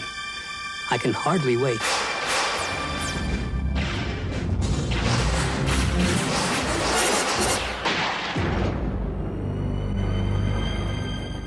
Hello, reseller team. I'm Steve Bannerman, Product Line Manager in Apple USA. Soon after the introduction of the Power Macintosh, we were pleased and proud to find ourselves with one of the hottest product lines in the business. Customers quickly responded to the exceptional performance, to the cross-platform compatibility, to the rich set of software solutions, and to the aggressive pricing of these breakthrough RISC-based products, which are transforming the personal computer industry. In fact, only 10 months after introduction, we shipped our 1 millionth unit, a full 2 months ahead of schedule. This is a tremendous growth opportunity for Apple and for our resellers. But clearly, our success in the marketplace depends on you. No matter what we build, we live and die by your success with the customer. So I would like to thank you in advance for the time you're giving us to learn more about Apple Power Macintosh products and customer solutions.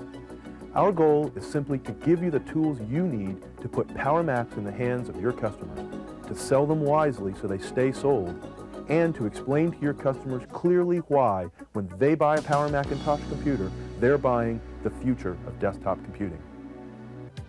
The key to the future is in the PowerPC RISC chip, a RISC-based microprocessor developed jointly by Apple, IBM, and Motorola. RISC is the acronym for Reduced Instruction Set Computing. RISC technology has been favored by scientists and engineers for some years because of its inherent capability for speed and number crunching. But until the PowerPC chip came along, RISC technology was simply too expensive to put on a desktop computer. Now, with the new design in the PowerPC chip, RISC technology has become affordable for everyone. Of course, many people still believe that Intel's Pentium chip is the ultimate microprocessor. And for a short time, that may have been true. The Pentium chip was certainly one of the fastest and the best of its day. But its day is nearing an end, because the Pentium chip is based on a 2-decade-old technology called CISC, or Complex Instruction Set Computing. And its performance is leveling off as Intel pushes the inherent limits of the design. That's why the industry is moving over to the RISC architecture, and why Apple is moving with it. The Power Macintosh is the first Apple product to include RISC architecture, but before long, the entire Macintosh product line will include the PowerPC chip. And since the PowerPC chip is at the beginning of its development cycle, customers who buy Macintosh products today can expect years of growth ahead without disruption. How fast is a PowerPC on a Macintosh? Well, at introduction, the first of these new microprocessors were already faster than comparable Pentium chips across the line. 9 months later, they were speed bumped, resulting in a top-of-the-line Power Mac model faster than any Pentium-based PC ever made. Over the next couple of years, your customers will see speed and performance increases that until recently were almost unthinkable. You may be wondering how much more your customers will have to pay for this new higher performance. Well, how about nothing? Do you think they'll appreciate getting more power and more performance for less money? If so, you can tell them what Michael Spindler, Apple's president and CEO, said on March 14, 1994. Welcome to the future with a breakthrough price-performance standard from Apple Computer, the Power Macintosh. Power Macintosh is here. The future is better than you expected. Now let me give you a quick overview of our current Power Macintosh product line. This is the Power Mac 6100, the most affordable member of the Power Macintosh line. It's based on the original PowerPC 601 chip, but the current generation runs at the exceptional speed of 66 megahertz, a performance increase of up to 30% over previous 6100 models. It was built to hit price points that people thought Apple couldn't meet while offering such high performance. In fact, this CPU starts at about $1,700. The mid-range version is the 7100. It has greater expandability and performance and was designed as an ideal general-purpose business computer. And the current Power Macintosh 7100 runs 40% faster than the original 7100. It has the speed, expandability, and networking required for desktop publishing, complex spreadsheets and databases, and it runs at 80 megahertz, previously the top speed of our top-of-the-line 8100. The Power Macintosh 8100 is built for the power user and continues to set new Macintosh speed and performance standards. The current 8100 is 30% faster than the original model. The 8100 now runs at the breathtaking speeds of either 100 or 110 megahertz. Power Macintosh 8100s feature more storage and more expandability than our other models and are built for customers who need the highest level of performance for design or publishing, for engineering or scientific analysis, or for multimedia authoring. And in AV configurations, your customers also get advanced video capabilities. And finally, Apple has a breakthrough solution for those customers that like what the Power Macintosh has to offer, but also need to run DOS and Windows applications on a regular basis. It's the Power Macintosh 6100 DOS compatible. The 6100 DOS compatible gives your customers the best of both worlds, with a 66 megahertz PowerPC processor and an Intel 486 DX266 processor, each working independently and simultaneously. It's like having two computers in one. Taken together, these Power Macintosh computers serve a very broad range of customers, with more power and more speed at less cost than ever before. So stay with us. We'll think you'll agree that Power Macintosh is an opportunity that can't be missed. In the rest of this video, you'll get a closer look at the competitive advantages built into every Power Macintosh, at how Power Macintosh performance stacks up against the competition, at the unique and outstanding compatibility features, and an in-depth explanation of the built-in technologies and features of the Power Macintosh product line. We're counting on you. Together, we can make the Power Macintosh the great success story of the 90s.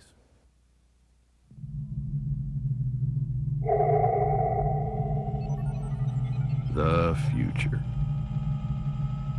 where billion-dollar space stations orbit high above the Earth.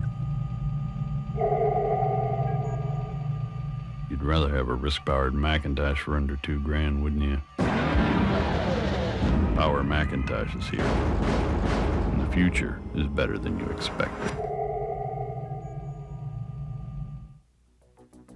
In this segment, we will overview some of the outstanding advantages of Power Macintosh computers, including RISC technology, the PowerPC microprocessor with results of independent performance tests, and the Macintosh operating system.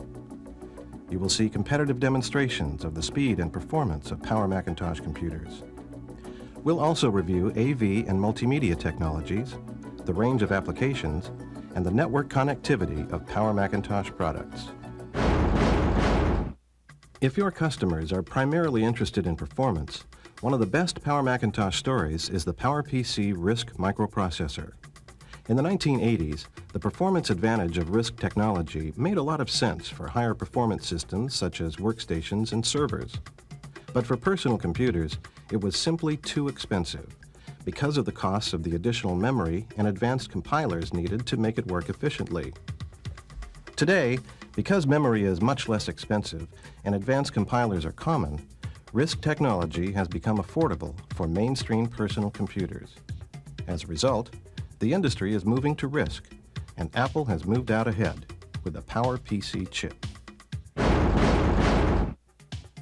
A 1995 study by Ingram Laboratories, an independent testing firm, shows that PowerPC-equipped Power Macs outperform comparable Pentium-equipped PCs by 31 to 45%.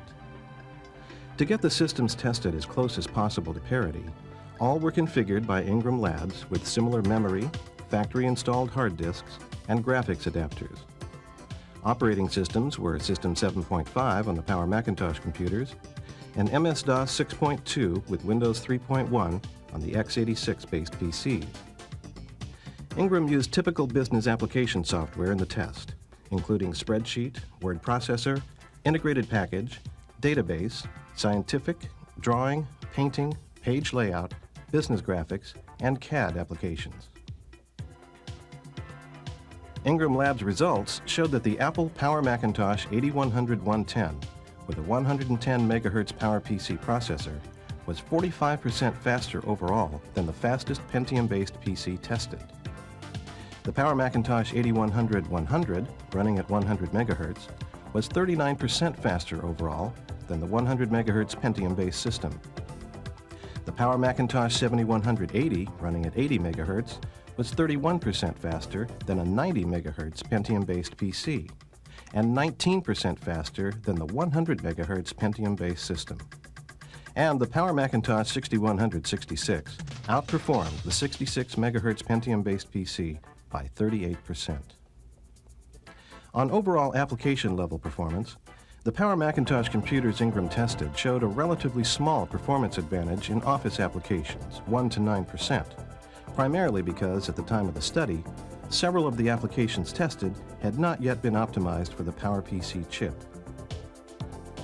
The Power Macintosh did show exceptionally strong performance on graphics and publishing applications.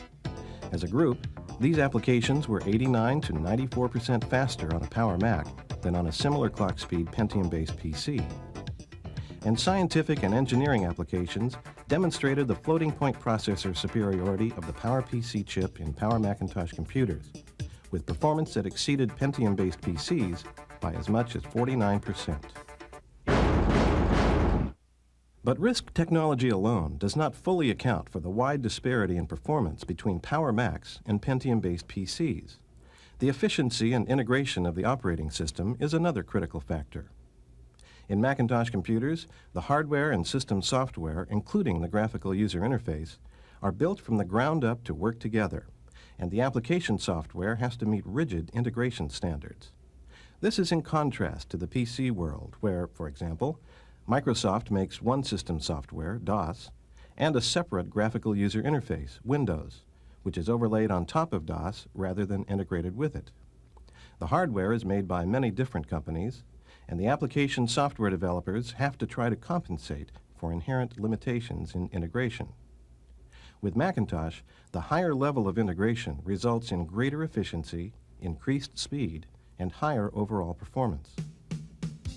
This tremendous performance advantage of Macintosh products, and especially of the Power Macintosh line, is best illustrated with demonstrations of real applications.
This remarkable performance also makes Apple AV and multimedia technologies, a hallmark of the Macintosh operating system, even more powerful than before.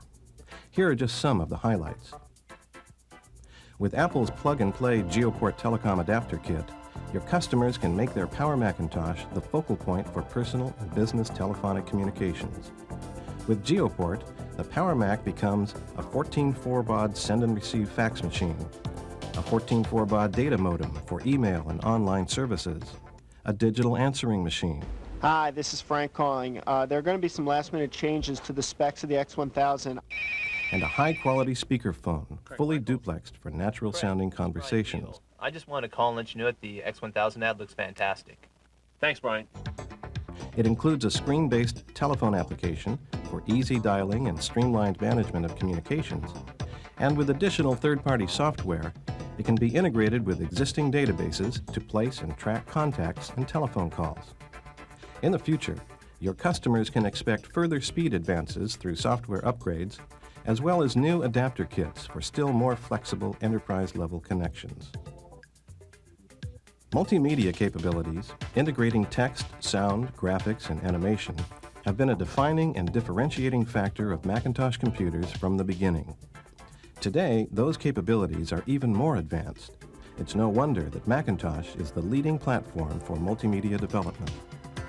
For example, the built-in sound on a Power Macintosh is CD quality sound, 16-bit stereo input and output right out of the box at no additional cost to the customer. Because, unlike typical competitive systems, No additional hardware or software is needed. Power Macintosh customers also have built-in extensions for speech recognition, Computer, read text.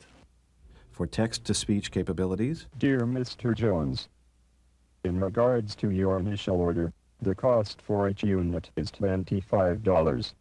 and for playing QuickTime movies and placing them into other documents.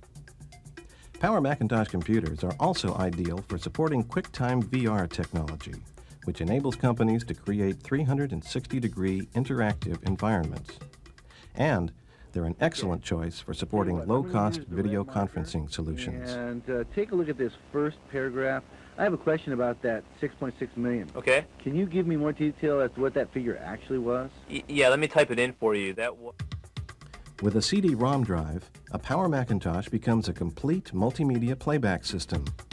Customers can play standard music CDs, view photos on a Kodak Photo CD, and run the many multimedia titles developed for Macintosh computers. And because Macintosh hardware and software are so well integrated, a CD-ROM running on a Power Macintosh works right out of the box. Competitive systems still cannot make this claim. In fact, many CD-ROM titles are returned by DOS and Windows users because getting them to work is so difficult. In AV configurations, the Power Macintosh is a total multimedia creation device. Customers can record and edit video clips from VCRs and camcorders on the screen, add text, graphics, and animations, record and edit CD-quality stereo sound, and show the finished production on a television screen or print it to videotape.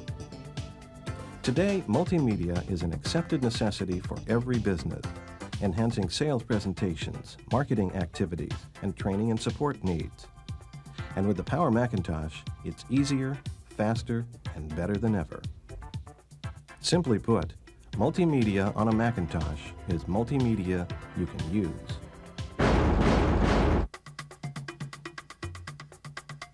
Hundreds of Macintosh applications have been redesigned or created to take advantage of the power and performance of the PowerPC microprocessor used in Apple Power Macintosh computers, and hundreds more of the most popular business applications are on the way. Of course, virtually every application ever developed for the Macintosh also runs on Power Macs. The result? Your customers can leverage their existing software investment, still be more productive than ever before, and build on the power of the Power Macintosh today and into the future. Like all Macintosh computers, it also fits easily into virtually any network environment. Every Power Macintosh comes supplied with everything your customer needs for local network connectivity, including built-in connections for both Apple LocalTalk and Ethernet networks, and support for Novell NetWare IPX and TCP/IP communications protocols for DOS and Windows environments are also part of the system. A benefit of networking with AppleTalk is its easy setup and maintenance. When AppleTalk is turned on, the system automatically configures itself as a node on the network. This is an exclusive feature that only Apple supports. No one else does it. And all network devices, such as printers and file servers, are accessible through the chooser. This is plug-and-play networking at its best, which is why Macintosh is often called the universal client. The future. Where people will work together across vast distances of space and time. Better make sure your computer has built-in networking. Power Macintosh is here. And the future is better than you expected. In this segment, we will review the cross-platform compatibility features built into every Macintosh and overview the dual-platform capability of Power Macintosh 6100 computers. To many of today's customers, compatibility means being able to read both Macintosh files and DOS and Windows files on the same machine. The Power Macintosh does that and goes several steps beyond anything else available today. Because it's a Macintosh, a Power Mac includes an Apple SuperDrive floppy disk drive, a high-density 1.4 megabyte drive that can read, write, and format MS-DOS, Windows, OS/2, and Pro-DOS disks, as well as Macintosh disks. This means that Power Macintosh customers can share disks with coworkers who use other systems, or they can bring home work done on other systems. They can then modify the file with a Macintosh program and save the work back to the original disk without any worry about compatibility between operating systems. But many customers today want more. They want to actually run DOS and Windows applications on their Macintosh. Soft Windows, an application made by Insignia Systems, gives them that capability and makes any Power Macintosh an even more valuable investment. As one example, Soft Windows allows your Power Mac customer to call up a corporate database running in Windows, view it in Windows, and make modifications in Windows. Or, for customers who prefer to work in the Macintosh environment, the file can be translated to a Macintosh application, modified, and then either updated to the Windows file or published with the Power Macintosh. Soft Windows is an excellent solution for customers who have occasional cross-platform needs. But for customers who need to run DOS and Windows applications on a regular basis, the solution is the Power Macintosh 6166 DOS-compatible computer. The 6166 DOS-compatible has a 486 DX266 microprocessor, a PC on a board, as well as a PowerPC 601 microprocessor inside the Power Mac. Because the 486 and the PowerPC chips work independently, customers can run Macintosh and DOS or Windows applications simultaneously, cut and paste information between applications, and with a second display, even view both environments at once. And it supports networking and printing for both environments. An alternative solution for customers who are unsure about their future business needs is the Power Macintosh 6166 DOS compatibility card. This card turns a 6166 into a 6166 DOS compatible. You can assure your customers that with a Power Macintosh 6166, they can take advantage of Power Mac technology now and add the DOS compatibility card as a flexible option later on. Without a doubt, the Power Macintosh fits in and stands out as the most compatible personal computer available today. There are over 1 billion stars in the cosmos. 1 billion stars drifting through the infinite vastness of space. But there's only one computer that can run Windows, DOS, and Macintosh software. Power Macintosh is here, and the future is better than you expected.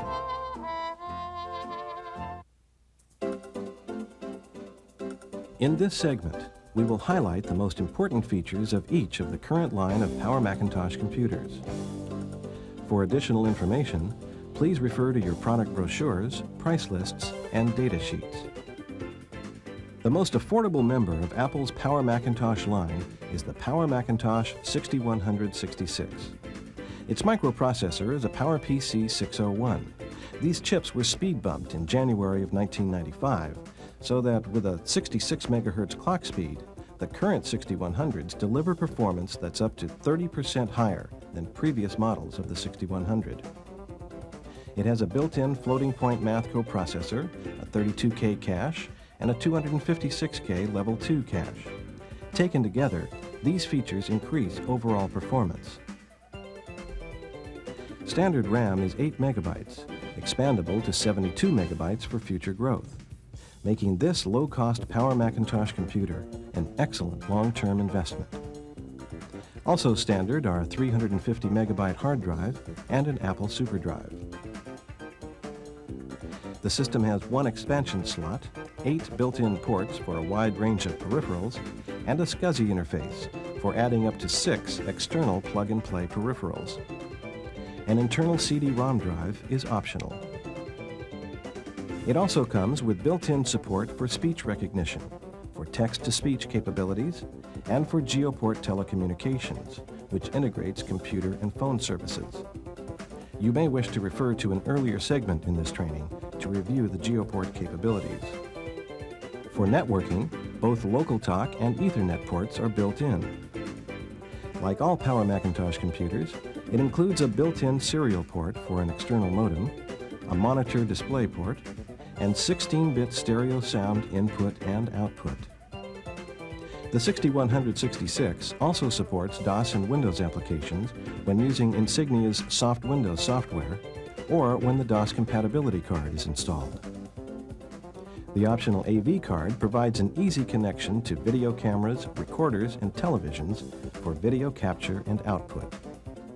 It also allows the 6166 to support a second simultaneous display so that your customers can increase their workspace with an extended image or a second image in up to 16.7 million colors.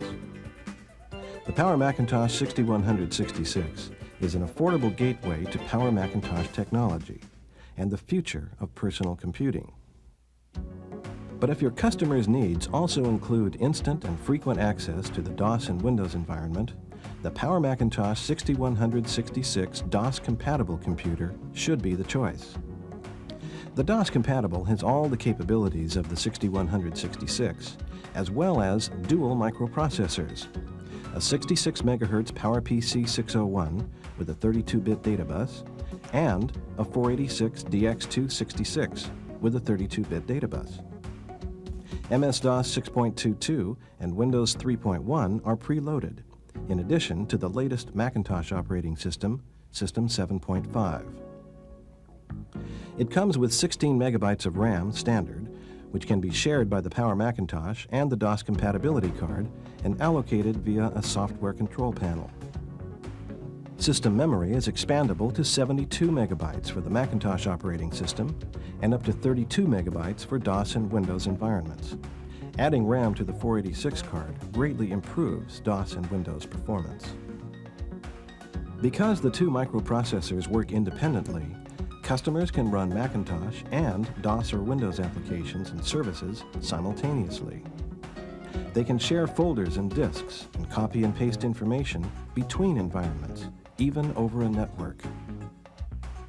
And the 6166 DOS-compatible also has Macintosh PC Exchange built in, which, among other things, lets your customers access DOS and Windows files while in the Mac environment, or automatically launch Macintosh applications when opening a DOS or Windows file. With built-in support for two displays, your customers can view both environments at once. And documents from either environment can be printed directly to a cross-platform compatible printer, such as the Apple LaserWriter Select 360. Built-in audio capabilities include 16-bit stereo sound input and output for the Macintosh environment, and Sound Blaster's 16-bit sound out support for the DOS and Windows environment. A PC game port is also standard for PC multimedia and entertainment applications. An internal CD-ROM drive for running Macintosh, DOS, or Windows titles is optional. The AV card is not an option because the slot is taken up by the second microprocessor. The Power Macintosh 6166 DOS-compatible is a breakthrough product with a combination of power and compatibility which is unmatched in the personal computer marketplace. For still greater speed and more expansion options, your customers should be considering Power Macintosh 7100 models. The Power Macintosh 7180 and the Power Macintosh 7180 AV are the expandable mainstream members of the Power Macintosh family. Current models run at 80 megahertz, up to 40% faster than previous 7100 models. Both computers feature easy expandability with 3 NuBus card slots. The 7180 has 9 peripheral ports. The 7180 AV has 11. Like all Power Macintosh models, the 7100s have an integrated floating point processor, a 32K cache, and a 256K Level 2 cache for increased performance, local talk and Ethernet ports and support for GeoPort for plug-and-play networking and communication, 16-bit stereo sound input and output ports, and support for both Apple and third-party displays in single or dual display format. Both models also support DOS and Windows applications using soft Windows software. The 7180 comes with 8 megabytes of RAM. The 7180 AV comes standard with 16 megabytes. Both are expandable to 136 megabytes. The internal hard disk is either 500 or 700 megabytes, depending on configuration. The AV model is the appropriate choice for the rapidly growing set of customers with video and multimedia needs. This model allows connection to a video camera, recorder, or television for video capture and output. The current top-of-the-line Power Macintosh computers are the 8100 models, which continue to set new Macintosh standards for speed and performance. In fact, the current generation offers performance increases of up to 30% over previous 8100 models and are the fastest personal computers you can buy. They are the Power Macintosh 8100-100, running at 100 megahertz, the 8100-100 AV, a 100 megahertz model with advanced video capabilities, and the 8100-110 at 110 megahertz, the fastest Macintosh ever and the fastest personal computer on the market. These computers are built to meet today's most demanding requirements for power, speed, and expandability, typically those of customers in the fields of publishing, graphics, engineering, science, multimedia, and video.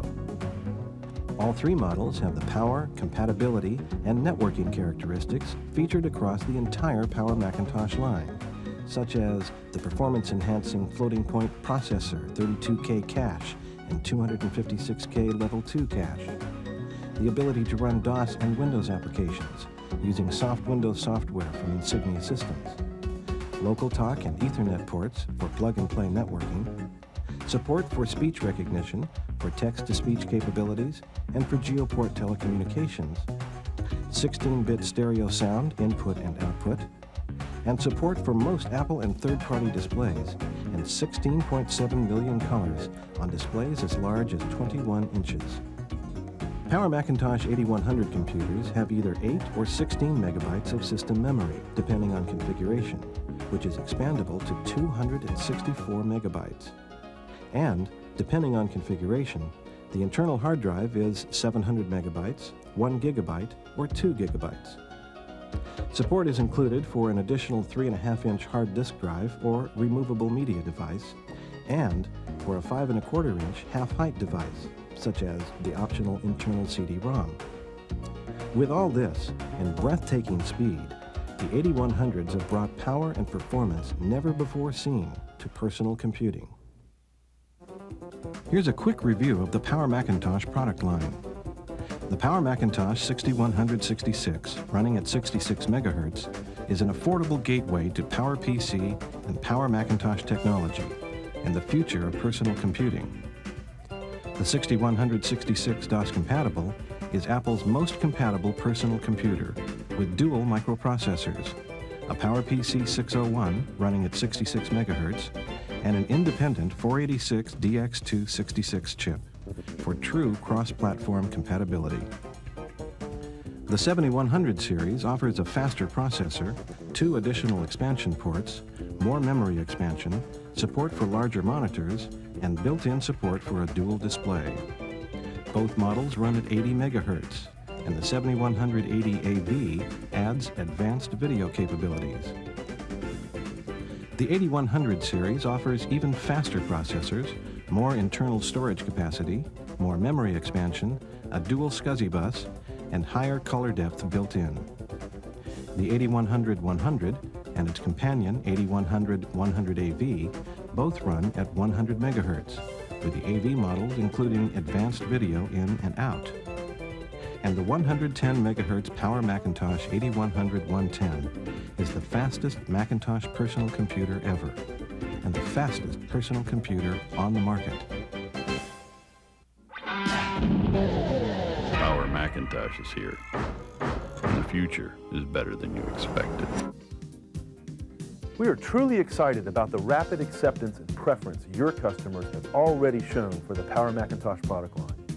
And yet we're only at the beginning of its life cycle. During the next months and years, you'll see even more significant advances in power and personal productivity of the Power Macintosh. Thanks to you, we're well on our way, and with your help, we'll continue to revolutionize the personal computer marketplace. Welcome to the future. Good luck and good selling.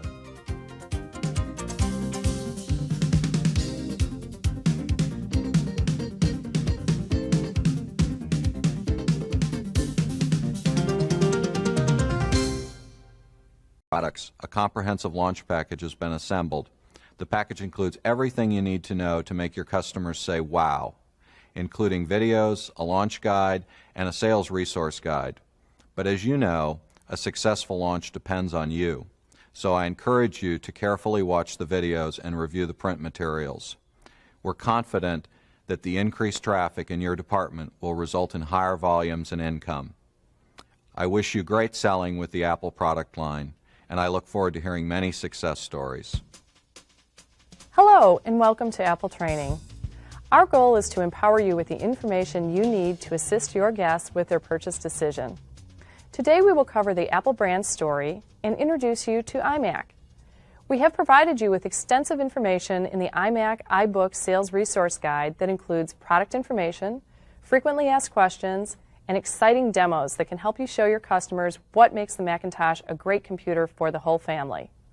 In your resource guide and your launch guide are important support numbers for both you and your customers. Let's get started with some information about what makes the Macintosh and Apple different. There are currently 31 million Macintosh systems and 51 million Macintosh users. You'll find that the Macintosh users are fiercely loyal and very passionate about their computers. Apple has one of the highest percentages of repeat customers in the industry. Apple is the only personal computer company that develops both the hardware and the operating system. This enables Apple to seamlessly integrate these two ingredients to deliver the best personal computing platform on the planet. Why is this important? Simplicity is ensured. The computer works the way it's supposed to, and the way people expect it to. A great example would be when you plug in a DV camcorder via FireWire, you get a message that says the camera is connected, and it just works. When you're using a computer, you don't want to have to concentrate on how to use the tool. You want to concentrate on the task you've set out to do. Simplicity is not achieved by accident. It's the result of extensive research and effort and can be achieved only through a holistic approach to product design. The secret to great product design is simplicity is built in from the start. iMac represents the very best of what Apple does. Apple makes complex technology simple and available to everyone at an affordable price in a stylish, all-in-one package that's both easy and fun to use. Simplicity begins with taking your computer out of the box and setting it up. What customers want is an experience that's as simple as turning on a radio and as convenient as using a cordless telephone. Although they might not need it, your customers will notice that the setup guide has only 6 pictures required to get started. Absolutely no words, just pictures. The moment you power it on, you're greeted by the setup assistant, which welcomes you, gets you registered without any paperwork, configures your system for the internet, and before you know it, you're surfing your favorite websites and you're sending email to your friends. Apple's innovative products are easy to understand and use. There are 4 product lines: iMac, iBook, PowerMac G4, and PowerBook. Now, as you can see, these lines include desktop and portable models specifically designed for consumer and professional customers. There are some common misconceptions about the Macintosh that we would like to take a few minutes to address. The most common misconception is that there is a limited choice of software available for the Mac. Now, since the iMac was introduced, there are over 8,000 new software applications for the Macintosh. All of the popular software available for Windows is also made for the Macintosh.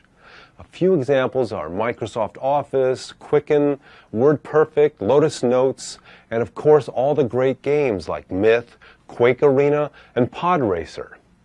Now, when you're walking through the software aisles, take a second look. Okay, many of the software titles that you already carry are cross-platform or hybrid software. Look for the Mac software icon or the WinMac notation on the box. Over 17,000 products are made for the Mac. To discover more details on any of these products, the Macintosh Products Guide can be found at apple.com. The second most common misconception is that peripherals are difficult to find for the Mac. Now, by adopting industry standards like Universal Serial Bus or USB and incorporating FireWire, Apple has vastly expanded the number of peripherals that are offered for the Macintosh platform. Apple has integrated USB into all of its desktop and portable computers. Now think of it this way. USB levels the playing field for peripheral devices. USB devices available for Macintosh are identical to the devices designed for Windows-based systems. And did you know that the most popular USB peripheral software is already a part of the Mac OS? USB offers the ease of hot swappable and plug and play, eliminating any need to turn off or restart the computer when attaching a new peripheral. USB also offers simple connections, virtually unlimited expansion up to 127 devices per port, and great performance. Today, over 700 USB devices are available for the Macintosh. Everything from keyboards, printers, scanners, digital cameras, external drives, game controllers, and joysticks. Just plug in the USB device, and off you go. Apple has also integrated FireWire ports into all of our professional products and our iMac DV models. Originally developed by Apple, FireWire is now an official industry standard. FireWire can also be referred to as IEEE 1394 or iLink. FireWire is one of the fastest peripheral standards ever developed, making it great for use with peripherals like DV and Digital 8 camcorders, digital still cameras, and hard drives. You can connect up to 63 FireWire devices simultaneously. And today, there are over 170 FireWire devices available for the Macintosh. Both USB and FireWire technologies offer incredible convenience through their hot swappable and plug-and-play capability. Again, the Macintosh Product Guide is a great resource for answering questions about hardware and software for the Mac. The next misconception is that PCs offer more value than Macintosh. Now, what do you say to a customer who compares megahertz to megahertz? It's important to remember that not all megahertz are created equal. Just like a small four-cylinder car running at 3,000 RPM does not have the same power as a large diesel truck running at 3,000 RPM, computers are the same. RPMs are not a measurement of horsepower, just like megahertz are not a measurement of computing power. When talking about value, it is also important to remember that what is built into a Macintosh. All Macintosh computers, even at the entry level, have 10100 Ethernet built in. This is great for cable and DSL modems, and all Macintosh computers are ready for airport wireless networking. All consumer and portable Macintosh computers have 56K V.90 modems built in. All have 128-bit graphic cards. All have USB ports. And the Pro and DV models have FireWire and DVD. So when you're talking about value with your customer, be sure they understand what is standard on a Mac may cost extra on a PC. The bottom line, speed, style, and simplicity is a better overall value. Your customers may also want to know if Macintosh is compatible with PCs. The answer is yes. The most common question your customers will have is, if I have a PC at work and a Mac at home, can I bring my work home? And the answer is yes. Let's say you're using Word for Windows. First, get the file home using email, copy it to a zip, or if you have a super disk, copy it to a floppy. Then double-click on the Windows file, then it automatically translates the information, launches the Mac application, and that's it. After you're finished editing your document, don't forget to save it as a Windows file so you can take it back to work.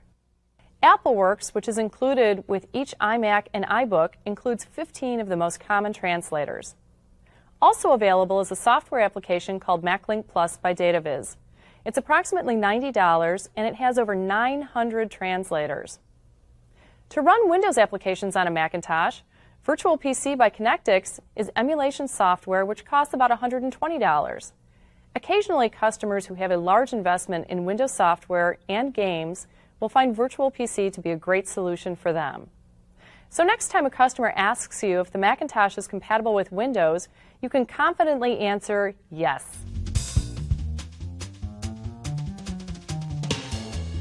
Why are customers buying Macintosh? Internet access and simplicity. We've already addressed simplicity. Let's look at the Macintosh and the Internet.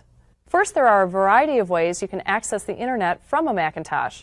With 10100-based Ethernet, Macintosh is fast in a network environment and also allows new ways to access the Internet from home with either cable or DSL modems. You can also use the 56K V.90 modem that is built in to access the Internet. And there's another option for connection to the Internet. Apple's Airport is wireless networking. From the kitchen, den, classroom, hammock, or the treehouse, what could be more amazing than surfing the Internet without wires? Airport is a result of a collaboration between Apple and Lucent Technologies, a leader in communications. Airport is a performance powerhouse. The wireless data rate, for instance, is a scorchingly fast 11 megabits per second. Based on the IEEE 802.11 worldwide industry standard, Airport can also work with other 802.11-based equipment. And because Airport uses radio signals, Airport can communicate through walls. Airport is simple to set up and use because Apple designed the hardware and the software. The Airport base station includes a 56K modem for your phone line, an Ethernet port for a cable or DSL modem, plus each Mac is ready to go with built-in antennas. The Airport Setup Assistant walks you through configuring your computer without scary terminology or technical jargon. 10 Macs can share a single Airport base station from up to 150 feet away. That's half a football field. Every connected user can visit different websites simultaneously. With Airport, you can wirelessly transfer files from one computer to another. Imagine the possibilities with games.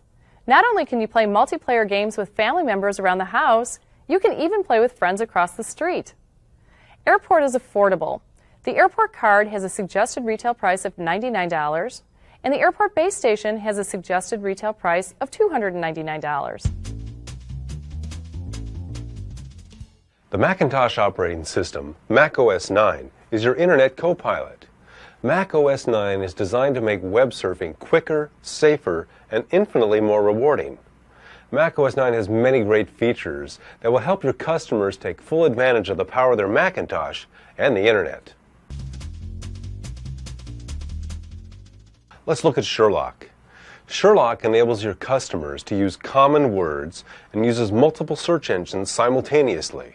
It's quick, it's easy, and it's also the easiest way to find people, news, and just about anything on the web. You can shop for books, music, and search auction sites. Sherlock finds the best prices, even checks on product availability. Sherlock lets your customers look at all kinds of information. Results are shown in an easy-to-read window.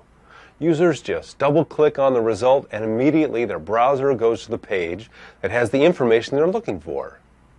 Now, if your customers are looking to find someone, Sherlock helps them find their mailing address, phone number, and even email. Sherlock is your customer search detective and personal shopper on the Internet. Hi, my name is Mike Shabanik. I'm the product marketing manager for iMac. Glad that you're with me today. I want to tell you a few things that you'll want to know about this new computer. So why are customers buying the iMac? Well, the first and most important thing you'll want to remember is that the I in iMac stands for Internet. And the iMac is all about getting on the Internet quickly and easily. The iMac also represents simplicity. It's one of the easiest computers to set up and to use, and of course, get on the Internet. iMac also represents Apple Computer. And customers know Apple as a high-quality, well-known brand name. And of course, iMac represents our least expensive entry-level price point, so customers can afford to buy a great brand.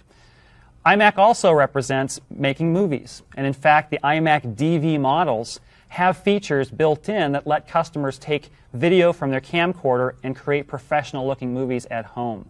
iMac's also great for families. It's great for kids in school. It provides applications and features that will be great for people working at home. It's even a great small business computer. And of course, iMac runs Mac OS 9. And Mac OS 9 delivers the ability to work for multiple users at the same time. So everyone in the family can have their own workspace. So there's three things that I want you to remember as you're telling customers about the iMac. The first is the excitement of the internet. Second, the simplicity of Macintosh. And third, the magic of Hollywood. Now, in part one, we'll talk about the excitement of the internet and the simplicity of Macintosh. In part two, we'll pick up on the idea of the magic of Hollywood. So let's take a moment and talk about what we mean by the excitement of the internet. The first thing about getting on the internet is actually getting connected. And every iMac is ready to get connected as fast as anybody could want to be. First of all, we have a 10100 base T Ethernet port built right in. So you can attach to things like cable modems or DSL modems, really high-speed access to the internet. For a lot of folks, getting on the internet means getting connected through a telephone line. And of course, every iMac has a 56K modem built right in. We also have something that no one else offers, an optional 11 megabits per second airport option. This is for wireless access to the internet. Now, when a customer turns on the iMac for the very first time, they're going to see something unique. This is called the Setup Assistant. And this is an interactive process where the customer learns about how to use their iMac, but also gets configured as they watch. So with iMac, you can get connected and get set up. The world is yours. And with every iMac, customers can take advantage of great services offered on the internet like iReview, iCards, and iTools. So with iMac, you can get connected easily, you can get set up at home in an instant using the Setup Assistant, and with internet services from Apple, there's just so much they can do. Now, the first thing customers will see when they take home their iMac is the setup poster. And what's really great is the setup poster doesn't have any words on it at all. In fact, it's just 6 pictures. Anybody can set up an iMac in just a few seconds. We also talked about smart design. Now, the iMac, of course, is well known for looking cool and having great colors, but there's a lot more to it than that. In fact, one of the things that's so interesting about the iMac is something you won't even see or even hear. No iMac has a fan inside. That may sound simple, but what it means is it's very quiet, so it fits in any room in the house, never interferes with someone on a telephone call, lets you talk at a normal voice level when you're on the phone or talking with someone in the room. We've also designed all of the features so that they're very easy to access. So if you look at the front panel of an iMac, you'll see that the speakers are built right in. And we did that on purpose because by positioning the speakers correctly in front of the user, we know we can create a great stereo image. We've also included 2 headphone jacks, so if 2 kids want to play, say, a loud game, they can both plug in headphones, play that game, and not bother anybody else in the room. The iMac also has something very unique, a slot loading drive. So there's no caddies to fumble with, there's no trays to break off. The disk just goes right in smoothly and simply. Every iMac has a 15-inch CRT display, and this isn't a traditional CRT. This CRT is extremely high refresh rate, which means it's very crisp, very solid image. Now on the side of the iMac, we've grouped together all of the I/O connectors, or ports, so that you can have great expansion. And we use technologies that are all digital. So we have USB, we have FireWire, Ethernet is built in there as well in the modem. Great expansion. These technologies allow you to add hundreds of devices. We've also included something very special. On the bottom of every iMac is a door. The door doesn't require any tools to open. In fact, you can just use a coin you have in your pocket, turn the handle, and the door will pop down. Inside, you can access the memory bays and the slot for the airport wireless networking card. Every iMac can hold up to a ½ gig of RAM using standard PC100 memory. And in fact, this door is so simple that customers are encouraged to upgrade their machine themselves. They don't have to take it to a technical service center. And with every iMac, customers will receive a great collection of software for the internet, for productivity, and for entertainment. We include browsers from Netscape and Microsoft. We include an email application, and we include software to get them connected to the internet. We also include AppleWorks. This is an application that integrates word processing, a spreadsheet, database, painting, and graphics all in one. So it's very simple to use, but very powerful. Quick and Deluxe is also included, and we include Fax STF, so you can send and receive faxes from home to other computers with a fax modem or a traditional fax machine. We also include iMovie for making great digital movies at home. There's a couple of games included as well, and these are great for demonstration because they really show off the ATI Rage 128 graphics processor that's built into every Macintosh. The game's called Bugdom. I encourage you to give it a try. Now, the iMac is a fun computer, and I think you're going to have a lot of fun selling it. But don't forget, you can also sell a lot of peripherals with the iMac. We've used technologies like USB and FireWire, which are cross-platform. This means a lot of the devices that have been designed for use with PCs will also work with the iMac. So for example, USB printers or USB scanners, digital cameras, USB disk drives can all be used with the iMac as well. In fact, you can even attach things like the airport card and base station, which allow the iMac to access the internet wirelessly or share an internet account among many computers in the home. But don't forget, too, we also have FireWire, and this allows customers to attach DV camcorders to bring video in and use with iMovie so they can create great professional-looking movies at home. And the iMac's a great game machine, allowing you to complete the sell by selling things like game controllers as well. Now, why are customers buying iMac? Let's take a moment and review. The iMac is all about the internet, and most every customer that wants to buy an iMac wants to get the iMac to get on the internet. iMac is also the simplest, easiest to use personal computer. Many customers are going to appreciate that, particularly if they're first-time computer buyers.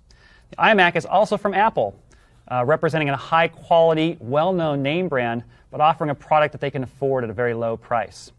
With iMac DV, they can also make movies using their personal computer to pick the perfect moments of their life and make them look professional in a finished product. The iMac's also great for the entire family. We include applications for both kids and adults for home business or just for entertainment.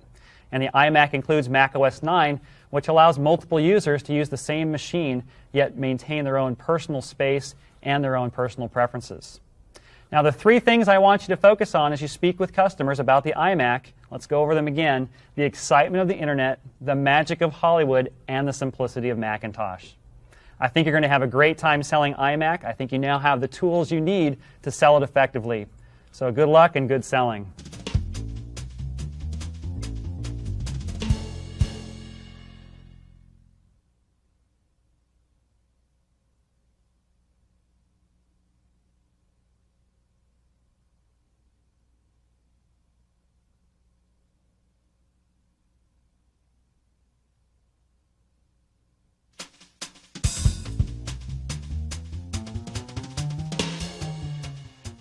Hi, and welcome to part 2 of Apple Training.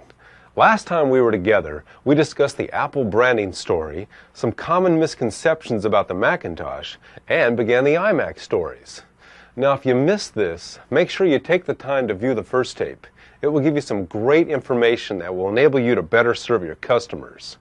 Now, today, we'll discuss the exciting area of making desktop movies. We'll be using the iMac DV with iMovie software to show you how you can effectively demo iMovie to your customers. Then, we'll cover the iMac to go, the iBook. Now, for the magic of Hollywood, iMac DV. Now let's talk about the magic of Hollywood. And what we mean by that is being able to play movies as well as make them. To play movies, we've included on all of the DV models a DVD-ROM drive. Now, this is a slot-loading drive. You put the disc in just like you would in a car stereo. It just goes right in and allows you to play DVD movies that you're all familiar with. You can access special features. You can listen to the different soundtracks. And in fact, to get customers started, we're even including a Bug's Life DVD in every box. To go along with this, you'll want to remember a special, unique accessory from Harman Kardon that goes specifically with the iMac. This is called the Harman Kardon iSub. And it extends the speaker system that's built into the iMac. It doesn't replace it, but it adds to it to deliver great low thumping bass, both for movies, for MP3, for CD playback. Just makes great games sound fantastic as well. Now, every DV model also includes a technology called FireWire. FireWire has some great features. It's plug and play, so you don't have to configure it or spend extra time twiddling with switches and plugs and connectors. It's extremely fast at 400 megabits per second, which means you can transfer lots of information, whether it's from a FireWire hard drive or from a DV camcorder. It's expandable, so you can add lots and lots of devices up to 63. But one of the things that makes FireWire so interesting, particularly on the DV models, is digital video. This is a quality of video that's very near broadcast quality. And what makes it special is only one cable is required to connect between the camera and the computer, which carries audio and video and actually allows the computer, through iMovie software, to control the camera remotely from the screen.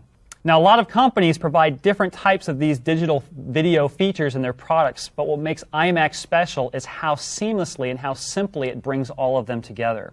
So we include QuickTime, we include FireWire, we even include the FireWire cable in the box with the computer, and the iMovie software, which is unique and definitely a breakthrough product.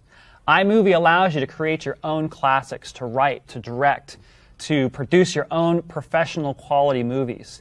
In fact, it lets you pick and choose just those perfect moments in all of the footage that you shoot, so your movies look just like television or the cinema. So let's take just a few minutes and actually create an iMovie ourselves.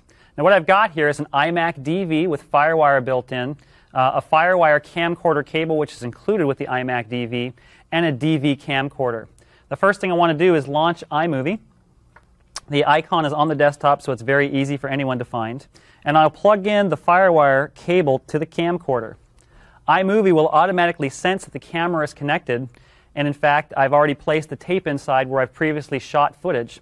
I click the import button, and it will automatically sense each of the scenes where I've stopped and started, bring them into iMovie, and sort them out, placing them in individual areas on the shelf called bins.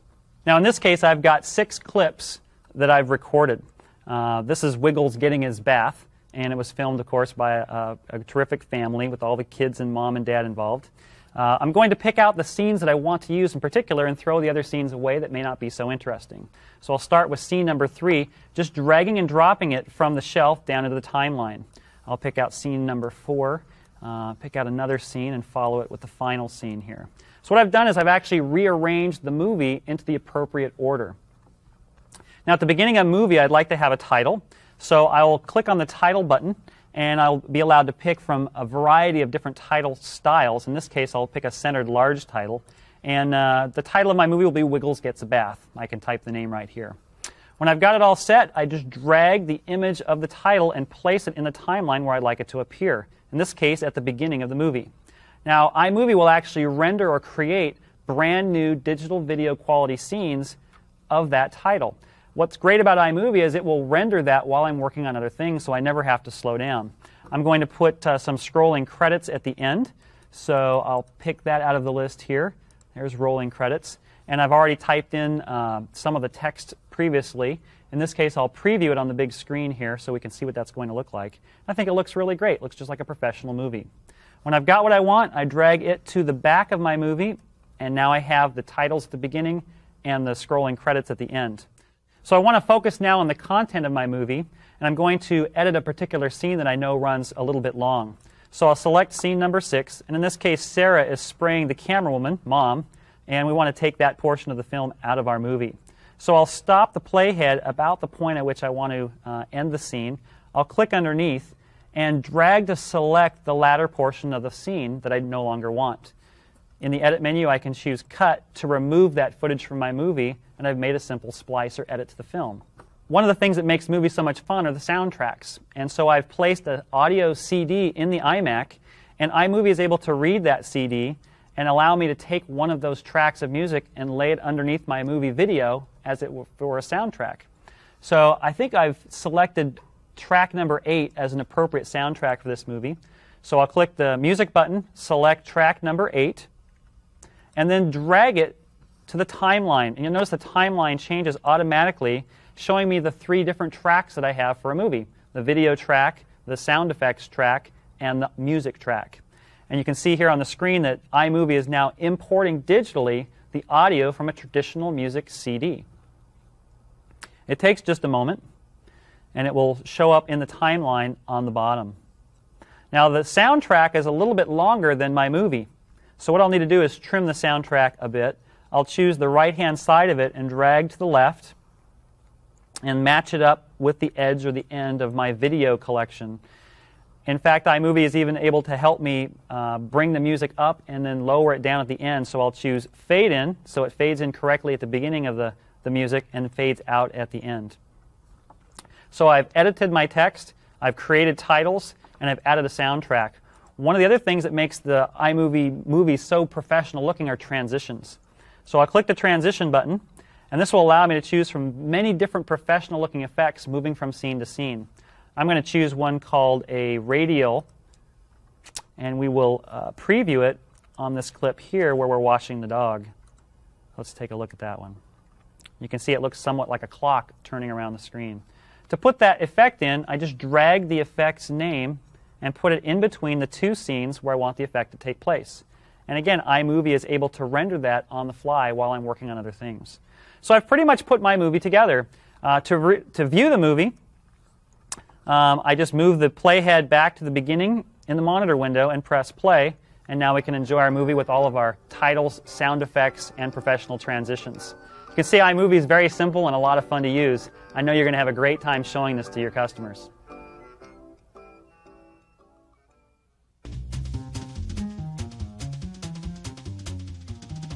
Hi, I'm Dave Russell, Director of Product Marketing for the iBook at Apple. You know, when we were first inventing the consumer portable, we asked our customers what they were looking for in a new portable from Apple. And what they really told us is that they were looking for an iMac to go. They valued all the simplicity of the Macintosh, its ease of use, and especially the ability to get on the internet very, very quickly. So we created the iBook, and we think we did the right thing. Because in the first quarter of shipping iBook, it became the #1 selling portable in U.S. retail distribution last holiday season, and has continued to be a tremendous success since then. iBook incorporates all the excitement of the internet, plus the simplicity of the Macintosh, coupled with the portability of a consumer product called the iBook.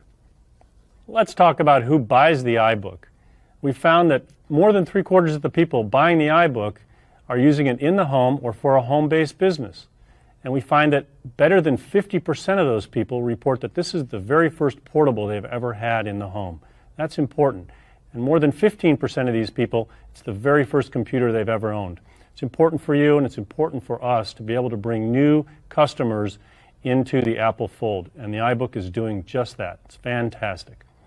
So then we ask these customers, why are they actually buying the iBook? We're constantly in the process of improving the product and we want to know what they're using it for.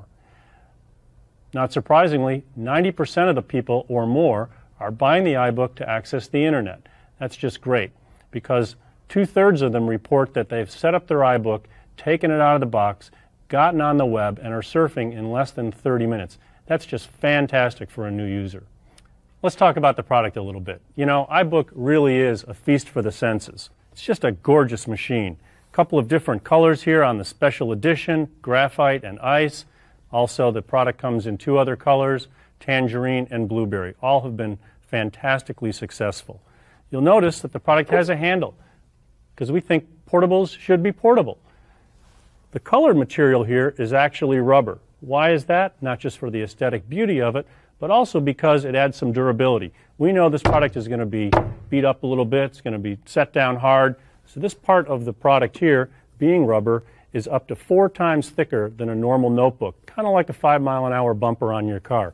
And that rubber goes all the way around to the back of the product here, which does a couple of things. It makes it so it doesn't slip off your lap, doesn't go falling off the table if somebody gives it a little bit of a push.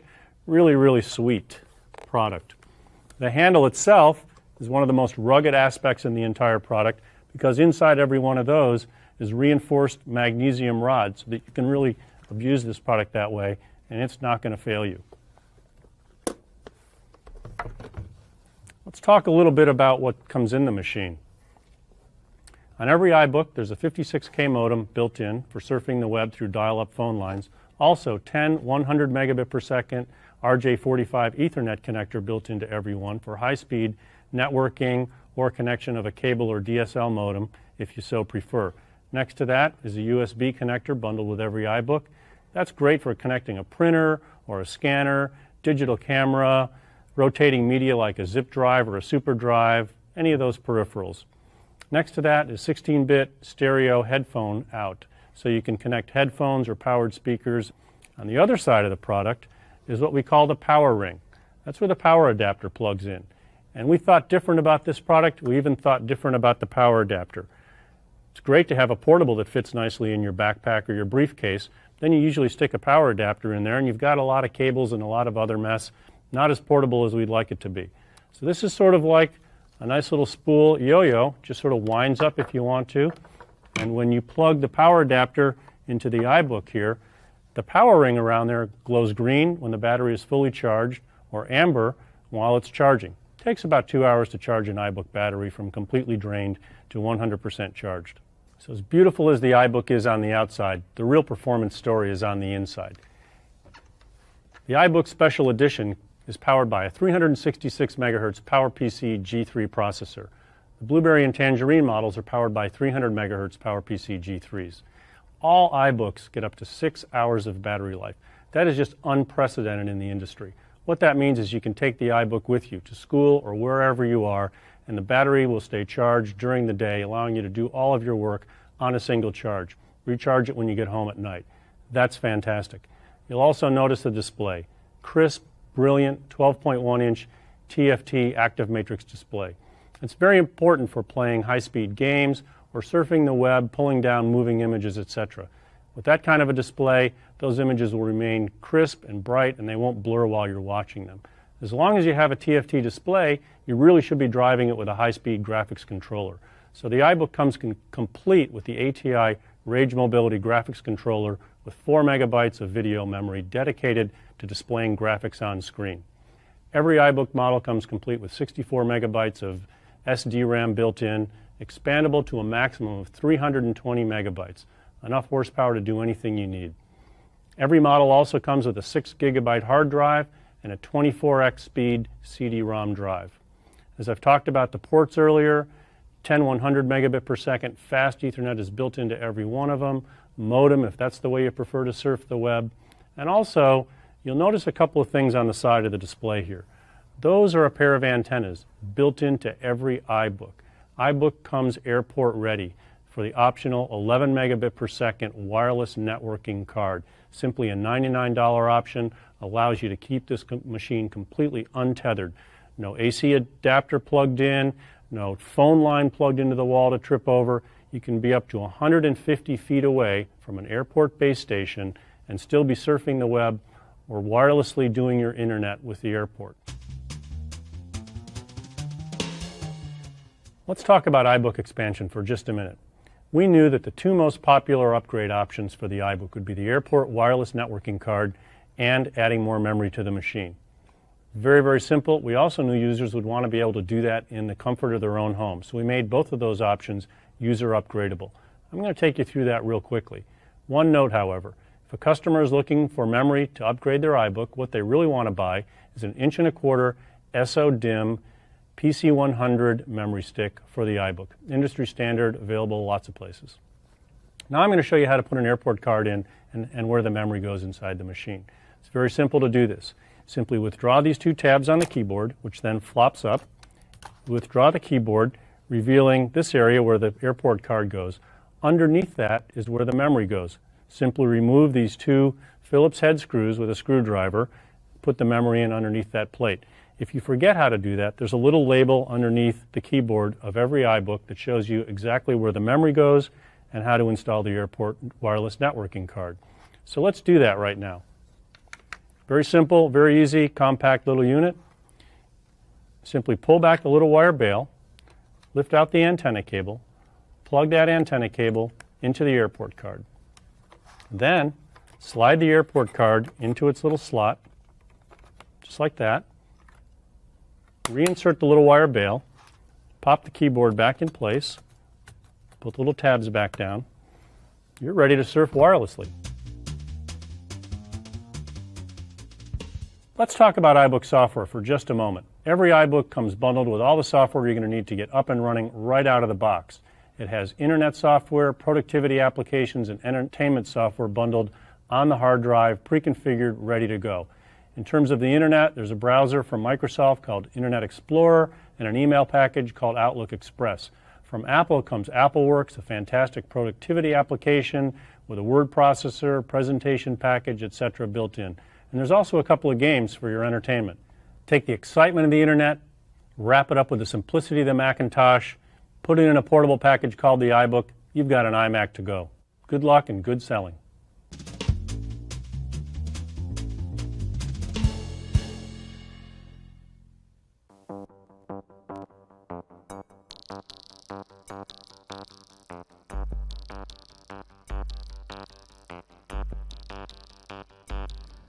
Hello, I'm Mohan Gyani.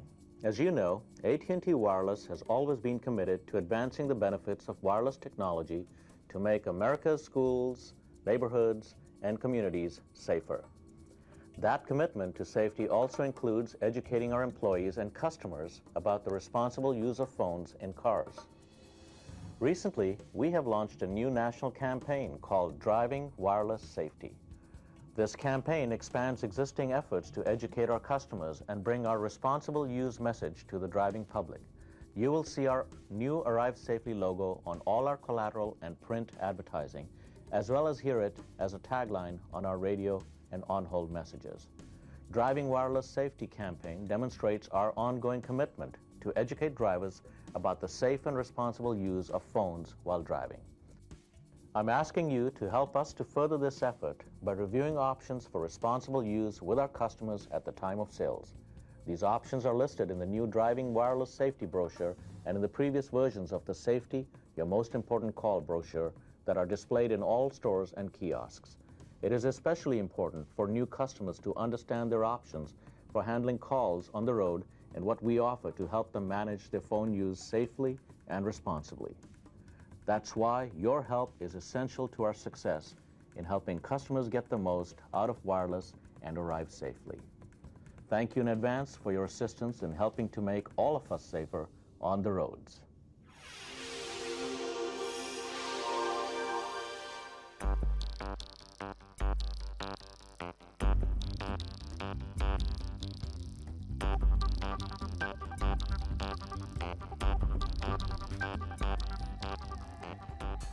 Hello, and welcome to the retail sales training for our new Driving Wireless Safety program. Now, this program is not only important to AT&T Wireless and the wireless industry, but it should be important to all of us who travel on our nation's roads and highways. This program is about educating our customers on the responsible use of phones while driving and to help them understand all the options that are available to them to wisely manage their phone use while driving. As sales professionals, you have the first contact with our customers and therefore the best opportunity to educate and inform them about responsible phone use and driver safety. This video is designed to inform you of your role in our Driving Wireless Safety campaign. You'll each receive a campaign button with the new Arrive Safely logo. Now, for some customers, this could prompt them to ask what it means. If so, you have a natural opening to tell the customer all about our driver safety campaign and to educate our customers about the responsible use of phones in cars. Here's an example of what we mean. Hi, welcome to AT&T Wireless Services. My name is Linda. Hi, I'm John. What brings you to our store today, John? Well, I'm looking for a phone. I don't know much about them, and I've never really used one before. What do you plan to use the phone for? Well, casually, I think. Mainly to check in with the family and see what the kids are up to. So what you're saying is this will be for personal use rather than business? Yeah, I guess so. Sometimes during the course of showing the customer the variety of phones available, they may ask you about the button, and this is why wearing the button is so important. Linda, what's your Arrive Safely button about? Oh, this. Arrive Safely is our way of informing our customers that when they're behind the wheel, driving safely should always be their utmost priority. We want all our customers to learn to use their phones responsibly while driving and arrive safely at their destinations. Reviewing the options listed in our driver safety brochure is the best way to ensure our customers have the information they need to manage their phone use while driving. These options include evaluating the demands of traffic and weather conditions before making or taking a call. Tell the caller you're driving and may have to suspend the conversation. Allow voicemail to handle your calls and return them at your convenience. Pull off the roadway if it's safe and legal to do so. Ask a passenger to make or take a call. Position your phone within easy reach. Memorize your keypad. Use a hands-free device if available. Use memory dial and automatic redial features. Dial numbers while you're not moving. Suspend calls during hazardous driving conditions. Don't engage in stressful or emotional conversations while driving. Never take notes or look up numbers while driving. And finally, don't use data functions, such as text messaging or web browsing, while driving. In addition, parents should review options for responsible use with their new drivers and establish guidelines for the use of the phone in the car. Now, let's review voicemail and how you can educate your customer on these options.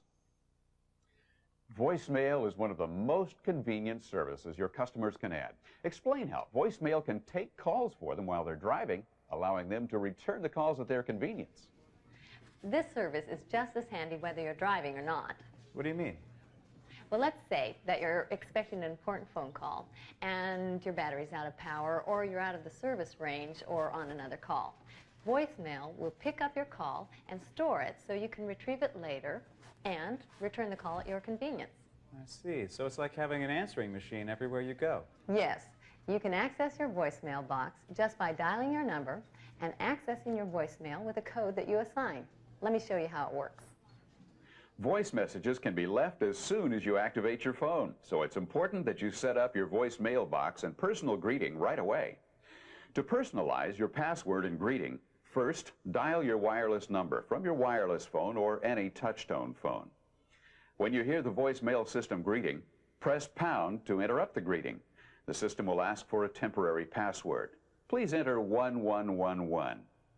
Then, at the prompt, using the keypad, enter a new, easy-to-remember 4 to 15-digit number, and then press pound. This is your new password for retrieving voice messages. The system will prompt you to record your own personal greeting or select a standard system greeting. To listen to your messages, first dial your wireless phone number. Then press pound to interrupt the greeting. Enter your password. The system will automatically play new voice messages. After you review a message, the system will prompt you to save or erase. If you don't respond, your message will be skipped and the next message will begin to play. Show your customer the hands-free devices that are available for his or her phone model and demonstrate how they work. Most wireless phone manufacturers offer earbuds or headsets for convenient hands-free use. Make your customer aware of the accessories available so that they can make the choice that's appropriate for them.